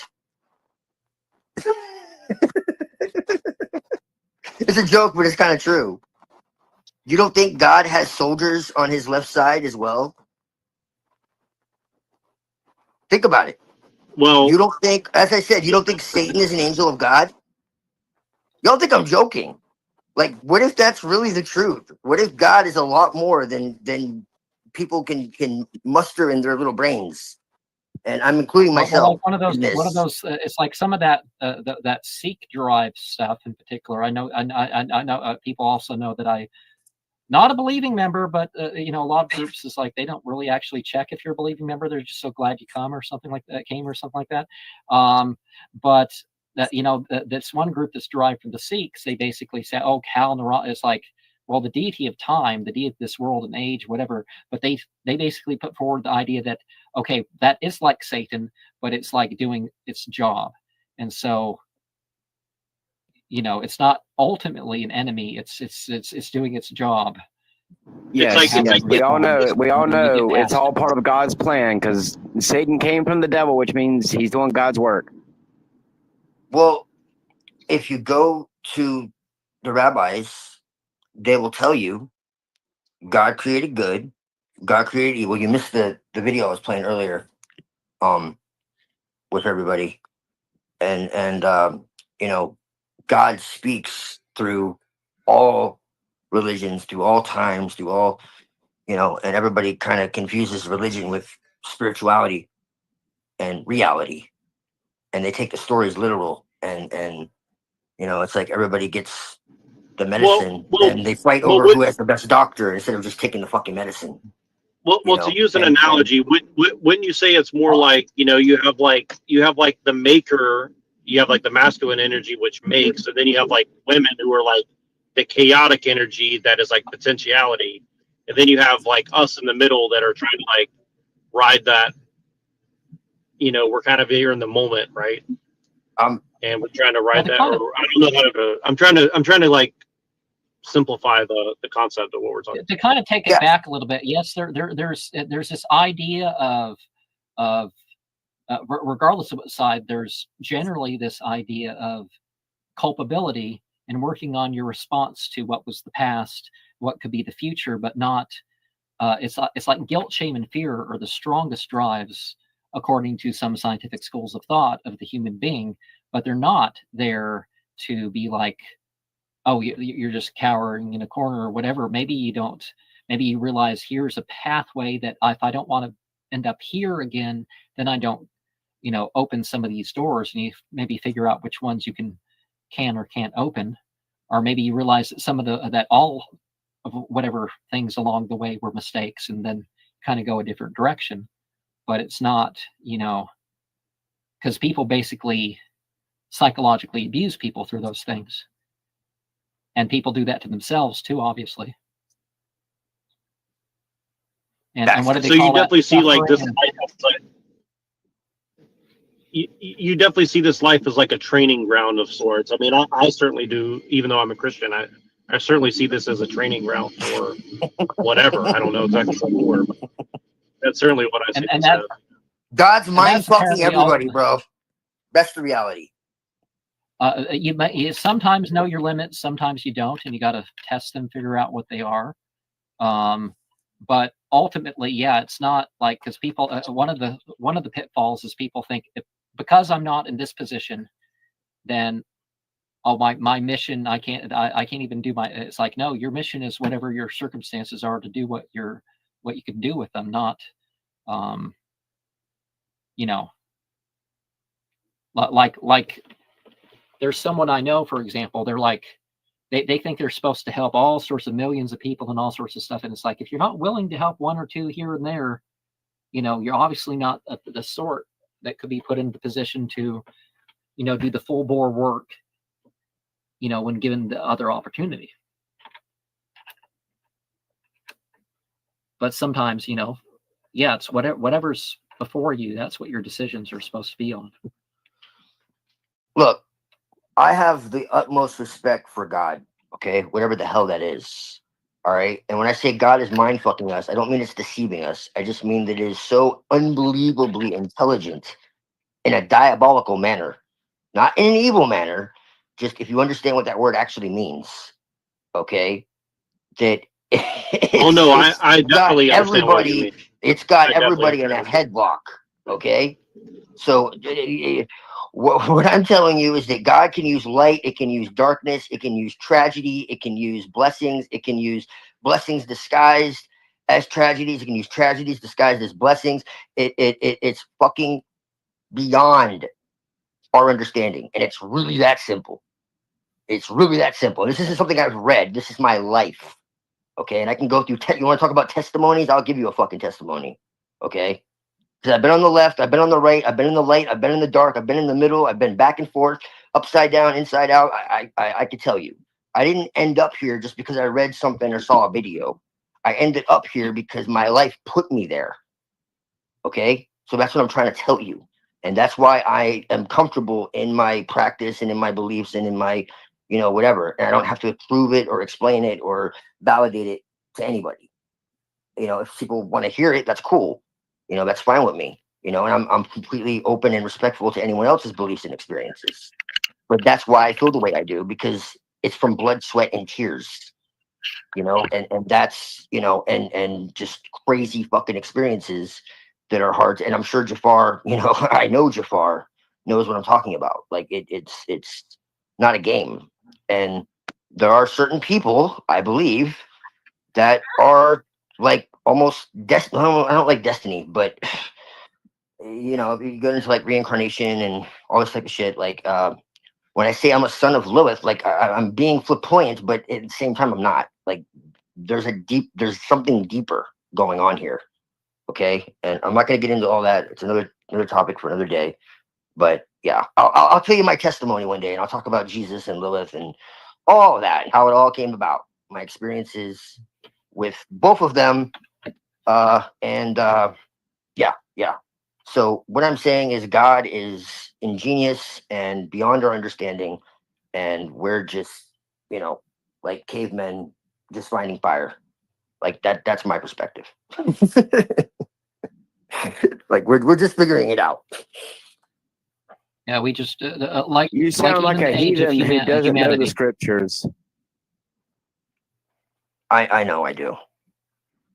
I know. You should pray for Much me. love, Twilight. That's right. Let me pray for you. You should pray for me, bro. I'll let you pray for me. It's cool. Like I'm cool with that. I prayed for you. I prayed for you last night. What are you talking about? Did you really? I did, man. That's really cool, bro. I respect that. Like I'm not even being flamboyant. I'm dead serious. Like that's really cool. I told you I got nothing but love for you, brother. Like I as long as it's not like in jest, and you're like, I hope that he's saved from his evil ways, or whatever. I pray for good health and good days. Right. Yeah. Oh, dude, I respect that, man. That's real. Like that's real Christianity. That's real. Like not even Christianity. That's like the spirit of what Christ was about. So Dude, I respect one that, of the man. things you're not supposed to do is pray for people to find the ghost, because they're supposed to come to it on their own accord. I did, but then Scooby Doo like told me that. You good, man? But it's all in love. That's cool, man. I'm with that, bro. That's kind of different from like one of the things that I do encounter with some groups is this thing. Oh, you have to ask permission first, and it's just like, well, again, it's how they respond to it.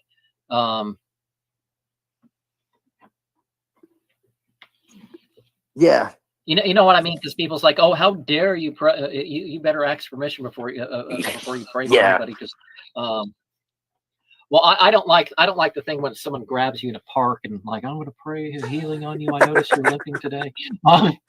Yeah, I get that a lot too. Like, people will come to me like, have you talked to Jesus lately? It's like, yeah, I have. Like, what the fuck? I don't know why they always pick me out. It's funny. What's that like, story that sometimes it's like after Milo rituals. It's like after rituals too, sometimes too. So it's really funny. What's that story that Lon Milo Duquette relates to someone who practices Solomonic magic and learned that you can do that with like fictional characters too? And so he, it's like I went to this New Age meeting, and I'm like, they show all these pictures of their gurus that you're supposed to whatever, and I'm like, I basically pointed out that you could do the same thing with the Quaker Oats guy, and I don't think anybody quite understood what I was saying, but. But you can stand in front of your dark mirror and get in the mood and have a weird conversation about oatmeal or something. Yeah. Or I honestly, did you see this episode of Simpsons where Lisa was a Buddhist and Lenny and Carl were there in the Buddhist center, and they were like, who likes short shorts? And the other one would respond, I like short shorts, or something like that. And so after watching that episode, I turned off the TV and the lights and stood in front of the dark mirror until I had this weird, but good vision. Doing that.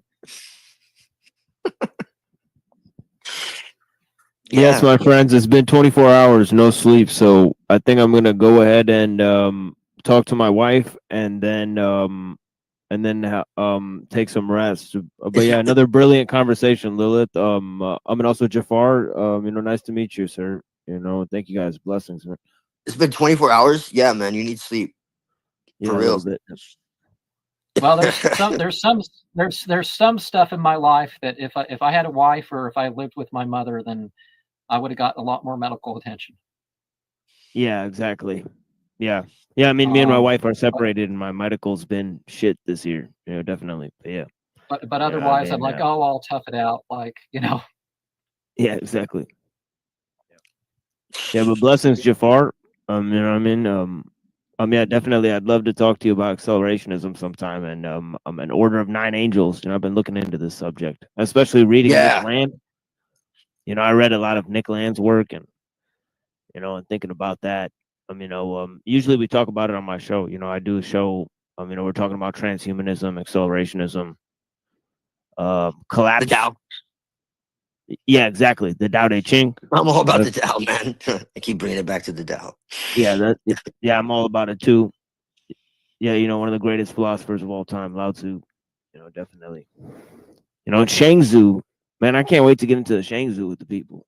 You know, because that's Yeah, I powerful. have this crazy Taoist magic text too that I wanted to share with you at some point. Yeah, definitely. It's wild. Yeah. Yeah, definitely.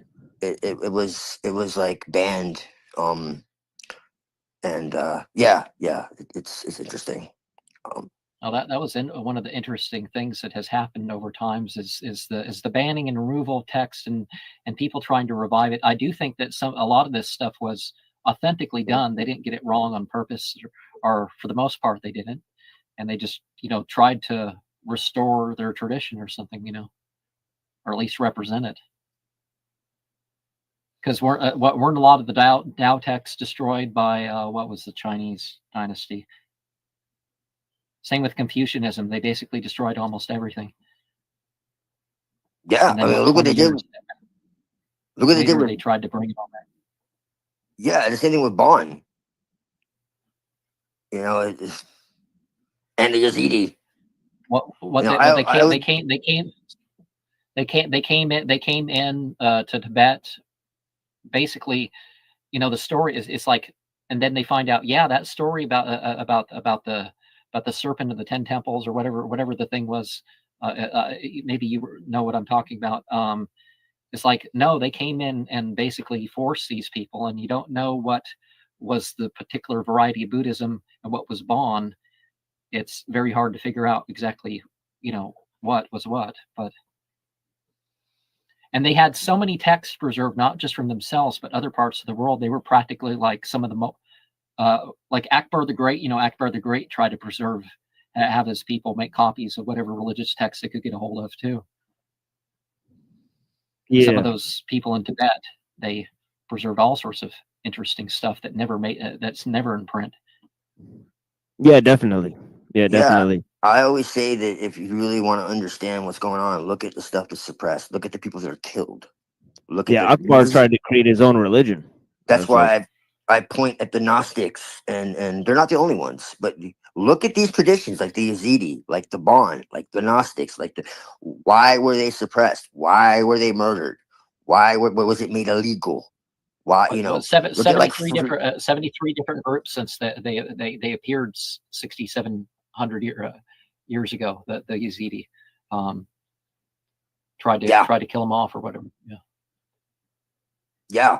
Because it was all over the place. You have the temples to the 7, 8, 9, like all over the place, and then all of a sudden just some small groups up in the mountains. Yeah, and Melek Toss, get this, machine. Melek Toss refused to bow like Iblis. That's the story. But Melek Toss was not considered evil. Melek Toss was actually considered to have passed the test. How about that? Because he realized that he was divine. And Melek Toss is like a prototype of Lucifer, kind of like Mithra. It's wild, and they're considered devil worshippers because but into them it's not considered like Gnostic or like a heretical or like a opposition to anything. Like he is considered benevolent. It's interesting. We'll get into it another time. And Jafar really knows about the Yazidi. Like he knows a lot of knowledge on the Yazidi. I know a good amount, but he's very knowledgeable on the Yazidi. And yeah, that's it. It ties in with the Mithraic and the Zoroastrian. It's all together. And Like the you were Egyptian saying. cult of Set. And the Moloch, right? Set, and as I keep saying, you know, the cult that rules the planet, you know, behind the Sabbatean Frankists are the Setian Atonists, the Tetragram Aton, you know, And some interesting dates show up, remember the whole thing about, it turns out the impact that resulted in the Black Sea forming was exactly according to the date that they're telling with some of this other stuff going on. The Yazidi talk about how there were several black snake incarnations at once or something like that, or but yeah, like in 1996, I think it came out about. You're familiar with the? I never saw the movie, so I don't. The reference is not what I'm talking about. The 1,000 Points of Light. Remember what Reagan said? Yeah. Reagan told somebody, "I don't." He was asked, "Can I join? Can I see this thing you're talking about?" He's like, "I don't have the authority to tell you about it." And there's the castle, and you can see there's again a bunch of points where the light comes in through the ceiling, and you know they have, you know, a group of traumatized women that basically lead the ceremonies, and a bunch of the stuff that's like, oh, this has been going on all over the thing, and it's not just some blackmail thing for Mossad. It's deeper than that. Yeah, yeah. And this is why I say, like, it goes deeper than even Israel or Zionism or Judaism or Christianity or is like any of this shit. Like, even these religions are masks. You have the public religion, and then you have the private religion. Plot going way back. Yeah, so it's like, and then they're like, oh, what's the Freemasons? No, even the Freemasons are not like they're so secret. Everybody knows about them. Like, no. It's not. Even they are window dressing. Like, it goes deeper than that. Like one of the things that was obvious that Albert Pike did is Albert Pike knew about a lot of stuff and kind of infused it.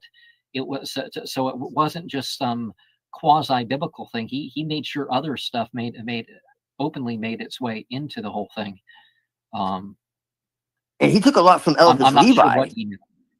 Transcendental magic and doctrine of dogma and ritual or whatever. Like, if you read like Transcendental Magic, a lot of what is in Morals and Dogma is actually straight out of Transcendental Magic. I didn't know that until later on, but I found it out later. And what's interesting about that is Crowley claimed to be a reincarnation of Eliphas Levi. And when he had his experience where he, you know, got the Book of the Law. Now, people can think what they want about that. I used to think it was total bullshit until I actually started studying it. And I don't know. Sometimes you have your own experience. It's like some of the stuff. It's like for some reason a wider variety of some certain types of stuff happens to me with Enochian magic, and I understand. Like people's like, oh well. First of all, just because Joseph Smith contradicted doesn't mean he actually didn't encounter things. Now, just like a lot of people, oh, you're going to be the right religion. Okay, but maybe they actually experienced that, and they were just kind of, you don't necessarily have to take everything literally. But the Berlin Papyrus. I told my story about the Berlin Papyrus. You know, you probably don't know what I'm talking about, but I was on my bed with that book, and I don't know. I got in the mode, and it was like boom, right? Like it found the exact center of the room. And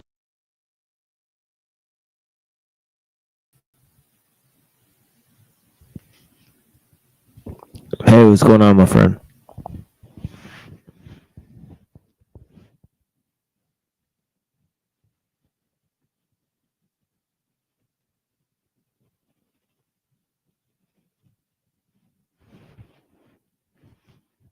Hey, are you there?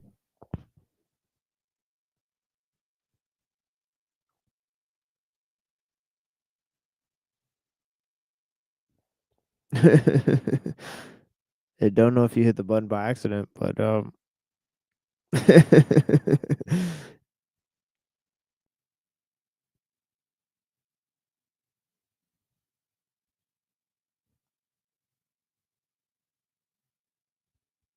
Greetings. Hey, I'm having trouble connecting, so if you were trying to talk to me, Yes, no worries. Well, is this a restream? I'm trying to figure out what the heck's going on. Yeah, yeah. Oh, I see. Whoops. Yeah, it's all good. But yeah, what's going on? Well, I just woke up and I didn't realize this was a restream. Yeah, it's all good. It's no worries. Yeah. It is what it is. All right. Well, I won't bother y'all any longer, I guess. It's all good. It's no bother. Yeah, I'm just up. I'm preparing to fast for Ramadan. So Oh, I see. I'm just getting ready for So yeah, but it's all good. I mean, yeah, just having a little restream here. I'll probably play this video for 10 more minutes, and then I'll play the Neurojack panel we did. We recorded a lot of panels on Neurojack, but yeah, Oh, sorry if you really? came up. Yeah, usually about like 7-8 hours into the show, or like sometimes it goes 9 or 10 hours. But yeah, Mm-hmm. at some point I end. I can't just sit there for 11 hours. I mean, Fair enough. but yeah, sometimes I do end up sitting there for 11 hours. But it is what it is. Well, All right. Well, I guess I'll let you get back to your business. Take care. yeah, we'll be back in the middle of the day on Tuesday, like 5:30. We're kind of changing up 5:30. the times for Ramadan. So Oh, I yeah. see. Okay, fair When's the enough. next time you're going live? Oh boy, that's a good question. I gotta get my things sorted with tech, right? Because last time, whatever Yeah, I right. didn't really work. Right. Yeah. Yeah. But I'll make another video probably this afternoon. Yeah. Nice. All right. Well, good luck. Yeah. Blessings, my friend. Yeah. Thank you. All right. Take care. Yeah. Peace.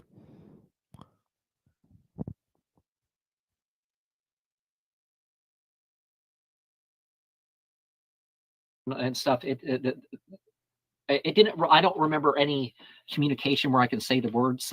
I did have experiences like that, but like I do believe that different types of entities give people books per se. Yeah. And I've had So do I. experiences that would back that up. Just because I don't remember things well enough doesn't mean that somebody couldn't have. Like I have seen in scrying stones before me, like books, but I couldn't remember it, Yeah, I actually think I remembered chants, and it's like you write it. It's like how in the and then you write it down, and then you find out. Wait a second, if I follow this pattern, it's actually this thing here. But that there are things, and I don't think they all necessarily disagree per se. That's because that's one of the arguments. It's like, but sometimes it's like what you think. It's like the real form of these spirits. Some people, it has to come through a veneer of some human form or animal form or something like that, and our ascended master or whatever. And other people can go just direct and not have to deal with that. And the entities, I say, more honest with you because you actually encounter it. As weird and alien as some of this stuff is, it's like, but you encounter it. It's like I've seen a beast, kind of like the Richard Ramirez story. I swear it's got to be the same type of beast. Maybe not exactly, but you know what happened with Richard Ramirez? He encountered this big composite hairy beast, and one of my not currently, but one of my neighbors saw this creature out here. He didn't know what to do. And I'm like, oh, there's a couple types of orders that I've done rituals for that I encounter that type of beast sometimes out here. I can't say every time, but but it doesn't tell me to kill people either. if it did, I'd be like, why, at least why, you know? But yeah, it's like, no, I'm not inciting here. Thank you very much. You know, at the very least, don't get caught. You know. But Yeah, I got some for you guys. Some anti-knowledge. Yeah, I think You know? that Joseph Smith might actually have had a legitimate experience, and then everything after that was like used to discredit it. I thought it was all completely fucking insane and ridiculous, but I also thought that channeling itself was completely insane and ridiculous until I actually started having telepathic communications with spirits, and then it kind of changed the story a little bit. And I think well, that one like of the the new open age things channeling for and all that is there to make it all look ridiculous, just like the spiritism and all the other shit. So I think there's like a counter like operation going on where it's like, let's make this all look totally insane so that the real shit isn't seen. So I really think there is something to that. yeah. And Joseph Smith Well, may have like for actually example, had. maybe they communicate with you. Maybe they do something to somebody because they're like, okay, we're going to limit it and put it in a context where it's not going to be understood. But like, for example, Ekankar works with psychic vampires, but they don't get it. Even the leader, I don't think, doesn't get it. And if the guy had these encounters, see, they came to him in a mental hospital. They came to him after he was so drunk, he was things were blurry, and he was shocked by these beings, just like Joseph Smith was shocked. It's like, oh, you're not quite ready yet, and that's one of the things that sometimes happens. Is like, I don't know, something starts torturing me. I'm going to be like, come on, I'll talk to something else, not you. But but sometimes they do. But again, it's what's meant for an individual. And if that guy got through things, now I think Harold Clinton, he was close to death sometimes, and getting naked at the airport because you feel you have a spirit, you get the impulse that you have a spiritual test. There was that one guy in the Portland, Oregon airport that he was like that. He got off on it because I mean he didn't get the charges didn't go through because they like somehow rebranded the thing as a protest. Get naked and surrounded by people in an airport of all things, Yeah. Well, I guess maybe like the TSA. But yeah, it's like. And the weird thing with some of the stuff is like you don't. It's like it's not till you have the experience that it's that other people have had it, or maybe there's even an explanation for part of it. I do believe that your physical and mental state are part of the situation, but it goes beyond that with the spiritual experiences. But like I've looked up some of the feelings and stuff I get online, and it's telling me what drugs I'm overdosing on or whatever. But of course, some things are different. It's like levodopa. You can die with levodopa. I mean, they prescribe it for what, Alzheimer's, or is it Parkinson's, or both of them. But there's certain things like if it's your body doing it, it's different. It's safer. You can do it again and again and again and again. But if you take it through a chemical that pokes you and makes you have the reaction, or it brings in the chemical, there's a level of danger that's not there when it's yourself. Like the Chinese qi drugs.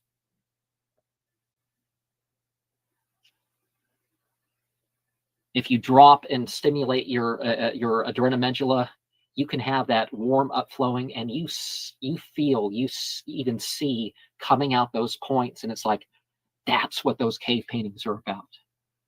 Or you see these patterns, and it matches stuff, and it's like this. The guy writing the archaeologist writing the book, he doesn't know what this is, but that's what it is. Yeah, no, I don't think that's crazy at all. I think that's gnosis. Obviously, some of this stuff can be quite terrifying if you don't notice. It's like I've sort of scared some people in the past because I thought they could handle the story, and it's like they couldn't even handle the story, let alone the being with 6,000 feet or whatever I was telling them about.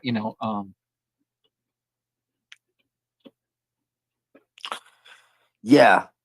Yeah, and I understand both in that respect. And I'm sorry. No, it's fine. I was just saying That's the true danger of the occult. It's not what people think. It's just that you better be ready. It has to do with your own mental state and your projections that you place on your experiences, because what you expect is what you'll project, which means that's what you'll experience, and you will create your own hell if that's what you expect. Anyways, go ahead. And I definitely understand both in more spiritual and more other experiences that it happened at that time because I could deal with it. Other times I might not have. At the very least, like for example, I would have thought, "Oh, well, I'm the prophet of the age, and everybody to believe and obey me and all that sort of stuff." I kind of don't believe that exists right now per se. That everybody that's that type of prophet authority is. I don't believe that really is something going on. That it's like, but you have your experience and it confirms for yourself. It's like I've talked to people who've gone on pilgrimages and all sorts of stuff, and it's like if they were in certain churches, things would have been different, but they weren't. So therefore, they could have the experience and appreciate it without being all fascist about it. And some other are being scared about it because people tell you these weird things. Oh, if it's closer to blue, if it's closer to red, if its gestures are more with this finger on the hand, or and then the people get terrified about it. Like again, a woman who ended up last I heard of her, she was in Portland, Oregon, and well, she basically drunk herself and took pills to the point where she was non-functional, but she had experiences, and if she wasn't, there was no reason for her to be scared. What she was relating, there was not, whatever it wasn't doing anything that would have seemed threatening, other than that her church upbringing kind of left her afraid of it for basically no good reason. It's just, oh, it's weird and different, details that it's weird and different. And I don't mean like she had a nice snake. It's a shame that snake didn't live longer. But the it's not like she started seeing snake spirits that started speaking to her from the left and something that sounded more like she would have been more directly trained to be afraid of. I personally don't care what type of animal comes in, what type of form the things come in. I'm not like, oh no, it's a snake this time. That's the worst. Or it's a it's a goat or whatever. And I've seen an entity that I would call a bat. I think Baphomet. Some of these things, they're like, oh, it's just the one entity. No, it's like a species. The Goetia and some of these other texts, they tell you there are whole legions of these things. And for some reason, almost every time I've encountered what I would call a Baphomet was during an earthquake. Well, I don't know why that is, but well, I'll do a little bit of a reveal. Even though Baphomet, as you know, is an Atbash cipher, as well as Mahomet, which is Father of Understanding, because it's Sophia. Like if you take the Atbash Hebrew cipher, it's like you rearrange it. It's the first letter becomes the last letter, and it's actually Sophia, and that's what the Templars worshipped, and then they turned it into something else. But it's also quite likely, this isn't proven, but I think there's a very good case for it, that there was an Egyptian god called blessings, my friends. I'll be listening. Thank you. Ben-Najat or some shit like that. I have to look it up. It's a weird spelling, but it is very.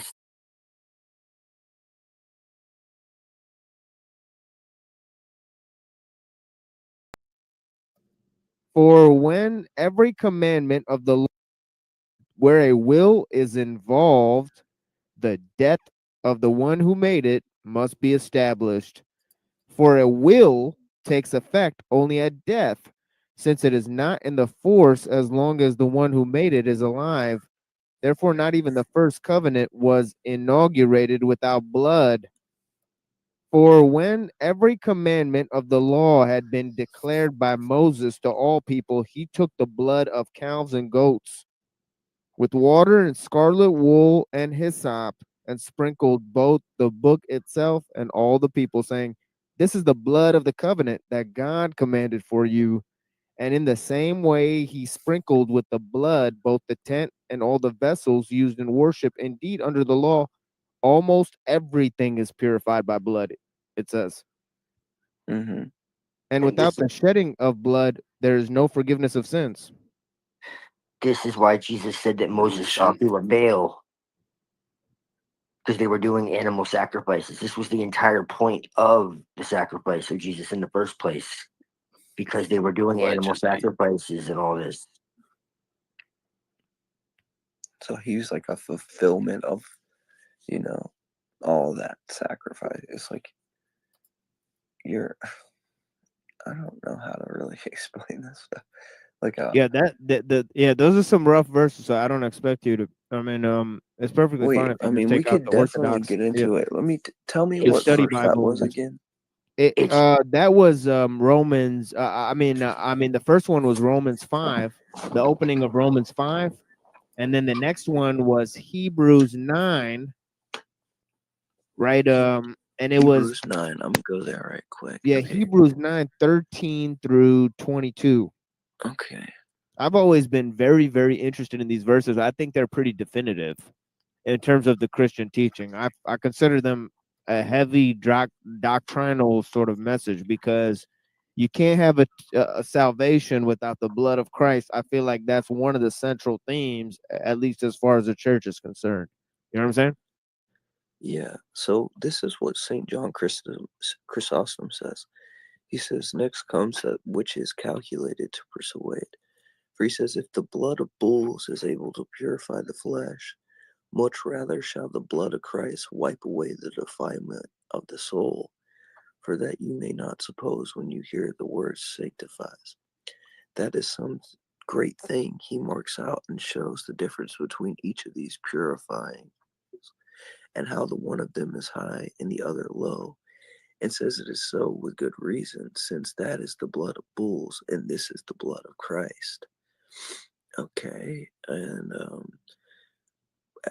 to my understanding, when we're talking about the blood of Christ, we're talking both of Christ spilling his blood, right, and giving to his sacrifice, and we're also talking about the Eucharist. It usually has a double meaning, because we view the Eucharist as the literal blood of Christ. So then that was verse 14. Okay, so verse 15, and for this reason he is the mediator of the new covenant by means of death, for the redemption of the transgressions under the first covenant, that those who are called may receive the promise of eternal inheritance. Okay, so St. John goes on, he says, it was probable that many of those who were more weakly would especially distrust the promise of Christ because he had died. Paul accordingly, out of a superabundance, introduced this illustration, deriving it from common custom. Of what kind is it? He says, indeed, on this very account we ought to be of good courage. On what account? Because testaments are established and obtain their force when those who have made them are not living, but dead. And for this cause, he says, he is the mediator of the New Testament. A testament is made towards the last day, the day of death. And a testament is of this character. It makes some heirs and some disinherited. So in this case also, I will that where I am, Christ says, they also may be. John 17 and 24. And again, of the disherited, hear him saying, I pray not for all, but for them that believeth in me through their word. John 17 and 20. And again, a testament has relation both to the testator and to the legatees. So they have some things to receive and some to do. So also in this case, for after having made promises innumerable, he demands also something from them, saying, a new commandment I gave unto you. John 13 and 34. Again, a testament ought to have a witness. Hear him again saying, I am one that bear witness of myself, and he that sent me bears witness of me. John 8 and 18. And again, he shall testify of me. John 15 and 26. he's speaking of the Comforter, the 12 apostles too he sent, saying, bear ye witness before God. For this cause, he says, he is the mediator of the New Testament. What is a mediator? A mediator is not a lord of the thing of which he is a mediator, but the thing belongs to one person, and the mediator is another. As for instance, the mediator of a marriage is not the bridegroom, but one who aids him who is about to be married. So then also here the Son became mediator between the Father and us. The Father willed not to leave us this inheritance, but was angry against us and was displeased with us after being estranged from him. He accordingly became mediator between us and him, and prevailed with him. And what then? How did he become mediator? He brought words from him and brought them to us, conveying over what came from the Father to us, and adding to his own death thereto. We had offered. We ought to have died. He died for us and made us worthy of the testament. By this the testament secured that henceforth it is not made for the unworthy. At the beginning, indeed, he made his disposition as a father for sons, but afterward he had become worthy. There was no longer need of a testament, but of a punishment. Why then would he say, do you think upon the law? For it placed us in a condition of so great sin that we could never have been saved. If our Lord had not died for us, the law would not have had power, for it is weak. I don't know. This is some interesting stuff. It's really lofty stuff too, you know, like we're not talking about something really simple here, right? This is you know, God coming in the flesh and dying for all man's sins, and how do we react to that, and what are we doing with that? I don't know. Carried away.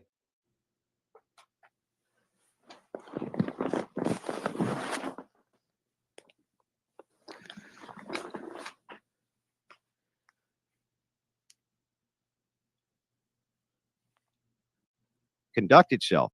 The belief in Jesus Christ has a guiding principle and Christian ethics behind it, and more, it has theosis behind it. It's not just a matter of a mind state. It's much more complex than that. So can you give me a biblical... real quick, Jeff, because we're talking about this now. We're talking about the Bible. Let's actually get on the Bible. Let's talk about Constantine's influence on Christianity. I'd like you to actually elaborate on that. Yeah, I was gonna read Romans 9, but it's like a whole nother can of worms, right? To be honest. It's referring back to the old covenant. Yeah, it's like it's not even really about the blood, so it's referring back to the old covenant. I'm pretty damn sure on that one, because I remember going through that a while ago. Like it's referring back to the old covenant. The whole point of Jesus' sacrifice to begin with was to do away with all the crazy shit they were doing. I mean, they still do it now. They have entire festivals where they sacrifice masses of animals in the open, and there's like blood everywhere. Like you could see it with Purim and all this other crap. Yeah, God wasn't pleased with their sacrifices. Right. Exactly. Yeah. So it was a substitution. This blood of bulls isn't saving you from my right. wrath. Yeah. That's why it says Moses saw through a veil. He didn't get the full truth. It talks about that. I can't remember where, but yeah. Mm-hmm. 2 Corinthians 3, maybe, or is it 1 Corinthians 3? I know what you're talking about. It's been a long time, but I definitely remember. But it talks about all that. But what he was reading, I don't want him to read it all again, but it would help. But it's all referring back to the old covenant, and this is where people say, "Oh, well, he didn't want to change anything on the law." Well, no, he did. That was the whole damn point. There wouldn't be a New Testament if the Old Testament was okay. We're like, well, no, it's not every jot and every tittle. Yeah, well, he had to fulfill it in order to give something new. It doesn't mean he wanted to keep it.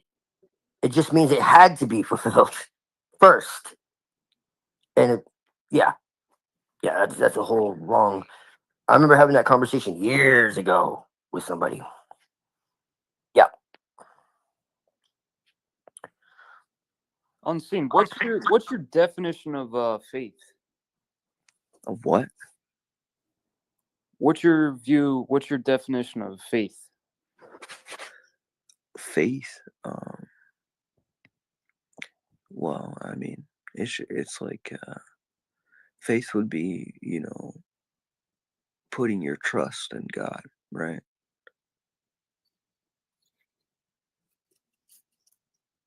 But I would say that So you would have to believe in God. sure, but it's a little deeper than just belief. What is it then? Putting your trust in God. Yes. You I know, agree with so you're that. following his commandments. So faith would be by me following your commandments, I'm putting my faith that, my faith in what your words are, what you're saying. I'm putting my faith in what you established. And That I have your best interest. What do you know about the God though? Like, what do you know about this God that you're putting trust into?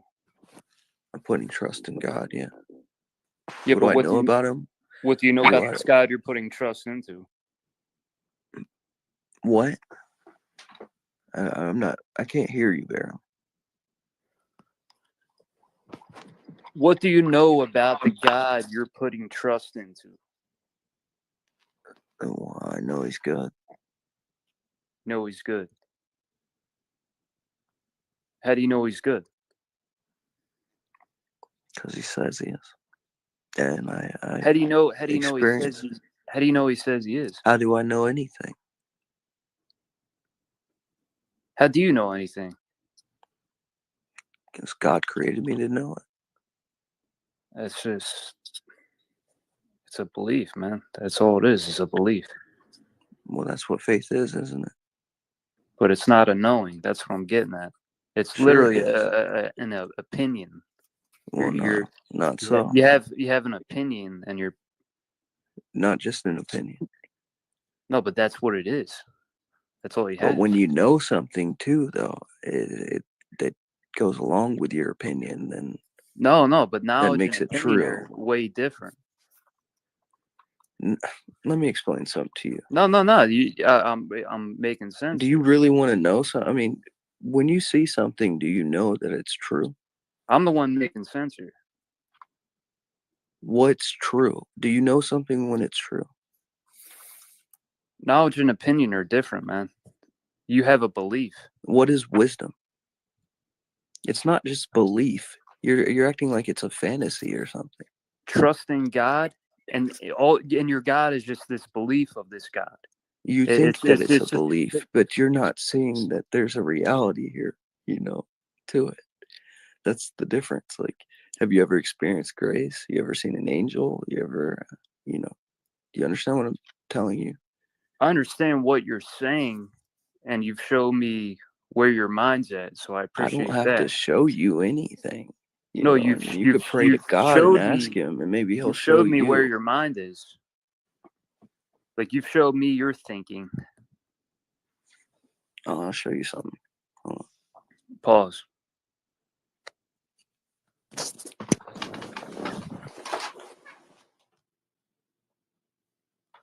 See God. There's God, man.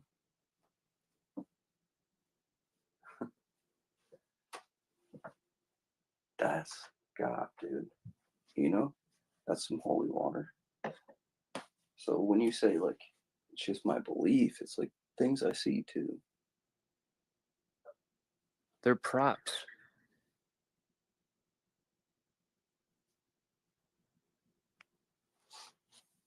You're showing me props. What? You're saying God is props. Like, you're showing me props and saying that's God. Props? No, those are icons, right? And everything that is involved with, like, the creation of an icon is it's done through the Holy Spirit, right? And they're kind of like windows to heaven, right? So these are it'd be difficult to explain to you all these things, but there's a spiritual reality that you can't see. So I can't just go and show you God in that the way that you probably think you want to see him. But you experience God through his uncreated energies, his grace, right? And you could kind of receive that through the body and blood of Christ, or through prayer, or through veneration. There's different aspects of it, how you can have experiences. I mean, I'm in a place where a guy literally, his name was Elder Theodore. He raised the dead. He was well known all Damn, across Europe. Claire's going off But in you the wouldn't trap. believe that, what can I say? So when you say it's just my belief, I mean, like, Well, it's pretty crazy to have trust. what you don't trust dude, people? The origin of life, right? It's all a mystery. It's all unknowable. No, it's not a mystery. But it is, man. It's not, though. I mean, it's to a certain extent, but we've been revealed these things. Like I was reading. No, that's if something's unknowable, man, right? That's like there's a limit. But there is no, but aspects of it that we can know,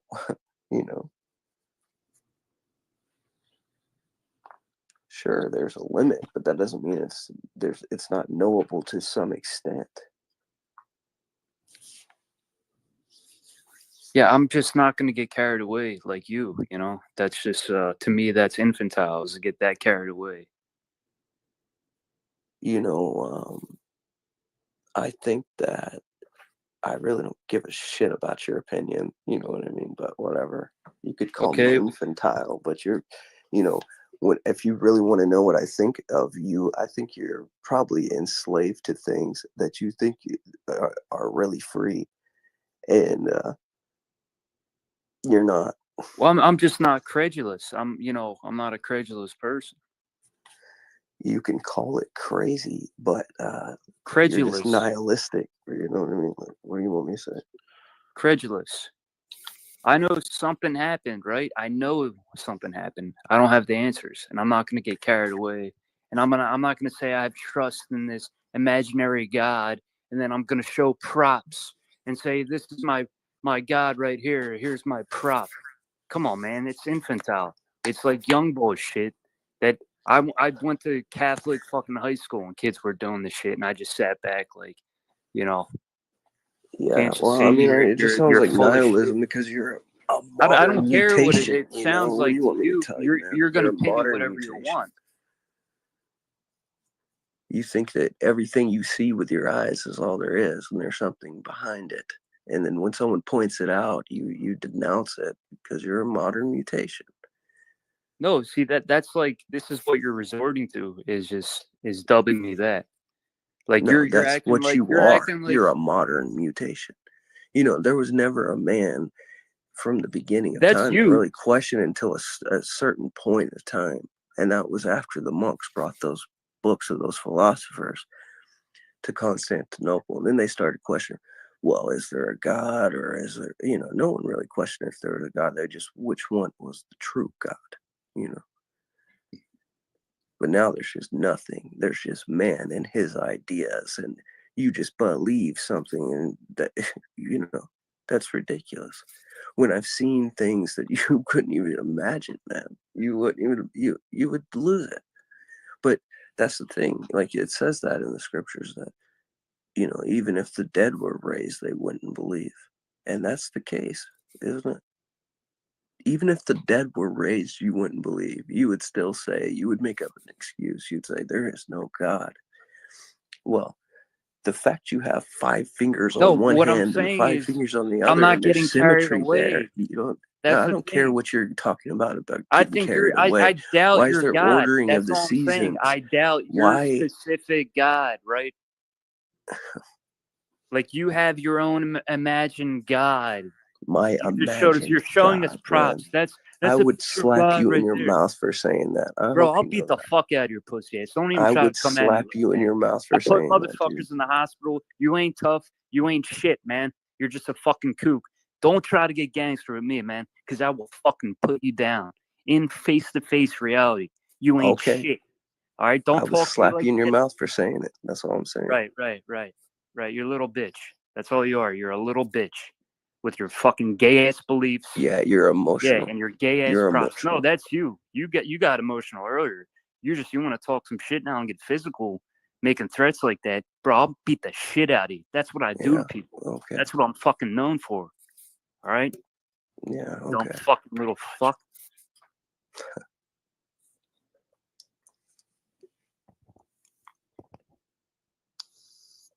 Mad at God, right? Why are you mad at God? Mad at What did he God. do? See that? What is that right there? That's called gaslighting, right? That's a gas. Are you smart enough to understand what the fuck that is, man? Huh? Oh, You know why you're so mad at angry, God. dude? You're so another chalk angry body about somebody outline else's, TDE, right? That religion, resorts bro. to these problematic techniques. You resort to this bullshit manipulation, right? And I seen you doing it with fucking What manipulation, Dennison, bro? right? Dennison What punked your bitch. manipulation? He played the shit out of you. You're a nihilist. He You're a chumped the shit nihilist. out of you, You man. talk so much shit, dude. All you do, you're a miserable nihilist, man. And you try to insult other people to build your own self-esteem, right? But let That's me tell you something, man. It's That's weak. literally you. Weak people do that. You know why You're weak not a people do critical that? Because they thinker. don't feel You're confident in not a themselves, critical bro. thinker. You're just one of these people that just you're literally like a Zionist or a fucking one of these Jews. Like Yeah, I'm at a that's what whole they do. monastery That's what right they now, do. and I'm They a just dub Zionist, people dude. this. Get out They of here. dub people that. Right? What That's are you what they talking resort about, to. man? I'm a Zionist. I'm at a monastery. You're a genius, dude. Yeah, that's what you're just like a Zionist. You're just like one of these motherfuckers that just resort to this shit, dubbing someone this, labeling somebody that. Like if you don't like You're a criticism, mutation. dude, That's fuck what you yourself. are. Right? You don't like Yeah, criticism. you're a tough You're guy. stuck in your Do a own little phone. fucking Come on. bubble, man. You got this imagined God, and you got your props, and you got your gay ass Oh, Hollywood. you'll see. Every knee will bow and every tongue will confess, and we'll see how imaginary it is then. Right, that's what your fucking pimp We'll made see. you believe, right? We'll You've been see. conditioned. You're a We'll credulous see, fuck. won't we? That's That what it day, always comes back you'll to. regret those words. You'll regret it.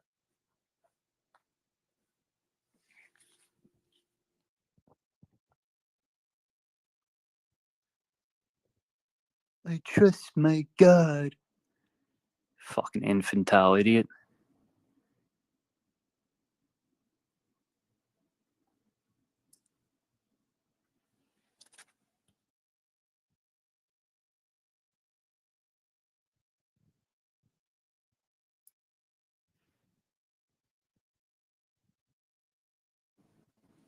No, you have faith in yourself, dumbass. You trust in yourself. You don't go full retard and put it in this fucking bullshit imagined God.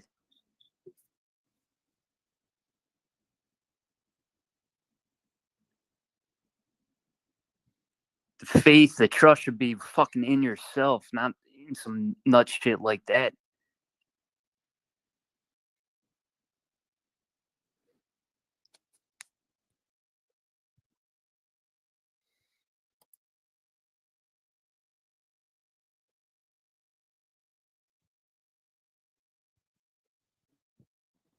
You're one of these people, demons. You hate God. Like, you can't even see what you're actually doing.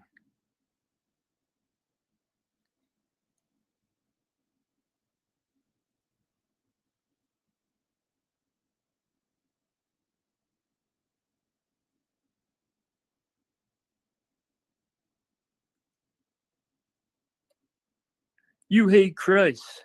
You're another CBO. Another fucking TB, another one of these motherfuckers.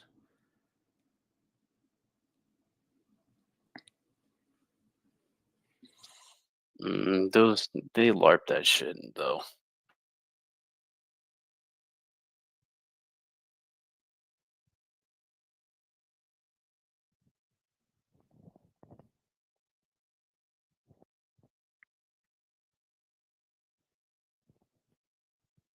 You.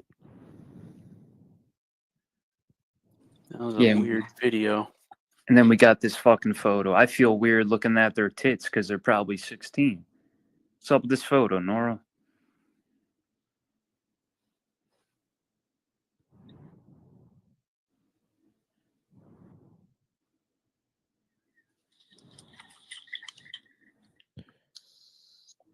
So where you at, tough guy? Where you at? No, that's not shit.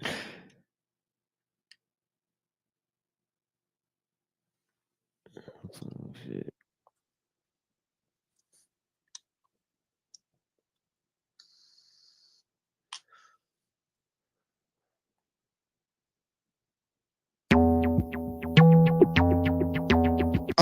Murder medallions, mugs material, soul assassin, gold chain music, yeah.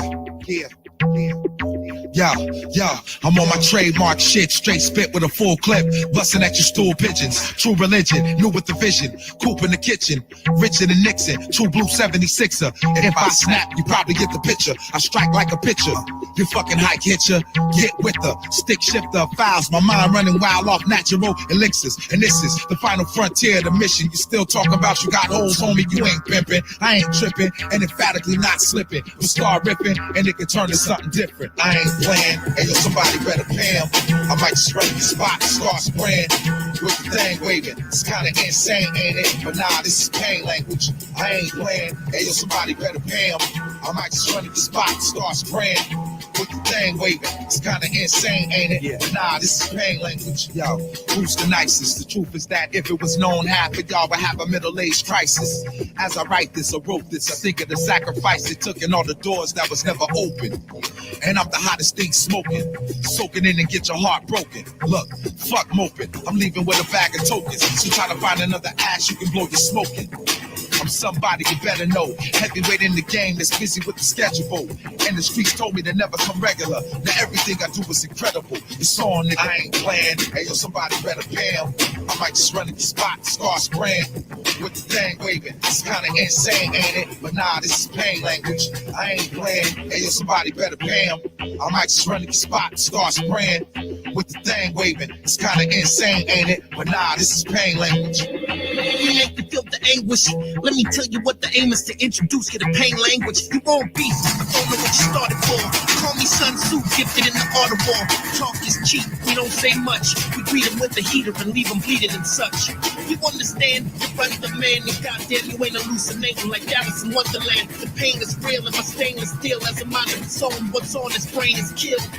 Break your jaw, we break your will. Take the boy to the VR, his blood got skill. I come from the block where the blocks pop constantly. We the real shit, you bitches are wannabes. What you wanna be doing is getting out of here. The motto of the assassin, put a bullet in his ear. I ain't playing, hey yo, somebody better pay him. I might just run in the spot and start spraying with the thing waving. It's kinda insane, ain't it? But nah, this is pain language. I ain't playing, hey yo, somebody better pay him. I might just run in the spot and start spraying with the thing waving. It's kinda insane, ain't it? But nah, this is pain language. Get your hands out off. Still in my nigga. Let's get your hands out off. Still in my nigga.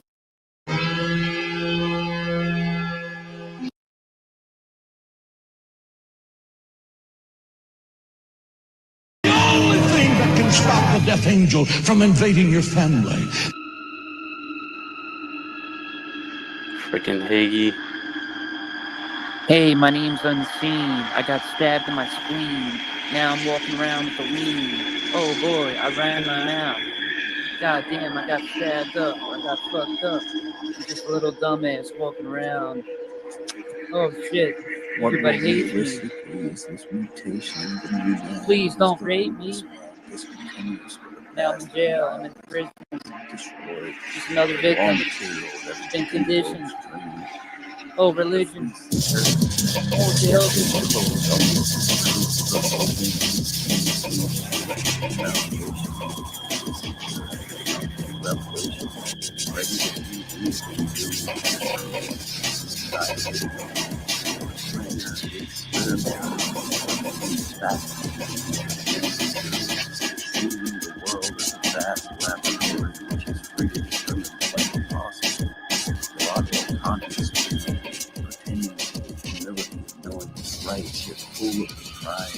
Expects everything to be given to him in a world where nothing is authoritatively forbidden. The man of the moment, without conscience or values, and at the mercy of the strongest stimulus, the rebel hitting all restraint and authority because he himself is his own God, the masked man, this new barbarian, thoroughly reduced and simplified and capable of only the most elementary ideas. We can't hear you, man. Full of anyone who presumes to point out the higher things or the real complexity of life. I'm mutational. It's modern. a waste of effort. You can't even hear you. A godless, simplified, modern mutation.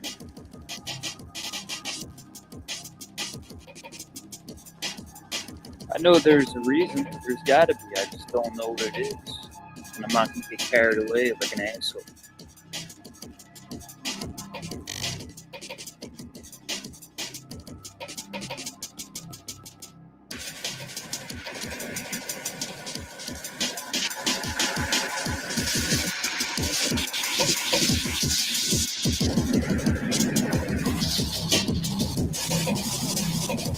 Life's a mystery. No, it's not. I have the answer.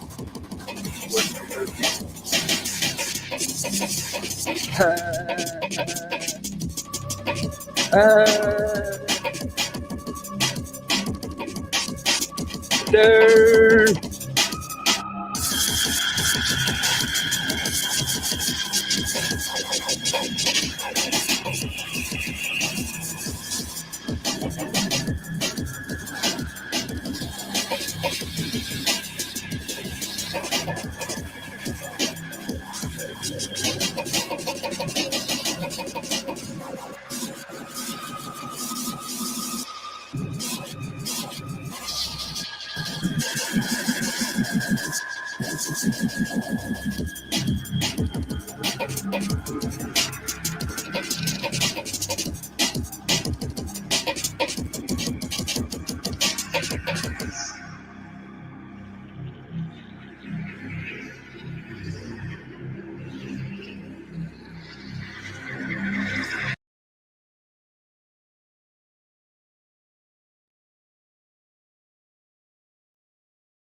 Any of you guys know what's up with this photo? The three girls? I don't think it's a real photo. It's no, he got it from I think Twitter, maybe. Yeah, he's trying to send a message. Saying there's some symbols in there somewhere.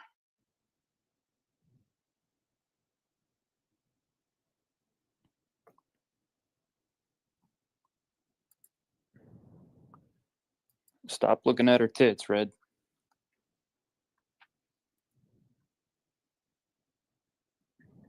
Reverse We got psychology. somebody in the Sad back here. trombone. Yeah, it's.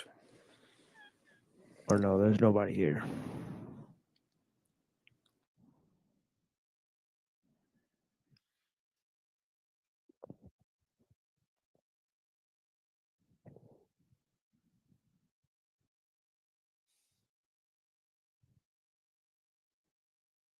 Yeah, I think Twilight's asleep. I wish I could fall asleep that fast. Yeah, I'm about to fall asleep pretty much. I've been smoking some pretty high doses. Then I end up getting freaking. Some nights I don't sleep. Not Yeah, like I hate. not like you, TML though. That's pretty hardcore. Yeah, I hate when I can't sleep on that day before we gotta do that Saturday show. You know, so Right. yeah, I like to be pretty much pretty awake when I'm reading this Taoism stuff, you know, because you got to think on your feet with that stuff. Yeah. What helps you sleep? I mean, nothing so far, but really green tea is really good. L-theanine, that's the stuff, right? You work CBD, out at all, L-theanine. Mohammed? You like lift weights No, or no, not? no, not at all. Yeah.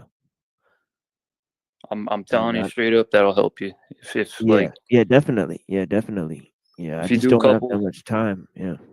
do a couple sets every day, you know, just I'm telling you, it'll help you sleep. Yeah, that's how I fucked up my spine. It's not reading and Ruh, shit. bro. Yeah, reading all the time, especially while I was writing this book. Man, I fucked my whole thing up. You know what I mean?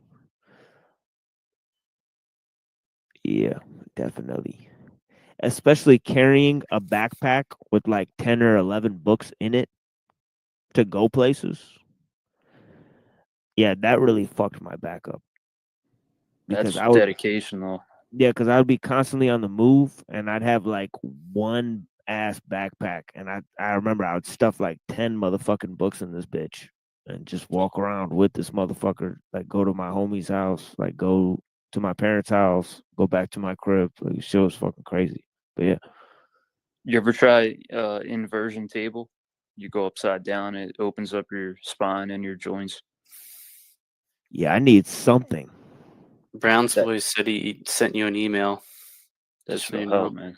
Oh yeah, yeah, definitely. Yeah, Brown's boy, blessings. Yeah, I gotta call this dude soon. Yeah, definitely. Oh, okay. Fuck Brown's boy.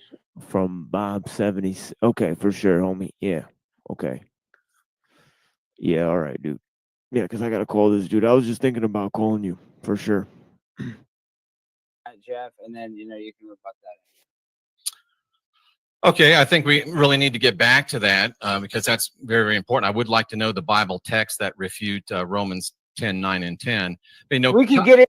It's not, it's not a refutation. What I'm saying is that you're missing on the key points of synergy. Like you do this with Paul too. You say, well, Paul, you said this to a girl in a 2016 interview. You were like, Paul was basically telling women to go make him a sandwich, right? Like, shut up, go make it. Okay, well then so was Peter, because Peter affirms everything Paul said about submission to your husband. So the thing is like, Paul did not come and change the continuity of the Bible. Peter reinforces exactly what Paul is saying. So like but you just omit that. And no, so I agree with you. What I'm saying to you, well, you didn't agree then. So what I'm saying to you, yeah, you do now. So what I'm saying to you is that these that's the question. These referent points that you have, you're missing out on these keys, which is if you can point to Romans and say, here's what I think it means. But no, it's not what I think it means. That's what the text says. Absent the rest of what the teachings of Jesus Christ and the apostles were, you don't get a clear. What do you think of the that they maybe wrote some of these after Paul's letters? What, the epistles? No, the gospels. Oh. Because some of that would make sense to me, especially with Luke. Right. Yeah, I think Luke admits that, right? Right, because Luke at least admits it. So, I mean, yeah, with Matthew, it's kind of hard to tell. With the other ones, I think Matthew was there. Like, I think he was actually recording it as it was happening.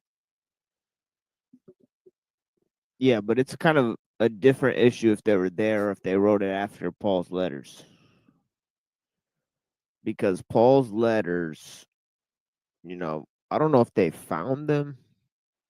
See, that's the problem. I don't know. I don't have similar information on Paul's letters as I do with the Gospels, where they say, they found a fragment here and there, But yeah, I don't know if Neuro's there, but yeah, I'm definitely finna pass out soon. I don't know what's going on here. But yeah. But yeah. As you should. You know what's crazy? I just want to say this real quick. Is that I know. Yeah, another reason why I'm saying that is because I know Unseen is fucking tired too. All right, and I know that Twilight's gone, so we may pick this up later because it's kind of broken down at this point. Sleep crew unite. yeah, to be honest, like we've been here for 3 hours. It's been a pretty good run so far. Yeah, I'm gonna just say this real quick. We've had a pretty good conversation on like the topics we've been covering, and like I think that this guy's just come in at the end of it and just speaking nonsense, really. Who? And That's Who? you. dude, you need to watch your Oh, I mouth, thought you. man. Oh, I thought And you were if talking you about Twilight don't, bro, or and if you got a JG. I was like, problem, like you I know, will literally meet up with you, bro. I'm not playing with you, dog. let's just leave that out. Let's just leave that out. Let's just drop this Bro, here. you're not I'm probably gonna gangster. play Like, some music. stop trying to talk gangster. Probably just gonna play Bro, I music. promise you. Where are you at, bro? Tell me. Where are you at? Nah, man. You're not gonna meet up with me. If you want to meet up with me, man, come to fucking Texas. Yeah, he If hit up. you're that gung ho to meet up, come here. See, He's you're not doing even what on the Chalk screen. Body Outline did. Chalk Body Outline did the same shit. If you think you're tough, come to me and I'll beat the shit out of you. Yeah, he fell out the studio straight up. But yeah. Yeah, he's a little flunky. He's Sad like, trombone. No, I think he just hit the wrong button, but he'll be back in a minute. But it's all good. But yeah, he ain't here for this that. guy like comes in at the end and you know it's a fucking man. Shut up! You're faking gay. Golden Renaissance. Uh-oh. Another faking gay. Oh, shut the Lordy. fuck up, JD. I don't know what your issue is with me anymore, dude. I don't even know why you're mad.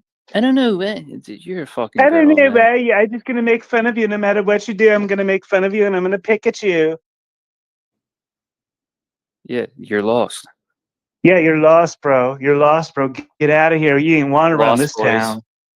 Oh my god. I was gonna say that I remember when CBO did that shit. Dude. Like you Shit, gaslighter, you gaslighter fucking weirdos. Like don't realize why people don't like you and respect you, and they just shit on you. People love and respect the shit out of me, JG. That doesn't mean My shit. reputation will beat the shit out of your reputation, you little bitch. Bro, you're a rich Jew, a spoiled Jew that does nothing but just play games. Is what it is. You sent JG, me, for real, you why are sent we me arguing? messages saying, "There's Why have my you been JG dodging with me and a talking kissy shit in the emoji. background for the last year? I don't know. There's my I don't get JG it. with a kissy emoji." What happened? That's the gayest shit ever. You've done so much weird shit Who over the cares, last like JG? year, JG, dude. do And you I realize you just and I both have the just sit same back and I'm panel like, versus you're a birthday? kook. We both You're a appeared kook. on In a Year with Books the same day, the same panel for the first time in this section of the panel verse. Do you realize that? I don't And you're care, dude. I don't disrespecting care. your panel It's verse twin out here clearly, like this. It's a bad reflection on clearly you, you're JG, like when you play these sucking on games. Lols. Damn, dude, for real. Yeah, I don't fuck with you anymore, dude. Like, you're a weirdo. You I did don't too know. much I'm weird not. shit. I didn't come up here to have a hey, let's shit talk each other session. All right, well, say whatever bullshit you want to say. I just said I'm you're coming to faking hang gay, out. all right? Deal with it. You got offended. If you're gonna call me faking gay, I'm gonna say something about it while I'm up here. I ain't gonna come up here to deal with it all the time. Optics are high, I suppose. Optics are high. Yeah, he sent me a message saying, "There's my JG with a kissy face." Bro, what fucking time are you on, man? Like, who the Whatever fuck does time that you need, shit? honey. The fuck? This went to a weird place. All right, Pete Diddy, Okay, like fall silence. back. Yeah, fall back, Diddy. I'm good. Yeah, take that. What shit makes you somewhere think I'm the else. dominant one, JG? What makes you think that? No, I said Diddy. Yeah, Diddy's Dom, dude. How do you know that? Did he fuck you? Row. Yeah, you don't listen. I can't get into my past like that, dude. Trying to be funny, but it's just cringe. JG, you're trying to be tough, but it's just cringe. Fuck off. Get the fuck off my back, dude. What the fuck? Trying to be tough. I'm just clowning the shit out of you. You're making yourself look weird as hell. You're just Been doing it talking for a long shit. time. You're just talking and talking. Just No, talking I like haven't you're even talking. You talked. like you're saying See, a that's thing. the If I thing. I keep haven't talking shit talked on in a him, long time. I'm gonna And expose now him. I'm just I'm gonna dissing expose him. I'm gonna do a kickflip Healy in his mind, bro. kickflip I'm doing Healy. the What the hell kickflip is Healy that? right That's through his not- mind. that's I'm pulled not a even a thing. 900. I just This pulled a ain't no 900 in Tony Hawk's Doug's Pro mind. Skater, Oh, I bro. got him. Oh, I got him, dude. I got him. You got him. Oh shit.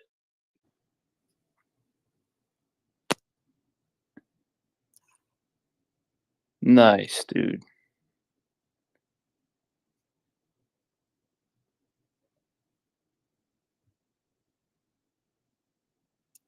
Anyhow, you guys were featured in three of you. I don't know about the shaman. You guys were featured in my music video. I don't know if you caught that, TMO. Jack played it Oh earlier. but- shit! Where is Yeah, it? dude. It's on the Oh, internet. I'll try. I sent it to you earlier. I'll send it again. Oh yeah. No, but I mean, It's I long can't as play it shit here. though. If you hit I it can't play it here, downtime and you though. want to take a break, Yeah, we could. Yeah, we could play it. 2, 3? What's going on here? Yeah, we could play that shit.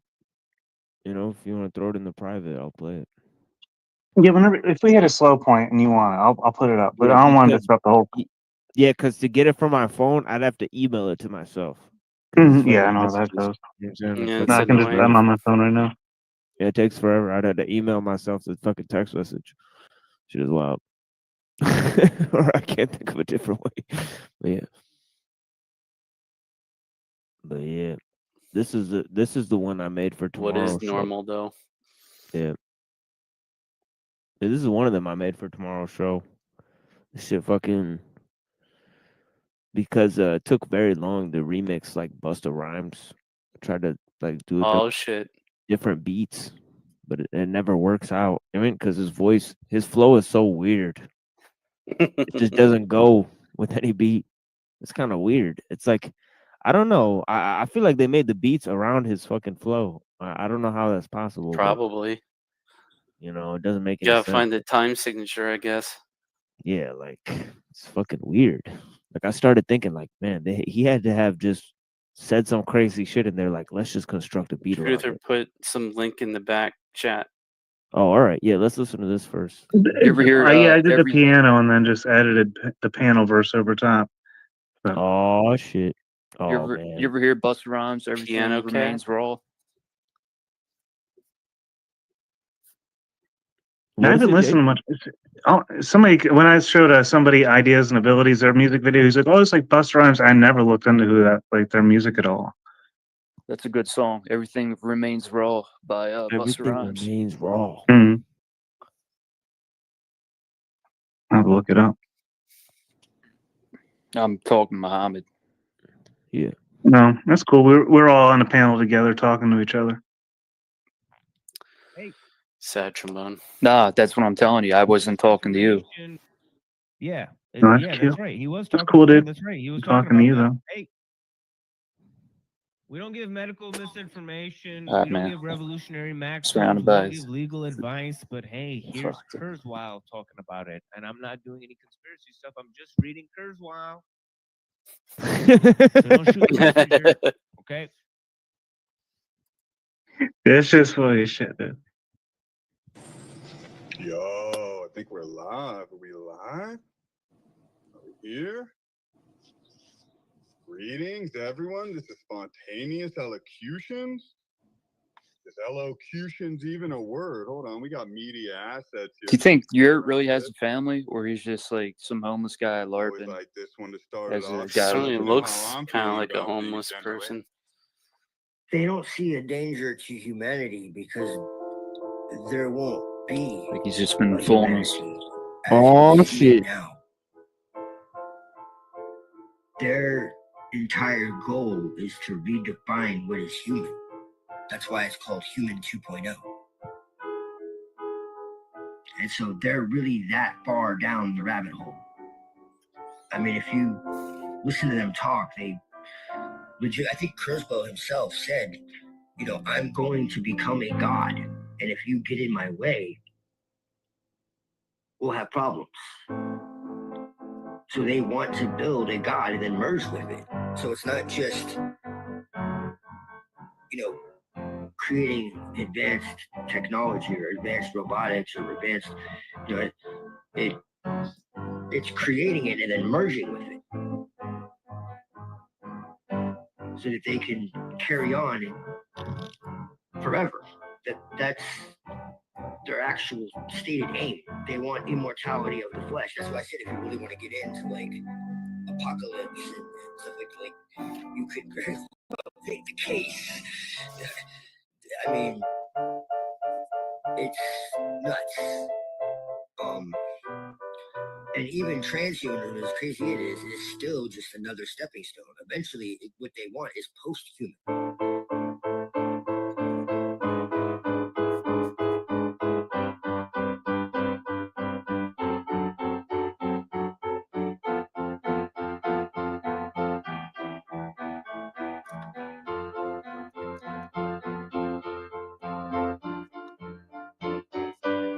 Now, all of these we're showing pathways that head down toward the origin of this graph. This is a graphite with composition down here with very little oxygen or hydrogen. And so the hydrogen is expended in making the hydrocarbons that are generated. Graphene is an amazing new material. It was discovered in 2004, and it consists of carbon atoms arranged in a perfect hexagonal lattice. Oh shit. It's like little It's cubes. trapping people in a false world to the point where they don't even know it's a false Ruh-roh. world anymore. It paves the way to redefine humanity, as you were saying. Yeah. To redefine truth, redefine humanity, just everything. So all you gotta do is turn the power switch off.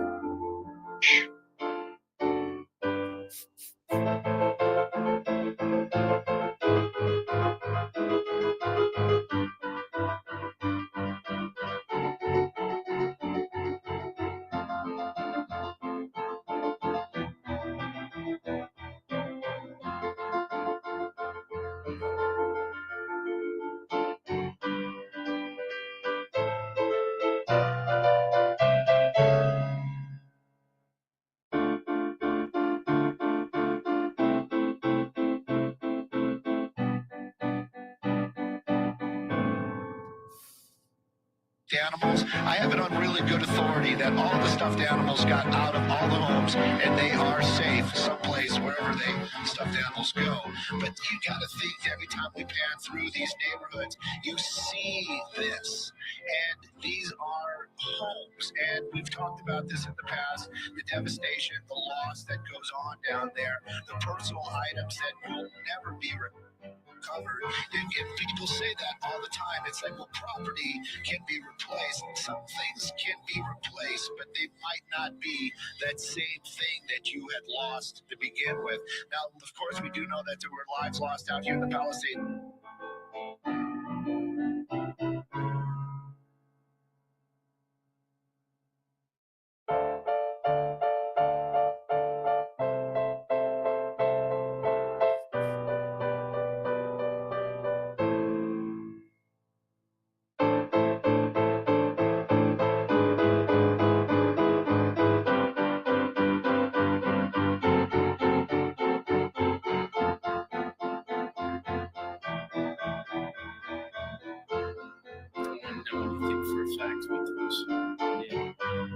But see, like propaganda with words, it can backfire. But all the shit they're doing physically, they're using technology.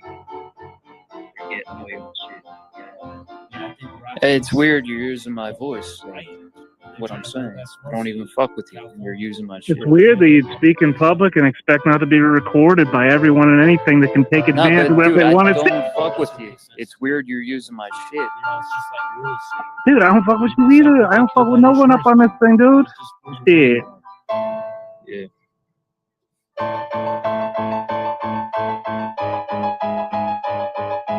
I read the thing on my show with Freeman Dyson talking about adaptive optics. And I said the same thing that allows you on a fucking telescope to zoom in a fucking million miles away can be used to point a laser and burn the fuck out of something. And they put it right in their fucking book. Shit, that's a fire tornado. Yeah, it's just this is the shit now. It's like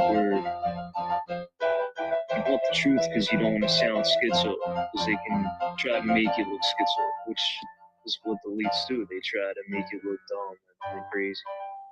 I mean, I'm interested in like the International Space Station. Who's running it? Who agreed that it should be there? And why don't we all agree to shut that motherfucker down? because that is an international spy station that could be used to fucking aim lasers at you from motherfucking space. So these are the type of issues I think people should be more concerned about. Although just have a black ops satellite. Yeah. Like people don't even think about what's possible, and yet they're scrounging around trying to wonder like what's going on.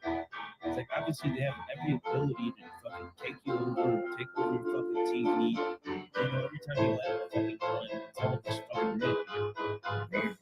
Come on, satellite. Yeah. I couldn't resist.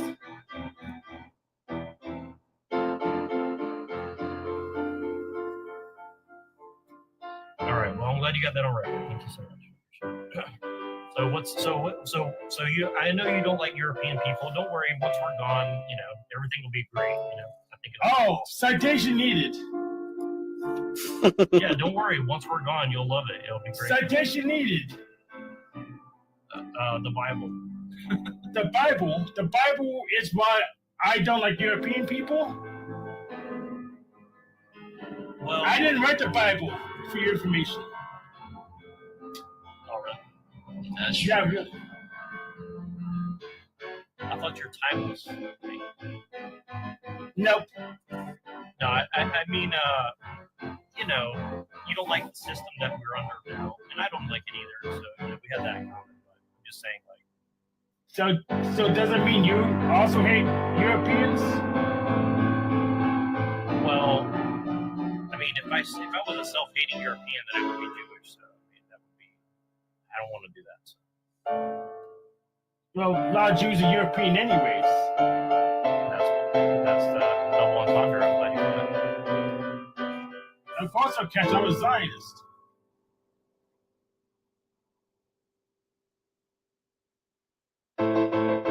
My one true God gave me the word that said all that shit will be outed in time. Not one hidden thing will not be shown. The reality is, Nachiketa and I, one of the very, very few people that called this thing from the beginning, from the very beginning. But all truth will come to light, Jack. All truth will come to light. All truth will come to light. Close date. And I agree, it's stupid to call you that. I think another position I'll take as current panel versus president, we've got to get motherfuckers to quit calling anybody some of these terms that we use. Or then if I can't achieve that, I'll change my name to Mandela Effect. From top to bottom, okay? So just know that when we get in here, we knew the observation was going to be based on evidence, okay? Celestial observation, sun count data. The original Zetetics 120 years ago wrote about the Antarctic Sun from an 1895 expedition that was done. It was reported by Albert Smith and Lady Blount. A big shout out to the chat community. Truther Cop, I saw you got gifted with your other account. And ain't this just a Truther Cup?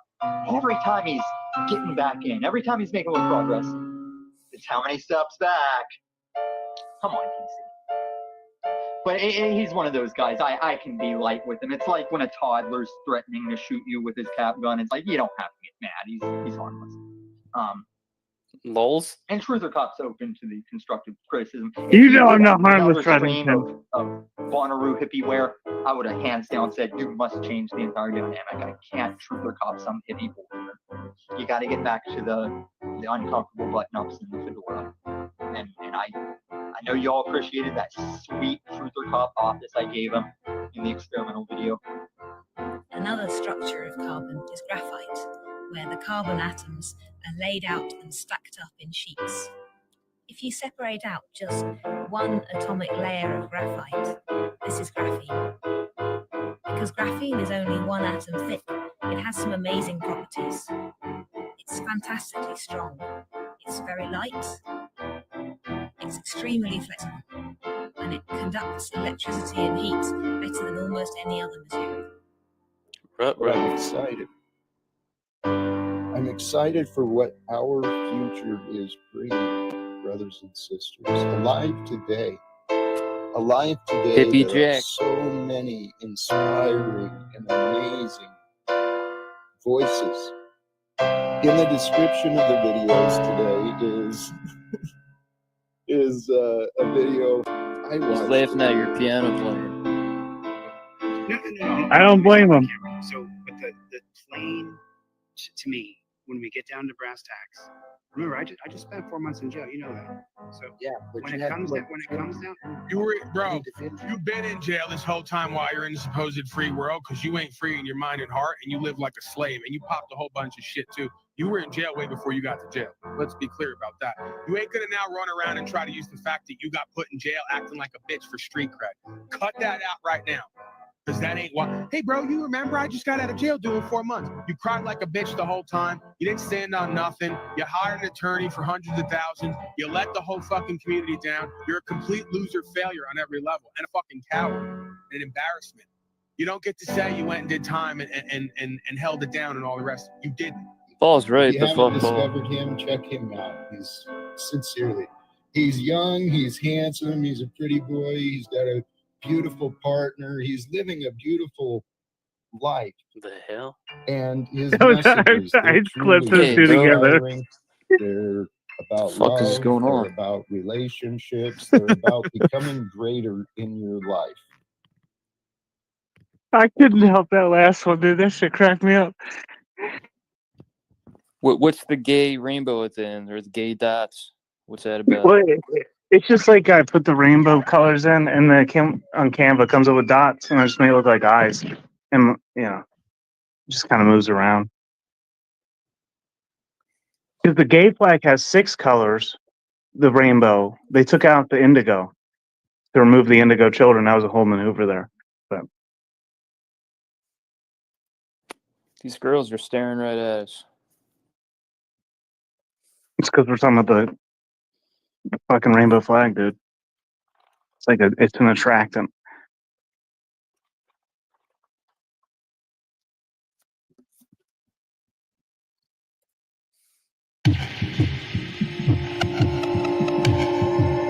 Yeah. All right now.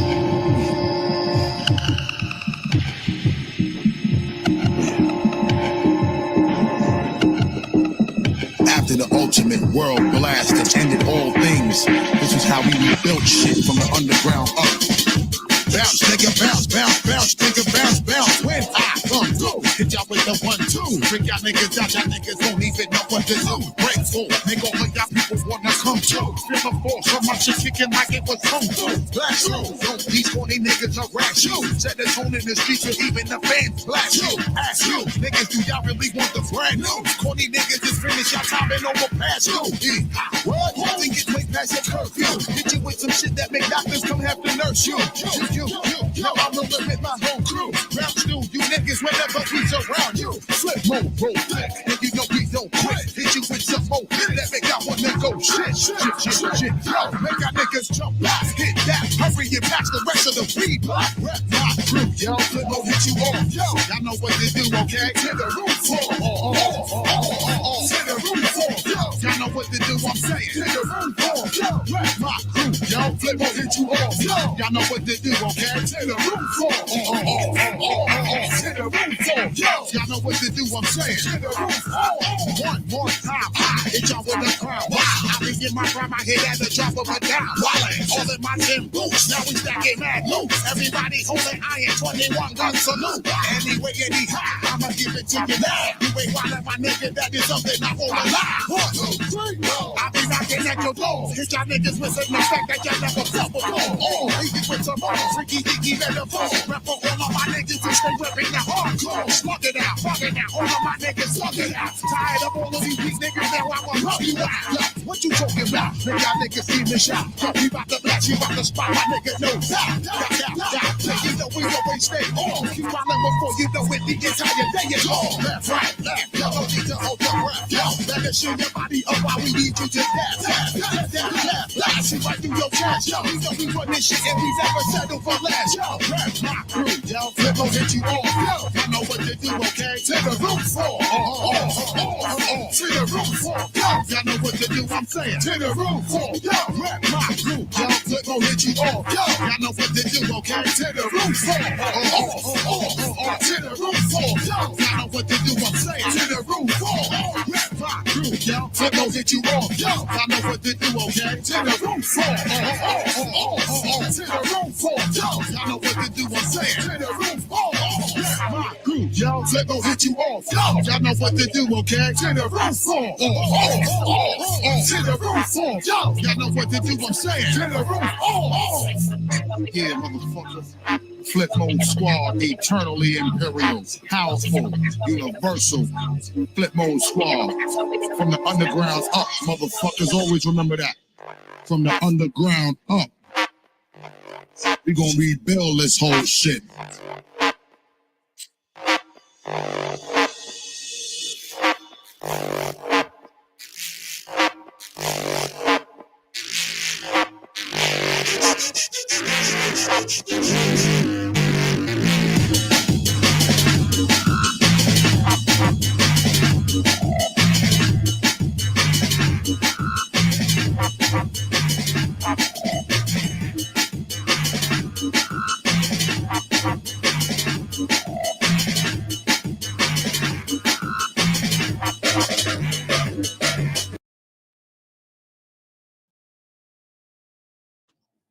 Hey, you made that beat? No. No, just But I put mix it up. Yeah, I just put Busta Rhymes on there. Yeah.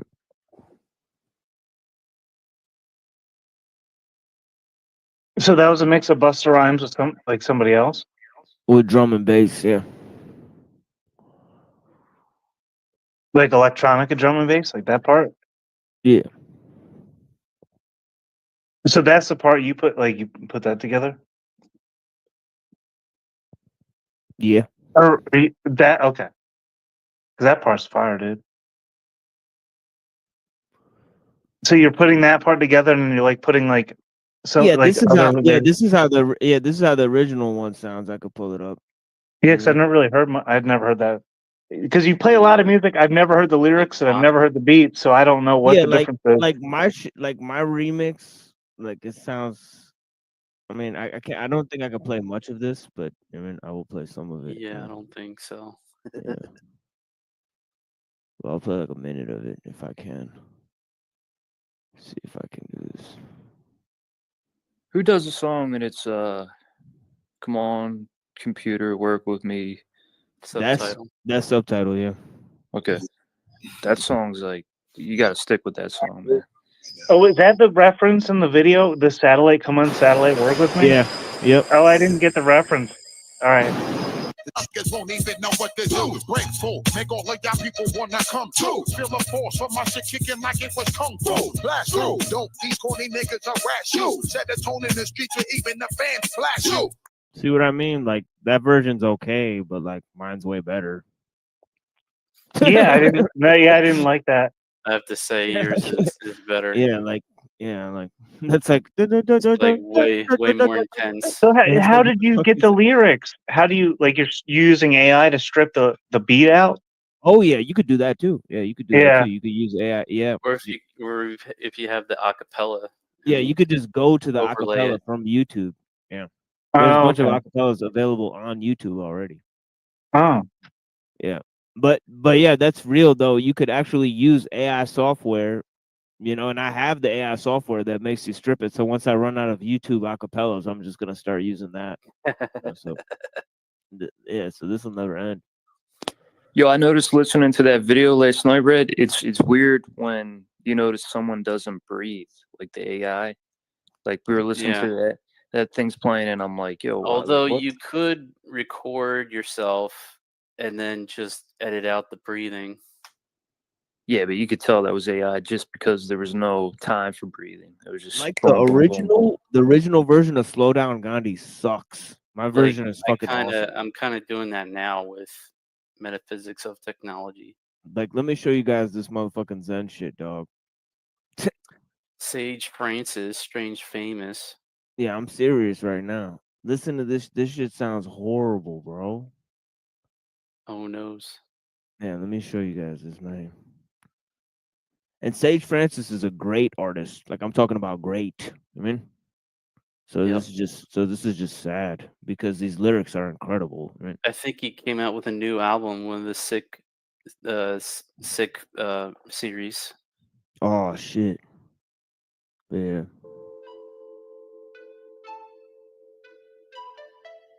There once was a song called Arrest the President. Contemporary music, a hit with the kids, it was a top 10. I wasn't pop then, so I missed the bus a bit. But politics, it was on everybody's hot this summer list. The cool kids were all rocking votes. I shit you not, I was pistol whipping cops for hip hop. Yeah. I'm a soapbox, yelling into megaphones, killing hard rocks, using carcasses as stepping stones. Had a promise that I'd stop holding my marches the day that Chris Columbus got crucified in golden arches. My pedestal was too tall to climb off. In fact, that's the reason for the high horse. And from up here, I see Marines and Hummers on a conquest. Underdogs who wonder bras in a push-up contest. All for the sake of military recruitment.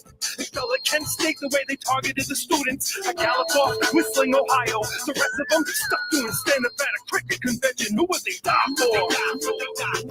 Is it the same machine that leaves equality of black for? An abominable colony of cyborgs clocking up the property that I want with eyesores. Clever ad campaign ain't first.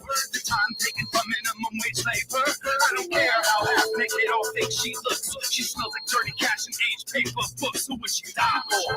Slow down, Gandhi, you're killing them. Slow down, Gandhi, you're killing them.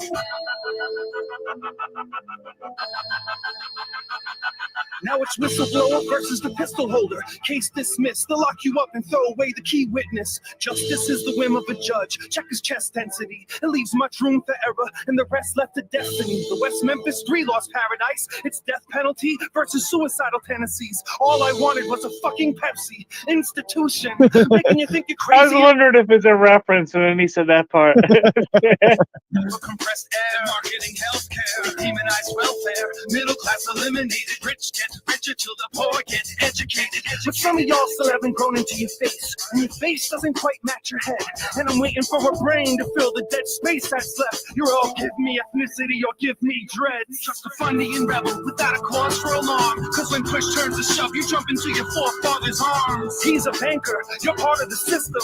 Off go the dreadlocks, in comes the income, the briefcase, the sickness, the symptom. When the cameras start rolling, say the fuck out of the picture, pilgrim. The sickness, the symptom, the cameras start rolling. Slow down, Gandhi, you're killing them. Mr. Save the world, spare us the details. Save the females from losing interest. And Miss Save the universe, you're a damsel in distress. Tied down to a track of isolated incidents. Generalize my disease, I need a taste of what it's like. Living off the fat of kings, I play the scab at your hunger strike. Slow down, Gandhi, you're killing them. One love, one life, one too many victims. Republican, Democrat, one party system. Media goes in a frenzy. They're stripped of their credentials. Presidential candidates can't debate over this instrumental. Let them freestyle. Winner takes all. When the music's dead, I'll have Ted Nugent's head hanging on my wall. Kill one of ours, we'll kill one of yours. With some friendly fire. That's a funny term, like Civil War. 6 in the morning, police at my crib. Now my nights consist of 2 toothpicks and eyelids, a crucifix and vitamins. Music that is pirated, new flavored food made of mutated hybrids. They tell me that it's not that bad. It fucks you up good, but it's not that bad. They hold on to these tails till it's the dog that wags. God save us all if he lets the cat out the bag. Who's the one to blame for the strain of my vocal cords? Who can pen a hateful threat but can't hold a sword? It's the same who complain about the global war but can't overthrow the local joker that they voted for. They call the shots, but they're not in the line of fire. I call the cops, but they break in the line of duty. Let's call a stop to the abuse of authority. The truth keeps calling me, and I'ma live to tell the story. So look for truth, quit seeking forgiveness. You need to cut the noose, but you don't believe in scissors. You support the troops, but wearing yellow ribbons. Just bring home my motherfucking brothers and sisters, cause they don't call the shots, but they're in the line of fire. I'd like to call the cops, but they break in the line of duty. It's time to call a stop to the abuse of authority. The truth keeps calling me, and I'ma live to tell the story. So there's the OG version, but it's not bad. Yeah, that one's better than the other, the second one, the last one he played. Yeah, that Busta Rhymes shit is whack. Yeah, That's Right. Reanimator on the beats. Yeah, but And this it's back in 2005-ish. So I mean, it's a Yeah. little bit dated. It just kind of sounds a little jizzy. Right? But this, it's like a little like like little punk rocker girl type of shit. Called Arrest the President. Contemporary music, a hit with the kids, it was a top 10. I wasn't poppin', so I missed the bus a bit. Politics, it was on everybody's hot in the summer list. The cool kids were all rockin' folks. I shit you not, I was pistol whipping cops for hip. Ooh, yeah! On my soapbox, yelling into megaphones, killing hard rocks, using carcasses as stepping stones. Had to promise that I'd stop holding my marches the day that Chris Columbus got crucified in golden arches. My pedestal was too tall to climb off. In fact, that's the reason for the high horse. And from up here, I see Marines and Hummers on a conquest. Underdogs with wonder bras in a push-up contest. All for the sake of military recruitment. It felt like Kent State the way they targeted the students. I galloped off, whistling Ohio. The rest of them stuck doing stand-up at a cricket convention. Who would they die for? Who would they die for? Is it the same machine that leaves equality of life for? An abominable colony of cyborgs clogging up the property that I want with eyesores. That clever ad campaign ain't worth the time taken for minimum wage labor. I don't care how half-naked or fake she looks. She smells like dirty cash and aged paper books. Who would she die for? Slow down, Gandhi, you're killing them. Slow down, Gandhi, you're killing them.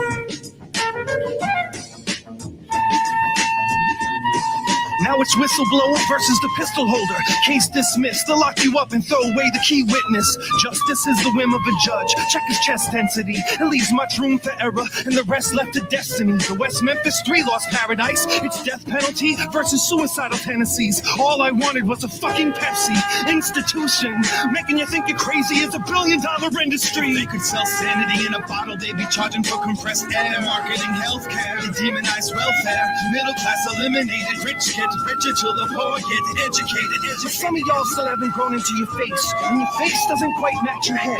And I'm waiting for a brain to fill the dead space that's left. You're all give me ethnicity or give me dreads. Just a Fundian rebel without a cause for alarm. Cause when push turns to shove, you jump into your forefather's arms. He's a banker, you're part of the system. Off go the dreadlocks, income's the income, the briefcase, the sickness, the symptom. When the cameras start rolling, stay the fuck out of the picture, pilgrim. Briefcase, sickness, the symptom. When the cameras start rolling, slow down, Gandhi, you're killing them. Mr. Save the World, spare us the details. Save the females from losing interest. And Miss Save the Universe, you're a damsel in distress. Tied down to a track of isolated incidents. Generalize my disease, I need a taste of what it's like. Living off the fat of kings, I play the scab at your hunger strike. Slow down, Gandhi, you're killing it. One love, one life, one too many victims. Republican, Democrat, one party system. Media goes in a frenzy. They're stripped of their credentials. Presidential candidates can't debate over this instrumental. Let them freestyle. Winner takes all. When the music's dead, I'll have Ted Nugent's head hanging on my wall. Kill one of ours, we'll kill one of yours. With some friendly fire, it's a funny term, like Civil War. 6 in the morning, police at my crib. Now my nights consist of 2 toothpicks and eyelids, a crucifix and vitamins. Music that is pirated, new flavored food made of mutated hybrids. They tell me that it's not that bad. It fucks you up good, but it's not that bad. They hold on to these tales till it's the dog that wags. God save us all if he lets the cat out the bag. Who's the one to blame for the strain of my vocal cords? Who can pen a hateful threat but can't hold a sword? It's the same who complain about the global war but can't overthrow the local joker that they voted for. They call the shots but they're not in the line of fire. I call the cops but they break in the line of duty. Let's call a stop to the abuse of authority. Truth keeps calling me, and I'ma live to tell the story. So look for truth, quit seeking forgiveness. You need to cut the noose, but you don't believe in scissors. You support the troops, but wearing yellow ribbons. Just bring home my motherfucking brothers and sisters, cause they don't call the shots. But they're in the line of fire. I'd like to call the cops, but they break in the line of duty. It's time to call a stop to the abuse of authority. The truth keeps calling me, and I'ma live to tell the story.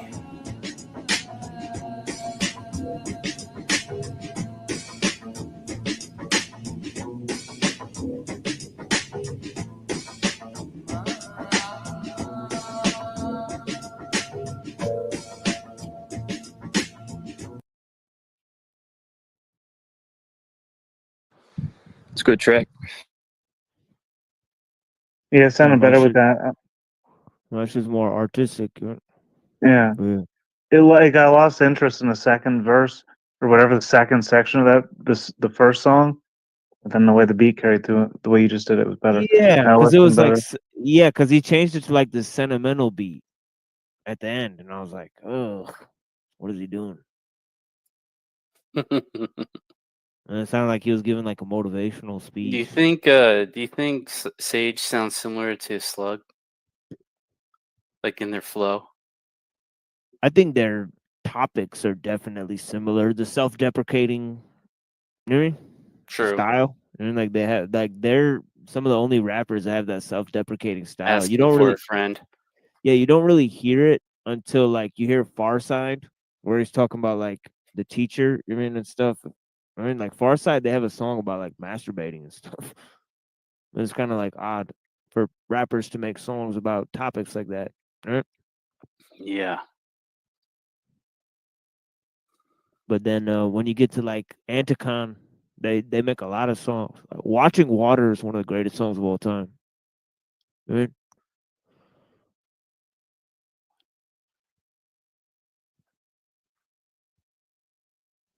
You know?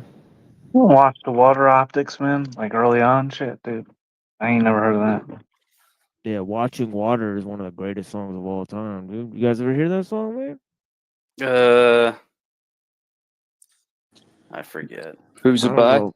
I don't know if Neuro's gonna come by, but I'm definitely going to sleep after I play this. But this is one of the greatest songs of all time, right?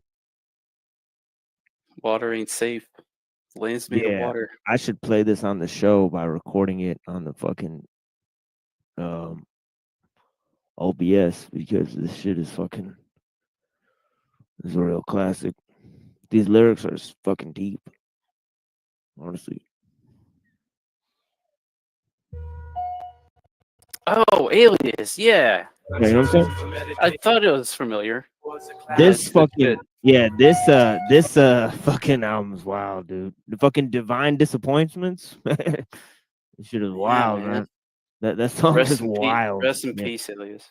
Yeah, this guy's wild. Take ambiance, a tool for meditation. Pressing towards the clouds, and with whom I am complete. Defeat the change that restrain and aid a sensation. Equal balance in and out, all inhibitions shall deplete. Intake ambiance, a tool for meditation. Pressing towards the clouds, and with whom I am complete. Defeat the change that restrain and aid a sensation. Equal balance in and out, all inhibitions shall deplete. I'm trying to break this by this strength, massage my hand and daydream. Out the window, innuendo, watch the water find its path down the glass. It seems erratic direction, it's only perfection. Rest my head inside my hands, pace back and forth inside my mind. I wish sometimes I wouldn't reminisce so much. Such things tend to make one reflect and dissect situations to an extreme. Hard now to redeem what was there before. No more gone are those days and ways of parted. Gone from feeling solid, trust to outsmarted.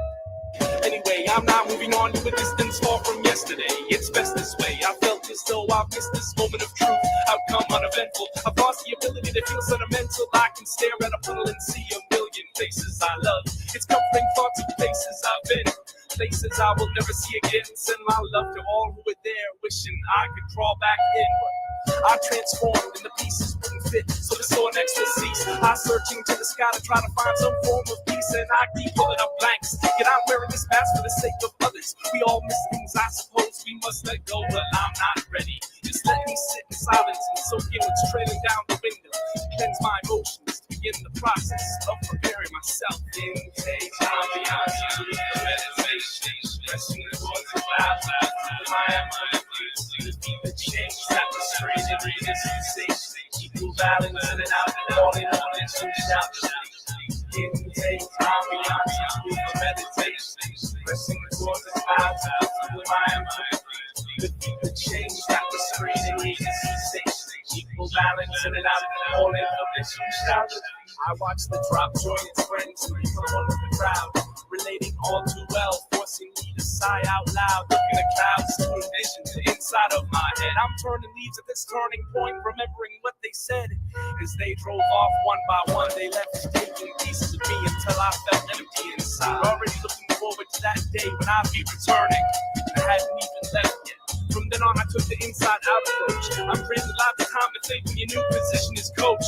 Your demons sleeping the whole time. When it's 2:40 in the morning and you're in the middle of nowhere with the buzz of the AM radio, the only one that's there. You think a lot about life.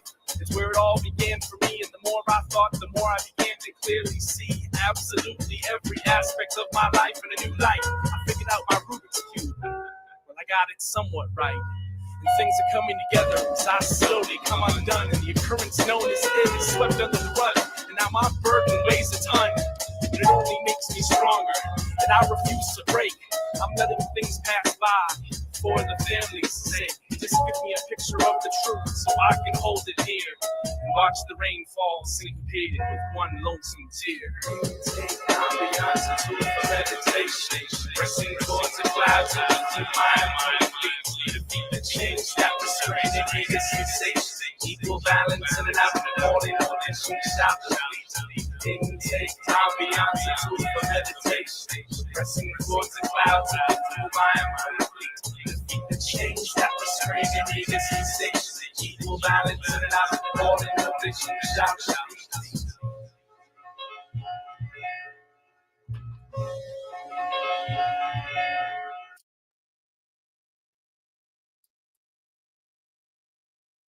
Figure out your Rubik's cubes, man. I gotta say. Yeah, I remember I figured out a lot, like looking at lakes. I don't know Well, what it water is. in general. Oh, he was talking about watching water the whole time, huh? Yeah, man, I learned a lot just looking at the lake. Mhm. Just go near a lake, just look at it. I remember I used to go to a lake, just drink all day. 40 ounce. And then I go to the store and get another one. Old Are you English drinking or 40s Mickeys? back then? Oh yeah. Used to drink Old E. Yeah, me too, man. Yeah, I did that for a bit. Sheesh. Put Sunny Delight in The there. worst. Oh, no, I never did that far, but good lord. Yeah, I used to get like 99-cent, like 2-liter Sunny Delight and get 2 40 ounces. Just drank the fuck out of it all day. Yeah, I don't miss those days at all, man. Yeah, me either. But yeah, I used to go to this lake and just stare at it all day. And sometimes I did used to think about some deep shit, honestly. And because the reason was because I skip a lot of classes doing that shit. So it was a bad idea. But yeah, the thing was, one day I made out with this girl, and she was half Iranian and half Pakistani. And man, she was pretty beautiful. Sheesh. She was very beautiful. She had very big titties. And yeah, I got in a lot of trouble for that. You ever have sex with a Turkish cougar that was on meth?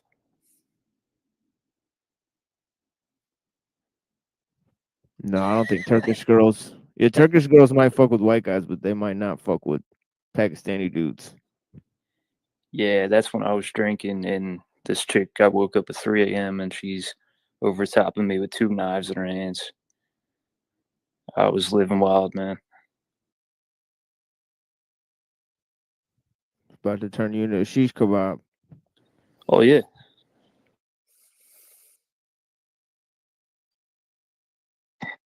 That's you a guys new ever level been of to? crazy for me. Yeah, you get like some Turkish kebabs, man. You go to a barbecue, Turkish barbecue, or a Persian one. Shit's fucking good.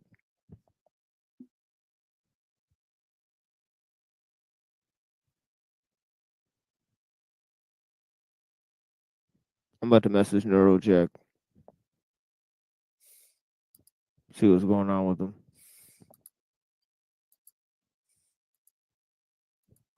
It's essentially 2 hours till his stream is gone.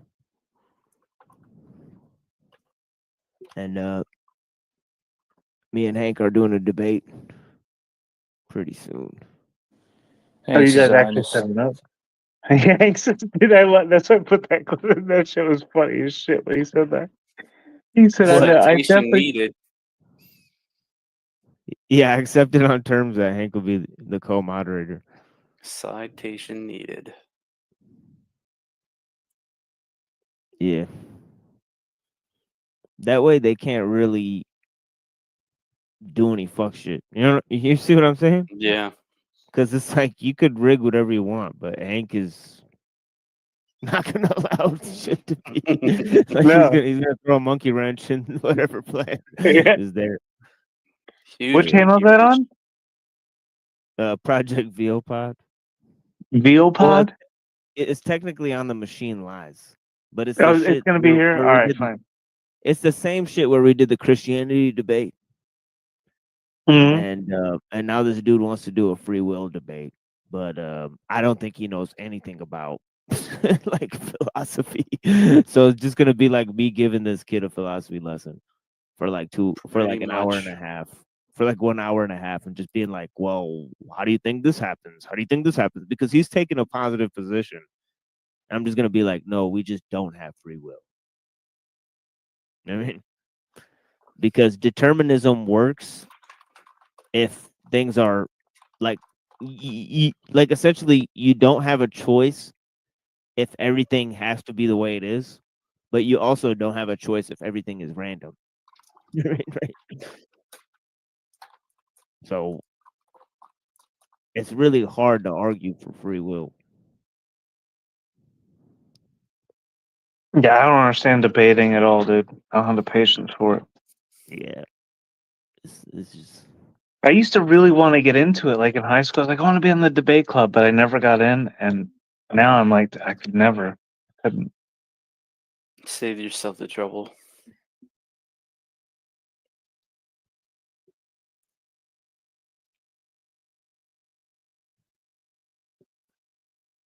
Yeah, I gotta catch these flying squirrels in my attic, dude. They're like scurrying around. I'm gonna catch one day. I'm gonna make them my pet. I hear them Yeah, fighting that's what upstairs. that's what I always said.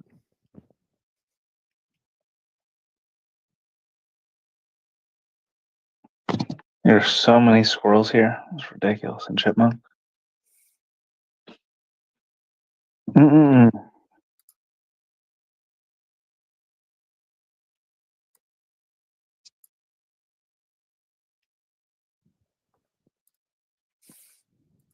Yeah, that Christoph the Babylon shit, Calls of the Drowned, is this so excellent. I could almost listen to that on repeat all day. This house I'm working at, right? The owner, she's a Trump supporter, and I had a conversation with her earlier about Trump, and she was like trying to sway me to like think Trump's this great guy, and I was like, look, I already know about him. She's like, oh well, agree to disagree, and I was like, it's not even that. I was like, I know the truth, you know. But you could see like the cognitive dissonance with her and how Yeah, people. dude. It's wild, man. Yeah, it's Yeah. crazy. Like I had college professors where I figured out their worldview, and I would like write my papers and do my assignments in a certain way to trick them that I believed exactly what they believed, and they would always pass my shit just Huh. for that. Like I they would give me couldn't like do I would that. yeah, like I'd talk to them after class, and I'd be like figure out extra like what they're thinking and shit, and I'd go exactly on the line of what they're saying. I just Dude, fuck with them. Like I'd fuck with them and they'd be like, "So you actually understand this shit?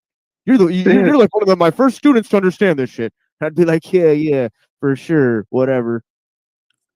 in high school, it was because the only time I took college level courses was in high school. I had AP English, and the teacher was like this liberal woman, and everyone else in the class agreed with her, which was rare for where I grew up. I don't know how this happened.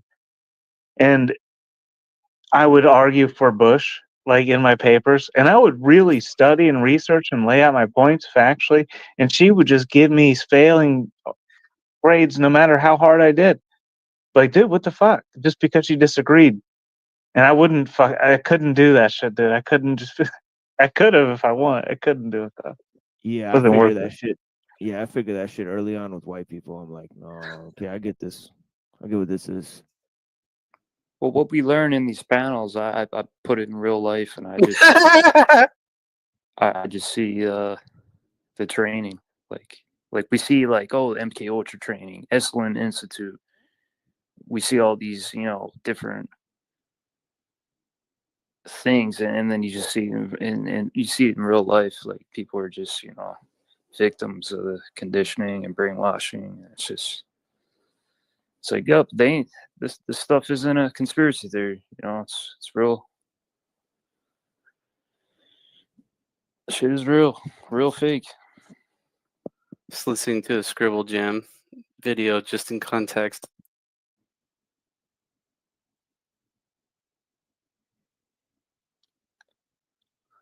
It's like I'm just reading. Man. Act like you're Yeah, Zionist. I'm just reading Kurzweil over here, dude.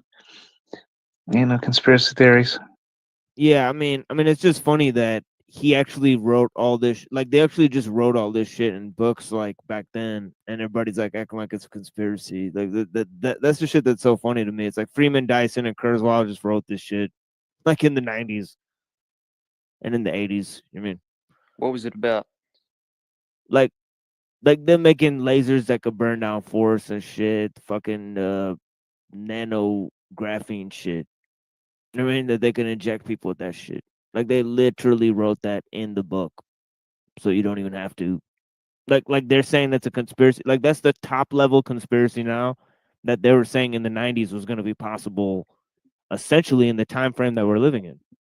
So how could they predict things within that level of accuracy unless it wasn't planned? You know what I'm saying? What, in spiritual machines or? Yeah, and all these people like saying yeah, exactly. And all these people saying all these like, oh yeah, these are just the top level conspiracies.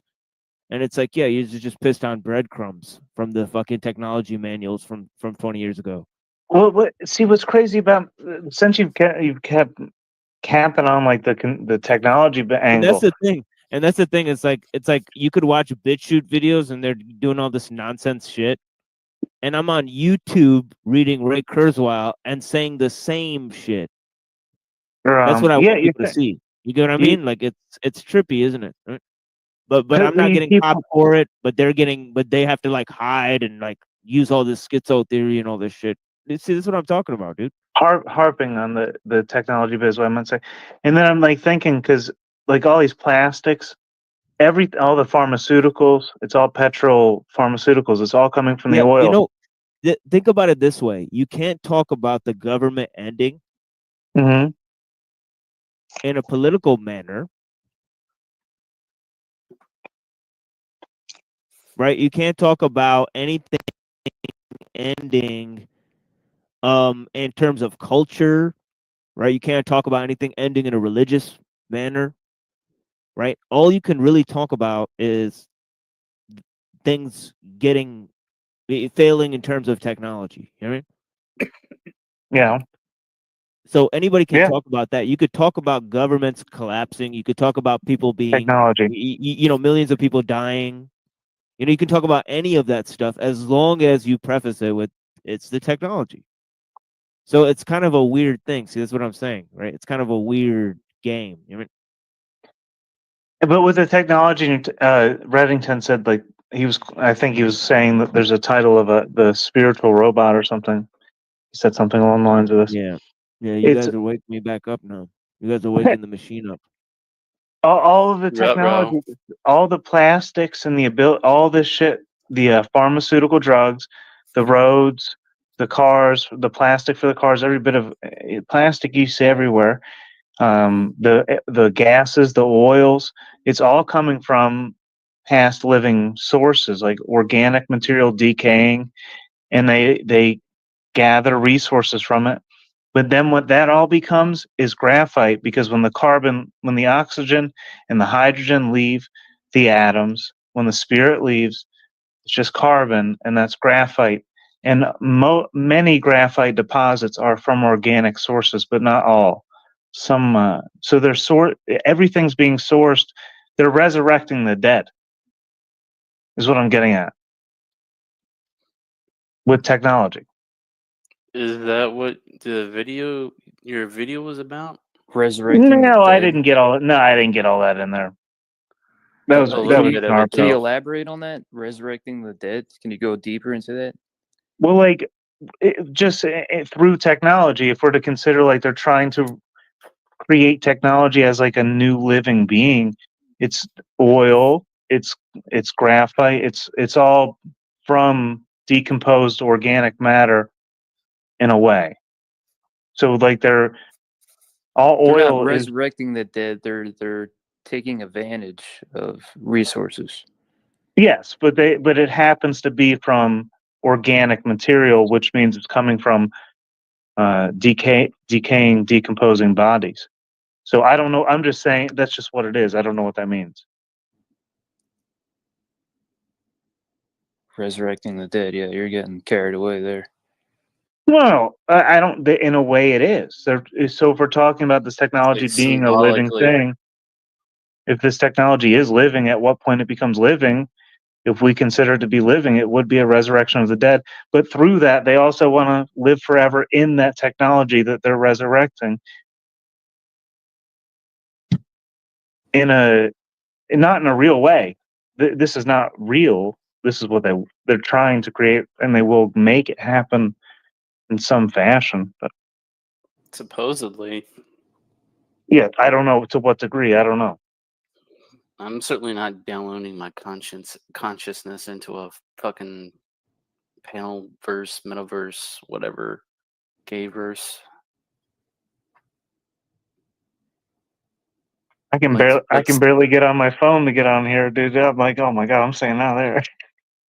I mean, what's stopping them from just deleting you in that like digital universe?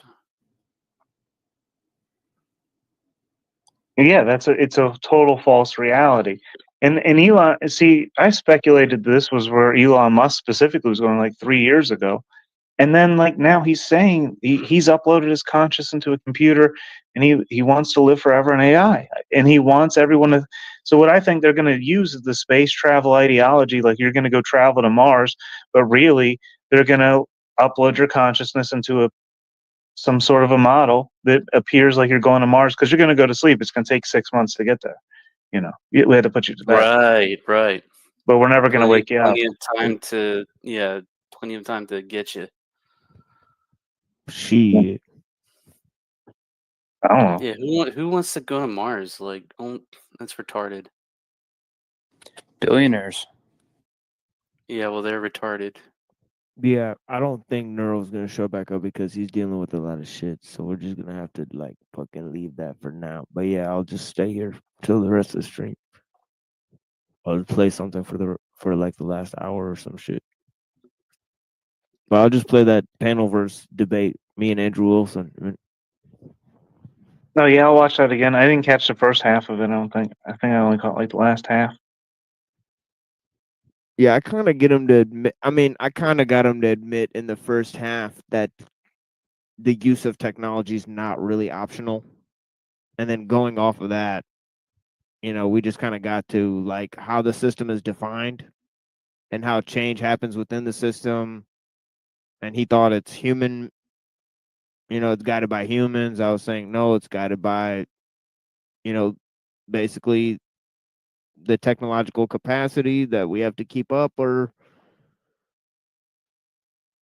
civilization will collapse. I wonder what Wilson's involved in. Like what fucked up shit he's involved in. Dude, he's been like exploding recently. I think I don't think he was involved in anything per se, but now like within the last 2 years, I think he's starting to. I don't know. I don't even know if he knows at this point. Alex Stein's doing shit with him. I think they all That'd said. be a I think useful they all. idiot then. It seemed like they all set each other up. All right.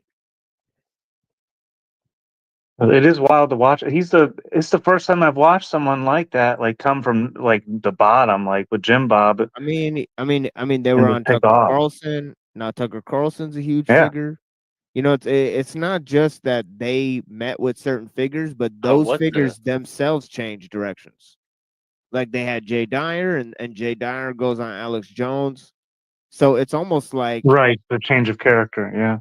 Yeah, the change of character happens as they meet the Wilsons. It's not like, you know what I mean? It's not separate from that instant. So, Oh, what? you know, what Dang can you on, say? hold on. All right, that's Yeah, a what flip. can you All right. say, dude? You mean what can you really say? You mean? I mean, I mean, I look at it, but Piers then Morgan too, yeah. yeah, look again. You mean? Yeah, Piers Morgan. He was one of the Right, first ones to Brown's have boy. Alex. One of the first ones to have Alex Jones on the whole faking gay thing. You know what I mean? 1776 will happen again if you try to take our guns. Yeah, that was a famous clip. You know? They produced that on Piers Morgan, and then they got Jay Dyer on Alex Jones, and then they got Andrew Wilson on Piers Morgan. What do you know, And man? Owen Wilson, like in between, like getting kicked off of YouTube, he literally hosted Alex Jones's show. Like Alex Jones would leave, he was left. Alex Jones left on vacation for at least 1 week straight. Dude, And you Owen said it when you Benjamin made ran the that show. thumbnail. Dude, you said it when you made that thumbnail, dude. When I had fucking Adam Green on, and you had the kill stream, Andrew Wilson and Adam Yeah. Green sitting in the room watching the video. They're like, this is exactly going to plan, going as planned. Dude, this is exactly what it is, because I told Neurojack literally a day before I had Adam Green on. Right, I was like, yo, I'm gonna have Adam Green on my show, and guess what? Jim Bob's gonna make a whole show about me, and that's exactly Yeah, what I happened. remember you. Yes, I remember that. Yeah. I was like, I fucking Which he producing it. never did, right? Yo, let me show you guys something crazy, man. Let me show you guys something right now, dude. Reddington, you're gonna know. Come on, Reddington. Come on, Reddington. I forget. Come on, bro. No, I'm saying, wait till I show you this. But yeah, Oh, Satchel you're gonna Bomb know exactly what I'm showing you right now. You know what I mean? with Jim Bob. No, with Jay Dyer. Did Neurojack show you this? Oh yes, right. Yeah, dog. Oh shit, I'm writing the jokes. I am you're writing the writing the jokes. jokes. They should pay you, son. You should sue TBE's them for royalties. TBE is saying that he's apologizing to Jay Dyer for saying What he's the not fuck? funny. But I'm writing this dude's jokes.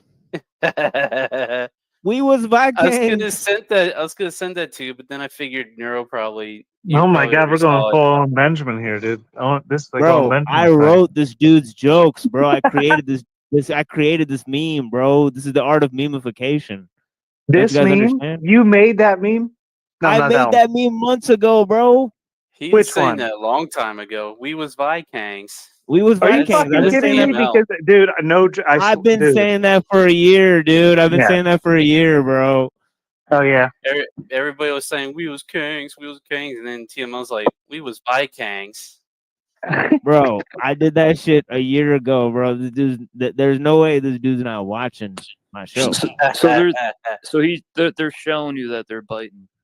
Exactly. Yeah, They just showed me. They just showed in plain daylight. They're like, here's the bite. We're biting you, son. Like I did a similar biters- thing in skateboarding. I do a trick or film a trick, shoot a photo. Somebody on DC shoes or somebody in the skate game would do the same shit, like right after I did it. Just clearly showing me they're watching what I'm doing and they're biting. Exactly, dude. This is what it is. Yep. But you can't do it the same way. You know what I mean? You ain't gonna have the same style. You ain't gonna have the same. Well, that's what I'm saying. Something's gonna be When you're missing. original, once they bite, it's like, oh, you're showing me you're watching. Exactly. Because I can't watch more than showing their 15. hand. Yeah, I can't watch more than 15 minutes of that shit. But they watch my shit all day. That's how it is.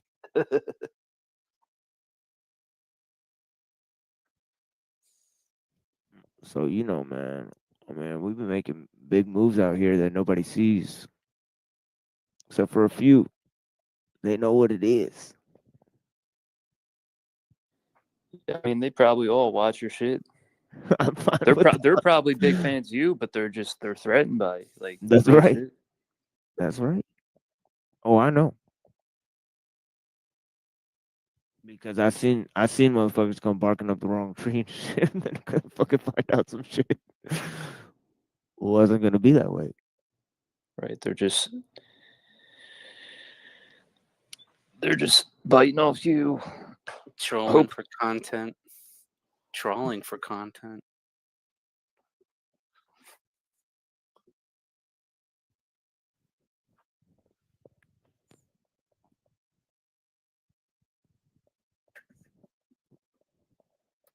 Yeah, but we did some real shit.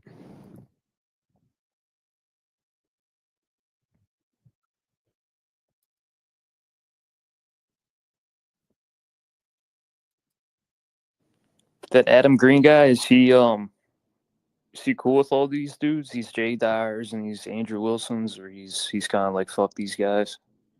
Yeah, he's big time fuck these dudes. But he still communicates with them, or does he communicate with them? No, he's kind of like on a blacklist with this shit. Because the thing is that with Jay Dyer, he won't really debate him, you know, but he exposed a lot of Jay Dyer shit. Like he exposed a lot of their shit. Like he exposed Nick Fuentes, he exposed Alex Jones. He basically exposed how they're Zionists. They work with the Jews. You know what I mean? Right, so those guys are gonna try to ostracize him, and then they might team him up. Yeah, basically, because he just shows clips of Jay Dyer going like, yeah, we love the Jews, like we love Judaism, like we're descendants of the Jews, like we're spiritually the heritage of the Jews, and I follow the Kabbalah and shit, and this is what this dude actually says. So I mean, it's not hard to find this like clips of this dude saying that shit. This fucking Tucker Carlson wearing a Kabbalah bracelet, and then him saying, "No, that's not a Kabbalah bracelet." You know, it's like, why do you care? Like, is that like, you know what I mean? What's up with Carlson? Like, what's his deal? The lady, she's talking to me today about him, but I really don't know shit about Tucker Carlson. I mean, he just going in a weird direction. You know what I mean? Like he had a show on Twitter. Then all of a sudden he's having like Eric Weinstein and like Mencius Moldbug and people like that on the show. You know, like kind of like weird dudes that don't really go on the news and shit, and just kind of like are like blogosphere, like internet philosopher types. So that really gets like kind of weird in a strange territory.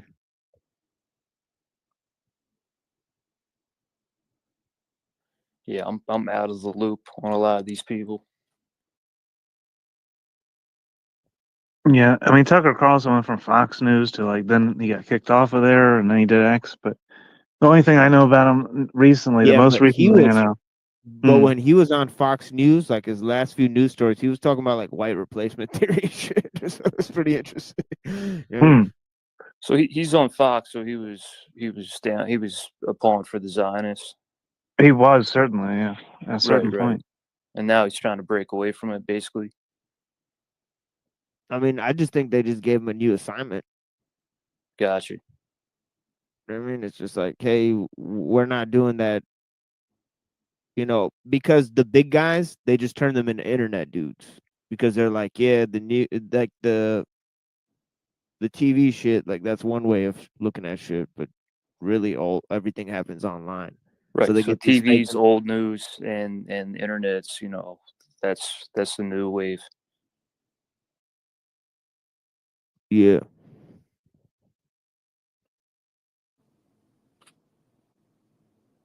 I just know that WYSIWYG named his dog Tucker after Tucker Carlson. It's a fact I wanted to get in there.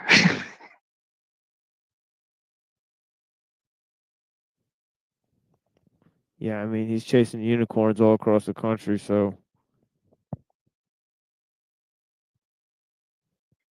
Yeah, he is hopeful, isn't he? He hasn't been around like since maybe he did 3 streams after that. Yo, that Jim Bob like Talcott video where he's like he kind of looks like Talcott. He's got the long hair and the chains. Yeah, he's doing the Talcott bit. Yeah. Right. That wasn't even funny. That was just weird. Yeah, it was creepy. It's Yeah, Hollywood humiliation wasn't even ritual like level. Chappelle Show style funny or like Yeah, they're even Al definite. Stein style funny. Yeah, he's gonna go to hell for a while, I think. But yeah, it is what it is. Did you see like there was a clip at the end? There was like somebody in a furry outfit, like shaking their head, like no, and like I think he's getting angrier. He's getting fucking angrier. Did you see his new shit? He's just like, it's no background. He's wearing like, it's like South Park. I know Well, he you can see in he his old blocked. videos it's fake and gay as fuck, and now he's trying to be real. It's like TBE. It's like South Park. It's like impressions from South Park. Yeah, it's like these like dudes really try to sell out, and now they're trying to be real. He got his new commands from Tucker Carlson. Yeah, I can't wait till Toilet Bowl Earth comes back as fucking fake and gay intellectual type. That's all serious He and not comes drunk. back all serious. You calling it? I'm You calling calling it. it? I'm calling it.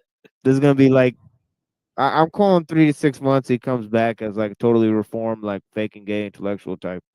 It's it's the cycle, isn't it? He's gonna watch like my tapes. Like he's gonna be like up at night with like Adderall in his system, like LSD in his system. Oh shit! Watching this shit. Him Well, and the thing is with that dude, he's trying to be somebody, but he's just a flawed fucking weirdo, manipulative like piece of shit. But he's still trying to be like this. He's trying to be a genuine original dude, but it's never gonna work. He's an actor like Trump, like real shit. Yeah. But that's what I mean. It's gonna be a fake ploy for realness. Like come back and like I've realized a few things. And it's gonna Right, be a right. whole new character. Just like Trump did. Really. Revelations. Yeah, like Trump was a Democrat. He like went underground. He like came back. He's like, oh, I'm gonna expose Obama. I'm like this right wing figure now. You know what I mean? And it's like, what? Where did this guy come from? Like you were just on TV like 6 months ago, dude. Like what is going on? Like you're fired. Like now this. I mean, You're fired. you know what I mean? Like he started like 6 months later. One of the first, Jerome Corsi started the birther conspiracy. Isn't that weird? What is that? Really weird. That's like when they used Trump to say that Obama was a Muslim.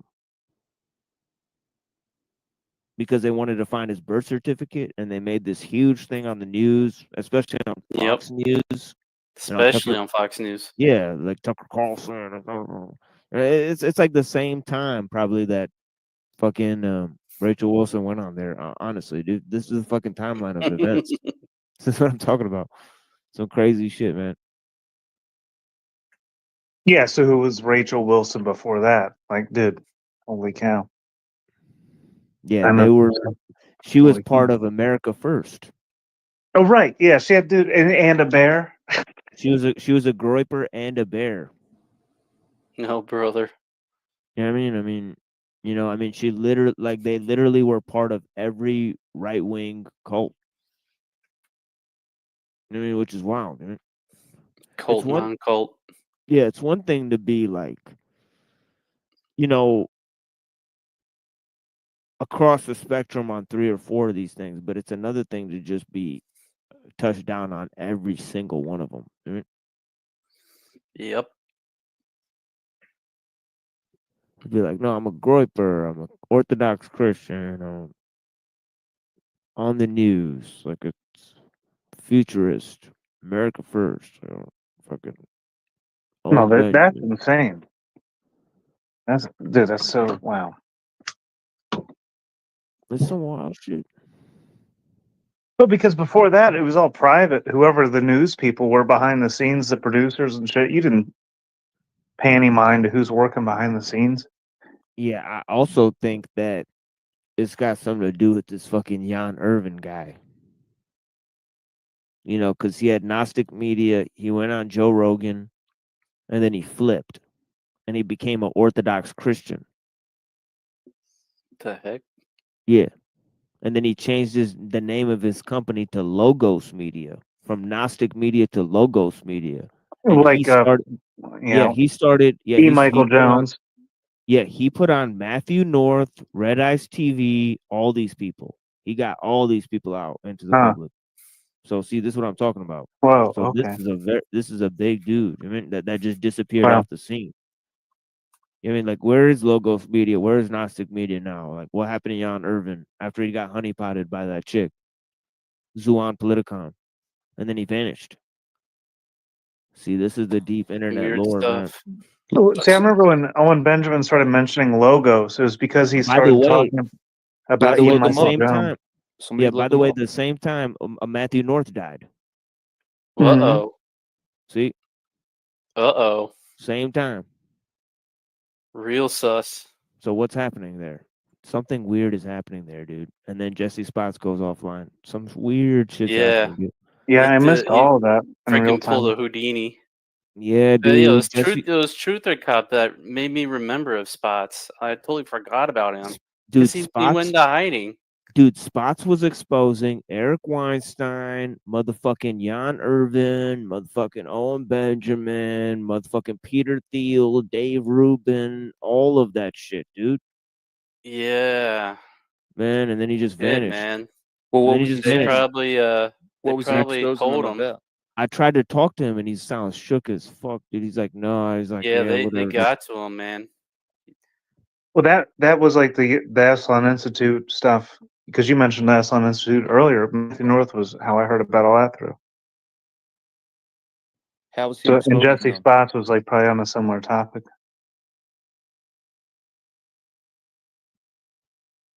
But I didn't watch it in real time. I think they did. How was this guy exposing those people?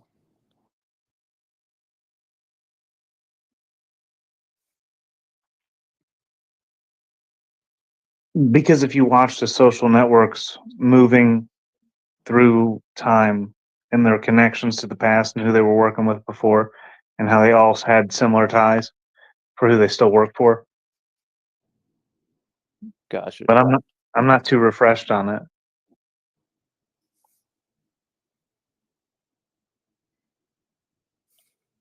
That was back in like what, like 2012-ish? I forget. I think we'll see No, because wait, it that was played later. from It was later. 2016, maybe I think. 20, yeah, I think it was more in 2016. Because I had to go back and find those clips. I think they're around 2016. Yeah, yeah. Because I was watching Owen Benjamin that whole time. I didn't see that whole angle. Well, it's just weird how much they're promoting Peter Thiel now.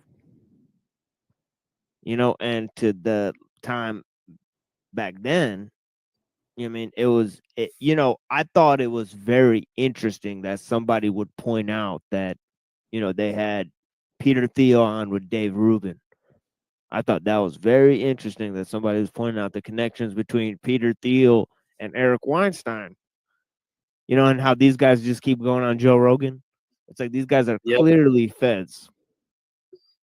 Like, it's Yeah, I like, why are remember all Joe these, Rogan's like a centerpiece yeah, of that.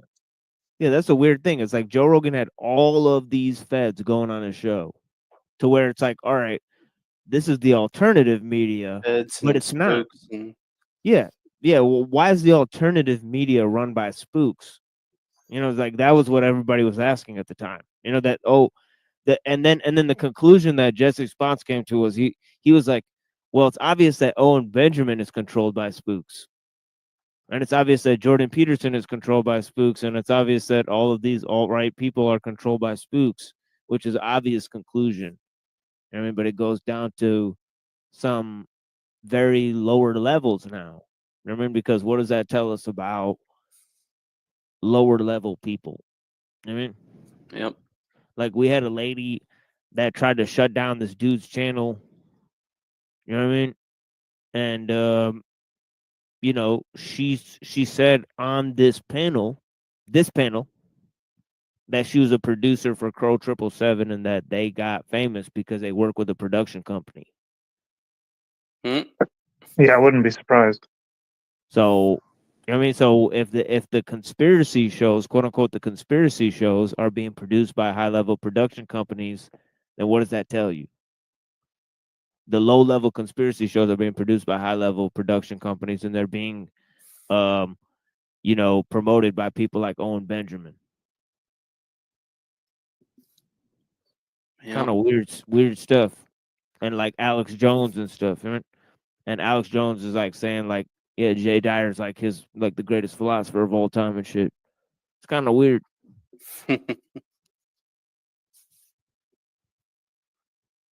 like isn't this the guy who had Jerome Corsi on, the Israeli spy who's like, oh yeah, I work with the Israeli spies, and it's like, oh yeah, we're just supposed to take your word for that. You know, like what kind of spy comes out and says, oh yeah, I'm working with like people higher than the Mossad on Alex Jones show. Yeah, And right, that doesn't happen. Yeah, and writes a book like Lying About Obama. You know, kind of weird.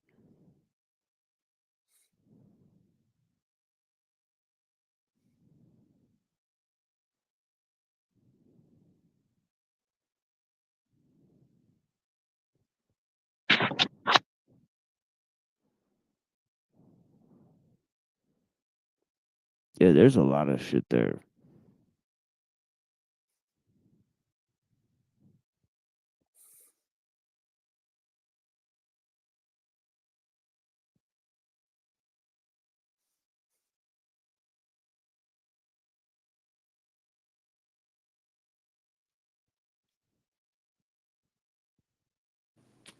Somebody's got to ask Noro about this photo, man. Next time I talk to him, I got to ask him about this photo.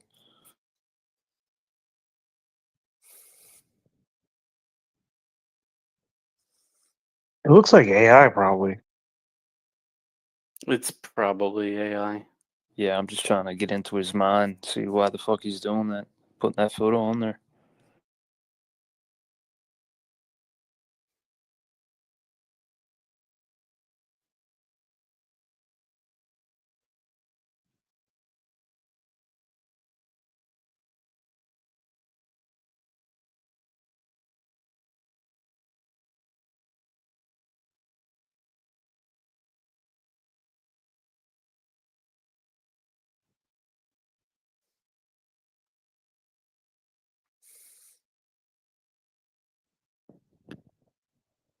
Yeah, I might as well make a little coffee here. Goodness gracious. I'm trying to fix my sleep schedule, man. I keep falling asleep at like 3. So Trippy Sippy got banned? Yeah, I should just play some shit.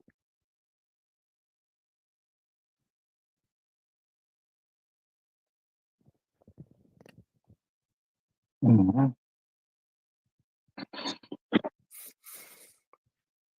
Damn. Red, what's up with Trippy Sippy? What happened there? I don't know, man. It's like an ongoing thing or something.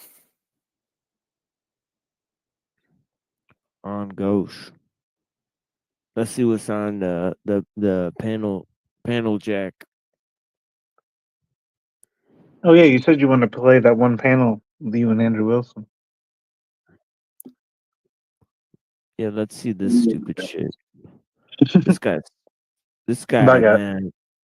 I don't know if this guy's actually gonna review me.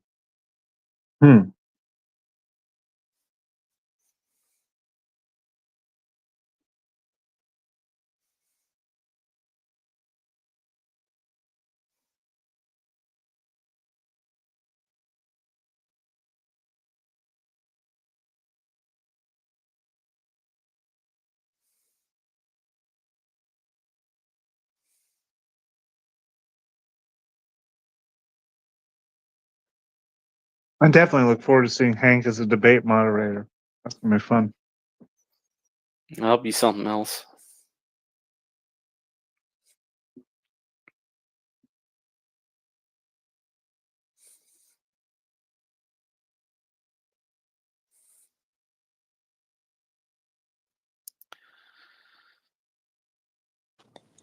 Hank's gonna be famous in 5 years, millions of dollars.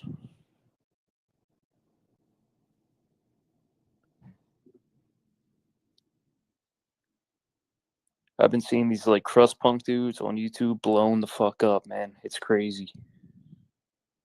Like these ex-train hoppers that all they do, they still just drink. Their fucking YouTube channels are blowing up. Doing beer reviews and just like weird shit. People are sending them money and it's fucking crazy.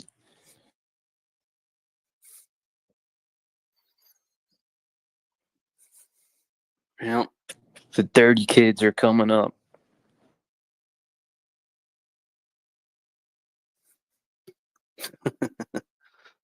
I got in a fight with a dirty kid. Beat the shit out of him, and he pulled a knife out the second time and like really tried to fucking stab me, and he fucking couldn't get close to me. But he's like drunk as shit, like trying to kill me, and he couldn't get near me with the knife. That shit was wild, man. That same kid got locked up. The bus driver called the cops.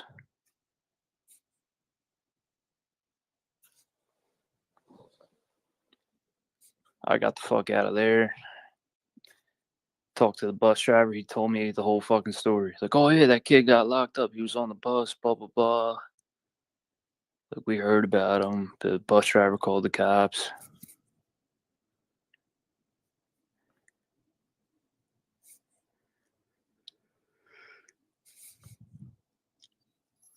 Fucking hate dirty kids, man. People think I'm a dirty kid. Fuck that shit.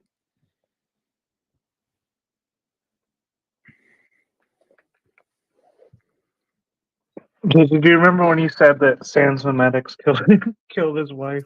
You know, he found me later on the panel. He was so mad. Did you see that shit? He was so pissed. I don't know, but I know for a fact Sans Memetics is a piece of shit because I seen what he was doing to his wife on panel, and I was like, yo, fuck this scumbag. What? Eric Sans Memetics, the dude has this like Asian wife, and she was on panel one time. This is when I thought the dude was cool, and then I got to know him, and I was like, holy shit, like this guy's a total piece of shit. And he was just like treating his wife like total shit, manipulating the shit out of her, just like fucking total asshole. But wasn't that guy in January 6th? Oh yeah, he was there. Yeah, he had photo. He was up at the front lines with the dude in that fucking Viking hat. So he had photos up on the front line. Yeah, so he was just an actor in that shit. I don't know, man. Like, wasn't that shit all staged? A lot of it seemed to be, yeah. It's hard to know who was an actor and who wasn't. But that motherfucker stole an article from my website. He straight up copied it and pasted it on his website. And the only reason that it linked to my site and I found it was because I had internal links to my site and I was tracking them. And I found it on his site, dude. I was like, what? He just copied. He didn't credit me at all for writing the article. Do you think that guy's naive or he's a bitch? Dude, he's fucking sus as shit. I don't know what he is.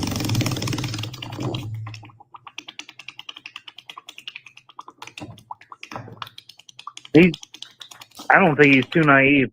So, of all the people I've seen, he's not naive like that. I wouldn't give him any credit for being naive.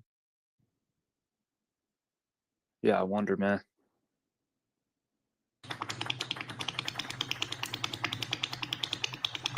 I can't date the whole planet, and I feel like you guys actually want an Asian wife. Getting the hint. You want a 5-step method? You want to know how we think? You want to know what we like? Take notes. 6'5", blue eyes, finance. Joking, I'm joking. Step 1, fly all the way to China. Download WeChat. Gotta cook bat soup. Then you gotta say, my beloved bat-eating baby. Don't actually do that. I don't know how she will act if you say that. Like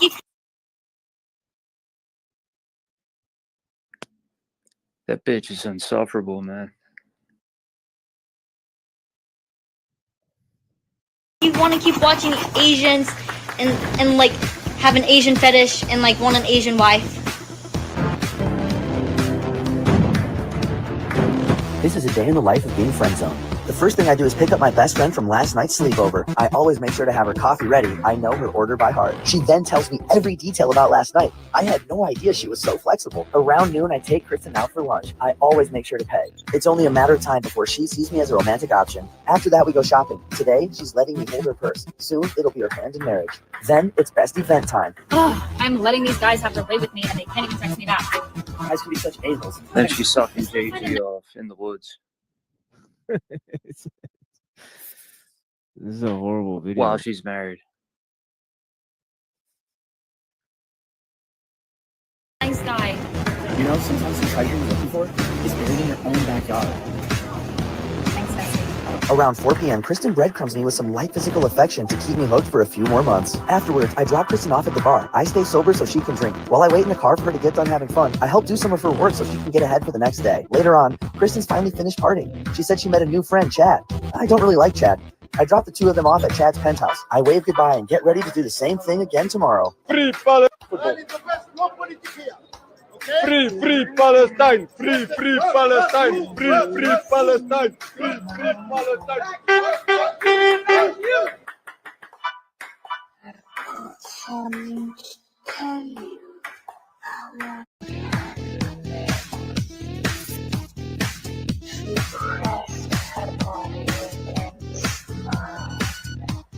These Neuralink chips in their head into a marionette. Then, there is also the issue of reading a person's thoughts and mind through brain-computer interface technology, such as Neuralink. An article published by Vox in December of 2019 is titled, "Brain Reading Tech is Coming. The Law is Not Ready to Protect Us." In this article, the author mentioned, So what do you think about the use of artificial intelligence or lavender by the IDF in identifying Hamas targets? And secondly, do you agree with Elon Musk about that the population decline is a risk for humanity?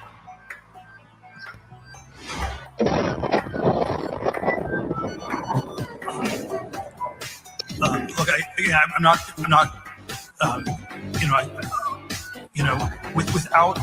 without going into all,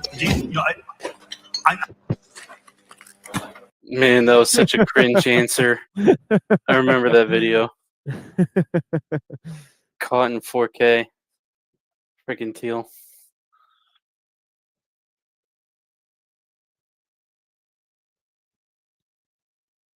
Yeah, this would be a dope background.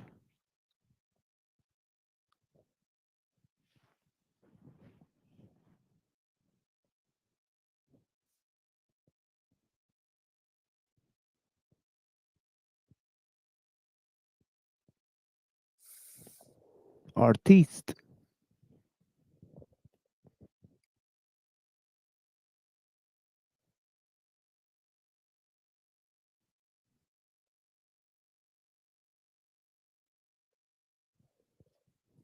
Is artiste.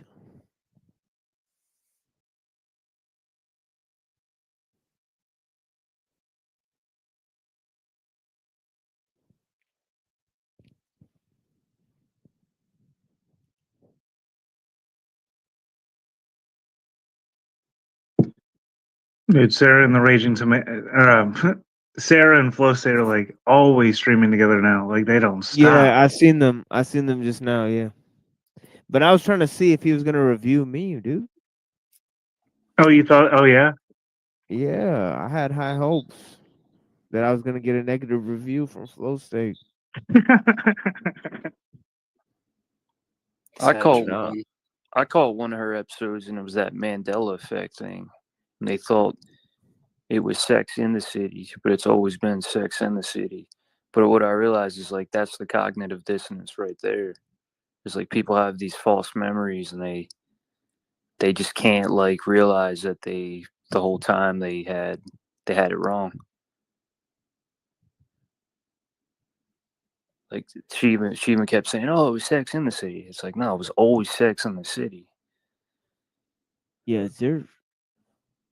that whole Mandela effect shit's retarded. That's for retards. Like OD, overdose, retard overdose. Yeah, it's some wild shit. It's like collective dementia. Right.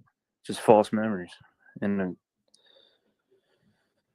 they feel special. Like, oh yeah, we all have the same fucking flaw. We have the same false memory. Yeah, we're all retarded.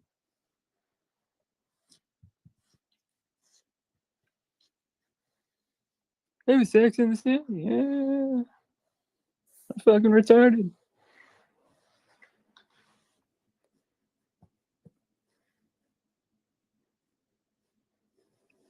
It's deep, man. People don't see the psychology. They don't see like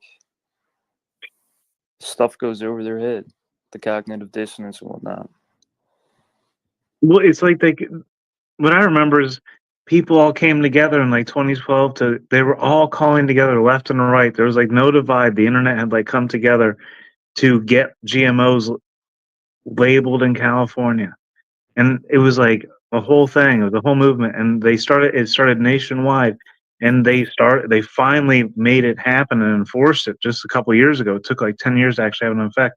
But after that, they started coming with all these operations and all these arguments. Gay marriage. It started with gay marriage. Then they started dividing people over that. And then it was like, oh, this racist shit. They brought that back in. And then you get to flat Earth, the fucking Mandela effect. It's just more of those fucking things. Brought in. Drag Queen Story Hour. Yeah. Yeah. But that was like the pinnacle of that shit. Now it seems like that's kind of dying off. That's just big pharma. That's profit right there. Surgeries and whatnot, and fucking up kids. Hormones and all kinds of shit. Yep. Hormone blockers, rather. Dude, when I was in Miami, they had this amphitheater, right? And they had a drag fucking thing going on, like a drag convention or some shit. And when it was over, I stood outside with the cardboard sign saying, "Drag Queen Story Hour corrupts and sexualizes kids." And these motherfuckers were mad as shit. And they're coming out fucking all dragged out motherfuckers. Like, lady punched me in the arm. Somebody tried to rip the sign out of my face. Cops show up and they're like, "What are you doing here?" Blah, blah, blah. Like, trying to muscle me out of there. Good times, man. It sounds like fun. That kind of trolling's kind of fun. Yeah, but dude, families are walking by and I'm just holding the sign up and they're reading the sign and you can see their minds working. Yeah. You know, and I was like, yeah, that's what I want to see. I was like, yeah, I was psyched on that like people were like, families weren't like, "Dude, what the fuck are you doing?" They were just like, "Oh shit, okay," you know. A lot of people are lost, man. They don't see the schemes. They know it's weird, but they don't know why. I think it's like part of them knows why that voice is always there, but they deny their own observations. Well, what I'm saying is they've been so gaslit. What I'm saying is they don't know how deep it is. They don't know that specifically Drag Queen Story Hour. That was their whole goal. They've said it in articles that their whole goal was specifically to push queer ideology on kids and groom kids. Mm-hmm. And then it's all big pharma profits. It's all just another hustle, pimps and hoes. Yeah, all the hormone blockers and stuff come out of Israel. Like all the transition drugs. Pimping ain't easy, bro. Well, it's easy for them. It's easy for the elites. I say we start pimping the elites. How can we do that? Where is this admitted to? Huh? Where is that admitted to? That the agenda for Queer Time Story Hour or whatever it is. My fault. You don't even know your own question, dude. Like, what the fuck is that? You don't even know your own. What's up, dude? Ask a coherent question, please. Do you understand the question, JG? No, if you could say it again, I couldn't really hear. You said it was admitted to. Where was that admitted to? Well, I read an article up on it, and they said in quotes that that was their goal.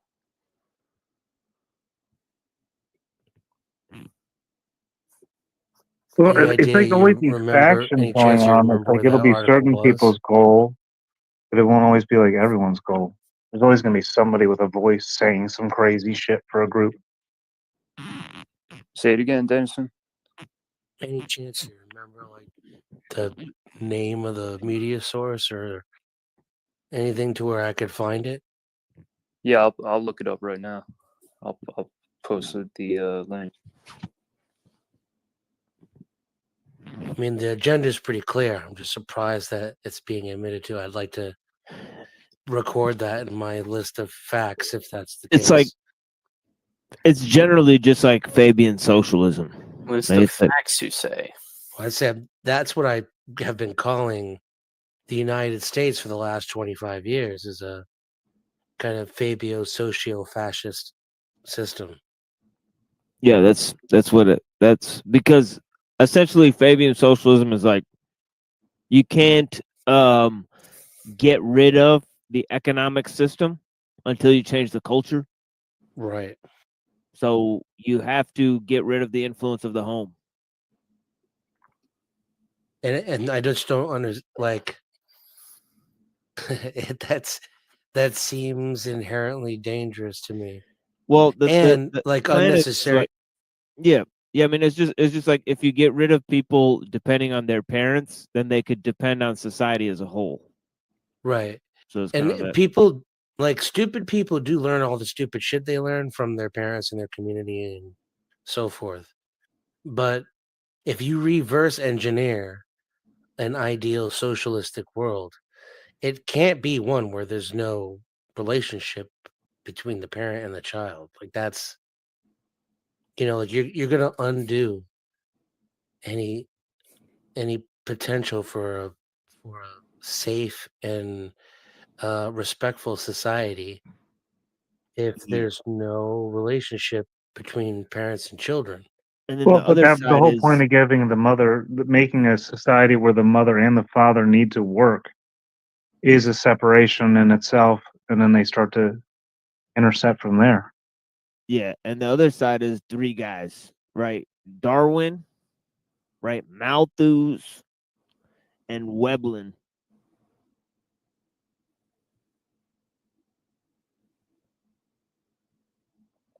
Okay, so Darwin basically says that there's genes, right? Okay. Now Malthus says that basically food production is arithmetical, but population growth is exponential. And then Veblen talks about technological determinism, right? So when you combine all of these concepts together, then you're going to have to need a different type of a labor source. You need dysgenics, right? So when they formed UNESCO, right, like when Julian Huxley, who was part of Darwin's family, when he formed UNESCO, his plan was dysgenics,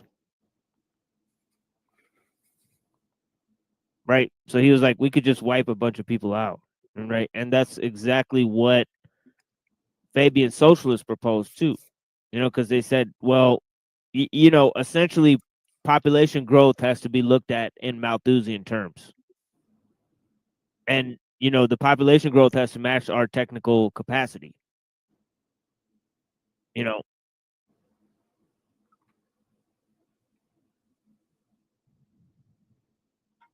So, I mean, they worked all this out. I mean, you need a certain amount of workforce to keep the machines running. I mean,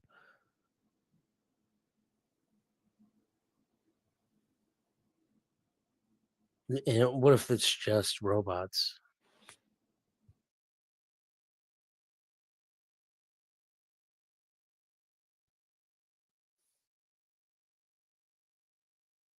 Not even androids, not AI.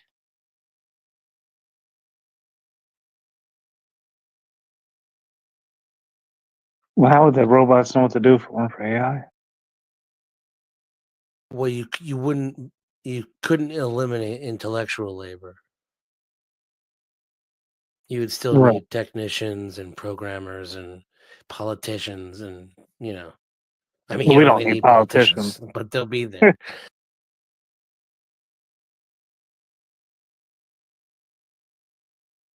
Yeah, I get the point.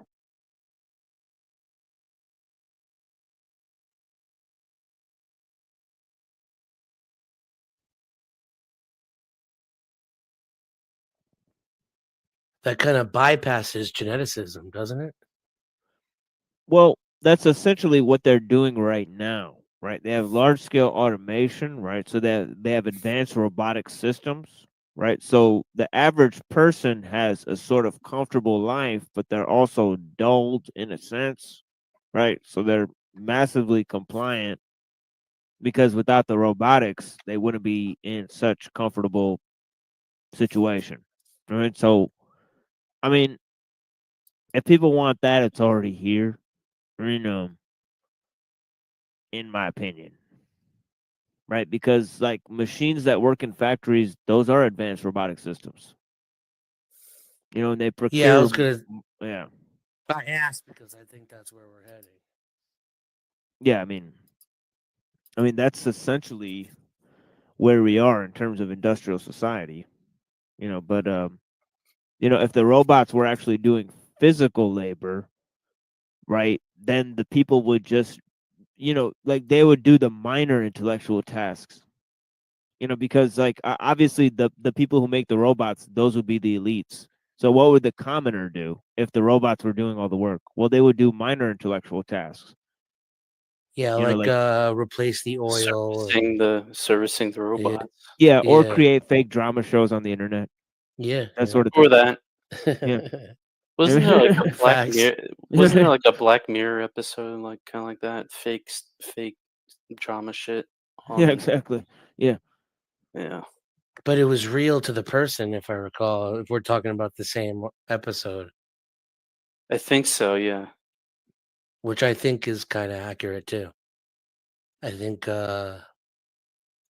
you know, 10% are like your traveling improv groups, and the rest are people who are 100% fake and 100% convinced that it's real.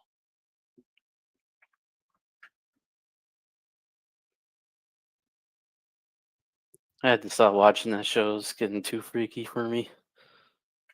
I've always had a disdain for it built in, so like an immunity. Yeah, it's the British.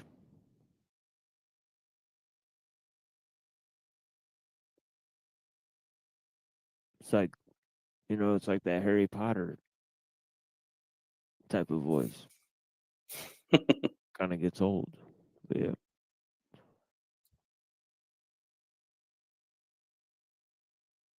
I haven't read any of the books or seen any of the movies. I found it. Drag Queen Story Hour helps young children experiment with queer ways of being themselves. They say it bluntly. Ultimately, we suggest that drag pedagogy offers one model for learning, not simply about queer lives, but how to live queerly. And who's quoted? Like, That who was actually said that? that was in quotes. That's what DQSH said in an article. Yeah, they use the word pedagogy when discussing sex and children. Like, it was kind of weird. And it was Denison Daly Citizen, Drag Queen Story Hour admits to grooming your kids. That's the title of the article. Essentially, yeah. Daly Citizen, focus on the family. If you look that up on Google. Yeah, I mean, it's a controlled thing in the sense that they know that, you know, people with multiple sexual partners and in homosexual relationships, that they're less likely to have kids. So overall, it helps the Malthusian agenda. I mean, Yeah. How many oh, children do you think have been eliminated by that? possibly millions, because see, you have to think that the population growth is exponential. So if you have like like say this year there was like 10,000 more gay kids, right? Well, that means like, you know, you eliminated hundreds of thousands of potential like kids. You know what I'm saying, right? Through that, you know? Yeah. Right. So like that's how that's how like if you were an elite person, that's how you would think of it. I mean, like you wouldn't care, like, you know what I'm saying, right? Like you'd be like, oh yeah, this many gay kids equals this less kids. You know what I'm saying, right? It's like you, you don't have to put yeah, too like much resources into it to yeah, get the exactly. effect that you want. Yeah, exactly. Like you wouldn't have to like yeah, and you could even measure like, all right, we put this many news stories and this many kids turn gay and it's this less kids. You know, like by percentage, like if we put this much media out, like this many people will be affected by it. Like they could even measure that. You know what I mean? Like, you know, like at Esalen, like I showed a thing on my show, they had an experiment in Esalen Institute where they went to a nunnery and they turned the nuns into lesbians by doing experiments on them. I remember that. Yeah. We never So, you know, got the actual video of it, but yeah, we yeah, talked yeah, about it says stream unavailable. it. I experimented with lesbianism myself. Yeah, I'm a Yeah. lesbian. I eat pussy. Yeah, man. I scissor. Sipping on some skizzer. Oh man, imagine. Oh yeah, scissor. there's even a source on that article. Yeah. Just something Hot called damn. drag pedagogy, the playful practice of queer imagination in early childhood. Oh, and one of the authors is a drag Jesus. queen. Well, I Yeah, wonder that's how rough. many kids have committed suicide from that whole shit. Well, especially with the gender identity crisis that they go through, you know, cutting off their body parts and shit, and then it's like the trans are the most likely to kill themselves. Like it's not hard enough as it is, you know, without all the brainwashing and confusion. Mm-hmm. And then like naive kids, innocent kids that got tricked and kind of woke up. Is this just another form of evolution? Is this survival of the fittest? Are weak-minded, confused people just not going to breed now?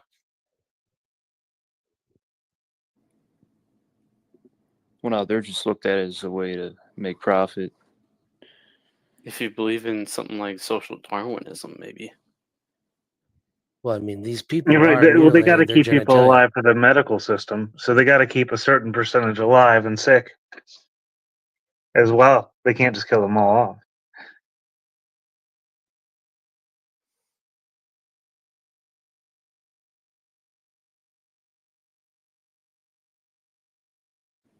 Everyone needs a drug, man. That's their goal. Everyone needs something. Man, I'm going to start smoking again. I want to keep my penis. Me and my penis are like this, son. I got a PhD in fentanyl. That's what these motherfuckers are out here. Ruh-roh. PhDs. No, I'm not saying myself. I'm saying people got PhDs in drugs and government drugs now. That's what they got. You can't be playing around with fentanyl. No, I'm not saying myself. Not you. I mean, I'm just Yeah. saying in general. Instead of paying off college loans, people are paying off drug habits and government drugs and all types of addictions. I'm mainly addicted to sugar. I mean, sugar's really freaking addicting, actually. Cigarettes, man. Vapes.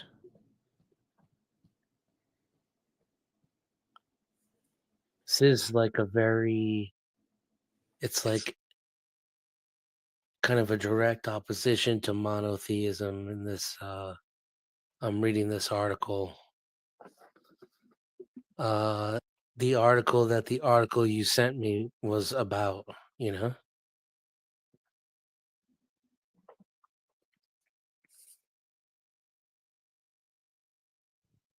Hold up.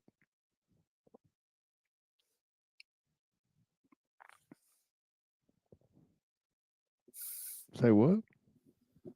Is shame a virtue?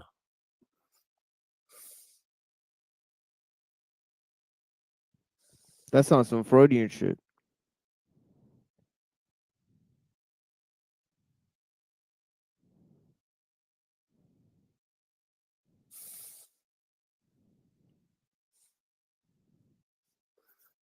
In and of itself, no. But like, it can make one virtuous. If you could Right. like overcome shame, like not really care what people think. That seems to be part of the agenda. And as we're eliminating the family. Do as thou wilt. It even admits in here, it may be that DQSH is family friendly in the sense that it's accessible and inviting to families with children, but it is less a sanitizing force than it is a preparatory introduction to alternate modes of kinship. Well, you know about Freudo-Marxianism, right? What about it? Like it's basically like Frankfurt School. You know what I mean? Like you know anything about Frankfurt and Tavistock? No. Oh.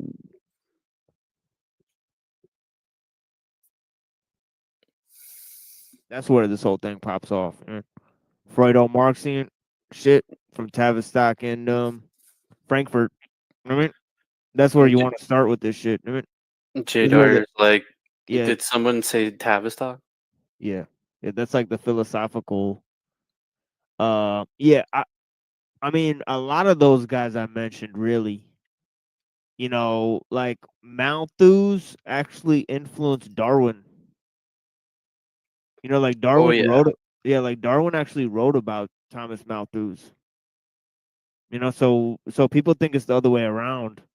That like Malthusianism comes from Darwinism, but it's actually the other way around. Darwinism comes from Malthus's ideas about food production and stuff, and he also took theories from Lyell and what was the other guy?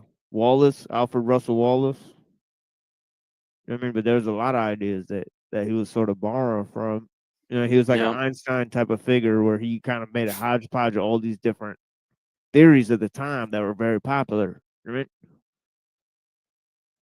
So he kind of had a genius, like in terms of his Gestalt, like view of things. I mean, at the time. But yeah, those, yeah. But yeah, I think it would go, Darwin, Malthus, Freud. Obviously, Marx. These are all guys existing in the 1800s. Think about that. Right, powerful shift in conscience. Right? Marx literally said the root of man is man himself, and that up till now, philosophers have tried to understand the world. What if the point was not to understand it, but to change it? Totally Promethean declarations. You know what I mean? So he was heralding in this scientific age. I mean, it was a whole new thing. Man was his own fucking experiment. Shit was wild.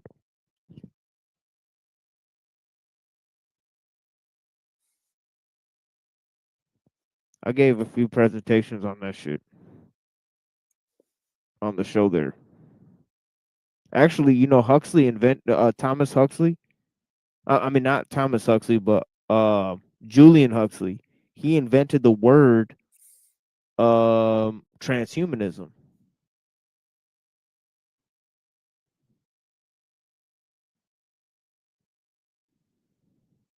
I mean, everybody knows that Aldous Huxley invented the word psychedelic, but how many people know that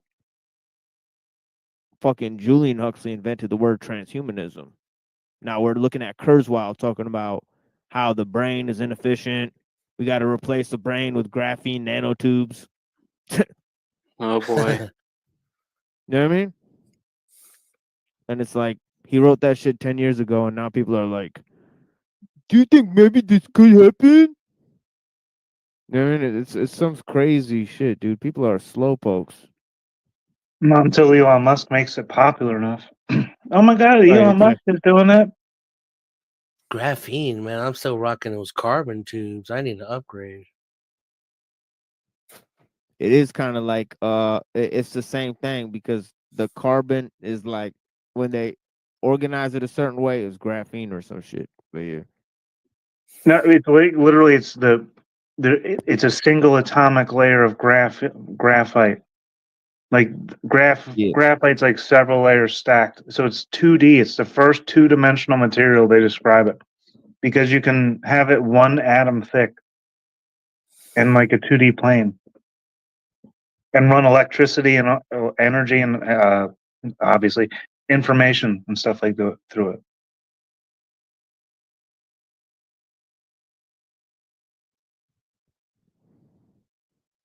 yeah.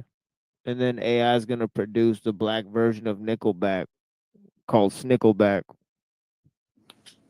Yeah, Is it going to be good? I listened to that last week. It's good stuff.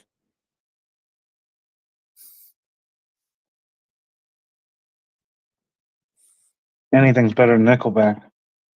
Oh wow, yeah, it was his brother Julian who popularized the term. Yeah, I think Jay Dyer is gonna steal the Snickleback thing too, man. It's just gonna be wild. I can't wait till that happens. Yo, they might be doing shit just to try to piss you off, like being real mean, sly. You know what I mean? I mean that low level. I mean, I've seen their shit. Their shit is whack. Like my shit is dope. So I don't know Nah, what I'm they just could saying, possibly like, do. They kind of just laugh at it. Yeah, I feel like their shit. I feel like they have like shit, but like their shit is more comedy related.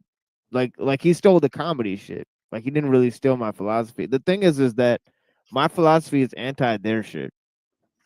So if they really start to take up the philosophy I represent, then it'd be kind of a different tune. Because then I'd be like, oh well, I don't care anymore because you're just right. So you know what I'm saying? You see how this game works? Yep, just like your teachers. I already know, man. I see it.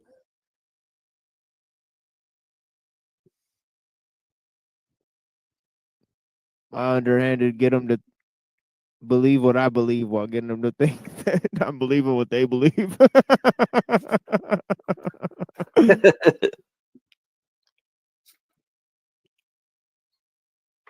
It's the Tao Te Ching.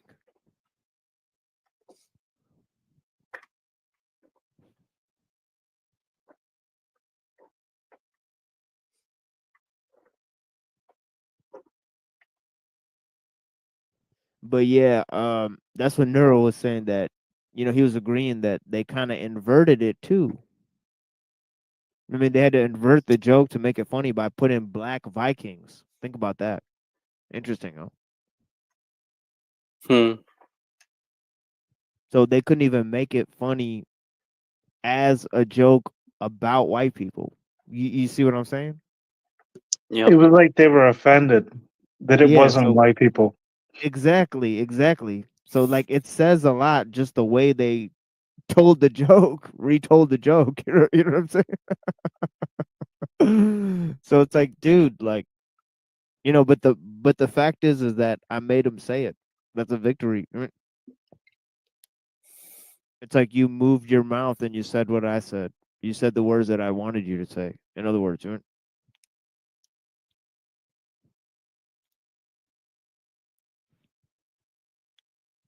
there's gonna be a lot more of that. Actually, it's already happened hundreds of times. I just never took credit for it. This is the first visible. Right? This is rarer Like, than proof of Bigfoot. yeah, exactly. Where I was like, oh man, wow. Wow. You're too kind, sir. You're too kind. You're too kind.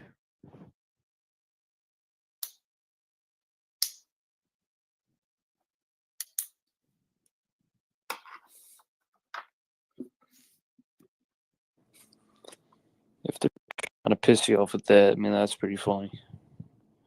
So many people are just trying to piss other people off in these panels, and it just backfires. Well, I don't know. Life in general. It'd be kind of weird because I don't really go on Twitter that much.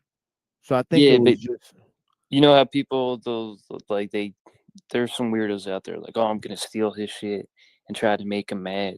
You know, it's like, Nah. all right, like. You know no. what I I mean? think I think like people on this level, I think they're really, really more or less just on the grift. True.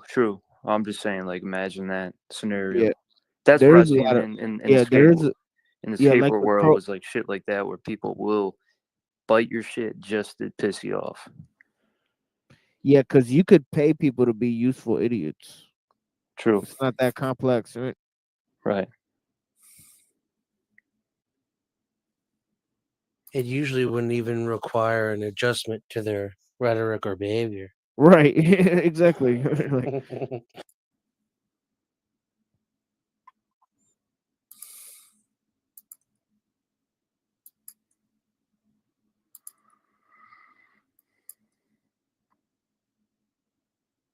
yeah, I'm here way over time.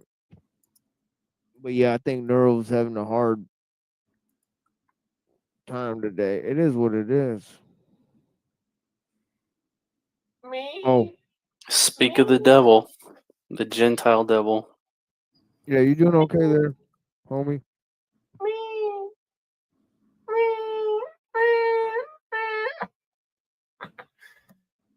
Yes, I'm.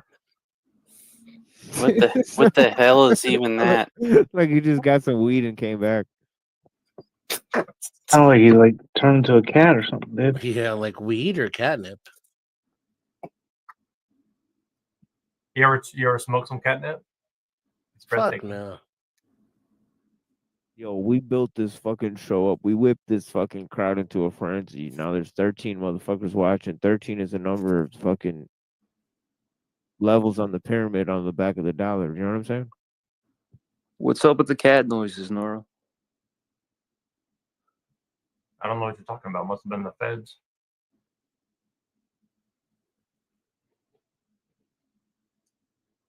No, the dogs work for the feds. What was Cats up with are that? rebels. What was up with that photo you had of those 3 girls, man? Oh, well, you got to look a little harder. You know, you'll see. It's 3 girls, 1 cup. Oh wait.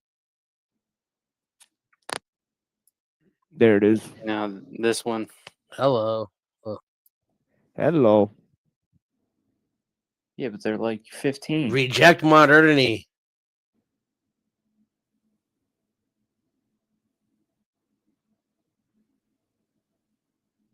you got to zoom out, but I can't zoom out anymore. But if you zoom out, you'll see it has a very, you know, symbolic meaning. I'm seeing all kinds of symbols already. I'll give you a hint. Boobies? Sad trombone. I'm trying to connect the dots here. If there is dots. Oh, I see it. Yeah. Is it a swastika? Okay. Yeah. Where's it at? You have to. The white is the positive space, and the red is the negative space.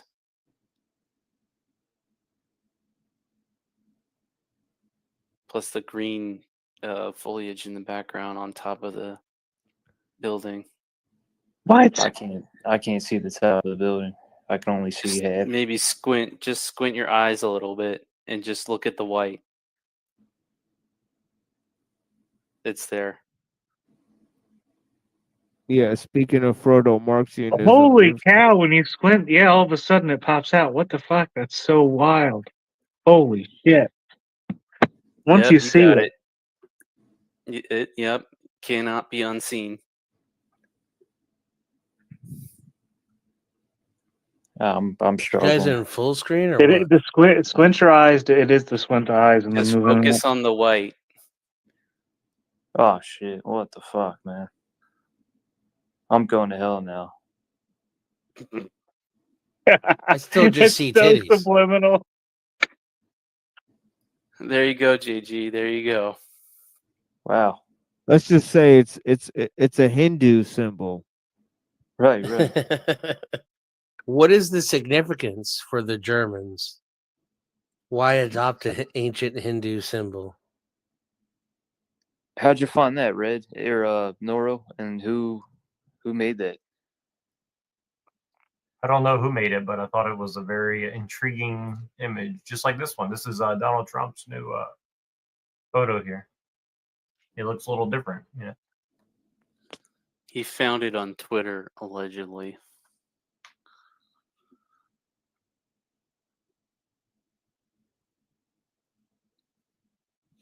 Who the fuck is making this shit?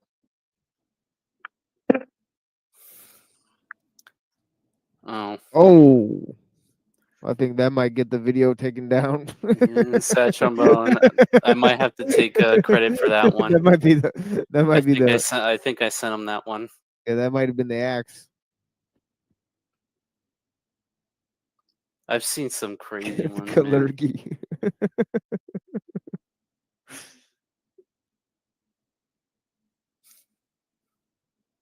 Oh, okay. It looks like he's having a good time. What's that Total dude's name real. again? Hmm? That dude has a name, doesn't he?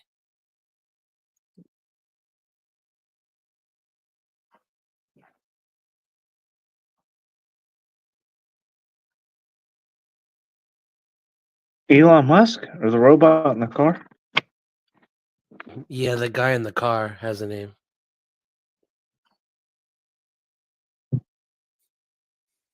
Sheesh. Shout out to David Duke. Nah, I'm playing. Oh my gosh. What has this become?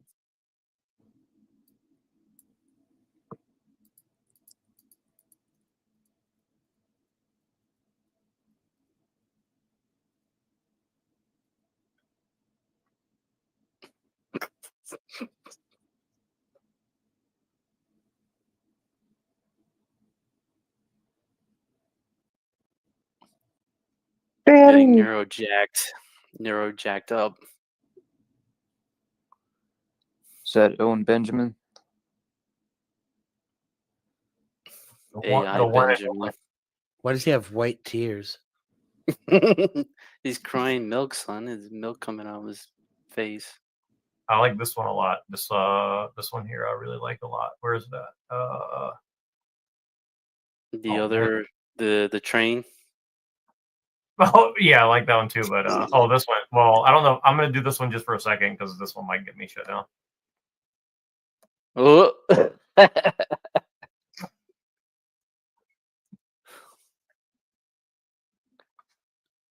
That one, I like this yeah. one. This is a good one.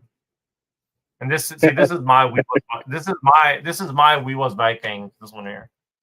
That's my version of Viking. I'll go where J Dyer won't go.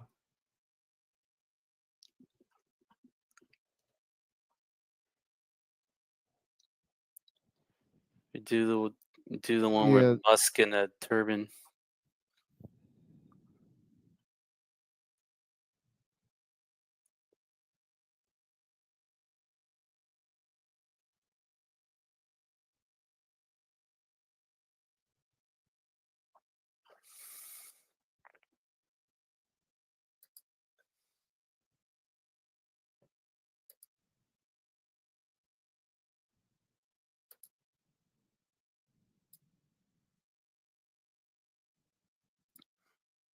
Maybe I should go get some cheesecake.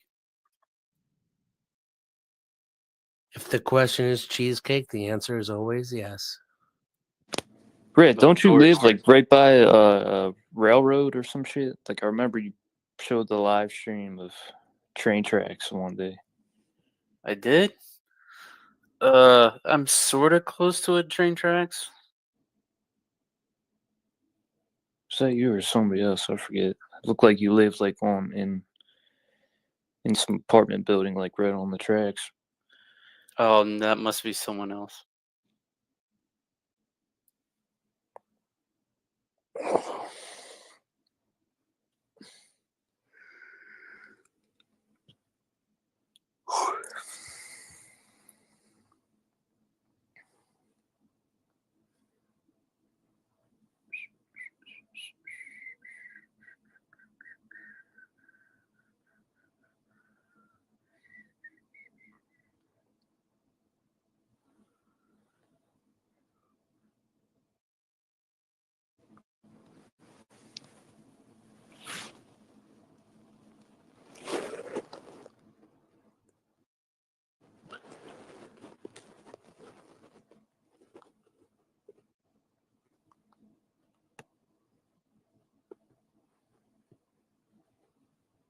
Yeah, I've seen that image printed on like a huge ass banner around here. That's a book. President Donald J. Trump Save America book. Full display at the library.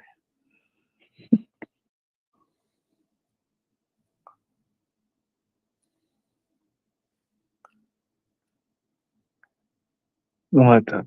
He's been getting a lot of sun and some testosterone or something. Yeah, he's wearing like double XTs now and chains. It's just like Bezos. That's a different dude. They definitely cloned that motherfucker. Who? Oh, Zuck? Yeah, that's a different dude. It's like at the same level of transformation with Bezos, dude. No, it's just what money does for your lifestyle. They just cloned a dude right. that's gonna be like the spokesperson. 100%. This is a guy who like never left his basement for 17 years. Spent no money on his appearance. Became a billionaire and spends most of his time on beaches and. Well, what else are you gonna do with all that money? I mean, you want to be young and sexy forever. You can trade in your girlfriend every 2.5 years. I mean, that's basically where they're at now. You know what I mean? So You could tell it's the same dude from his eyes. Look at the bone around his eyes. That's how you can tell. Truth or Cop, you said something very interesting earlier, and I wanted to highlight it. I don't remember. I can't. Different though. Truth or Cop said he's gonna. That's focal length. You said about Andrew Wilson. You said he's gonna be hanging out with Tom Cruise in a few months. Yeah, in the comments earlier. No, that stood out to me because the Scientology thing. Like a lot of these guys, they're into like biohacking, and there's some sort of connection with like Scientology. I don't know exactly where it overlays, but there's some sort of like weird like, you know what I mean? I don't know exactly what it is, but With what Andrew Wilson's into? No, like just Tom, like all the celebrities. They're like Tom Cruise is like into like biohacking. That's why he still looks young, and all the Scientology people too. They're all like into like trying to like extend their life, and I kind of agree with their methodology from a certain point of view of like, well, you just eat healthy and like stuff like that, but then they get into like plastic surgery and they get into like this like weird blood transfusion stuff, or I don't know what the hell, but you know what I mean? Like I find that a very interesting topic because also I heard like Tom Chrome cough. Yeah, well, Tom Cruise also like he just got a reward. He just got an award from the Navy intelligence or some shit. Did you see that? Yes. Yeah, and then I saw. so anyway, was it for recruitment? I don't know, but I think. Oh it's yeah, I for remember. something. Yeah, it was for his performance in Top Gun and how he was such a historic figure, and they gave him some citizenship award, like the best citizen award ever, like that they could give with the military. Pat on the head or something. Yeah, because I imagine whenever a Top Gun movie comes out, Navy recruitment probably goes through the ceiling. Well, what it reminded me of is like Ron DeSantis.